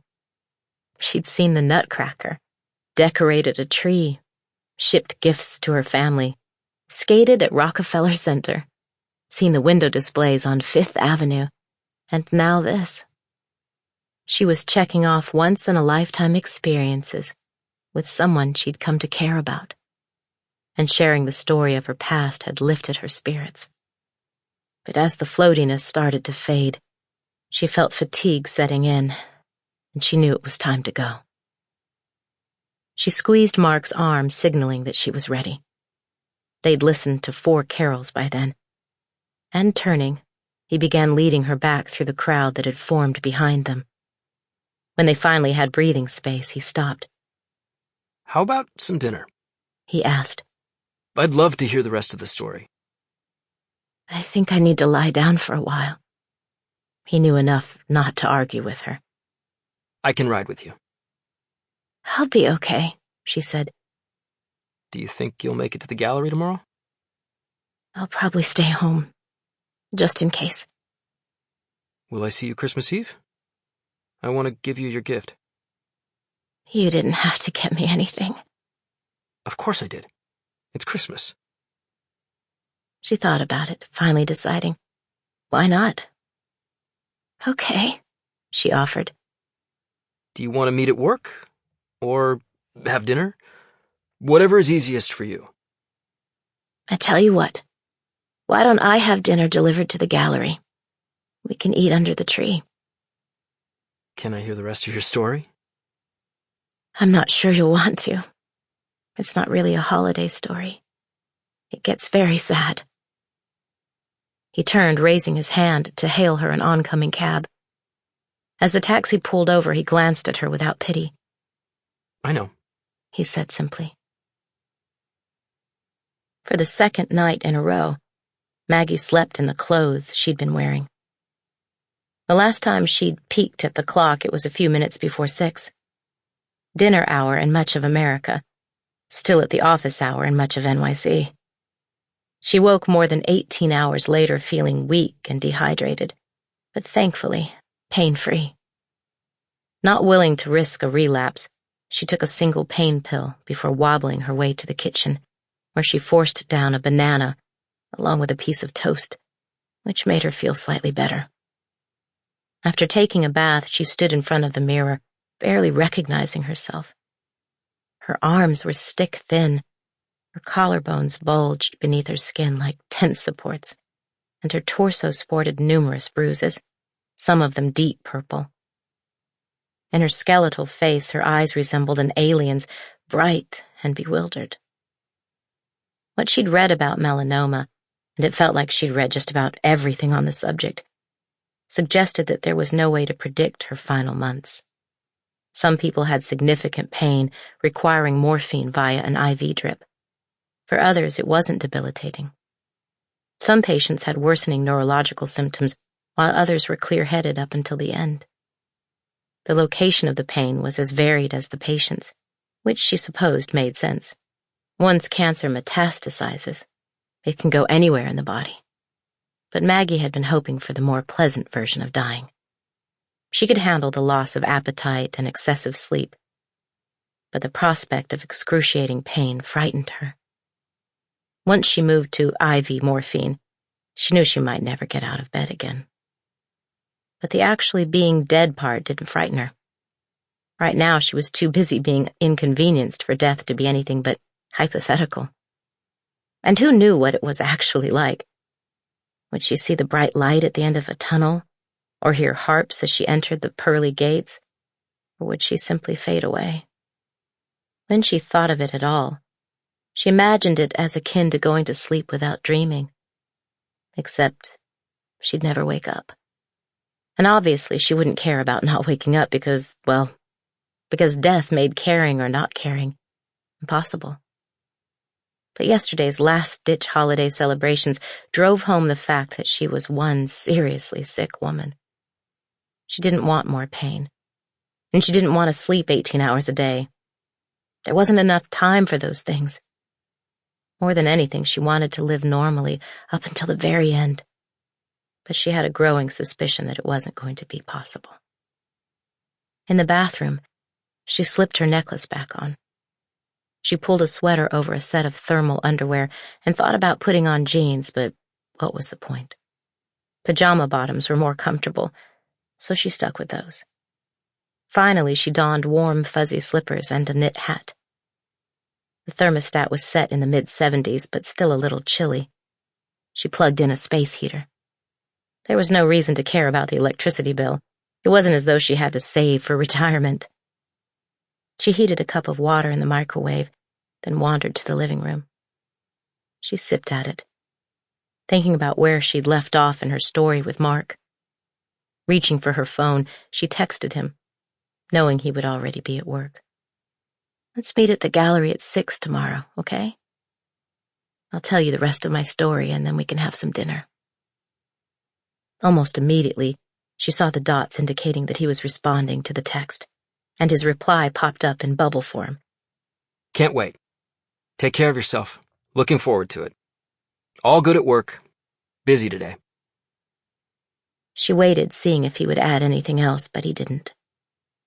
Finishing the hot water, she reflected on how her body was choosing to defy her.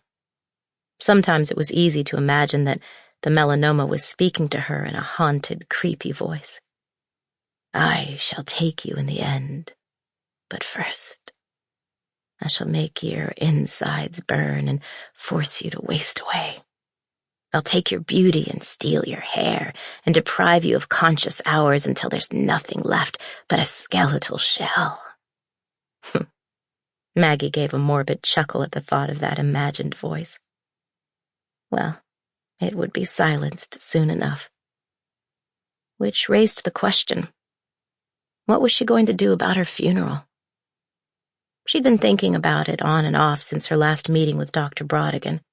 Not frequently, just every now and then when the thought suddenly surfaced, often in the most unexpected moments. Like right now.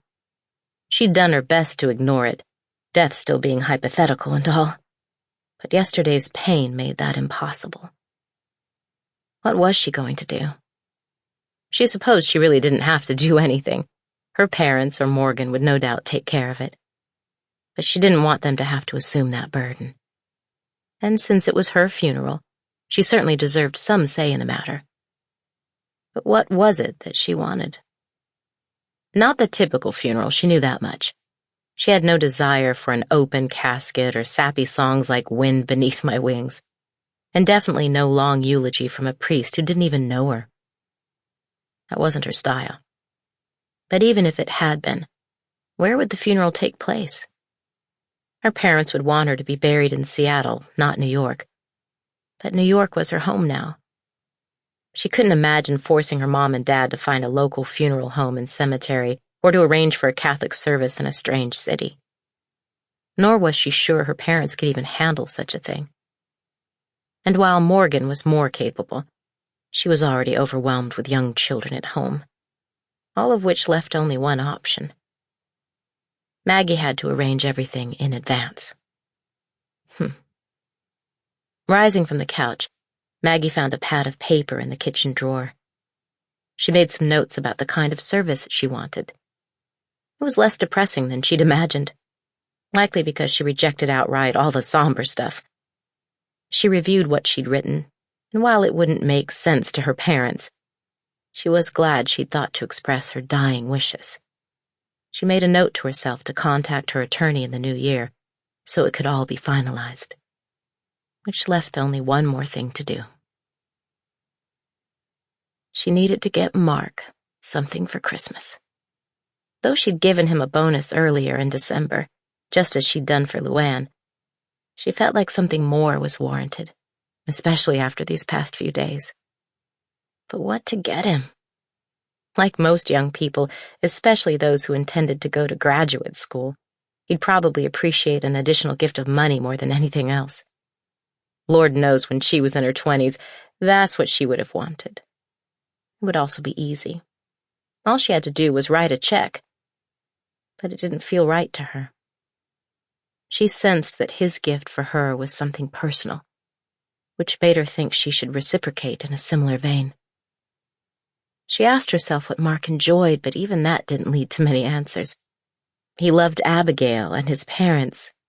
He intended to lead a religious life. He was interested in contemporary art, and he grew up in Indiana and played hockey. What else did she know about him? She flashed back to their first interview, remembering how prepared he'd been. And the answer finally presented itself. Mark admired the photographs she'd taken. More than that, he thought of them as her legacy. So why not give Mark a gift that reflected Maggie's passion? In the drawers of her desk, she found several flash drives. She'd always kept plenty on hand. For the next few hours, she began to transfer photographs onto the drives, choosing her favorites. Some of them hung on the walls of the gallery, and though the photographs wouldn't be part of the limited edition runs, and thus without monetary value, she knew that Mark wouldn't care about that.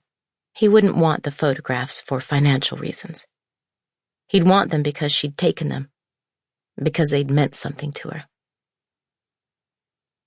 When she finished, she dutifully consumed some food. Salty cardboard, as disgusting as ever. Throwing caution to the wind, she also poured herself a glass of wine. She found a station playing Christmas music on the radio, and she sipped her wine until she became drowsy. She traded her sweater for a sweatshirt, put on socks in place of the slippers, and crawled into bed. She woke at noon on Christmas Eve, feeling rested and, miracle of miracles, completely pain-free. But just in case, she took her pills, washing them down with half a cup of tea. Knowing that it would most likely be a late night, she lounged most of the day. She called her favorite neighborhood Italian restaurant where until recently she had been a regular, and learned that a delivery for two shouldn't be a problem despite the large crowd expected for dinner that evening. The manager, whom she knew well, and who she guessed knew of her illness due to her appearance, was particularly solicitous. He anticipated what she might enjoy, remembering the dishes she frequently ordered, and suggesting a few specials, as well as their famous tiramisu. She thanked him warmly after reading him her credit card number and scheduling the delivery for 8 p.m. And who said New Yorkers were callous, she thought with a smile as she hung up. She ordered a smoothie, drank it while taking her bath, and then reviewed the flash drives she'd created for Mark. As always, when revisiting her past work, her mind recreated the particulars of every shot. Losing herself in the memories of so many exhilarating trips and experiences made the hours pass quickly. At 4, she took a nap, even though she was still feeling pretty good. After she woke, she slowly got ready. As she had in Ocracoke so long ago, she chose a red sweater, albeit with more layers underneath, black wool slacks over tights, and a black beret. No jewelry except for the necklace, but enough makeup so she wouldn't frighten the cab driver. She added a cashmere scarf to hide her gangly neck, and then put her pills in her bag just in case. She hadn't had time to wrap Mark's gift, so she emptied a tin of Altoids and used the container for the drives. She wished she had a bow, but figured Mark wouldn't care. Finally, with a sense of dread, she retrieved one of the letters her Aunt Linda had written, which she kept in her jewelry box. Outside, the weather was bone-chilling and damp, the sky promising snow. In the short cab ride to the gallery, she passed a Santa Claus ringing a bell, soliciting donations for the Salvation Army. She saw a menorah in an apartment window. On the radio, the cab driver was listening to music that sounded Indian or Pakistani. Christmas in Manhattan. The door to the gallery was locked, and after entering, she locked it again behind her. Mark was nowhere to be seen, but the tree was glowing, and she smiled when she saw that he had set up a small fold-out table flanked by 2 fold-out chairs in front of the tree, and covered it with a red paper tablecloth. On the table was a gift-wrapped box and a vase with a red carnation, along with 2 glasses of eggnog. He must have heard her enter because he emerged from the back as she was admiring the table.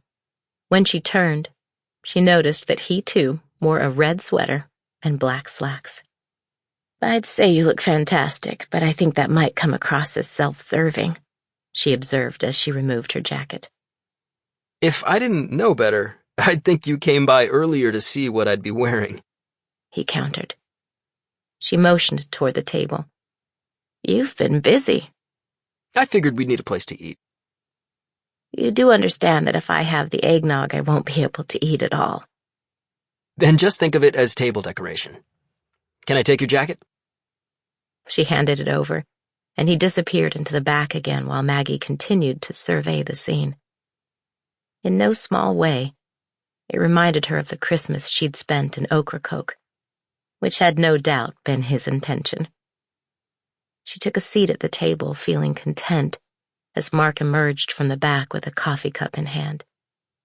He set it before her. It's just hot water, he explained. But I brought a tea bag, if you'd like a little flavor. Thank you. Because tea sounded good and the caffeine even better, she added the bag to her water, letting it steep. "Where did you get all this?" She swept her arm over the scene. The chairs and table are from my apartment. It's actually my temporary dining set. The cheap tablecloth came from Dwayne Reed. More importantly, how are you doing? I've been worried about you since I saw you last. "I've slept a lot. I feel better." You look good. "I'm a walking cadaver, but thank you anyway." Can I ask you a question? "Haven't we moved beyond that yet? Where you have to ask permission to ask me something?" He stared into his cup of eggnog, his brow creased by a slight frown. After we finished skating, when you started feeling bad, you said something like, Pac-Man? Or Pac-Min? Or... "Pac-Man," she said. What does that mean?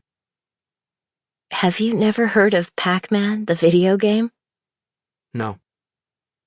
Dear God, he really is young. Or I'm getting old. She pulled out her phone, went to YouTube, selected a quick video and handed the phone to him. He started the video and began watching. So Pac-Man moves through a maze eating dots along the way? Exactly. What did that have to do with the way you were feeling? because that's sometimes how I think about cancer. That it's like Pac-Man moving through the maze of my body, eating all my healthy cells. As she answered, his eyes went wide. Oh, wow. I'm so sorry I brought this up. I shouldn't have asked. She waved a hand at him. It's not a big deal. Let's just forget about it, okay? Are you hungry? I hope you don't mind, but I went ahead and ordered from my favorite Italian restaurant. The food should arrive by 8. Even if she couldn't eat more than a few bites, she was hoping to enjoy the smell. Sounds great. Thanks for that. And before I forget, Abigail told me to wish you a Merry Christmas. She said she wishes she could be here with us and that she can't wait to meet you when she comes to New York in a few days. Likewise, Maggie said. She gestured at the gift. Should I open it now since the food won't be here for a while? Why don't we wait until after dinner? And until then, let me guess. You want to hear the rest of my story. I've been thinking about it ever since you left off. It's still better if we end with the perfect kiss. I'd rather hear it all, if you don't mind. She took a swallow of tea, letting it warm the back of her throat while the years rolled in reverse. She closed her eyes, wishing she could forget, but knowing she never would. Later that night, after Bryce brought me home, I barely slept at all. The Third Trimester. Ocracoke, 1996. Part of my insomnia had to do with my aunt. When I got home, she was still on the couch, the same book open in her lap. But when she lifted her eyes in my direction, one look was all it took. No doubt I was radiating moonbeams because her eyebrows twitched slightly, and I finally heard her sigh. It was an "I knew this was going to happen" kind of sigh, if you know what I mean. "How was it?" she asked, underplaying the obvious. Not for the first time, I found myself wondering how someone who spent decades squirreled away in a convent could be so worldly. "It was fun," I shrugged, trying to play it cool, even though we both knew it was pointless. "We had dinner and went to the beach. He built a kite with Christmas lights on it, but you probably already knew that. Thanks again for letting me go." "I'm not sure there was anything I could have done to stop it." "You could have said no." Was all she said, and I suddenly understood that there'd been an inevitability to Bryce and me all along. As I stood before my aunt, I inexplicably found myself back on the beach again with Bryce in my arms. I felt an undeniable surge of heat up my neck and began to remove my jacket in the hope she wouldn't notice. "Don't forget that we have church in the morning." "I remember," I confirmed. I stole a peek at her as I walked past her toward my bedroom, noticing that she'd returned to reading her book. "Good night, Aunt Linda." "Good night, Maggie."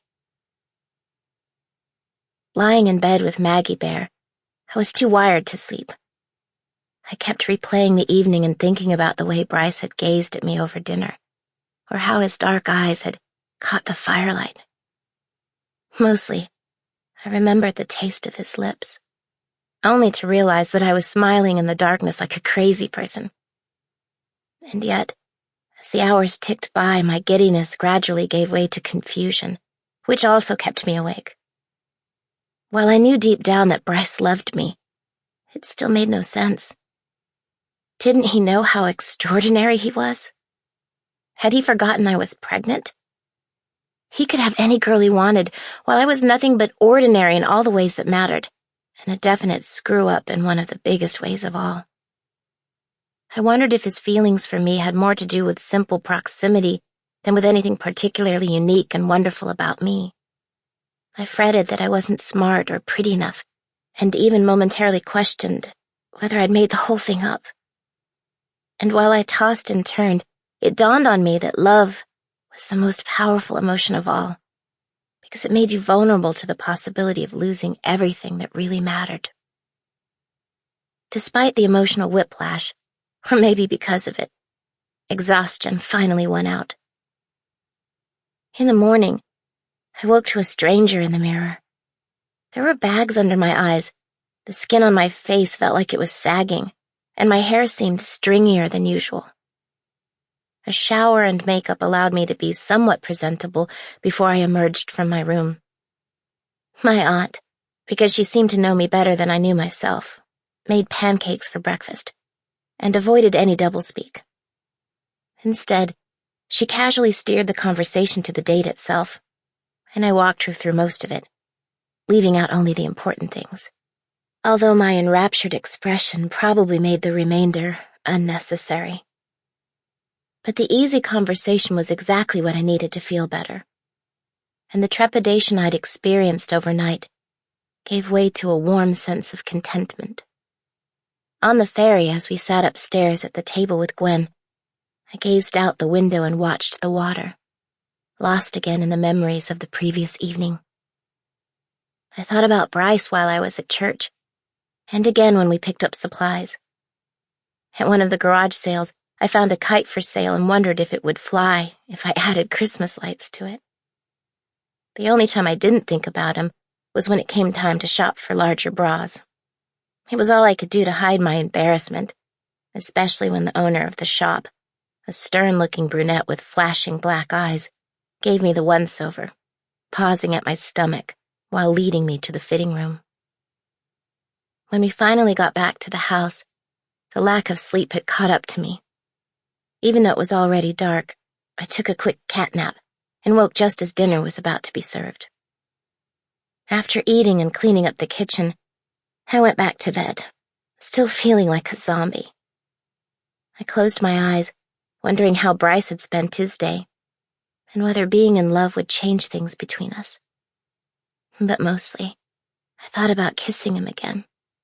And right before I finally dozed off, I realized that for me, the moment couldn't come soon enough. The dreamy feeling persisted when I awoke. In fact, it permeated every waking hour for the next week and a half, even when I had my next sit-down with Gwen concerning my pregnancy. Bryce loved me, and I loved him, and my world pretty much revolved around that thrilling idea, no matter what the two of us were doing. Not that our day-to-day routines changed much. Bryce was nothing if not responsible. He still came over to tutor me with Daisy in tow, and he did his best to keep me focused even when I sometimes squeezed his knee before giggling at his suddenly flustered expression. Despite my frequent attempts at flirting when I was supposed to be working, I nonetheless continued to forge ahead in my studies. On the exams, I extended my pretty darn good streak, even though Bryce remained disappointed in his abilities as a tutor. My photography lessons didn't change that much either, except that he also began teaching me how to take indoor shots using a flash and other lighting, as well as the occasional nighttime shot. Those we usually did at his house, because the equipment was right there. For evening shots of the star-filled sky, we used a tripod and a remote, since the camera had to be absolutely stable. Those shots required a super slow shutter speed, sometimes as long as 30 seconds. And on a particularly clear night when there was no moon in the sky, we caught part of the Milky Way, which looked like a glowing cloud in a darkened sky illuminated by fireflies. We also continued to eat dinner together 3 or 4 times a week. Half of those were with my aunt. The other half was with his family, often including his grandparents. His dad had left town on the Monday after our date on a 2-month consulting gig. Bryce didn't know exactly where he'd gone or what he'd be doing, except that it was for the DOD. But he didn't seem particularly interested. He just missed having him around. Really, about the only thing that changed for Bryce and me was the times when we were taking a break from my studies or when we set the camera aside. In those moments, we talked more deeply about our families and friends, even recent events in the news, though Bryce had to carry those latter conversations. With no television or newspaper, I was pretty clueless about the state of the world, or the U.S., or Seattle, or even North Carolina, and honestly didn't care all that much. but I liked hearing him talk, and he occasionally posed serious questions about serious issues. After pretending to think about it, I'd say something like, "That's difficult to answer. What do you think?" And he'd start explaining his thoughts on the matter. I suppose it was also possible I learned something, but lost in my feelings for him, I didn't remember much. Every now and then, I'd again find myself wondering what he saw in me, and I'd feel a sudden pang of insecurity. But as though reading my mind, he would reach for my hand, and the feeling would pass. We also kissed a lot. Never when my aunt or his family could see us, but pretty much every other moment was up for grabs. I'd be writing an essay and take a second to collect my thoughts, then notice the way he was watching me, and I'd lean over to kiss him. Or after examining one of his photographs from the file box, Bryce would lean in and kiss me.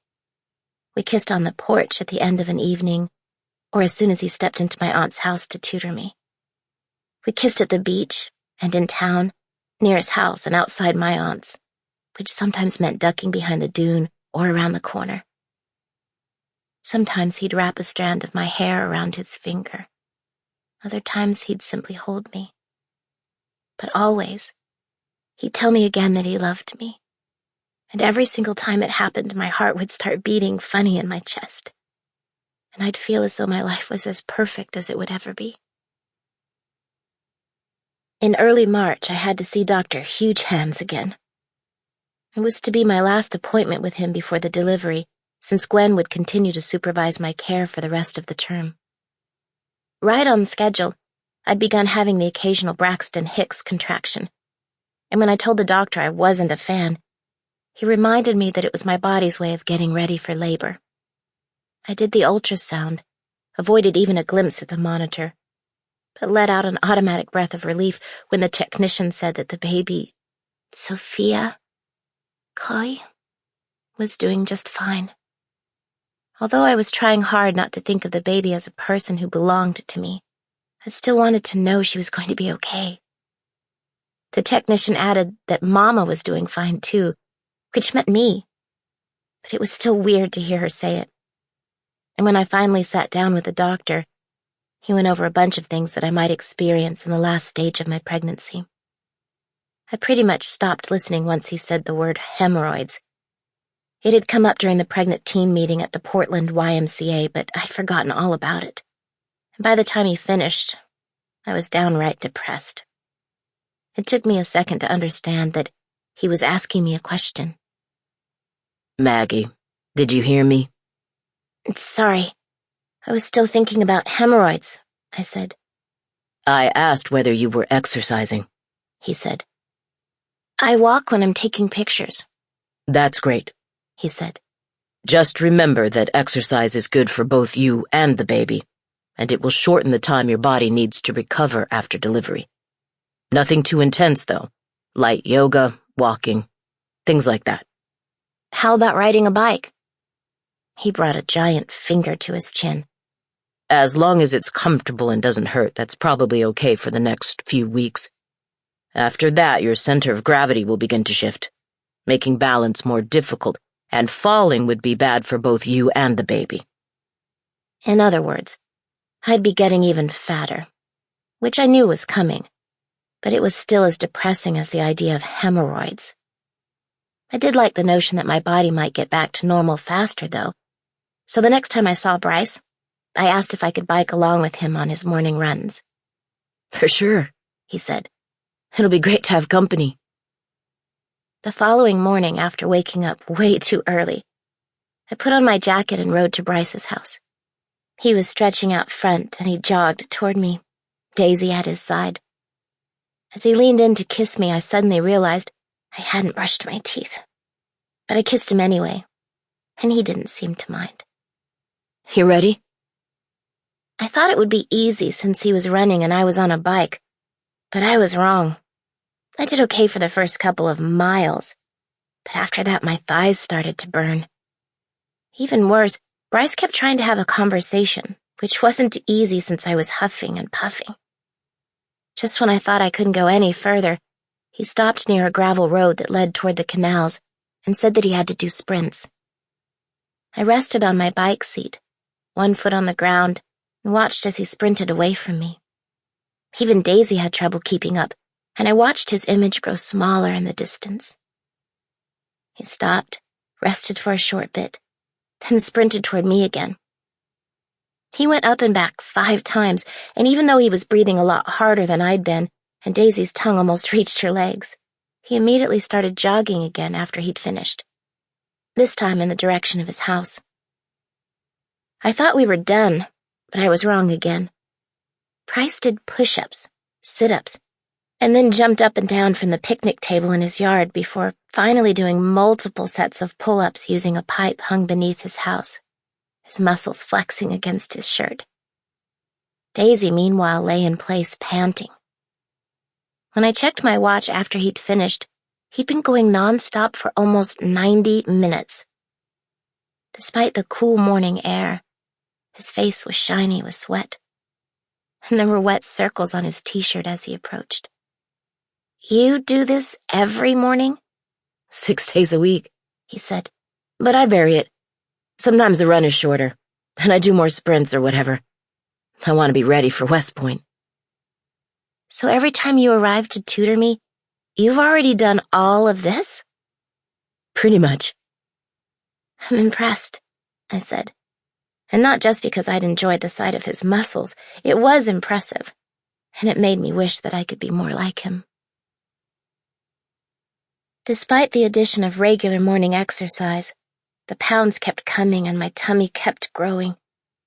Gwen continually reminded me that that was normal. She began dropping by the house regularly to check my blood pressure and listen to the baby with a stethoscope. But it still didn't make me feel better. By the middle of March, I was up 22 pounds. By the end of the month, I was up 24, and it was pretty much impossible to hide the bulge, no matter how baggy the sweatshirt. I began to resemble a character from a Dr. Seuss book, small head and skinny legs with a bulging torso, but without the cute look of Cindy Lou Who. Not that Bryce seemed to mind. He still kissed. He still held my hand. And he always told me I was beautiful. But as the month wore on, I began to feel pregnant almost all of the time. I had to balance just right when I sat down to keep from plopping into the seat, and getting up from the sofa required momentary planning and concentration. I still went to the bathroom practically every hour, and once when I sneezed on the ferry, my bladder actually seemed to spit, which was absolutely mortifying and left me feeling wet and gross until we got back to Ocracoke. I felt the baby moving a lot more, especially whenever I lay down. I could also watch it moving, which was really trippy, and I had to start sleeping on my back, which wasn't comfortable at all. My Braxton Hicks contractions were coming more regularly, and like Dr. Huge Hands, Gwen said it was a good thing. I, on the other hand, still thought it was a bad thing because my whole stomach tightened and I felt all crampy. But Gwen ignored my complaint. About the only terrible things that hadn't happened were hemorrhoids or a sudden starburst of acne on my face. I still had the occasional extra pimple or two, but my makeup skills kept it from being all that noticeable, and Bryce never said a word about it. I also did pretty well in my midterms, not that either of my parents seemed all that impressed. My aunt, though, was pleased, and it was around that time that I began to notice that she kept her own counsel when it came to my relationship with Bryce. When I'd mentioned that I was going to start exercising in the mornings, all she'd said was, "Please be careful." On those nights Bryce stayed for dinner, she and he chatted as amiably as ever. If I told her that I would be taking photographs on Saturday, she would simply ask what time I thought I would be back, so she would know what time to have dinner ready. At night, when it was just Aunt Linda and me, we talked about my parents, or Gwen, or what was going on with my studies or at the shop, before she'd pick up a novel, while I perused books on photography. And yet, I couldn't shake the sense that something had grown up between us, some kind of distance. Early on, I hadn't minded it much. The fact that my aunt and I rarely spoke about Bryce made the relationship feel a little secretive, vaguely illicit, and therefore more exciting. And while not encouraging, Aunt Linda at least seemed accepting of the idea that her niece was in love with a young man who met her approval. At night, when it was time for me to walk Bryce to the door, more often than not, she would rise from her spot on the sofa and head to the kitchen, giving us a bit of privacy, enough for a quick kiss goodbye. I think she intuitively knew that Bryce and I wouldn't go overboard. We hadn't even gone on an official second date. Really, since we saw each other pretty much all day every day, there wasn't a reason to. Nor had we ever considered sneaking out at night to see each other or going somewhere without telling my aunt in advance. With my body beginning to shapeshift, sex was absolutely the last thing on my mind. And yet, after a while, the distance began to bother me. Aunt Linda was the first person I'd known who was completely on my side. She accepted me for who I was, faults and all. I wanted to think I could talk to her about anything. It all sort of came to a head as we were sitting in the living room near the end of March. We'd had dinner. Bryce had gone home. It was coming up on the time she usually went to bed.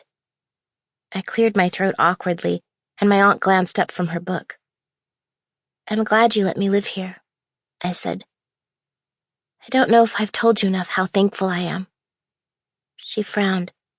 What brought that on? "I don't know. I guess I've been so busy lately that we haven't had the chance to be alone so I could tell you how much I appreciate everything you've done for me."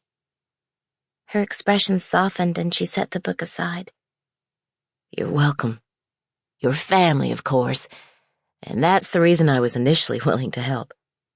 But once you got here, I began to realize how much I enjoyed having you around. I never had children of my own, and in some ways, I feel like you've become like the daughter I never had. I know it's not my place to say such things, but I've learned that it's okay at my age to pretend every once in a while. I moved my hand over the bulge of my stomach, thinking of everything I'd put her through.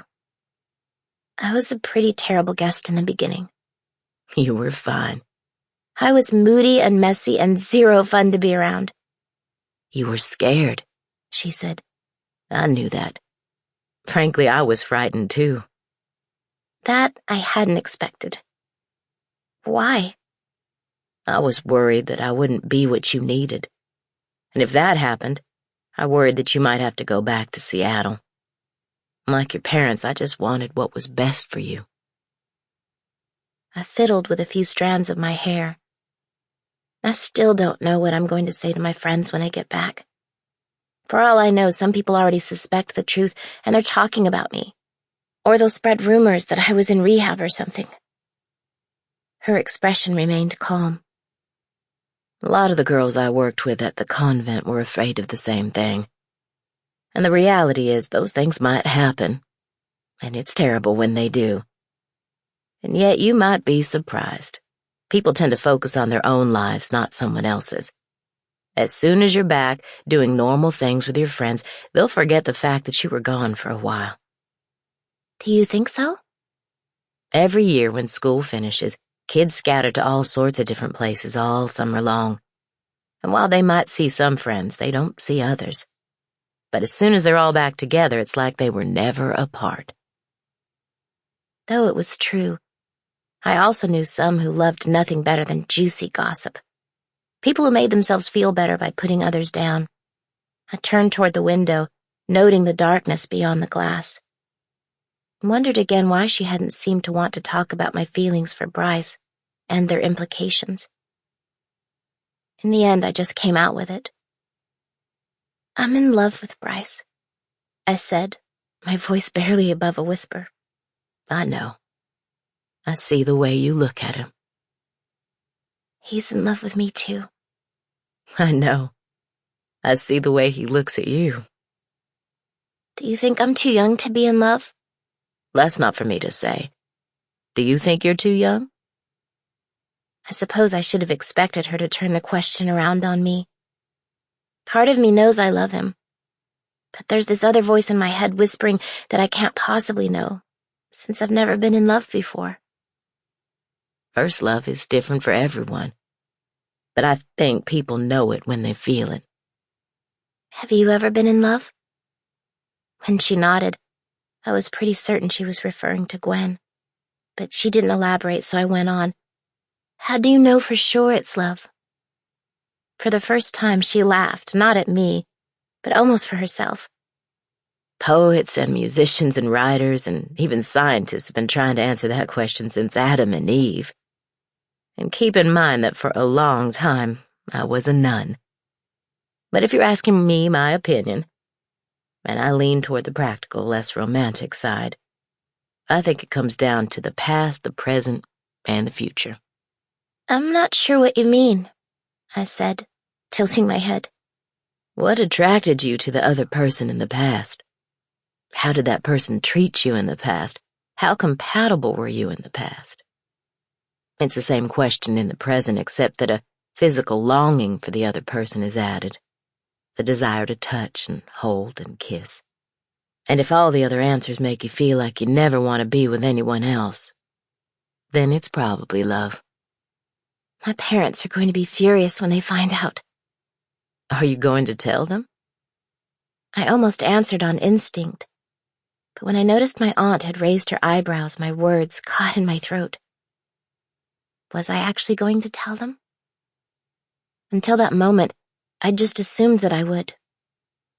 But even if I did, what did that mean for Bryce and me, in reality? Would we even be able to see each other? In the flurry of those thoughts, I remembered my aunt saying that love came down to the past, present, and... What does the future have to do with love? I asked. As soon as I asked, I realized that I already knew the answer. My aunt, however, kept her tone almost as light. Can you see yourself being with the person in the future? For all the reasons you love them now, through all the inevitable challenges that will come to pass? Oh, was all I could muster.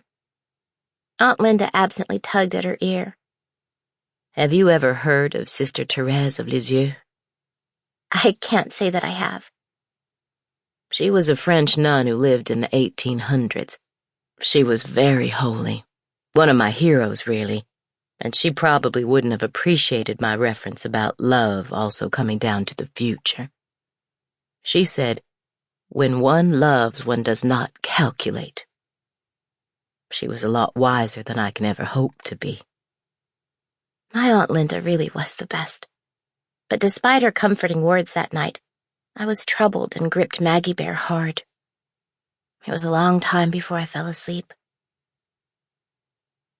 As a highly skilled procrastinator, which I learned in school as a result of being required to do boring school stuff, I managed not to think about the conversation with my aunt just yet. Instead, when thoughts of leaving Ocracoke and Bryce surfaced, I tried to remind myself of the when one loves, one does not calculate thing. And usually it worked. In all fairness, my ability to avoid thinking about the subjects might have had to do with the fact that Bryce was so irresistibly good-looking, and it was pretty easy for me to get lost in the moment. Whenever Bryce and I were together, my brain kept me in gaga mode, probably because we continued to sneak kisses whenever possible. But in the evenings when I was alone in my room, I could practically hear the clock ticking toward my departure, especially whenever the baby moved. The reckoning was definitely coming, whether I wanted it or not. The beginning of April found us taking photographs of the lighthouse, where I watched as Bryce changed lenses on the camera under a rainbow sky. Daisy trotted here and there, sniffing the ground and occasionally wandering over to check on him. The weather had warmed and Bryce was wearing a t-shirt. I caught myself staring at the starkly defined muscles in his arms as though they were a hypnotist's pendulum. I was almost 35 weeks pregnant, and I'd had to put the brakes on bicycle riding with Bryce in the mornings, figuratively speaking anyway. I was also becoming more self-conscious about being seen in public. I didn't want people on the island to assume that Bryce had knocked me up. Ocracoke was, after all, his home. Hey, Bryce? I finally asked. Yes? You know I have to go back to Seattle, right? Once I deliver the baby. Lifting his eyes from the camera, he gawked at me as though I were wearing a snow cone as a hat. Really? You're pregnant? And leaving? I'm being serious, I said. He lowered the camera. Yeah, He said. I know. Have you ever thought about what that might mean for us? I've thought about it. But can I ask you a question? When I indicated he could, he went on. Do you love me? Of course I do, I said. Then we'll find a way to make it work. I'll be 3,000 miles away. I won't be able to see you. We can talk on the phone. Long-distance calls are expensive.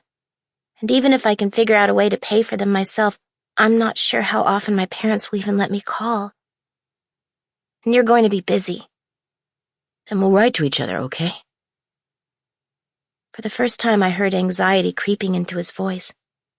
We're not the first couple in history that had to figure out the long-distance thing. My parents included. My dad was deployed overseas for months at a time, twice for almost a year. And he travels all the time now. But they were married and had children together. You're going off to college while I still have 2 years of high school left. So? You might meet someone better. She'll be smarter and prettier, and the two of you will have more in common than we do. I heard the voices in my head but said nothing. And Bryce approached. He touched my cheek, tracing it gently, then leaned in to kiss me. The feeling as light as the air itself. He held me then, neither of us saying anything until I finally heard him sigh. I'm not going to lose you, he whispered. And while I closed my eyes and wanted to believe him, I still wasn't sure how it would be possible. In the days that followed, it seemed like both of us were trying to pretend that the conversation had never happened. And for the first time, there were moments when we were awkward in each other's presence. I would catch him staring off into the distance, and when I asked what he was thinking about, he'd shake his head and force a quick smile. Or I'd cross my arms and suddenly sigh and realize that he knew exactly what I was thinking. Though we didn't talk, our need to touch became even more pronounced. He reached for my hand more frequently, and I moved in for a hug whenever fears of the future intruded. When we kissed, his arms held me even tighter, as though clinging to an impossible hope. We stayed in more due to the advanced state of my pregnancy. There were no more bike rides, and instead of taking photos, I studied the ones in the file box. Even though it was probably safe, I nonetheless stayed out of the darkroom. Just as I'd done throughout March, I worked extra hard on my readings and assignments, mainly as a distraction from the inevitable. I wrote an analysis of Romeo and Juliet, which wouldn't have been possible without Bryce, and was also my last big paper of the year in any class. As I'd read the play, I'd wondered at times whether I was even reading English.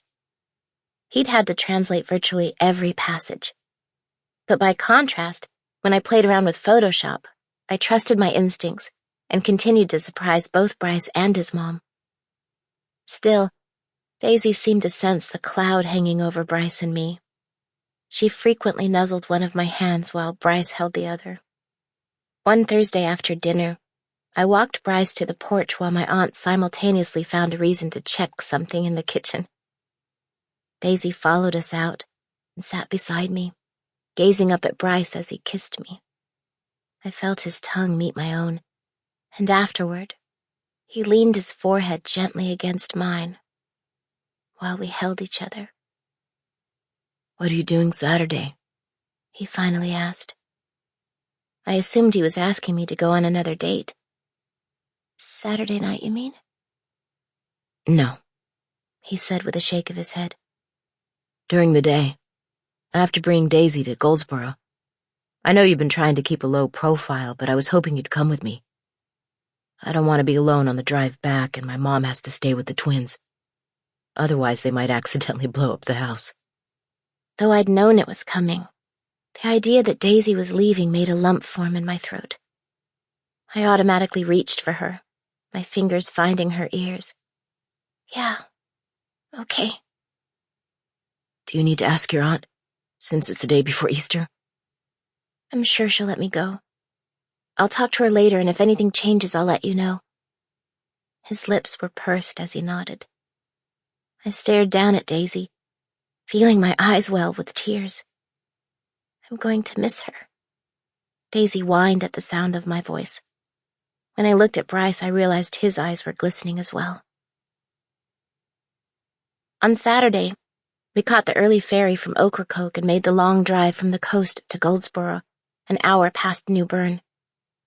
Daisy rode in the front of the truck, sandwiched between us on the seat, both of us running our fingers through her fur, content to soak up the affection. She barely moved at all. Eventually, we pulled into a Walmart parking lot, and Bryce spotted the people he'd come to meet. They were standing near a pickup truck with a plastic kennel in the bed. Bryce angled the truck toward them, slowing gradually. Daisy sat up to see what was happening and stared through the windshield, excited about a new adventure but clueless as to what was really happening. Because the lot was crowded with Saturday shoppers, Bryce hooked the leash to Daisy's collar before opening the door. He got out first and Daisy jumped down, her nose going to the ground so she could sniff her new surroundings. Meanwhile, I crawled down from my side, which was becoming a serious challenge by that point, and I joined Bryce. He offered me the leash. Can you hold this for a minute? I need to get her paperwork from the truck. Of course. I bent lower, petting Daisy again. By then, the visitors had started toward us, both coming across as far more relaxed than I felt. One was a woman in her 40s who wore her long red hair in a ponytail. The man appeared to be about 10 years older and was dressed in a polo and chinos. Their familiar demeanor made it clear they knew Bryce well. Bryce shook both their hands before handing over the folder. They introduced themselves to me as Jess and Toby, and I said hello. I watched their eyes flash momentarily to my tummy, and I crossed my arms, more self-conscious than usual. They were kind enough not to stare, and after a minute of small talk about the drive and what he'd been up to lately, Bryce began to fill them in on Daisy's training. Even so, I knew they were trying to figure out whether Bryce was the father of the baby, and I focused on Daisy again. I barely paid attention to the conversation. When Daisy licked my fingers, I knew I'd never see her again, and I felt tears beginning to form. Jess and Toby clearly knew the drill, and that prolonging the goodbye would only make things harder for Bryce. They brought the conversation to a close, and Bryce squatted lower. He took Daisy's face in his hands, the two of them staring at each other. You're the best dog I've ever had, he said, his voice choking slightly. I know you're going to make me proud and that your new owner is going to love you as much as I do. Daisy seemed to absorb every word, and when Bryce kissed the top of her head, her eyes closed. He handed the leash to Toby and turned away, his expression grim, walking toward the truck without another word. I too kissed Daisy one last time and followed. Peeking over my shoulder, I saw Daisy sitting patiently, watching Bryce. Her head was tilted to the side as though she was wondering where he was going, a sight that nearly broke my heart. Bryce opened my door and helped me into the truck, remaining silent. He got in beside me. In the side mirror, I spotted Daisy again. She continued to watch us as Bryce started the engine. The truck moved forward slowly, passing one parked car after another. Bryce focused directly ahead of him, and we rolled through the parking lot toward the exit. There was a stop sign, but no traffic. Bryce turned onto the access road, the trip back to Ocracoke already underway. I peered over my shoulder one last time. Daisy remained seated, her head still tilted, no doubt watching the truck grow smaller in the distance. I wondered if she was confused, or frightened, or sad, but she was too far away to tell. I watched Toby finally tug the leash. and Daisy followed slowly to the rear of his truck. He lowered the tailgate, and Daisy hopped up. Then we passed another building, blocking them entirely from view. And suddenly she was gone. Forever.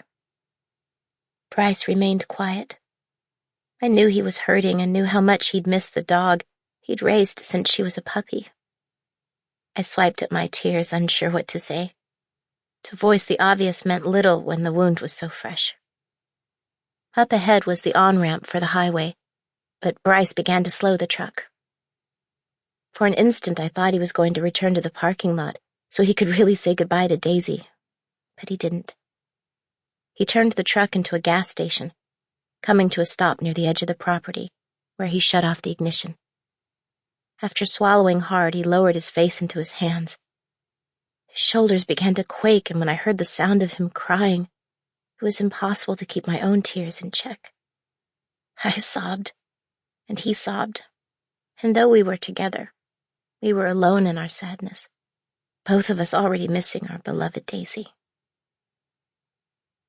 When we reached Ocracoke, Bryce dropped me off at my aunt's. I knew he wanted to be alone, and I was exhausted and needed a nap. When I woke, Aunt Linda made grilled cheese sandwiches and tomato soup. While I sat, I involuntarily kept reaching for Daisy under the table. Would you like to go to church tomorrow? My aunt asked. I know it's Easter, but if you'd rather stay home, I understand.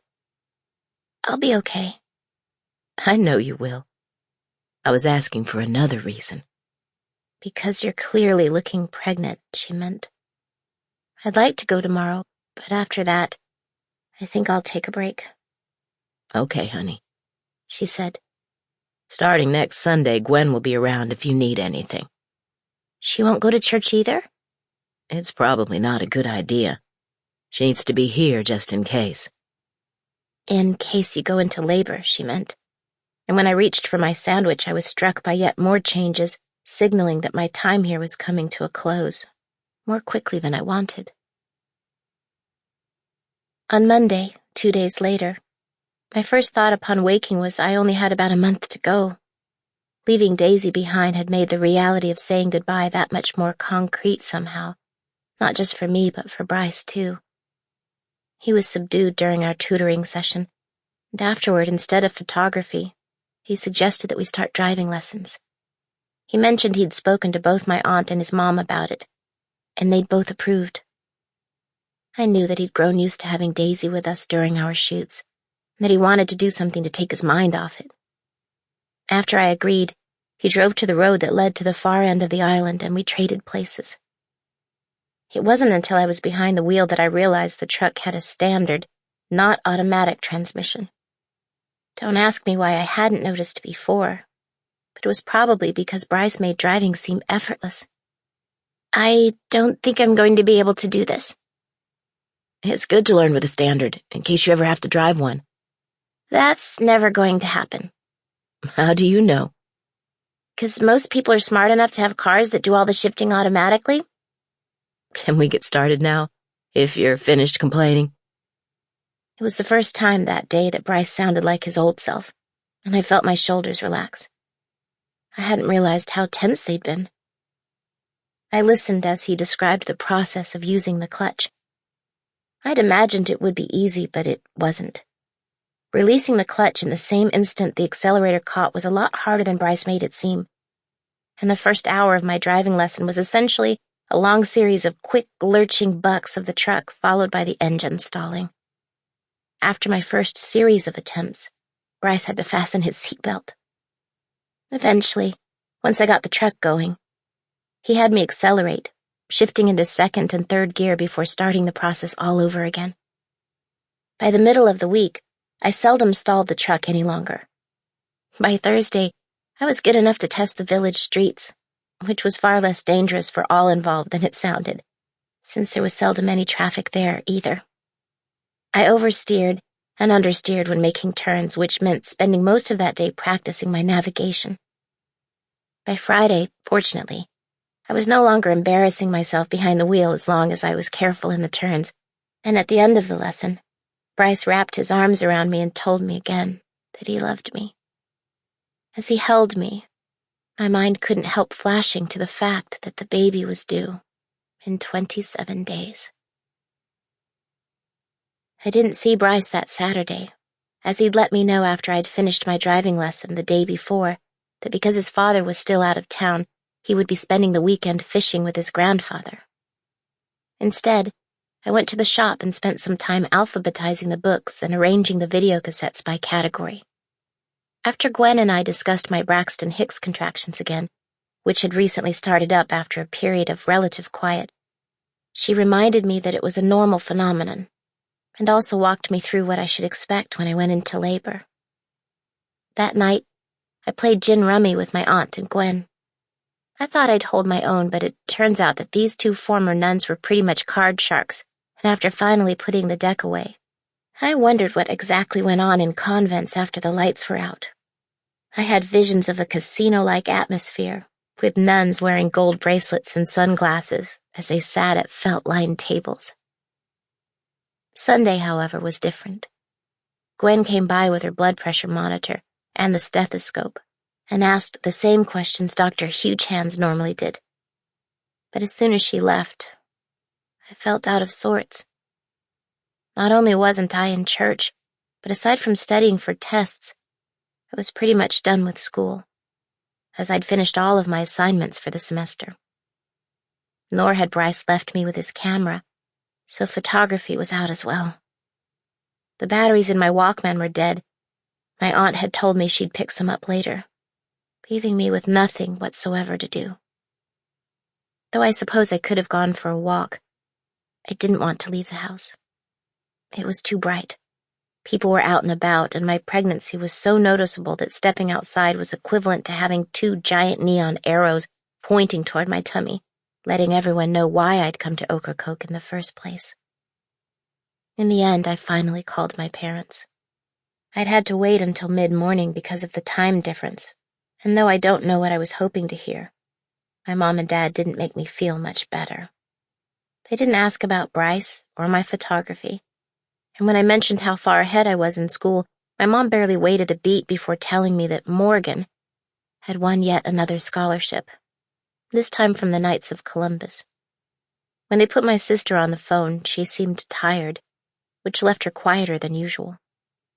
For the first time in a long time, it felt like an actual back-and-forth conversation, and unable to help myself, I told her a little about Bryce and my newfound love of the camera. She sounded almost dumbfounded, and then asked when I was coming home, which left me reeling. How could she not have known anything about Bryce, or that I'd been taking pictures, or that the baby was due on May 9th? As I hung up the phone, I wondered whether my parents and Morgan ever spoke about me at all. With nothing better to do, I also cleaned the house. Not just the kitchen and my room and my own laundry, but everything. I made the bathroom sparkle. I vacuumed and dusted, and I even scrubbed the oven, though that ended up making my back ache. So I probably didn't do the greatest job on it. Still, because the house was small, I had hours remaining to kill before my aunt got home.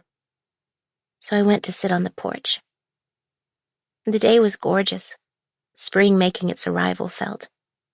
The sky was cloudless and the water shimmered like a tray of blue diamonds. But I didn't really pay much attention. Instead, all I could think was that the day kind of felt like a waste. I didn't have enough days left in Ocracoke to ever waste one again.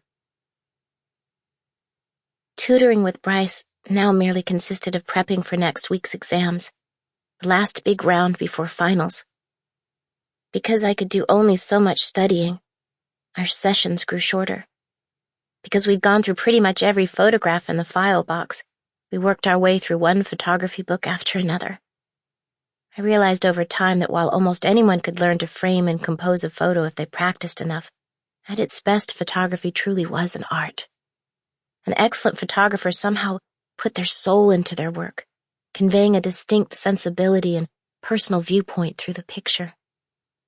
Two photographers shooting the same thing at the same time could produce startlingly different images. I began to understand that the first step in taking an excellent photograph was the simple act of knowing oneself. Despite the weekend fishing, or maybe because of it, our time together didn't feel quite the same. Oh, we kissed, and Bryce told me that he loved me. He still held my hand when we sat on the couch, but he wasn't as open as he'd seemed to be in the past, if that makes any sense. Occasionally I got the feeling that he was thinking of something else, something he didn't want to share. There were even moments when he seemed to forget I was there at all. It didn't happen often, and whenever he caught himself, he would apologize for his distraction, although he never explained what was preoccupying him. Yet after dinner, when we were on the porch saying goodbye, his demeanor was clingy, as though he was reluctant to let me go. Despite my general aversion to leaving the house, we went for a walk on the beach on Friday afternoon. We were the only ones out, and we held hands as we strolled near the water's edge. Waves rolled lazily toward the shore, pelicans skimmed the breakers, and though we brought the camera with us, we hadn't yet taken any pictures. It made me realize that I wanted a photo of the two of us together, since we didn't have a single one. But no one was around to take it, so I remained quiet, and eventually we turned back toward the truck.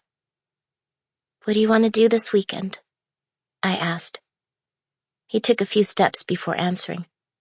"I'm not going to be around. I have to go fishing with my grandfather again." I felt my shoulders sink. Was he already pulling away from me, so things would be easier when the time came to say goodbye? But if that was the case, why did he continue to tell me that he loved me? Why were his embraces so prolonged? In my confusion, I was able to force out only a single syllable. "Oh." Hearing my disappointment, he gently stopped me. "I'm sorry. It's just something I have to do." I stared at him. "Is there something you're not telling me?" "No," he said. "There's nothing at all." For the first time since we were together, I didn't believe him. On Saturday, bored again, I tried to study for my tests, thinking the better I did, the more protection I would have in case I bombed the finals. But because I'd done all the reading and assignments, and I'd already studied all week, it felt like overkill. I knew I wasn't going to have any problems, and eventually drifted to the porch. Feeling fully prepared with all my schoolwork behind me was an odd sensation. But it also made me realize why Bryce was so much farther ahead academically than I was.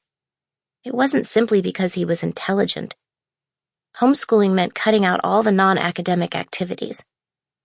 At my school, there were breaks between classes, minutes for students to settle down at the beginning of every class, school announcements, club sign-ups, fire drills, and longish lunch breaks that were akin to social hours. In class, teachers often had to slow their lessons for the benefit of students who struggled even more than I did, and all those things added up to hours of wasted time. Even so, I still preferred going to school. I liked seeing my friends, and frankly, the thought of spending day after day with my mom gave me the chills. Besides, social skills were important too, and even though Bryce seemed perfectly normal, some people, like me for instance, benefited from mixing with others. Or that's what I wanted to believe anyway. I was pondering all of this while I waited on the porch for my aunt to get back from the shop. My mind wandered to Bryce, and I tried to imagine what he was doing on the boat. Was he helping to drag in the net, or did they have a machine for that? Or was there no net at all? Was he gutting fish, or did they do that at the dock? Or was someone else responsible? It was hard to picture, mainly because I'd never been fishing, never been on the boat, and had no idea what they were trying to catch. It was around that time that I heard crunching in the gravel drive. It was still too early for my aunt to be home, so I had no idea who it could be. To my surprise, I saw the Trickett family van and I heard the sound of the hydraulics being engaged. Grasping the rail, I slowly descended the steps, reaching the bottom when I saw Bryce's mom rolling toward me. "Mrs. Trickett?" I asked. "Hi, Maggie. Am I catching you at a bad time?" Not at all, I said. Bryce is out fishing with his grandfather. I know. Is he all right? He didn't fall off the boat or something like that. I frowned, feeling a surge of anxiety.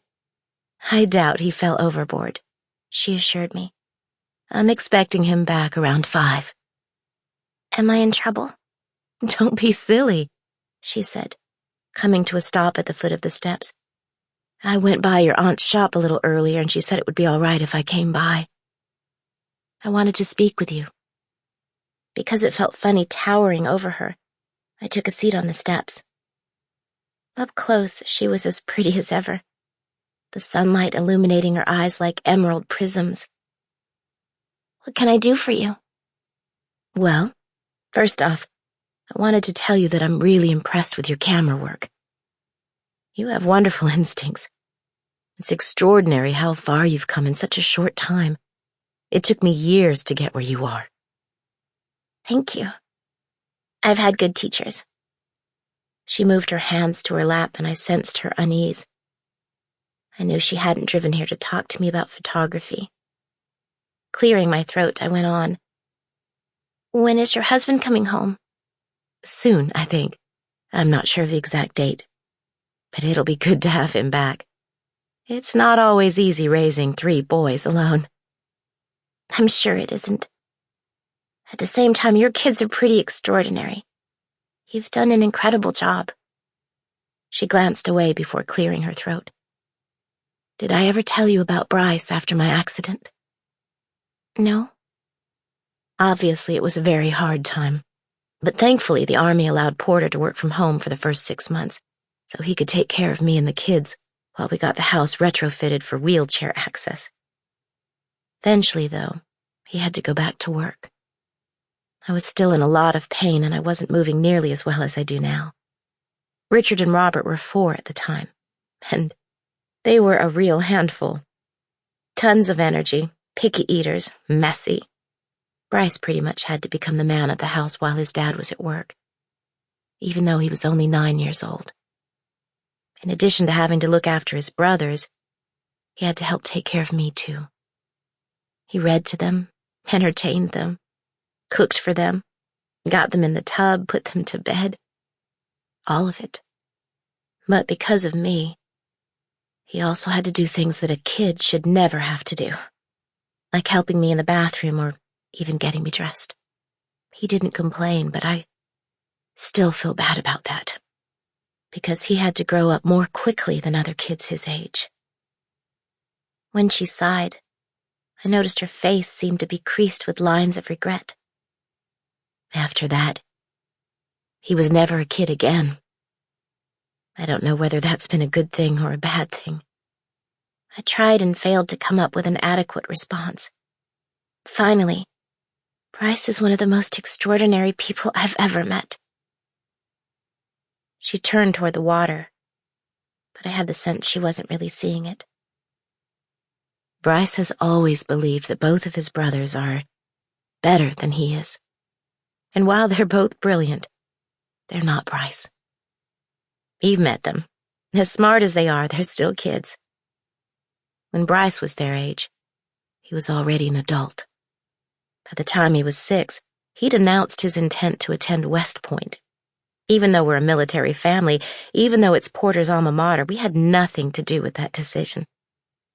He was accepted there, too. Did he ever tell you that? Still trying to process why she'd told me about Bryce, I shook my head. He said he didn't want us to have to pay anything. It was a point of pride for him to be able to go to college without our assistance. That sounds like him, I admitted. Let me ask you something, she said, finally turning toward me again. Do you know why Bryce has been fishing with his grandfather these past couple of weekends? Because his grandfather needed his help, I guess. Because his dad isn't back yet? Mrs. Trickett's mouth formed a sad smile. My dad doesn't need Bryce's help. Usually he doesn't need Porter's help either. Porter mainly helps with equipment and engine repairs, but on the water, my dad doesn't need anyone aside from the deckhand, who's worked for him for decades. My dad's been a fisherman for over 60 years. Porter goes out with them because he likes to keep busy and enjoys being outside, and because he and my dad get along very well. The point is, I don't know why Bryce went out with him, but my dad mentioned that Bryce had brought up some things that concerned him. Like what? Her eyes were steady on mine. Among other things, that he's rethinking his decision to go to West Point. At her words, I blinked. But that doesn't make any sense, I finally stammered. It didn't make any sense to my dad, either. Or to me. I haven't mentioned it to Porter yet, but I doubt he'll know what to make of it. Of course he's going to West Point, I babbled. We've talked about it plenty of times, and look at the way he's been exercising, trying to get ready. That's another thing, she said. He stopped working out. I hadn't expected that either. Is it because of Harvard? Because he wants to go there instead? I don't know. If he does, he probably has to get the paperwork in soon. For all I know, the deadline might have passed. She lifted her eyes to the sky before bringing them back to me. But my dad said he also asked a lot of questions about the fishing business, the cost of the boat, repair bills, things like that. He's been pestering my dad relentlessly for details. All I could do was shake my head. I'm sure it's nothing. He hasn't said anything to me about it. And you know how curious he is about everything. How has he been lately? How has he been acting? He's been a little off ever since he gave away Daisy. I thought it was because he missed her. I didn't mention the moments when he'd seemed clingy. It felt too personal somehow. She scanned the water again, so blue today it almost hurt the eyes. I don't think this has to do with Daisy, she concluded. Before I could dwell on what she'd just said, she put her hands on the wheels of her chair, clearly about to depart. I just wanted to see if he'd mentioned anything to you. So thanks for talking to me. I'd better get home. Richard and Robert were doing some sort of science experiment, and Lord only knows what might happen. Of course, I said. She turned the wheelchair around, then stopped to face me again. When is the baby due? May 9th. Will you come to the house to say goodbye? Maybe. I'm kind of trying to keep a low profile. But I want to thank all of you for being so kind and welcoming to me. She nodded as though she'd expected the answer, but her expression remained troubled. Do you want me to try to talk to him? I called out as she wheeled toward the van. She merely waved and answered over her shoulder. I have the sense that he's going to be talking to you. I was still sitting on the steps when Aunt Linda returned from the shop an hour later. I watched her pull up, saw her studying me before finally getting out of the car. Are you okay? She asked, coming to a stop before me. When I shook my head, she helped me stand up. Back inside, she led me to the kitchen table and sat across from me. In time, she reached for my hand. Do you want to tell me what happened? Taking a deep breath, I went through it all. And when I finished, her expression was soft. I could tell she was concerned about Bryce when I saw her earlier. What should I say to him? Should I talk to him? Should I tell him that he has to go to West Point? Or at least tell him to speak to his parents about what he's thinking? Are you supposed to know any of it? I shook my head. Then, I don't know what's going on with him. I think you probably do. You, she meant. But he knows I'm leaving, I protested. He's known all along. We've talked about it lots of times. She seemed to consider her response. Maybe, she said, her voice soft. He didn't like what you said. I didn't sleep well that night. And on Sunday I found myself wishing I could have done the 12-hour church marathon thing as a distraction from the churn of my thoughts. When Gwen came over to check on me, I could barely concentrate. And after she left, I felt even worse. No matter where I went in the house, My concerns followed, raising one question after another. Even the occasional Braxton Hicks contraction didn't divert me for long, as inured as I was becoming to the spasms. I was exhausted with worry. It was April 21st. The baby was due in 18 days. When Bryce came to the house on Monday morning, he said little about his weekend. I asked him about it in a conversational way, and he mentioned that they'd had to go farther offshore than they'd originally planned. But the season for yellowfin tuna had heated up, and on both days, they'd had a decent haul. He said nothing about his reasons for vanishing the previous 2 weekends, nor about his college plans. And unsure whether to go on, I let the topic pass.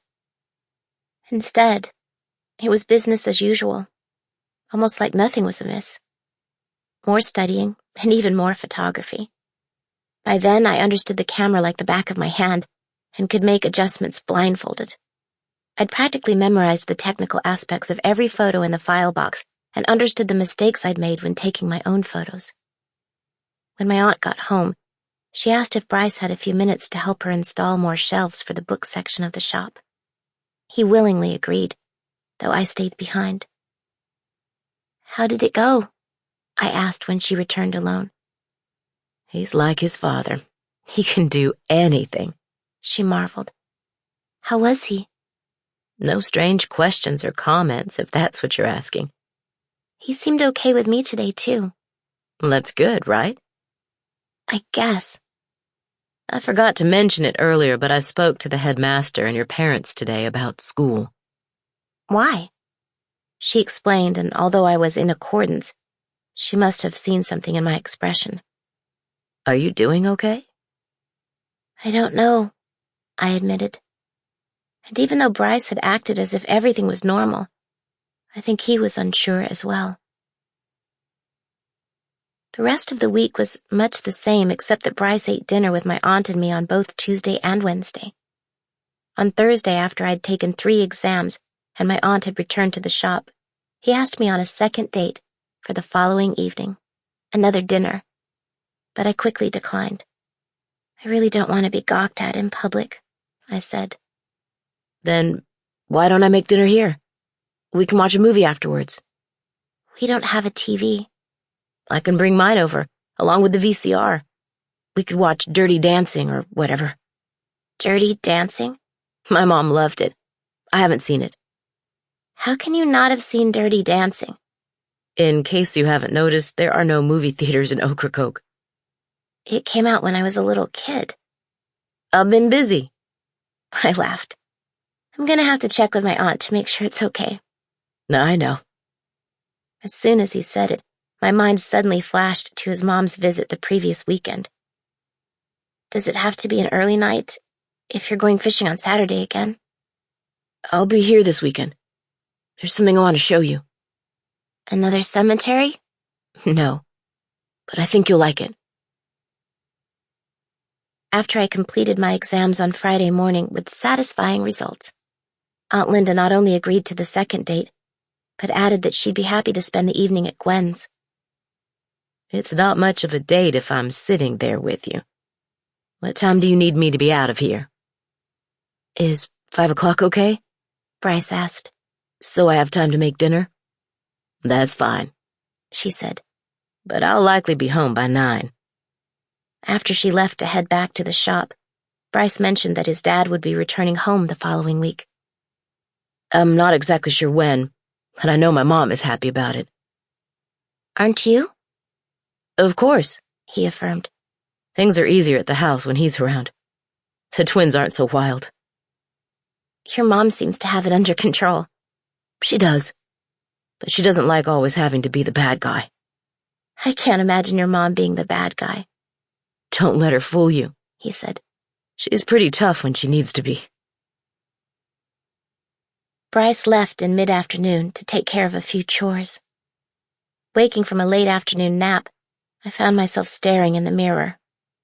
Even my stretchy jeans, the bigger ones, were getting tight, and the larger tops my mom had bought for me at Christmas merely stretched across the bulge. With no possibility of looking dazzling in an outfit, I went a little bolder with makeup than usual, primarily using my Hollywood-quality eyeliner skills. Aside from Photoshop, applying eyeliner was the only thing I'd ever been naturally good at. When I stepped out of the bathroom, even Aunt Linda did a quick double take. "Too much?" I asked. "I'm not the proper judge of such things," she said. "I don't wear makeup, but I think you look striking." "I'm tired of being pregnant," I whined. "At 38 weeks, all women are tired of being pregnant," she said. "Some of the girls I worked with would start doing pelvic tilts in the hopes of inducing labor." "Did it work?" "Hard to say. One poor girl went more than 2 weeks past her expected due date and did pelvic tilts for hours, crying in frustration. It was miserable for her." "Why didn't the doctor induce labor?" The physician we worked with back then was pretty conservative. He liked pregnancies to run their natural course. Unless, of course, the woman's life was in danger. "In danger?" "Sure," she said. "Preeclampsia can be very dangerous, for instance. It makes the blood pressure skyrocket. But there are other issues, too." I'd been avoiding thinking about such things, skipping over any frightening chapters in the book my mom had given me. "Am I going to be okay?" "Of course you are," she said, squeezing my shoulder. "You're young and healthy. Anyway, Gwen has been keeping a close eye on you, and she says you're doing great." Though I nodded, I couldn't help noting that the other girls she'd been talking about had been young and healthy, too. Bryce arrived promptly, carrying a grocery bag. He visited with my aunt briefly before she left, and then returned to his truck to get the television and VCR. He spent a little while setting it all up in the living room, making sure the system worked. Then we got down to business in the kitchen. With my feet hurting and feeling the discomfort of yet another Braxton Hicks contraction coming on, I took a seat at the kitchen table. After the contraction passed and I could breathe normally again, I asked, "Do you need my help?" I didn't bother to hide the tepid nature of my offer, and clearly Bryce picked up on it. "I guess you could go outside and chop wood for the fire." Ha ha. "No worries. I've got it. It's not too hard." "What are you making?" "Beef stroganoff and a salad. You mentioned it was one of your favorites, and Linda gave me the recipe." Because he'd been at the house so many times, he didn't need my help to find knives or the chopping block. I watched him dice lettuce, cucumbers, and tomatoes for the salad, then onions, mushrooms, and the steak for the entree. He got a pot boiling on the stove for the egg noodles, dusted the steak in flour and spices, then browned it in butter and olive oil. He sautéed the onions and mushrooms in the same pan as the steak, added the steak back in with beef broth and cream of mushroom soup. The sour cream, I knew, would be added at the end. I'd seen Aunt Linda make it more than once. As he cooked, we chatted about my pregnancy and how I was feeling. When I asked him again about the fishing trips, he said nothing about the things that had concerned his mother. Instead, he described the early morning outings, a hint of reverence in his tone. "My grandfather just knows where the fish will be," he said. "We left the docks with 4 other boats, and they each went in a different direction. We pulled in more than anyone else every time." "He's had a lot of experience." "So have the others," he said. "Some of them have been fishing nearly as long as he has." "He seems like an interesting man," I observed, "even if I still can't understand a word he says." "Did I mention that Richard and Robert have been learning the dialect? Which is kind of hard to do since there's no book on it. They've been having my mom make recordings and then they memorize them." "But not you?" "I've been too busy tutoring this girl from Seattle. It takes a lot of time." "The brilliant, beautiful one, right?" "How did you know?" he responded with a grin. When dinner was ready, I summoned the energy to set the table. The salad went into a bowl on the side. He'd also brought over powdered lemonade, which I mixed in a pitcher before we sat down to eat. Dinner was delicious, and I reminded myself to get the recipe before I left. For most of the meal, we reminisced about our childhoods, a memory of his sparking a memory of mine and vice versa. Despite my massive tummy, or maybe because of it, I couldn't eat very much. But Bryce had a second helping, and we didn't settle into the living room until 6:30. I leaned into him as we watched the movie, his arm around my shoulders. He seemed to enjoy it, and I did too, even though I'd seen it 5 or 6 times. Along with Pretty Woman, it was one of my favorites. When the film reached the climax, when Johnny lifted Baby on the dance floor in front of her parents, I had tears in my eyes like always. As the credits rolled, Bryce looked over, amazed. Really? You're crying? I'm pregnant and hormonal. Of course I'm crying. But they danced well. It's not like one of them got hurt or she messed up. I knew he was just teasing me, and I rose from my spot on the couch to retrieve a box of tissues. I blew my nose. So much for trying to be glamorous. But with my tummy, I knew glamour was a long way off. Meanwhile, Bryce seemed inordinately pleased with himself, and when I returned to the couch, he put his arm around me again. I don't think I'm going to go back to school, I said. Ever? I rolled my eyes. I mean, when I get home. My aunt talked with my parents and the headmaster, and they're going to let me take my finals at home. I'll start up again next fall. Is that what you want to do? I think it would be weird to show up right before school lets out for the summer. How are things with your parents? Do you still talk to them once a week? Yeah, I said. We usually don't talk long. Do they tell you that they miss you? Sometimes. Not always. I shifted slightly, leaning into his warmth. They're not the touchy-feely types. With Morgan, they are. Not really. They're proud of her and brag about her, but that's different. And deep down, I know that they love us both.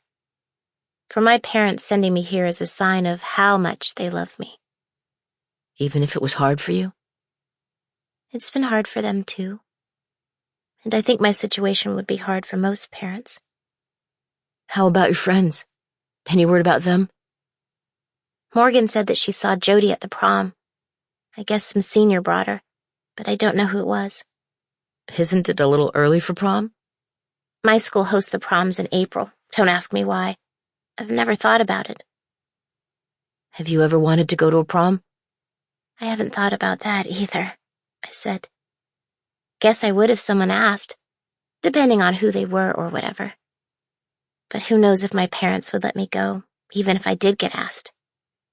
Are you nervous about how things will be with your parents when you get back? A little, I conceded. For all I know, they're not going to let me out of the house again until I'm 18. And college? Have you changed your mind about that? I think you'd do well in college. Maybe, if I had a full-time tutor. So, let me get this straight. You might be stuck in the house until you're 18.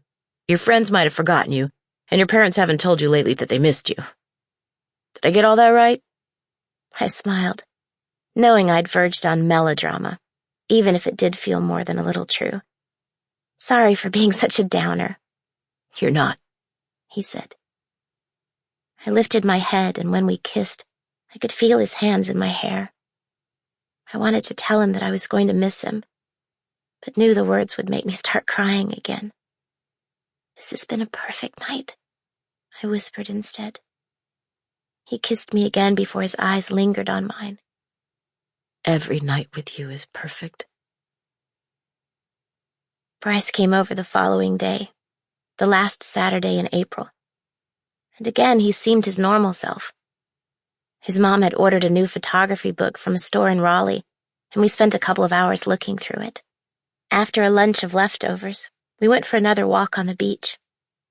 As we strolled through the sand, I wondered if this was the spot he'd wanted to bring me to, the one he'd mentioned on Thursday. But when he said nothing, I gradually accepted the idea that he'd just wanted to get me out of the house for a while. It was strange to think that Bryce's mom had come to see me just a week ago. How are the workouts going? I finally asked. I haven't done much in the last couple of weeks. Why not? I needed a break. It wasn't much of an answer, or then again, maybe it was, and his mom had been reading too much into it. Well, I began, you were working out hard for a long time. You're going to run circles around your entire class. We'll see. Another non-answer.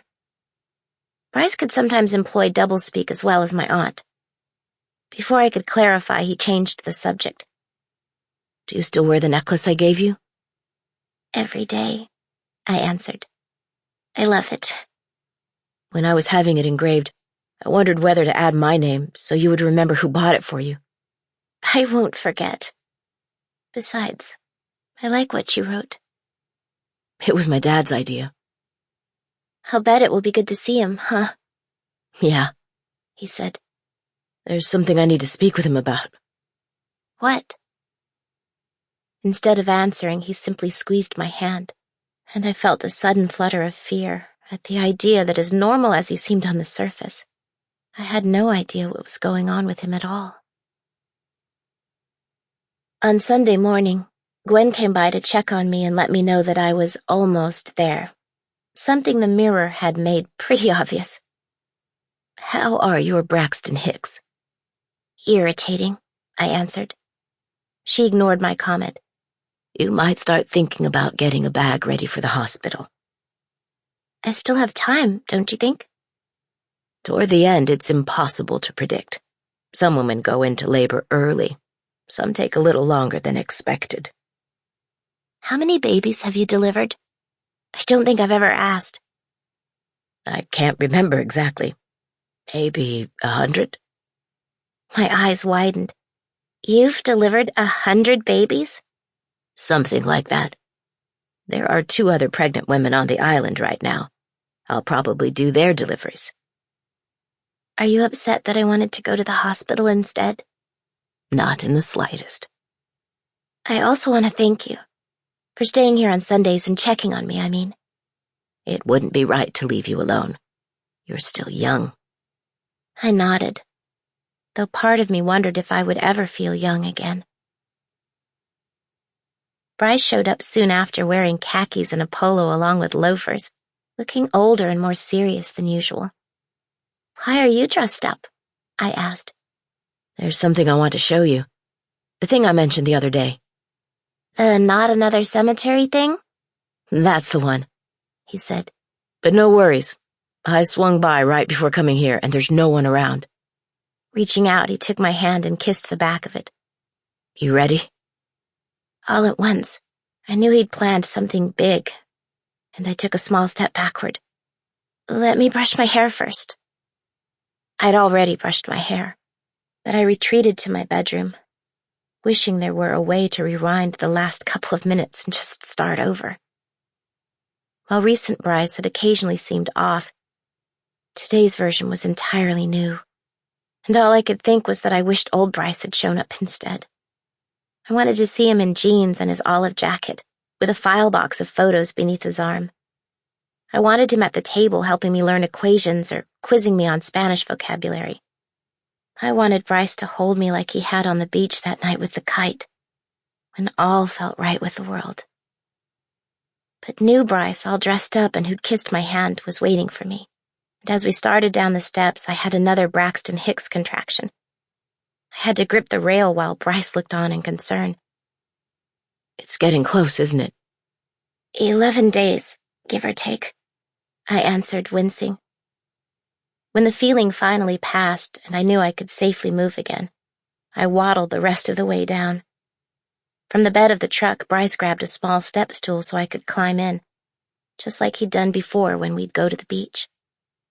The drive only took a few minutes, and it wasn't until he'd turned off the engine at the end of a dirt road that I even realized we were there. Beyond the windshield, I stared at a small cottage. Unlike at my aunt's place, the nearest neighbors were barely visible through the trees, and there was no water in sight. As for the dwelling itself, it was smaller than my aunt's, set lower to the ground, and even more dilapidated. The wooden planking was faded and peeling. The railings on the front porch appeared to be rotting away, and I noted clumps of moss on the shingles. It wasn't until I spotted the for rent sign that I felt a sudden sense of dread, my breath catching in my throat as the pieces came together. Lost in my daze, I hadn't heard Bryce get out of the truck, and by then he had reached my side. The door swung open, and the step stool already in place. He reached for my arm and helped me down, and my brain started repeating the word, no. I know that what I'm about to say might sound crazy at first, but I've given it a lot of thought over the last few weeks. Trust me when I tell you it's the only situation that makes any sense. Closed my eyes. Please, I whispered. Don't. He went on as though he hadn't heard me. Or maybe I thought I hadn't said the words aloud, only thought them, because none of this felt real. It had to be a dream. From the first moment we met, I've known how special you are, Bryce began. His voice sounded close and distant at the same time. And the more time we spent together, the more I realized that I'd never meet anyone like you again.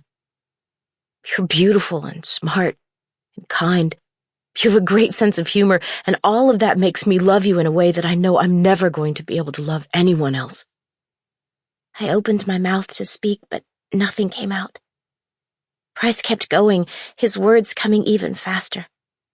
I know you're going to have the baby and that you're supposed to leave right afterwards, but even you admit that going home will be a challenge. You don't have a great relationship with your parents. You don't know what will happen with your friends. You deserve more than that. You both deserve more, and that's why I brought you here. That's why I went fishing with my grandfather. No. We can stay here, he said. You and me. I don't have to go to West Point, and you don't have to go back to Seattle. You can homeschool like I did, and I'm sure we could get everything done so you can graduate next year, even if you decide to keep the baby. And after that, maybe I go to college, or maybe we both go. We'll figure it out like my parents did. Keep the baby?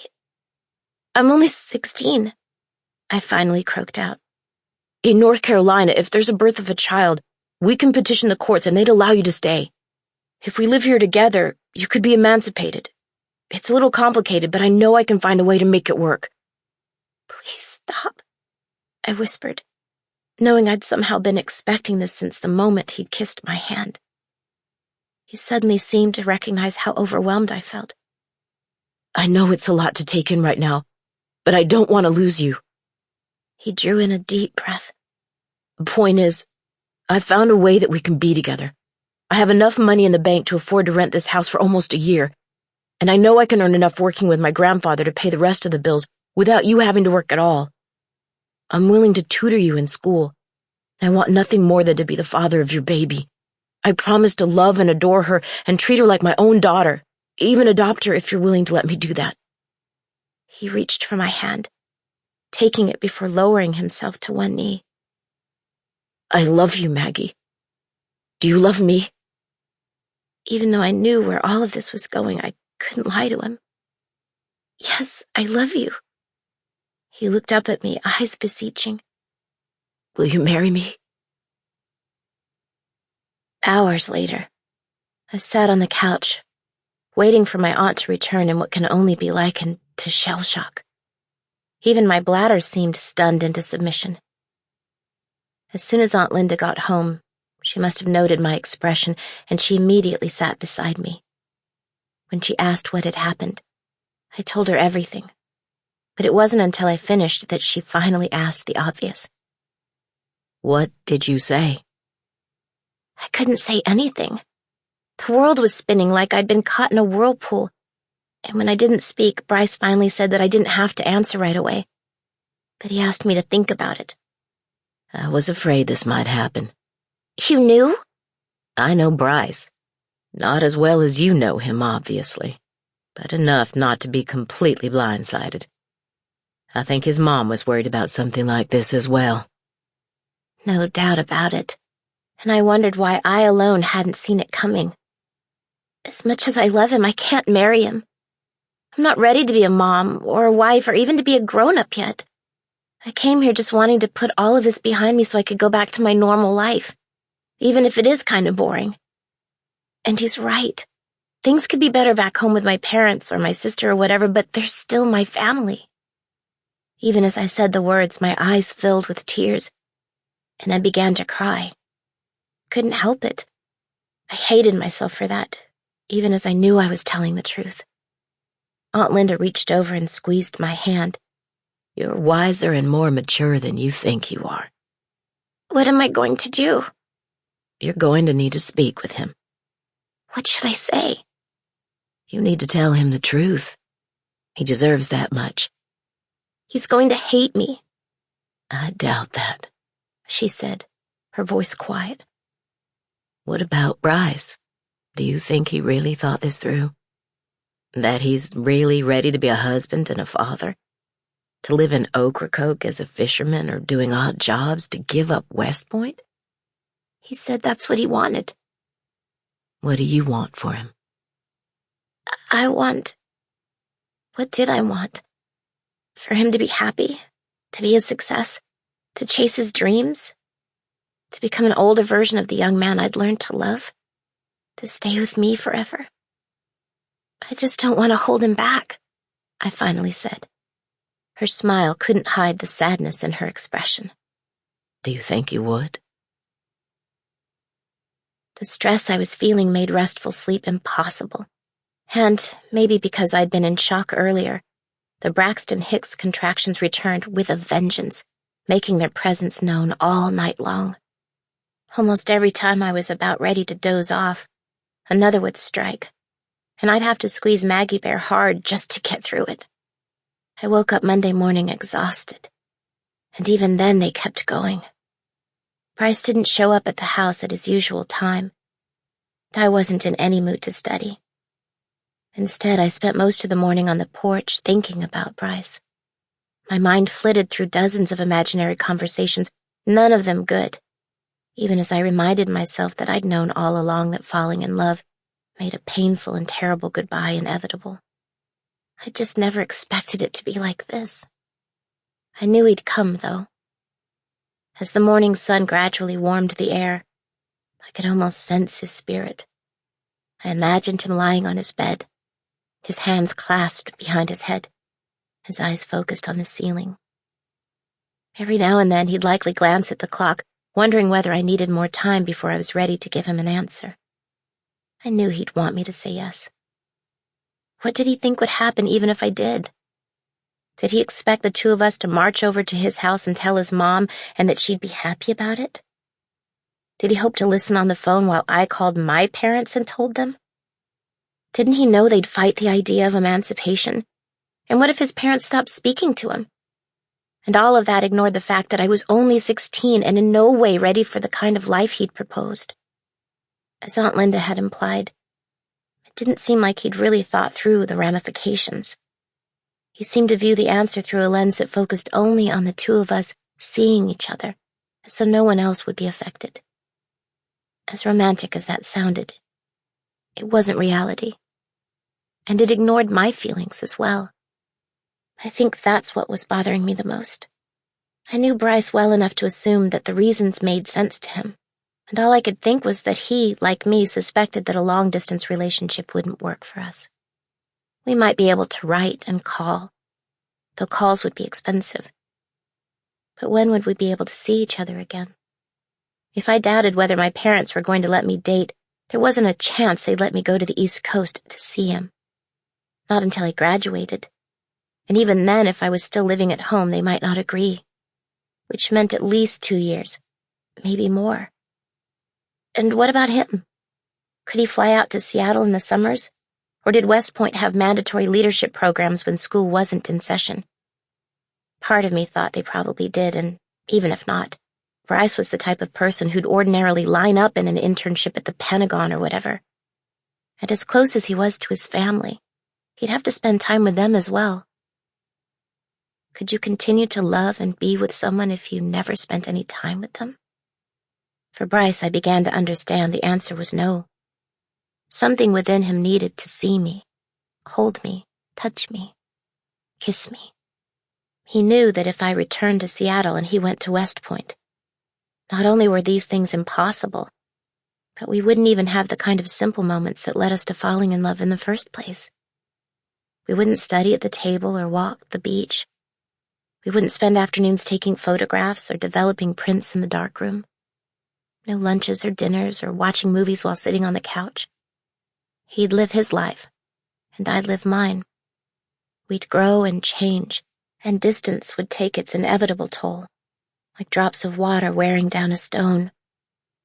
He'd meet someone, or I would, and eventually our relationship would come to an end, leaving nothing but Ocracoke memories in its wake. For Bryce, either we could be together or we couldn't. There were no shades of gray, because all those shades reached the same inevitable conclusion, and I admitted he was probably right. But because I loved him, and though it was going to break my heart, I suddenly knew exactly what I had to do. The realization, I'm pretty sure, caused another Braxton Hicks, this one the strongest yet. It lasted what seemed like forever, but finally passed only minutes before Bryce finally showed up. Unlike the day before, he was in jeans and a t-shirt, and though he smiled, there was something tentative about it. Because the day was pleasant, I gestured for him to lead the way back down the stairs. We took a seat in the same spot I'd been when his mother had come by. "I can't marry you," I said straight out, and watched as he suddenly lowered his gaze. He clasped his hands together, the sight of it making me ache. "It's not because I don't love you, because I do. It has to do with me and who I am, and who you are too." For the first time he glanced over. "I'm too young to be a mother and a wife, and you're too young to be a husband and father, especially since the child wouldn't even be yours. But I think you already know those things, which means you wanted me to say yes for all the wrong reasons." "What are you talking about?" "You don't want to lose me," I said. "That's not the same thing as wanting to be with me." "I mean exactly the same thing," he protested. "No, they don't. Wanting to be with someone is a positive thing. It's about love and respect and desire. But not wanting to lose someone isn't about those things. It's about fear." "I do love you, though, and respect you." I reached for his hand to stop him. "I know. And I think you're the most incredible, intelligent, kind, and handsome guy I've ever met. It scares me to think I met the love of my life at 16. But maybe I have. And maybe I'm making the biggest mistake of my life by saying what I am. But I'm not right for you, Bryce. You don't even really know me." "Of course I know you." "You fell in love with the marooned 16-year-old pregnant and lonely version of me, who also happened to be just about the only girl in Ocracoke even close to your age. I barely know who I am these days, and it's hard for me to remember who I was before I got here. Which also means that I have no idea who I'm going to be when I'm a year older and I'm not pregnant. You don't know either." "That's silly." I forced myself to keep my voice steady. "Do you know what I've been thinking about ever since we met? I've been trying to picture who you'll be when you're an adult. Because I look at you and see someone who could probably be the president, if that's what you set your mind to. Or fly helicopters, or earn $1 million, or be the next Rambo, or become an astronaut, or anything else, because your future is unlimited. You have a potential that others can only dream about, simply because you're you. And I could never ask you to give up those kinds of opportunities." "I told you that I could go to college next year." "I know you could," I said. "Just as I know you'd always take me into account when you made that decision, too. But even that's a limit, and I couldn't live with myself if I thought my presence in your life would ever take anything away from you." "How about if we wait a few years, then? Until I graduate?" I raised an eyebrow. "A long engagement?" "It doesn't have to be an engagement. We can date." "How? We won't be able to see each other."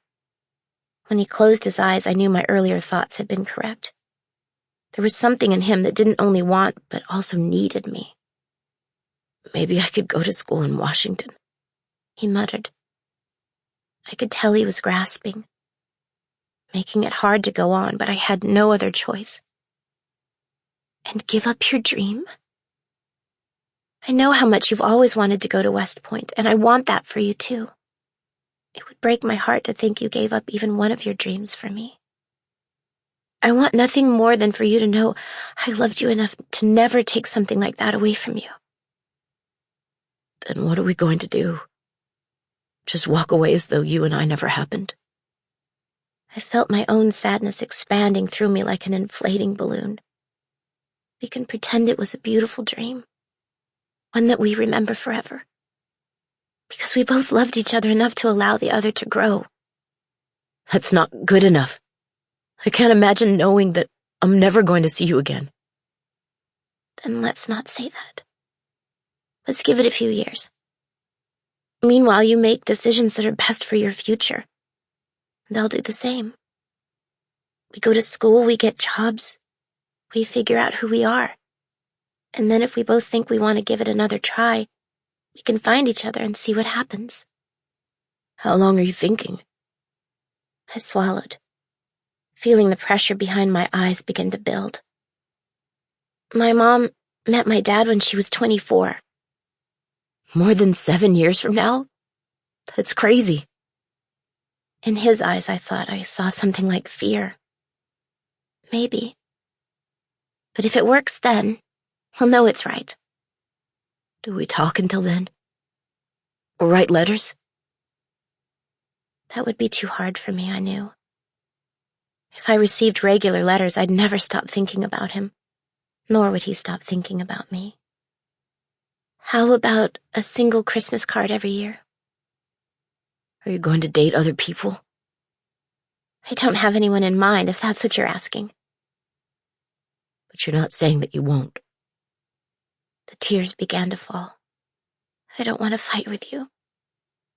I've known all along that saying goodbye would be hard. This is all I can think to do.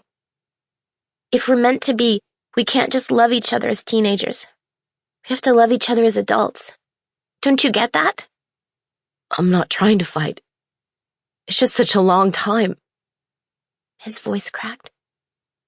It is for me, too. And I hate that I'm saying this to you, but I'm not good enough for you, Bryce. Not yet, anyway. Please give me a chance to be okay. He said nothing. Instead, he gently brushed the moisture from my cheeks. Oak or Coke? He finally whispered. What? On her 24th birthday, let's plan to meet at the beach, where we had our date. Okay? I nodded, wondering if it would even be possible. And when he kissed me, I thought I could almost taste his sadness. Instead of staying with me, he helped me to my feet and put his arms around me. I could smell him, clean and fresh, like the island where we'd met. I can't help thinking I'm running out of days to hold you. Can I see you tomorrow? I'd like that, I whispered, feeling his body against my own, already knowing that the next goodbye would be even worse, and wondering how I would ever get through it. What I didn't know then was that I would never get the chance. Merry Christmas. Manhattan, December 2019. Seated at the table with remnants of dinner in front of them, Maggie noted Mark's rapt attention. Though the food had arrived about half an hour later than expected, they'd finished eating somewhere around the point in the story when she'd told him that she'd ridden with Bryce to drop off Daisy. Or rather, Mark had finished. Maggie had only picked at her food. Now it was coming up on 11, and Christmas Day was only an hour away. Remarkably, Maggie wasn't exhausted or uncomfortable, especially compared to how she'd been feeling earlier. Reliving the past had revived her in a way she hadn't expected. What do you mean you never got the chance? Those Braxton Hicks I'd been having that Monday weren't Braxton Hicks. They were actual labor contractions. And you didn't know? Not at first. It wasn't until Bryce left and the next one hit that the thought even crossed my mind. Because that one was a doozy. But I was still so emotional about Bryce, and because my due date wasn't until the following week, I somehow tucked the thought away until my aunt got home. By then, of course, I'd had even more contractions. What happened? As soon as I mentioned that they'd been coming more frequently, and were a lot stronger. She called Gwen. By then, it was at least 3:15, maybe 3:30. When Gwen arrived, it took her less than a minute to make the decision to go to the hospital, because she didn't think I'd make it until the morning ferry. My aunt tossed a bunch of things in my duffel bag. The only thing I really cared about was Maggie Bear. Then called my parents and the doctor, and we were out the door. Thank God the ferry wasn't crowded and we were able to get on. I think that by then the contractions were coming every 10 to 15 minutes apart. Usually you wait until they're 5 minutes apart before you go to the hospital. But the ferry and drive to the hospital was 3.5 hours. A long 3.5 hours, I might add. By the time the ferry docked, the contractions were coming 4 to 5 minutes apart. I'm amazed I didn't squeeze the stuffing out of Maggie Bear. But you made it. I did. But what I remember most was how calm my aunt and Gwen were the whole time. No matter how many crazy noises I made when the contractions hit, they just kept chatting away like nothing unusual was going on at all. I guess they'd driven lots of pregnant mothers to the hospital. Did the contractions hurt? It was like a baby dinosaur chomping through my uterus. He laughed. And? We got to the hospital, and I was checked into a room on the maternity floor.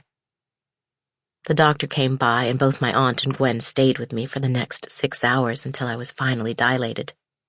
Gwen had me concentrate on my breathing. My aunt brought me ice chips, all the usual things, I guess. Sometime around 1 a.m. or so, I was ready to deliver. The next thing I knew, nurses were getting things ready, and the doctor came in. And 3 or 4 pushes later, it was over. That doesn't sound so bad. You forgot the munching baby dinosaur. Every single contraction was agonizing. It had been, even if she could no longer remember the exact sensation. In the dim light, Mark seemed transfixed. And Gwen was right. It was a good thing you caught the afternoon ferry. I'm pretty sure Gwen could have handled the birth, since there weren't any complications. But I did feel better about being in a hospital instead of giving birth on my bed or whatever. He stared at the tree before coming back to her again. Sometimes she thought he seemed so familiar to her. It was scary. What happened after that? Lots of commotion, of course. The doctor made sure I was okay. Checked the afterbirth while the pediatrician examined the baby. Weight, APGAR, measurements, and immediately afterwards the nurse whisked the baby to the nursery. And just like that, it was all suddenly behind me. Even now it sometimes seems surreal, more like a dream than reality. But after the doctor and nurses cleared out, I grabbed Maggie Bear and started to cry. I couldn't stop for a long time. I remember that my aunt was on one side of me and Gwen was on the other, both of them consoling me. It had to have been very emotional. It was, she said. But I'd known all along that it would be. And of course, by the time my tears stopped falling, it was the middle of the night. My aunt and Gwen had been up nearly 24 hours straight, and I was even more tired than they were. We all eventually fell asleep. They'd brought in an extra chair for my aunt. Gwen used the other one, so I can't speak to how much rest they actually got. But I was out like a light. I know the doctor came in sometime during the morning to make sure I was doing okay, but I barely remember that. I went right back to sleep and didn't wake again until almost 11. I remember thinking how strange it was to wake up in a hospital bed alone, because neither my aunt nor Gwen was there. I was starved, too, but my breakfast was still on the tray. I had to eat it cold, but I couldn't have cared less. Where were your aunt and Gwen? In the cafeteria. When he tilted his head slightly, Maggie changed the subject. Is there still any eggnog in the back? There is. Would you like me to get you a glass? If you wouldn't mind. Maggie watched as Mark rose from the table and headed toward the back. As he vanished from sight, she felt her mind drift back to the moment Aunt Linda had entered the room, the past becoming real again. Carteret General Hospital, Morehead City, 1996. Aunt Linda approached the bed before pulling up a chair. Reaching over, she brushed the hair from my eyes.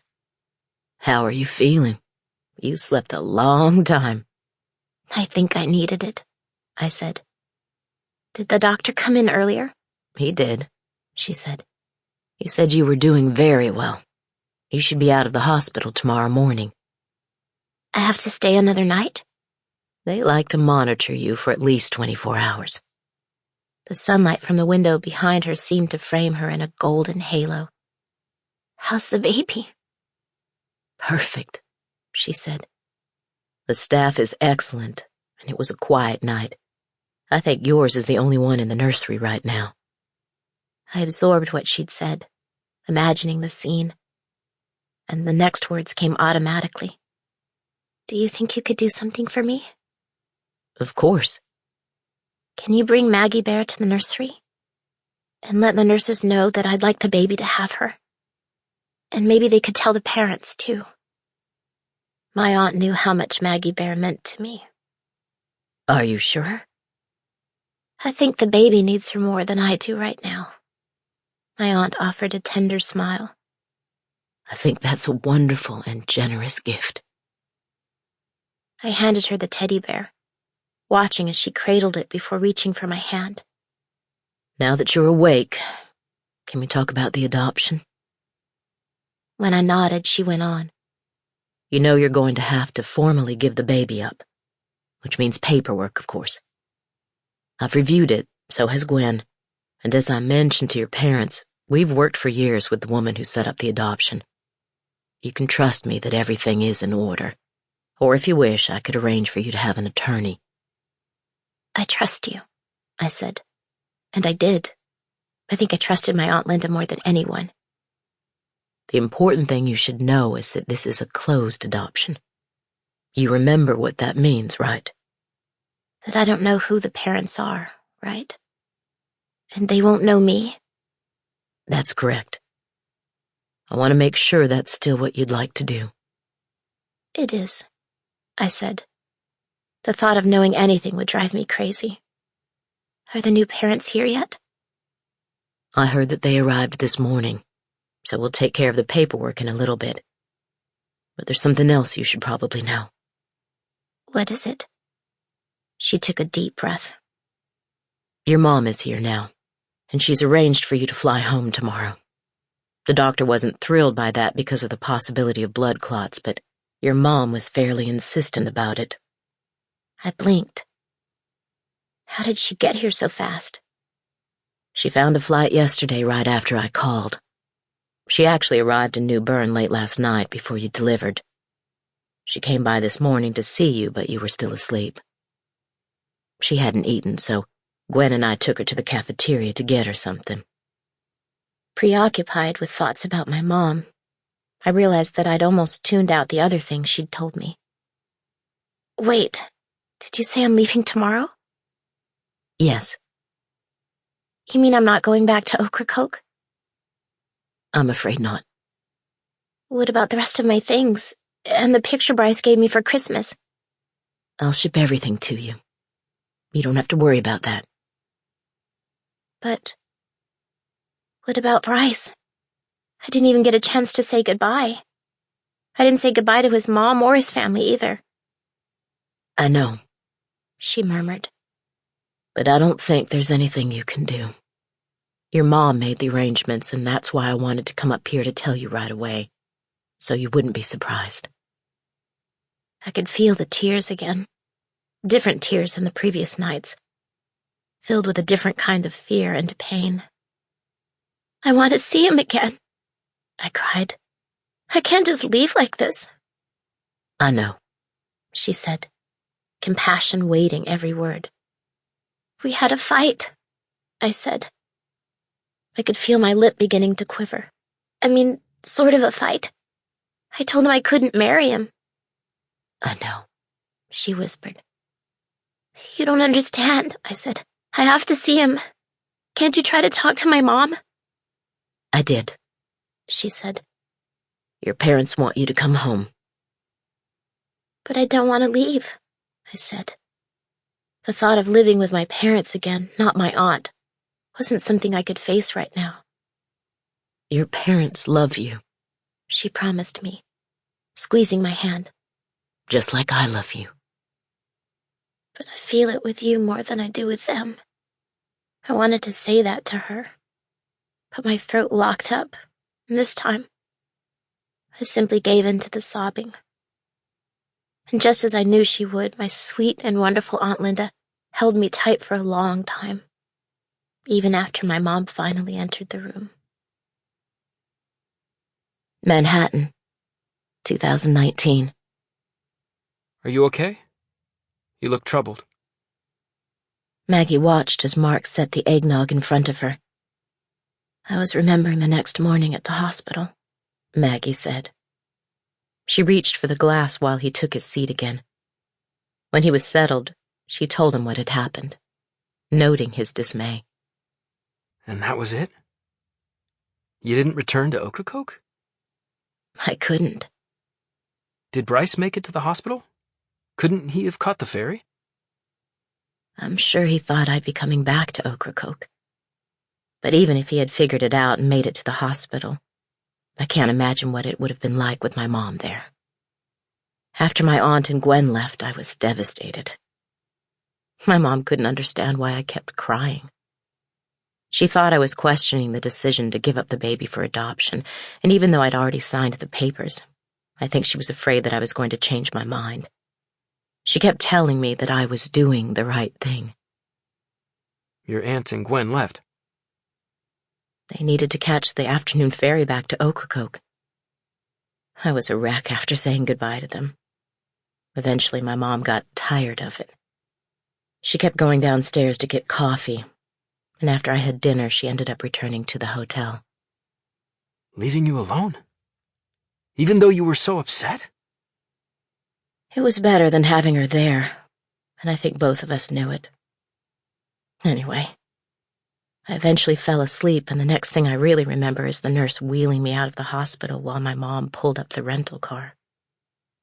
My mom and I didn't have much to say to each other in the car or the airport, and once I got on the plane, I remember staring out the window and feeling the same sense of dread that I'd felt when I'd left Seattle to come to North Carolina. I didn't want to go. In my head, I kept trying to process everything that had happened. Even when I got home, I couldn't stop thinking about Bryce and Ocracoke. For a while, the only thing that made me feel better was Sandy. She knew I was struggling, and she wouldn't leave my side. She'd come into my room or follow me around the house. But of course, every time I saw her, I was reminded of Daisy. And you didn't go back to school? No, she said. That was actually a good decision by my parents and the headmaster. When I think back, it's clear I was depressed. I slept all the time, had zero appetite, and wandered around feeling like a stranger in my own house. I wouldn't have been able to handle school. I couldn't concentrate at all, so I ended up bombing every single final. But because I'd done well until then, my overall grades still ended up okay. The only upside to my depression was that I dropped all the baby weight by the time summer started. After a while, I finally felt up to seeing Madison and Jody, and little by little, I began to inch my way back into my old life.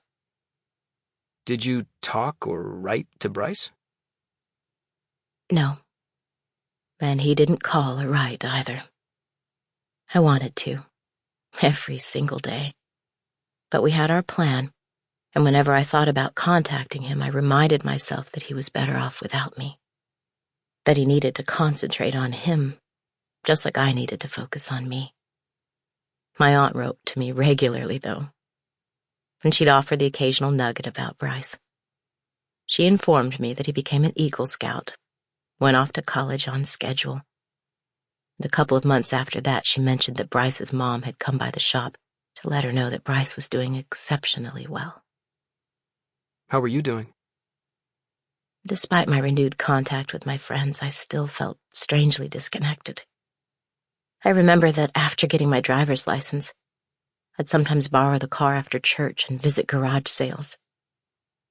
I was probably the only teenager in Seattle scouring the newspaper for used bonanzas. Did you ever find anything? I did, actually, she said. I found a Leica 35mm camera, older than the one Bryce used, but still perfectly functional. I rushed home and begged my dad to buy it for me, promising to pay him back. To my surprise, he did. I think he understood more than my mom how desperate and displaced I felt. After that, I started taking pictures. And that centered me. When school started, I joined the yearbook staff as a photographer so I could take photos in school, too. Madison and Jody thought it was silly, but I couldn't have cared less. I'd spend hours at the public library flipping through photography magazines and books, just like I did in Ocracoke. I'm pretty sure my dad thought the phase would pass, but at least he humored me when I showed him the photos I'd taken. My mom, on the other hand, was still doing her best to turn me into Morgan. How did that go? It didn't. Compared to what they'd been in Ocracoke, my grades were terrible in my last 2 years of high school. Even though Bryce had taught me how to study, I couldn't make myself care enough to try all that hard, which, of course, is one of the reasons I ended up at community college. There was another reason? The community college actually had some classes that interested me. I didn't want to go to college and spend my first 2 years doing gen ed and studying the same things I had in high school. The community college offered a class on Photoshop, and others on indoor and sports photography. They were taught by a local photographer, as well as a few classes in web design. I never forgot what Bryce had told me about the internet becoming the next big thing, so I figured that was something I needed to learn. Once I finished all those, I started working. Did you live at home the whole time you were in Seattle? With your parents? Maggie nodded. The job didn't pay much, so I didn't have a choice. But it wasn't bad, if only because I didn't spend much time there. I was either at the studio or the lab or on location shooting, and the less I was around, the better my mom and I seemed to get along, even if she still made it a point to let me know she thought I was wasting my life. How was your relationship with Morgan? To my amazement, she was actually interested in what had happened to me while I'd been in Ocracoke. After making her swear not to tell her parents, I ended up spilling pretty much the whole story. And by the end of that first summer, we were closer than we had ever been. But once she started at Gonzaga, we drifted apart again because she was rarely at home. She took summer classes after her first year, worked at music camps the summers after that, and, of course, the older she got and the more she settled into college life, the more it became clear to both of us that we really didn't have anything in common. She didn't understand my lack of interest in college, couldn't relate to my passion for photography. In her mind, it was as if I had quit school to become a musician. Mark leaned back in his chair and raised an eyebrow. Did anyone ever figure it out? The real reason you'd gone to Ocracoke? Believe it or not, they didn't. Madison and Jody didn't suspect a thing. They had questions, of course, but I was vague in my answers, and soon enough it was back to the usual. People saw us together, and none of them really cared enough to probe in detail why I'd left. Like Aunt Linda had predicted, they were preoccupied with their own lives, not mine. When school started again in the fall, I was nervous on the first day, but everything was completely normal. People treated me exactly the same, and I never got wind of any rumors. Of course, I wandered the halls that entire year, feeling like I had little in common with any of my classmates, even while I was taking pictures of them for the yearbook. How about your senior year? It was strange, she mused, because no one ever mentioned it. By that point, my stay in Ocracoke began to feel like a dream. Aunt Linda and Bryce seemed as real as ever, but there were moments when I could convince myself that I'd never had a baby. As the years went on, that became even easier. One time, maybe 10 years ago, a guy I'd met for coffee asked me if I had kids, and I told him no. Not because I wanted to lie to him, but because in that instant, I truly didn't remember. Of course, almost immediately I did remember. but there was no reason to correct myself. I had no desire to explain that chapter of my life. How about Bryce? Did you send him a Christmas card? You haven't mentioned him. Maggie didn't answer right away. Instead, she swirled the thick liquid in her glass before meeting Mark's eyes. Yes. I sent him a card that first Christmas after I returned home. Actually, I sent it to my aunt and asked her to deliver it to his house because I couldn't remember Bryce's address. Aunt Linda was the one who put it in his mailbox. Part of me wondered whether he'd forgotten all about me even though he'd promised that he wouldn't. Was the card personal? Mark inquired, his tone delicate. I wrote a message, just kind of updating him on what had gone on since I'd last seen him. I told him about the delivery, apologized for not saying goodbye. I told him that I'd gone back to school and bought a camera, but because I wasn't sure how he felt about me, it wasn't until the very end that I admitted that I still thought about him, and that the time we had together meant the world to me. I also told him that I loved him. I can still remember writing those words and being absolutely terrified of what he might think. What if he didn't bother to send a card? What if he'd moved on and met someone new? What if he'd eventually come to regret our time together? What if he was angry with me? I didn't have any idea what he was thinking or how he would respond. And? He sent a card, too. It arrived only a day after I sent mine, so I knew he couldn't have read what I'd written. But he followed the same script I had. He told me he was happy at West Point, and that he'd done well in his classes and had made a number of good friends. He mentioned that he'd seen his parents on Thanksgiving and that his brothers had already started exploring various colleges they might want to attend. And just like I'd done in the last paragraph, he told me that he missed me, and he still loved me. He also reminded me of our plan to meet on my 24th birthday in Ocracoke. Mark smiled. That sounds just like him.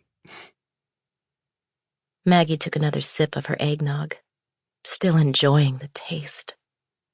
She made a note to keep it stocked in her refrigerator, assuming she'd be able to find it after the holidays. It took a few more years of Christmas cards for me to believe that he was really committed to our plan.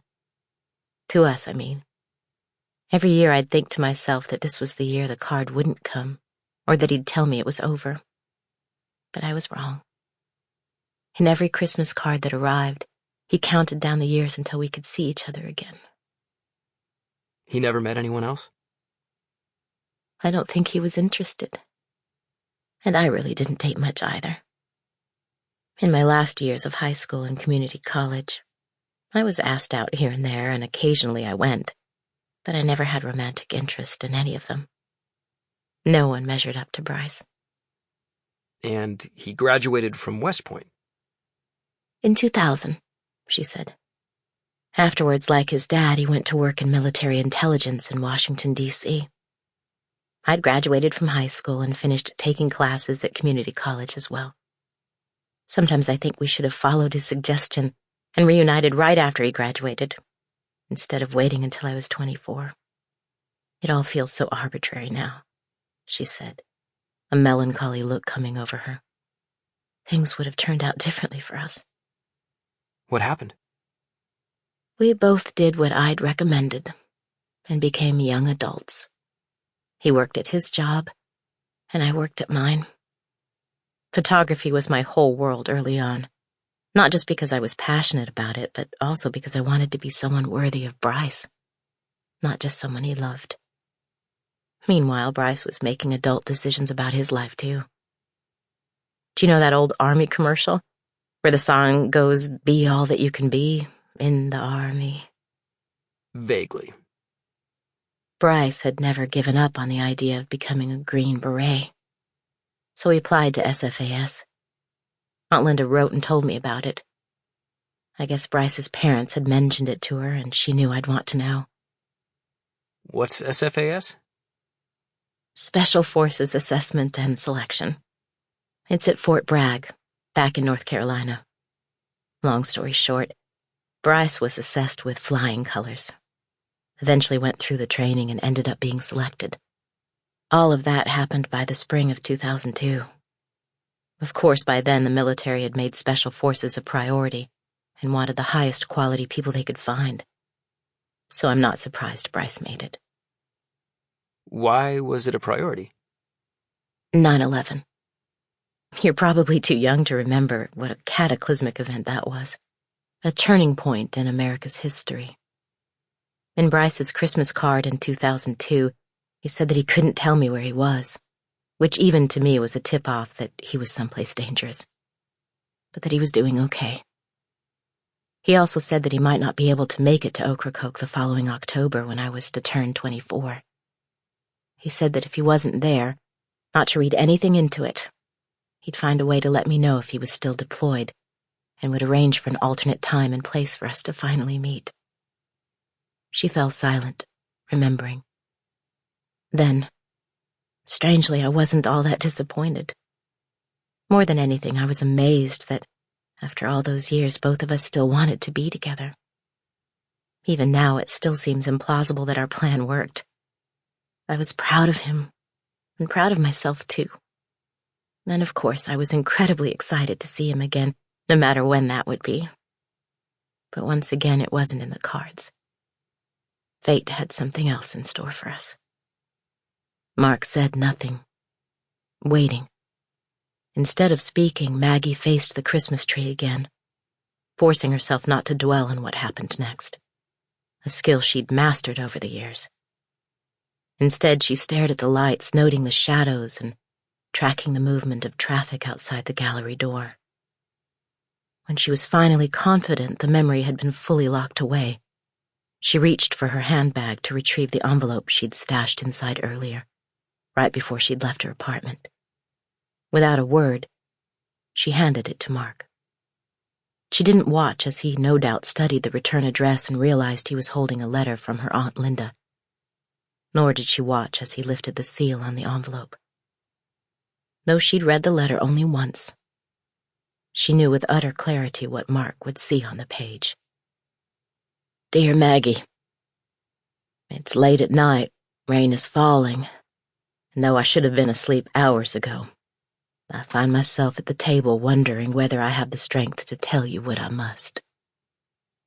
Part of me believes that I should talk to you in person, that maybe I should fly to Seattle and sit down with you at your parents' house, but I'm afraid you'll find out from other sources before I've had the chance to let you know what happened. Some of the information is already on the news, and that's why I overnighted this letter. I want you to know that I've been praying for hours for both you and for me. There is, after all, no easy way to tell you. There is nothing easy about any of this, nor is there any way to diminish the overwhelming grief I feel at the news that I received today. Please know that even now, I ache for you even more deeply, and as I write, I can barely see the page through the tears in my eyes. Know that I wish I could be there to hold you, and that I will forever pray for you. Bryce was killed in Afghanistan last week. I don't know the specifics. His father didn't know much either, but he believes that Bryce was caught in a firefight that somehow went wrong. They don't know when or where or how it happened, because information is scant. Perhaps in time they'll know more, but for me, the details don't matter. For you, I doubt they matter either. In times like this, it's hard even for me to understand the plan that God has for all of us. And it is a struggle to hold on to my faith. Right now, I am shattered. I'm so sorry for you, Maggie. I know how much you loved him. I know how hard you've been working, and I know how much you wanted to see him again. You have my deepest and sincerest condolences. I am hopeful that God will grant you the strength you'll need to somehow get through this. I will regularly pray that you eventually find peace, no matter how long that takes. You are always in my heart. I'm so very sorry for your loss. I love you. Aunt Linda. Mark sat in stunned silence. As for Maggie, she kept her unseeing eyes fixed on the tree, trying to steer her memories down other paths. Any path besides the one that led to her memories of what had happened to Bryce. She'd faced it once, had fully experienced the horror, and had vowed not to relive it. Despite her rigid self-control, she felt a tear slip down her cheek and swiped at it, knowing that another would likely follow. "I know you probably have questions," she finally whispered. "But I don't have the answers. I never tried to find out exactly what happened to Bryce. Like my aunt said in the letter, the details didn't matter to me. All I knew was that Bryce was gone. And afterwards, something broke inside me. I went crazy. I wanted to run away from everything I knew, so I quit my job, left my family, and moved to New York. I stopped going to church, stayed out every night, and dated one bum after another for a long time, until that wound finally began to close. The only thing that kept me from going completely off the deep end was photography. Even when my life felt out of control, I tried to keep learning and improving, because I knew that's what Bryce would have wanted me to do. And it was a way of hanging on to something we had shared. I'm so sorry, Maggie. Mark seemed to struggle to control his voice. He swallowed. I don't know what to say. There's nothing to say except that it was the darkest period of my life. She focused on steadying her breath, her ears half tuned to the sound of Christmas Eve revelers in the street. When she spoke, her voice was subdued. It wasn't until the gallery opened that a day passed when I didn't think about it, when I wasn't angry or sad about what had happened. I mean, why Bryce? Of anyone in the entire world, why him? I don't know. She barely heard him. I spent years trying not to wonder what would have happened had he just stayed in intelligence, or had I moved to Washington, D.C. after he graduated. I tried not to imagine what our lives might have been like, or where we would have lived, or how many kids we would have had, or the vacations we would have taken. I think that's another reason why I jumped at every travel gig I could get. It was an attempt to leave those obsessive thoughts behind, but I should have known that never works, because we always bring ourselves with us wherever we go. It's one of the universal truths of life. Mark lowered his gaze to the table. I'm sorry I asked you to finish the story. I should have listened and let you end it with the kiss on the beach. I know, she said. That's how I've always wanted to end it, too. As the clock continued its countdown to Christmas, the conversation gently drifted from one topic to the next. Maggie was thankful that Mark hadn't pressed further about Bryce. He seemed to recognize how painful the topic was for her. As she described the years that followed Bryce's death, she marveled at the strands that informed so many of her decisions always stretched back to Ocracoke. She described the estrangement from her family that occurred when she moved away. Her parents had never given much credence to her love for Bryce, nor did they grasp the impact of his loss. She confessed that she hadn't trusted the man Morgan had chosen to marry, because she'd never seen him gaze at Morgan the way Bryce had gazed at her. She talked about the growing resentment she felt toward her mother and her judgmental pronouncements. Often she found herself reflecting on the differences between her mom and Aunt Linda. She also spoke about the dread she felt on the ferry to Ocracoke when she finally worked up the courage to visit her aunt again. By that time, Bryce's grandparents had passed away, and his family had moved from the island to somewhere in Pennsylvania. During her stay, Maggie had visited all the places that had once meant so much to her. She'd gone to the beach, and the cemetery, and the lighthouse, and stood outside the house where Bryce once had lived, wondering if the darkroom had been converted into a space more suitable to the new owners. She was rocked by waves of déjà vu, as though the years had rolled backward, and there were moments when she almost believed that Bryce might suddenly round the corner, only to realize it was an illusion, which reminded her again that nothing turned out the way it was supposed to. At some point in her 30s, having consumed too many glasses of wine, she'd Googled Bryce's brothers to see how they'd turned out. Both had graduated from MIT at 17 and were working in the tech world. Richard in Silicon Valley, Robert in Boston. Both were married with children. To Maggie, though their photographs showed them to be grown men, they would always remain 12 years old. As the clock's hands inched toward midnight, Maggie could feel the exhaustion overtaking her, like a storm front rapidly approaching. Mark must have seen it in her face because he reached over to touch her arm. Don't worry, he said. I won't keep you up much longer.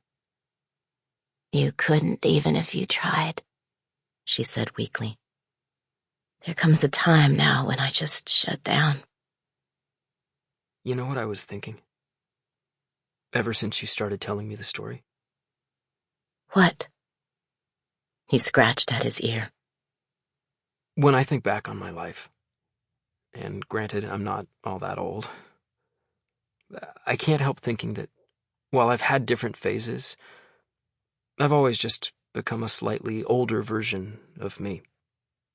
Elementary school led to middle school and high school and college. Youth hockey led to junior hockey and then high school hockey. There were no periods of major reinvention. But with you, it's been just the opposite. You were an ordinary girl. Then you became the pregnant you, which altered the course of your life. You became someone else once you returned to Seattle, then cast that person aside when you moved to New York. And then transformed yourself again, becoming a professional in the art world. You've become someone entirely new, over and over.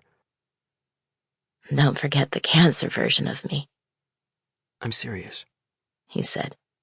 And I hope you're not taking it the wrong way. I find your journey to be fascinating and inspiring. I'm not that special. And it's not as though I planned it.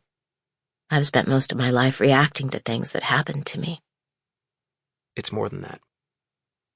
You have a courage that I don't think I have. It's not courage as much as survival instincts. And hopefully learning some things along the way. He leaned over the table. You want to know something? Maggie gave a tired nod. This is the most memorable Christmas I've ever had, he stated. Not just tonight, the entire week. Of course, I also had the chance to listen to the most amazing story I've ever heard. It's been a gift, and I want to thank you for that. She smiled. Speaking of gifts, I've got something for you. From her handbag, she pulled out the Altoids tin and slid it across the table. Mark scrutinized it. Did I have too much garlic? Don't be silly. I didn't have the time or energy to wrap it. Mark lifted the lid. Flash drives? They have my photographs on them, she said. All of my favorites. His eyes widened. Even the ones in the gallery? Of course. They're not officially numbered, but if there are any that you particularly like, you can have them printed up. Are the photos from Mongolia there? Some of them. And Rush? That one too. Wow, he said, gently lifting one of the drives from the box. Thank you. He put the first drive down, lifted the second reverently, and put it back. Touched the third and fourth ones, as though making sure his eyes weren't deceiving him. I can't tell you how much this means to me, he said solemnly. Before you think it's too special, I'll probably do the same thing for Luann in the next month or so. Trinity, too. I'm sure she'll love it as much as I do.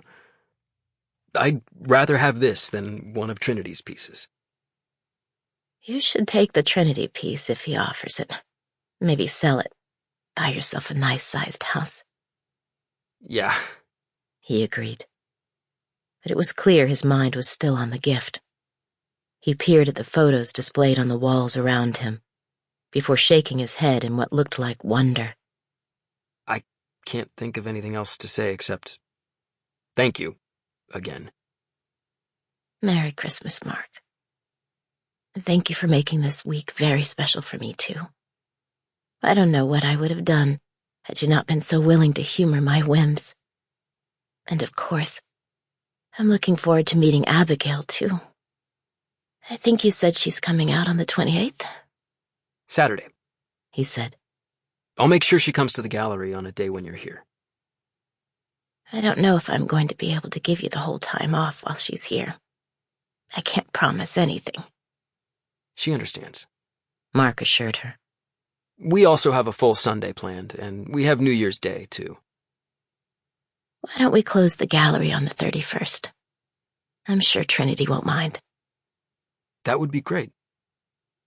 I'll make it happen. As a boss who understands the importance of spending time with the people you love, I mean. Okay. He agreed. He closed the lid of the Altoids tin before looking up at her again. If you could have anything you'd like for Christmas, what would that be? The question caught her off guard. I don't know, she finally offered. Guess I'd say that I'd like to turn back the clock and move to Washington, D.C. right after Bryce graduated. And I'd beg him not to join the Special Forces. What if you couldn't turn back the clock? What if it's something in the here and now? Something that was actually possible? She considered it. It's not really a Christmas wish or even a New Year's resolution, but there are certain closures that I'd like while I still have time. I want to tell my mom and dad that I understand. They always did what they thought was best for me, and how I appreciate all their sacrifices. I know that deep down, my parents have always loved me and been there for me, and I want to thank them for that. Morgan, too. Morgan? We may not have had much in common, but she's my only sister. She's also an amazing mother to her daughters, and I want her to know that in a lot of ways, she's been an inspiration. Anyone else? Trinity, for all he's done for me. Luann for the same reason. You. Lately, it's become very clear to me with whom I want to spend my remaining time. How about a last trip somewhere? To the Amazon or something like that? I think my traveling days are behind me, but that's okay. I don't have regrets on that end. I've traveled enough for 10 lives. How about one last feast at a Michelin-starred restaurant? Food tastes bad to me now, remember? I'm pretty much living on smoothies and eggnog. I keep trying to think of something else. I'm fine, Mark. Right now, the apartment and the gallery are more than enough. He stared at the floor, head bowed. I can't help wishing that your Aunt Linda were here for you. You and me both, she agreed. At the same time, I wouldn't want her to have to see me like this, to have to support me in the difficult days ahead. She already did that once for me, back when I needed it most. He nodded in silent acknowledgement before glancing at the box on the table. I guess it's my turn to give you your gift. But after wrapping it earlier, I wasn't sure whether I should give it to you. Why? I don't know how you'll feel about it. She raised an eyebrow. Now you've got me curious. Even so, I'm still hesitant to offer it. What's it going to take? Could I ask you something first? About your story? Not about Bryce. But you left out something. What did I leave out? Did you end up holding the baby? Maggie didn't answer right away. Instead, she remembered those frenzied couple of minutes after birth. The relief and exhaustion she suddenly felt. The sound of the baby crying. The doctors and nurses hovering over both of them, everyone knowing exactly what to do. Hazy images, nothing more. No, she finally answered. The doctor asked if I wanted to, but I couldn't do it. I was afraid that if I did, I would never let go. Did you know then that you were going to give away your teddy bear? I'm not sure, she said, trying and failing to recreate her thought processes. At the time, it felt like a spur-of-the-moment thing, but now I wonder if I'd known all along that I would do it. Were the parents okay about it? I don't know. I remember signing the papers and saying goodbye to Aunt Linda and Gwen, and then suddenly being alone in the room with my mom. Everything is pretty hazy after that. Though it was the truth, talking about the baby triggered a thought she'd kept locked away over the years. And now it came rushing back. You asked me what I wanted for Christmas, she finally went on. I guess I'd like to know whether all of it had been worth it, and whether I'd made the right decision. You mean about the baby? She nodded. Putting a baby up for adoption is scary, even if it's the right thing to do. You never know how it's going to turn out. You wonder if the parents raised the child right, or if the child was happy. And you wonder about little things, too. Favorite foods or hobbies.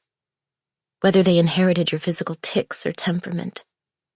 There are 1,000 different questions, and no matter how you try to suppress them, they still sometimes rise to the surface.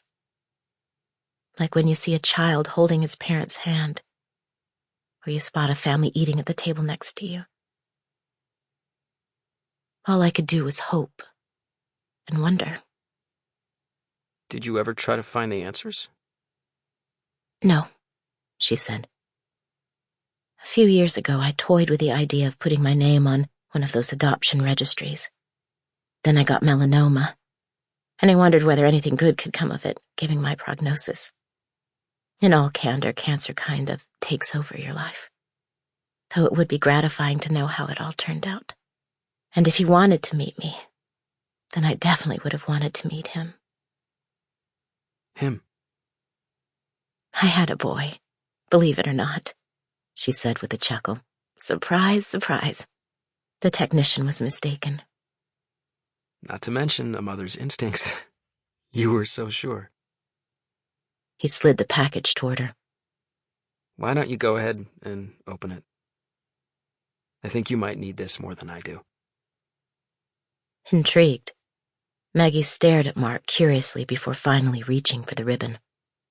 It came free with a single tug, and the loosely taped paper came off easily as well. It was a shoebox, and when she finally freed the lid, all she could do was stare. Her breath locked in her throat as time slowed, warping the very air around her. The coffee-colored fur was matted and pilled. The second Frankenstein stitch had been added to one of the legs, but the original stitch was still there, as was the sewn-on button eye. Her name in Sharpie ink was almost impossible to make out in the dim light, but she recognized her childhood scrawl. And all at once a wave of memories washed over her of sleeping with it as a child, holding it tight as she lay in her bed in Ocracoke, clutching it as she groaned through labor on the way to the hospital. It was Maggie Bear. Not a replica, not a replacement. And as she gently lifted it from the box, she caught the familiar scent, one strangely unchanged by the passage of time. She couldn't believe it. Maggie Bear couldn't be here. There was no possible way. She raised her eyes to Mark, her face slack with shock. 1,000 different questions flooded her mind, then slowly began to resolve as she grasped the full meaning of the gift he'd given her. He'd turned 23 earlier in the year, meaning he'd been born in 1996. Aunt Linda's convent had been somewhere in the Midwest, where Mark had been raised. He'd struck her as strangely familiar. And now, she was holding the teddy bear she'd given to her baby in the hospital. It couldn't be. And yet it was. And when Mark began to smile, she felt a tremulous smile form in response. He stretched his hand across the table, taking her fingers in his own, his expression tender. Merry Christmas, Mom.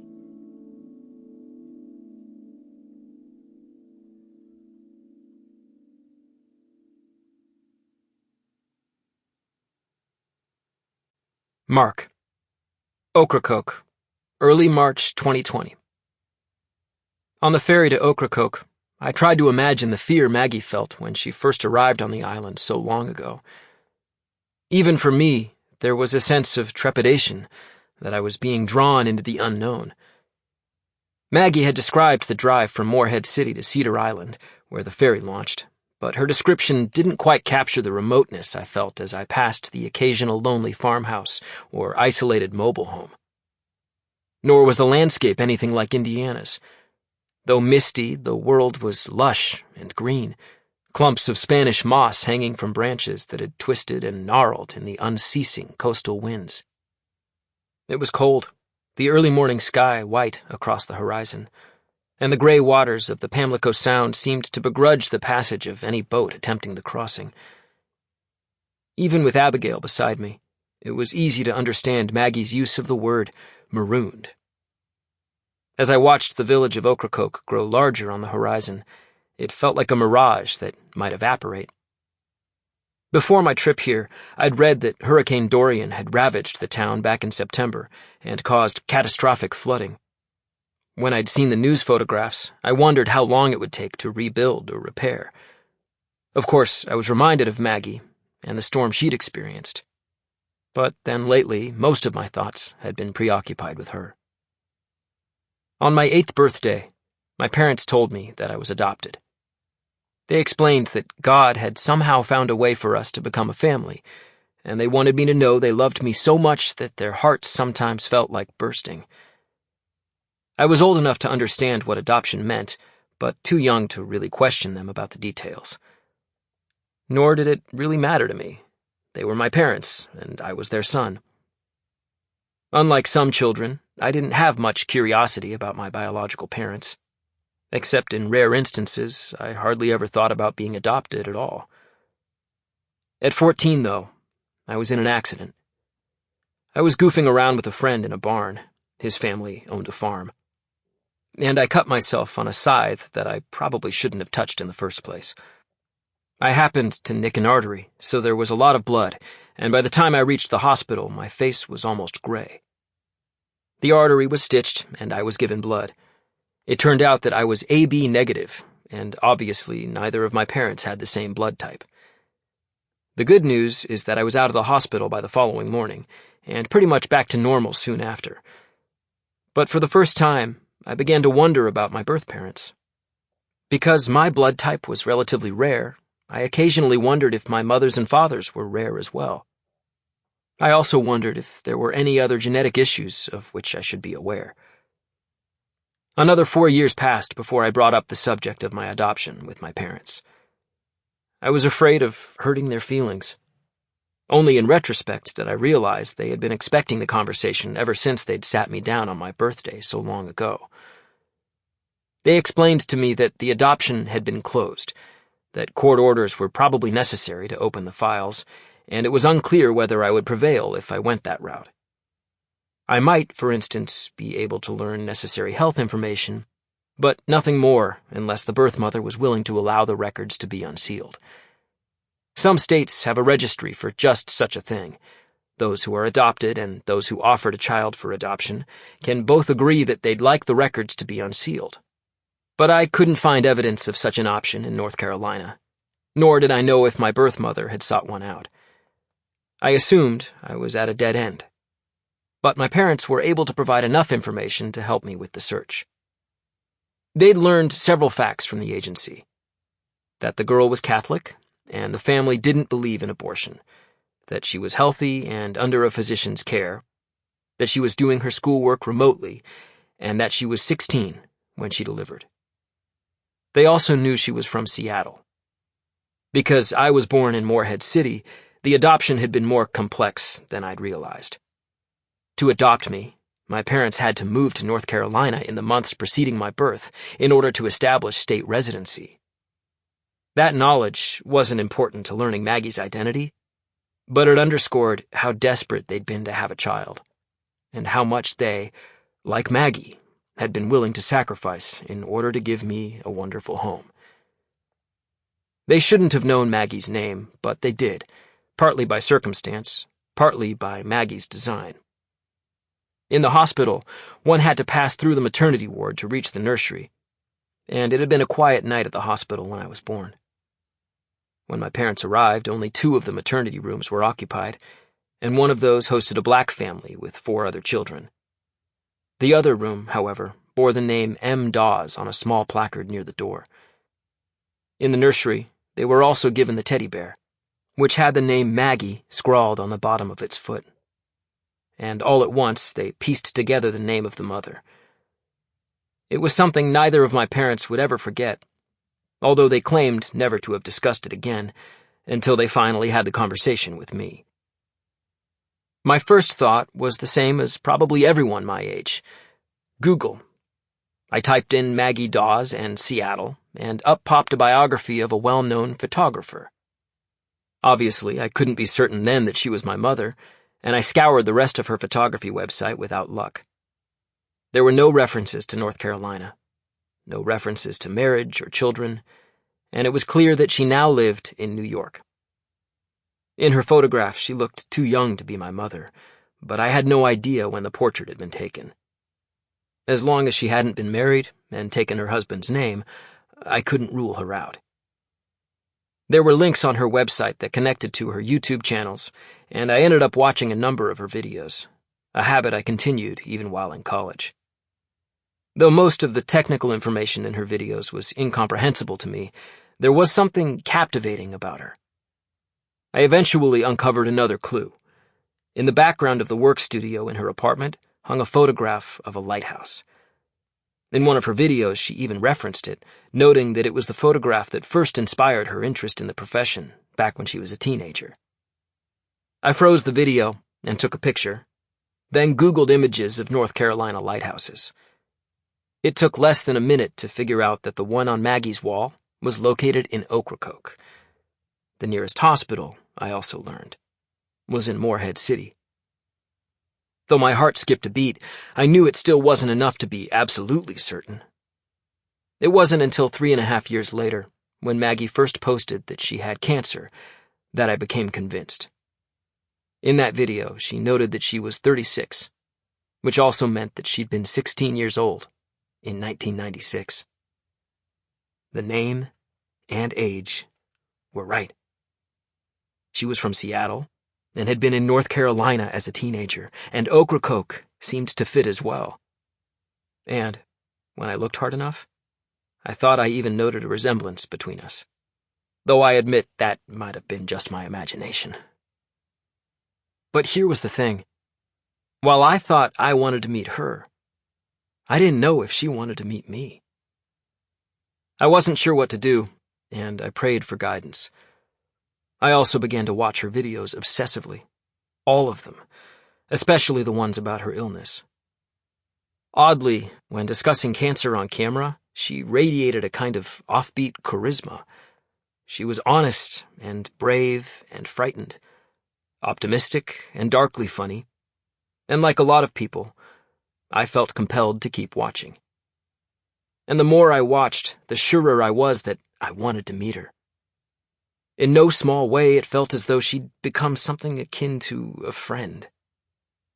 I also knew, based on her videos and my own research, that remission was unlikely, which meant I was running out of time. By then, I'd graduated from college and had begun working at my dad's church.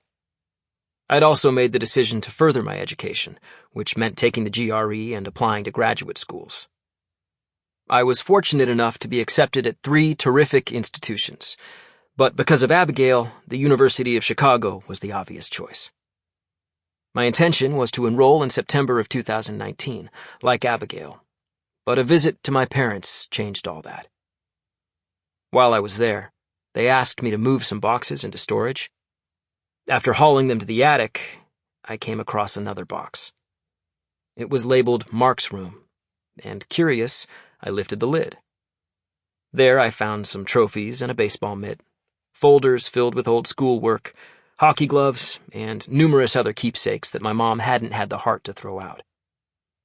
In that box, alongside those items, was Maggie Bear, the stuffed animal that shared my bed until I was 9 or 10 years old. The sight of the bear, and Maggie's name, made me realize again that it was time to make a decision about what I really wanted to do.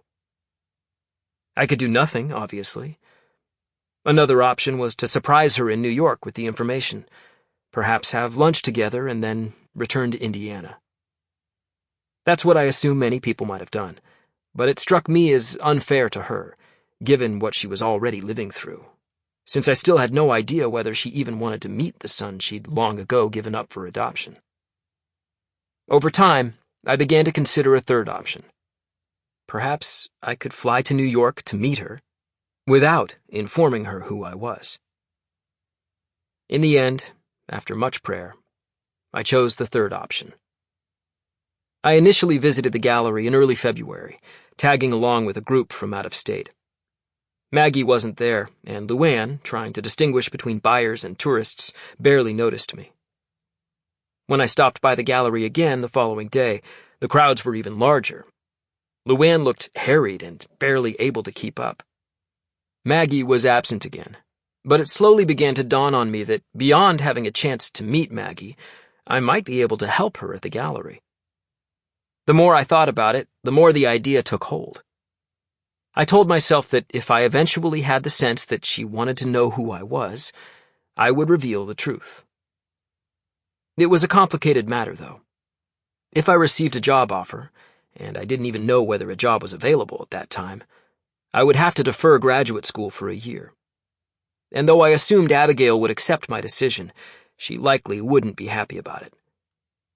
More importantly, I needed my parents to understand. I didn't want them to think that I was somehow trying to replace them, or didn't appreciate all they had done for me. I needed them to know that I would always consider them my parents. When I returned home, I told them what I'd been considering. I also showed them a number of Maggie's videos about her battle with cancer, and in the end, I think that's what did it. They, like me, knew I was running out of time. As for Abigail, she was more understanding than I expected, despite the wrench it threw in our long-standing plans. I packed my bags and returned to New York, unsure how long I would stay and wondering whether it would work out. I learned everything I could about Trinity's and Maggie's work, and eventually brought my resume to the gallery. Sitting across from Maggie during my interview was the most surreal moment of my life. Once I was hired, I found a permanent place to live and deferred graduate school. But I'll admit there were times when I wondered whether I'd made a mistake. In my first few months, I barely saw Maggie, and when we did cross paths, our interaction was limited. In the autumn, we began to spend more time together, but Luann was often with us. Strangely, though I'd wanted to work in the gallery for personal reasons, I discovered that I had an aptitude for the job and eventually came to enjoy it. As for my parents, my dad chose to refer to my work as a noble service. My mom simply said she was proud of me. I think they anticipated that I wouldn't be home for Christmas, which was why my dad arranged the trip to the Holy Land with members of the church. While it had always been a dream of theirs to go, I think there was a part of them that didn't want to be at home during the holidays if their only child wasn't around. I tried to remind them frequently of my love for them, and how much I'd always cherished them as the only parents I ever knew or wanted. After Maggie opened her gift, she asked me countless questions. How I'd found her, details about my life and my parents. She also asked me whether I wanted to meet my biological father. She might, she speculated, be able to offer enough information to get me started on a search, if that's what I wanted. Though my curiosity had originally been piqued because of my rare-ish blood type, I realized that finding Jay didn't interest me in the slightest. Meeting and getting to know Maggie had been more than enough, but I was nonetheless touched by her offer. In time, Maggie grew so exhausted that I accompanied her on her cab ride home. After helping her inside, I didn't hear from her again until mid-afternoon. We spent the rest of Christmas Day together at her apartment, and I finally got to see the photo of the lighthouse firsthand. This photo changed both our lives, She mused out loud. I could only agree. But in the days and weeks after Christmas, I realized that Maggie didn't really know how to be my mother, and I didn't know how to be her son. So for the most part, we simply became closer friends. Though I'd called her Mom when I gave her the teddy bear, I reverted to Maggie after that, which felt more comfortable to both of us. She was nonetheless thrilled about meeting Abigail, and the three of us had dinner together twice while she was in town.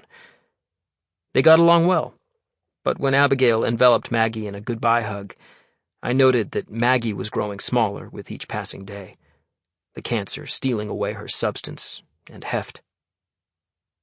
Right before the new year, Maggie posted the video that updated her prognosis, and then contacted her family.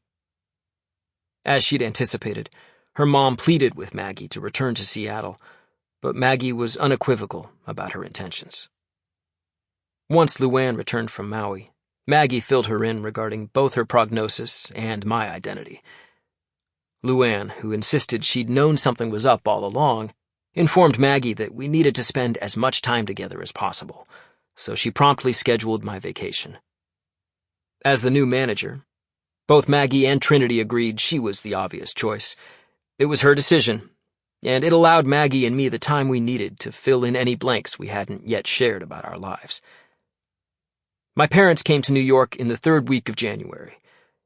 Maggie wasn't bedridden yet, and she asked to speak to the two of them privately as she sat on the couch in her living room.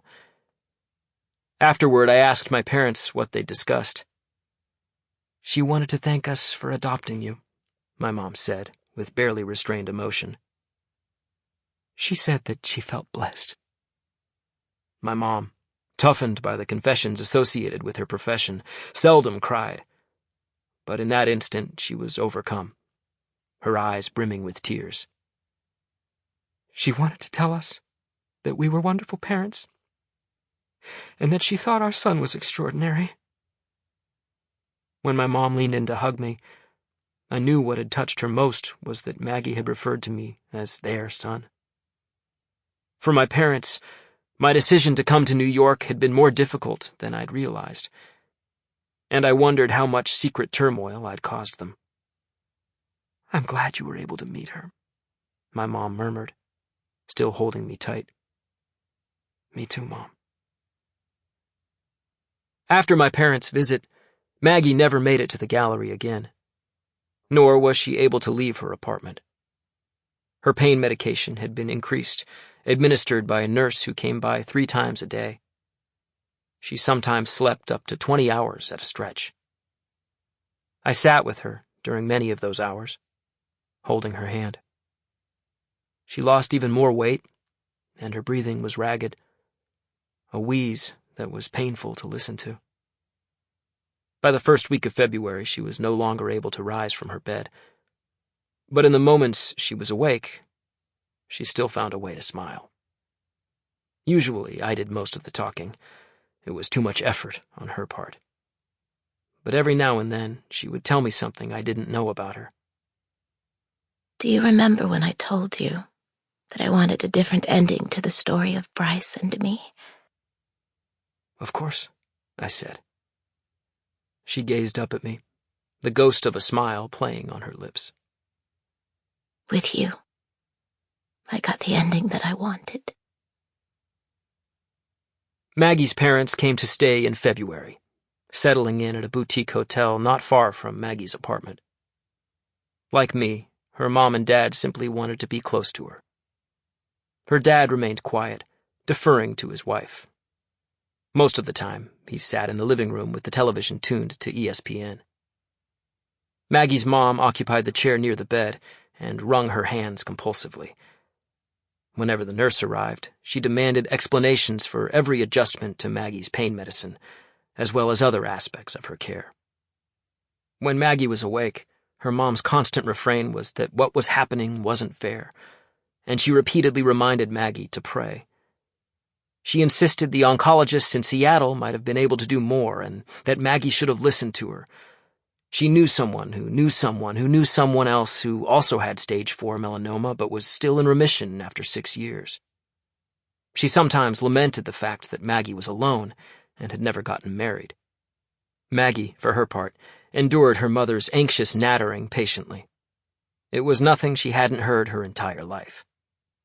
When Maggie also thanked her parents and told them that she loved them, her mom seemed nonplussed that Maggie felt she needed to say those words at all. "Of course you love me," I could picture her thinking. "Look at all I've done for you, despite the choices you made in your life." It was easy to understand why Maggie found her parents draining. Her parents' relationship with me was more complicated. For nearly a quarter of a century, they'd been able to pretend that Maggie had never been pregnant at all. They treated me warily, like a dog that might bite, and kept both physical and emotional distance. They asked me little about my life, but overheard quite a bit when Maggie and I were talking, since her mom tended to hover whenever Maggie was awake. When Maggie asked to speak to me alone, Mrs. Dawes always left the room in a huff, which only made Maggie roll her eyes. Because her children were young, it was harder for Morgan to visit, but she made it out on 2 separate weekends. On her second visit in February, Maggie and Morgan spoke for 20 minutes. After Morgan left, Maggie briefed me on their conversation, cracking a wry smile despite her now constant pain. She said that she'd always been jealous of the freedom and excitement of my life. Maggie gave a weak laugh. Can you believe that? Absolutely. She even claimed she often wished we could trade places. I'm glad the two of you were able to talk, I said, squeezing her bird-like hand. You know what's craziest, though? I raised an eyebrow. She said it was hard for her growing up because our parents always favored me. I had to laugh. She doesn't really believe that, does she? I think she does. How could she? Because, Maggie said. She's more like my mom than she realizes. Other friends and acquaintances visited Maggie in the final weeks of her life. Luann and Trinity came by regularly, and she gave them both the same gift she'd given me. 4 different photo editors also swung by, along with her printer and someone from the lab, and during these visits I heard more stories about her adventures. Her first boss in New York and 2 former assistants made appearances, along with Maggie's accountant and even her landlord. For me, though, all of those visits were painful to watch. I could see her friends' sadness as they entered the room, could sense their fear of saying the wrong thing as they approached the bed. Maggie had a way of making all of them feel welcome, and she went out of her way to tell them how much they'd meant to her. To each of them, she introduced me as her son.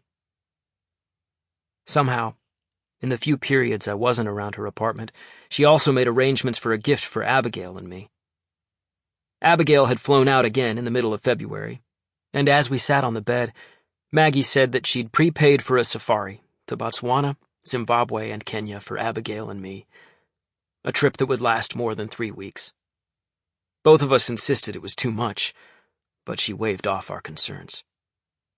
It's the very least I can do. We both hugged and kissed and thanked her, and she squeezed Abigail's hand. When we asked her what we might expect to see, she regaled us with stories of exotic animals and camps located in the wilderness. And as she spoke, there were moments when she seemed exactly like her old self. Still, as the month wore on, there were times when her illness was unbearable for me, and I'd need to leave the apartment and go for a walk to clear my head. As grateful as I was to get to know her, part of me felt greedy for more. I wanted to show her around my hometown in Indiana. I wanted to dance with her at my wedding to Abigail. I wanted a photograph of her holding my son or daughter, joy shining in her eyes. I hadn't known her long, but at some level I felt as though I knew her as intimately as I knew Abigail or my parents.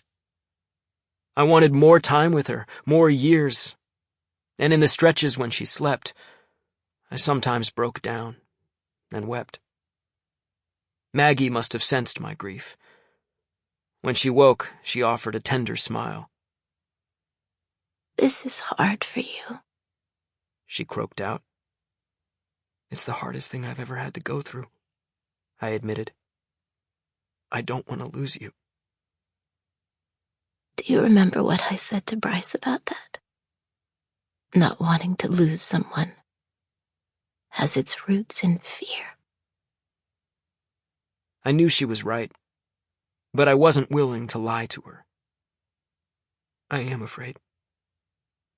"I know you are." She reached for my hand. Hers was covered in bruises. "But never forget that love is always stronger than fear. Love saved me, and I know it will save you too." They were her very last words. Maggie passed away later that night, near the end of February. For her parents' sake, she'd arranged for a service to be held at a nearby Catholic church, even though she'd insisted on being cremated. She met the priest only once before she passed, and per her instructions, he kept the service brief. I delivered a short eulogy, though my legs seemed so weak that I felt like I would topple over. For the music, she chose "I've Had the Time of My Life" from the movie Dirty Dancing. Her parents didn't understand the choice, but I did. And as the song played, I tried to picture Bryce and Maggie sitting on the couch together on one of her final nights in Ocracoke. I knew what Bryce looked like, just as I knew how Maggie had looked as a teenager. Before she passed, she'd given me the photographs that had been taken so long ago. I saw Bryce holding the plywood as he was about to board up a window. I saw Maggie kissing Daisy's nose. She wanted me to have them because she thought that I, more than anyone, would appreciate how precious they were to her. Strangely, they were almost as precious to me. Abigail and I arrived in Ocracoke on the morning ferry, and after getting directions, we rented a golf cart and visited some of the places Maggie had described in her story. We saw the lighthouse and the British cemetery. We drove past fishing boats in the harbor and the school that neither Maggie nor Bryce had attended. After asking around, I even found the site of the shop where Linda and Gwen once made biscuits. It now sold tourist trinkets. I didn't know where either Linda or Bryce had lived, but I drove every street, and I knew I must have passed by both of their houses at least once. Abigail and I had lunch at Howard's Pub, then eventually made our way to the beach. In my arms, I carried an urn containing some of Maggie's ashes. In my pocket was a letter that Maggie had written to me. Most of her remains, in another urn, were with her parents in Seattle. Before she'd passed away, Maggie had asked me if I would be willing to do her a favor, and there was no way I could say no. Abigail and I walked down the length of the beach. I thought of the many times Maggie and Bryce had been there together. Her description had been accurate. It was austere and undeveloped. a stretch of shore untouched by modernity. Abigail held my hand, and after a while, I brought us to a halt. Though there was no way to be certain, I wanted to pick a place where Bryce and Maggie might have had their first date, a place that somehow felt right to me. I handed the urn to Abigail and pulled the letter from my pocket. I had no idea when she'd written it. All I knew for sure was that it was on the small table beside her bed when she'd passed away. On the outside of the envelope, she had scrawled instructions, asking me to read it when I was in Ocracoke. Opening the flap, I pulled out the letter. It wasn't long, though the writing was scratchy and sometimes difficult to decipher, a consequence of medication and weakness. I felt something else fall out as well, catching it in my hand just in time. Yet another gift to me. I took a deep breath and began to read. Dear Mark, first, I want to thank you for finding me, for becoming my wish somehow made true. I want you to know how special you are to me, how proud I am of you, and that I love you. I've told you all of these things before, but you must know that you've given me one of the most beautiful gifts I've ever received. Please thank your parents and Abigail for me again, for allowing you the time we needed to get to know and love each other. They, like you, are extraordinary. These ashes represent what's left of my heart, symbolically anyway. For reasons I don't have to explain to you, I want them spread in Ocracoke. My heart, after all, has always remained there. And I've come to believe Ocracoke is an enchanted place, where the impossible sometimes becomes real. There's something more I've been longing to tell you, though I know it will seem crazy at first. Maybe I am crazy at the present time. Cancer and drugs wreak havoc on my thoughts. Yet I do believe what I'm about to tell you, no matter how far-fetched it sounds, because it's the only thing that seems intuitively true right now. You remind me of Bryce, in more ways than you know. In your nature, and your gentleness, in your empathy and charm. You look a little like him. And perhaps because you were both athletes, you also move with the same fluid grace. Like Bryce, you are mature beyond your years. And as our relationship has deepened, these similarities have become even more apparent to me. This, then, is what I've chosen to believe. Somehow, through me, Bryce became part of you. When he took me in his arms, you absorbed a piece of him. When we spent our sweetest days together in Ocracoke, you somehow inherited his unique qualities. You are a child, then, of both of us. I know such a thing is impossible, but I choose to believe that the love Bryce and I felt for each other somehow played a role in producing the remarkable young man I've come to know and love. To my mind, there's no other explanation. Thank you for finding me, my son. I love you. Maggie. After finishing the letter, I slipped it back into the envelope and eyed the necklace she had enclosed. She'd shown it to me before, and on the back of the seashell pendant I noted the words Ocracoke Memories. The pendant felt strangely heavy, as though it held their entire relationship. A lifetime of love condensed into a few short months. When I was ready, I put the pendant and letter back into my pocket and gently took the urn from Abigail. The tide was going out and moving in the same direction as the wind. I stepped into damp sand, my feet beginning to sink, and thought about Maggie on the ferry, meeting Bryce for the first time. The waves were steady and rhythmic, and the ocean stretched toward the horizon. Its vastness felt incomprehensible. even as I imagined lighted kites floating in the nighttime sky. Above me, the sun was at half-mast, and I knew that darkness was coming early.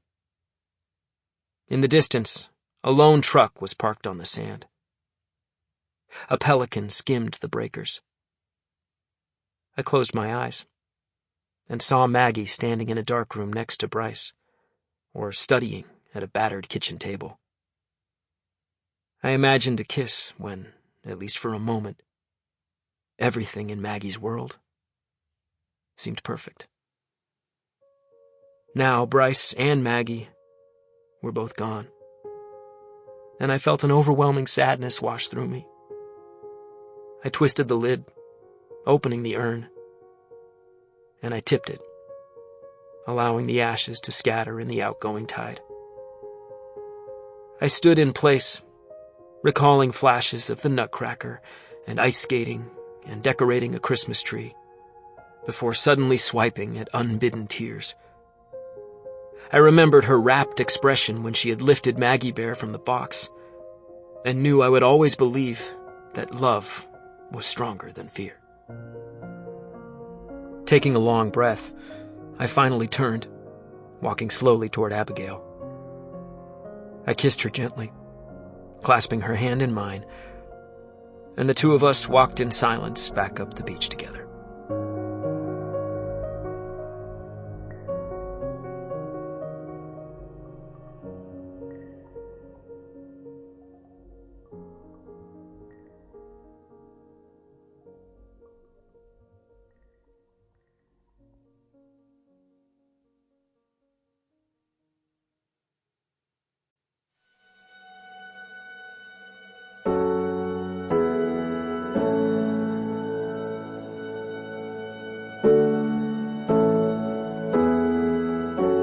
This has been a Hachette audio production of The Wish, written by Nicholas Sparks, read by Mela Lee and Will Collier.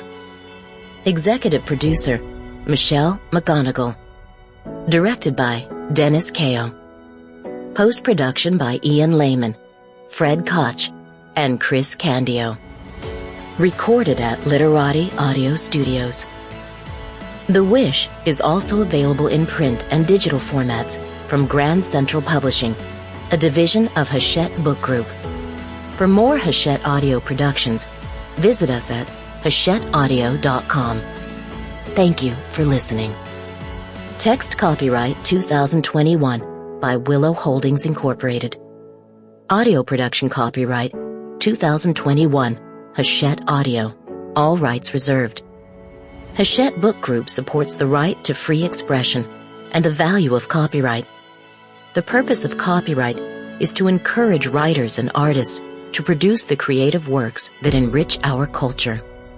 The duplicating, uploading, and distribution of this book without permission is a theft of the author's intellectual property. If you would like permission to use material from this book, other than for review purposes, please contact permissions@hbgusa.com.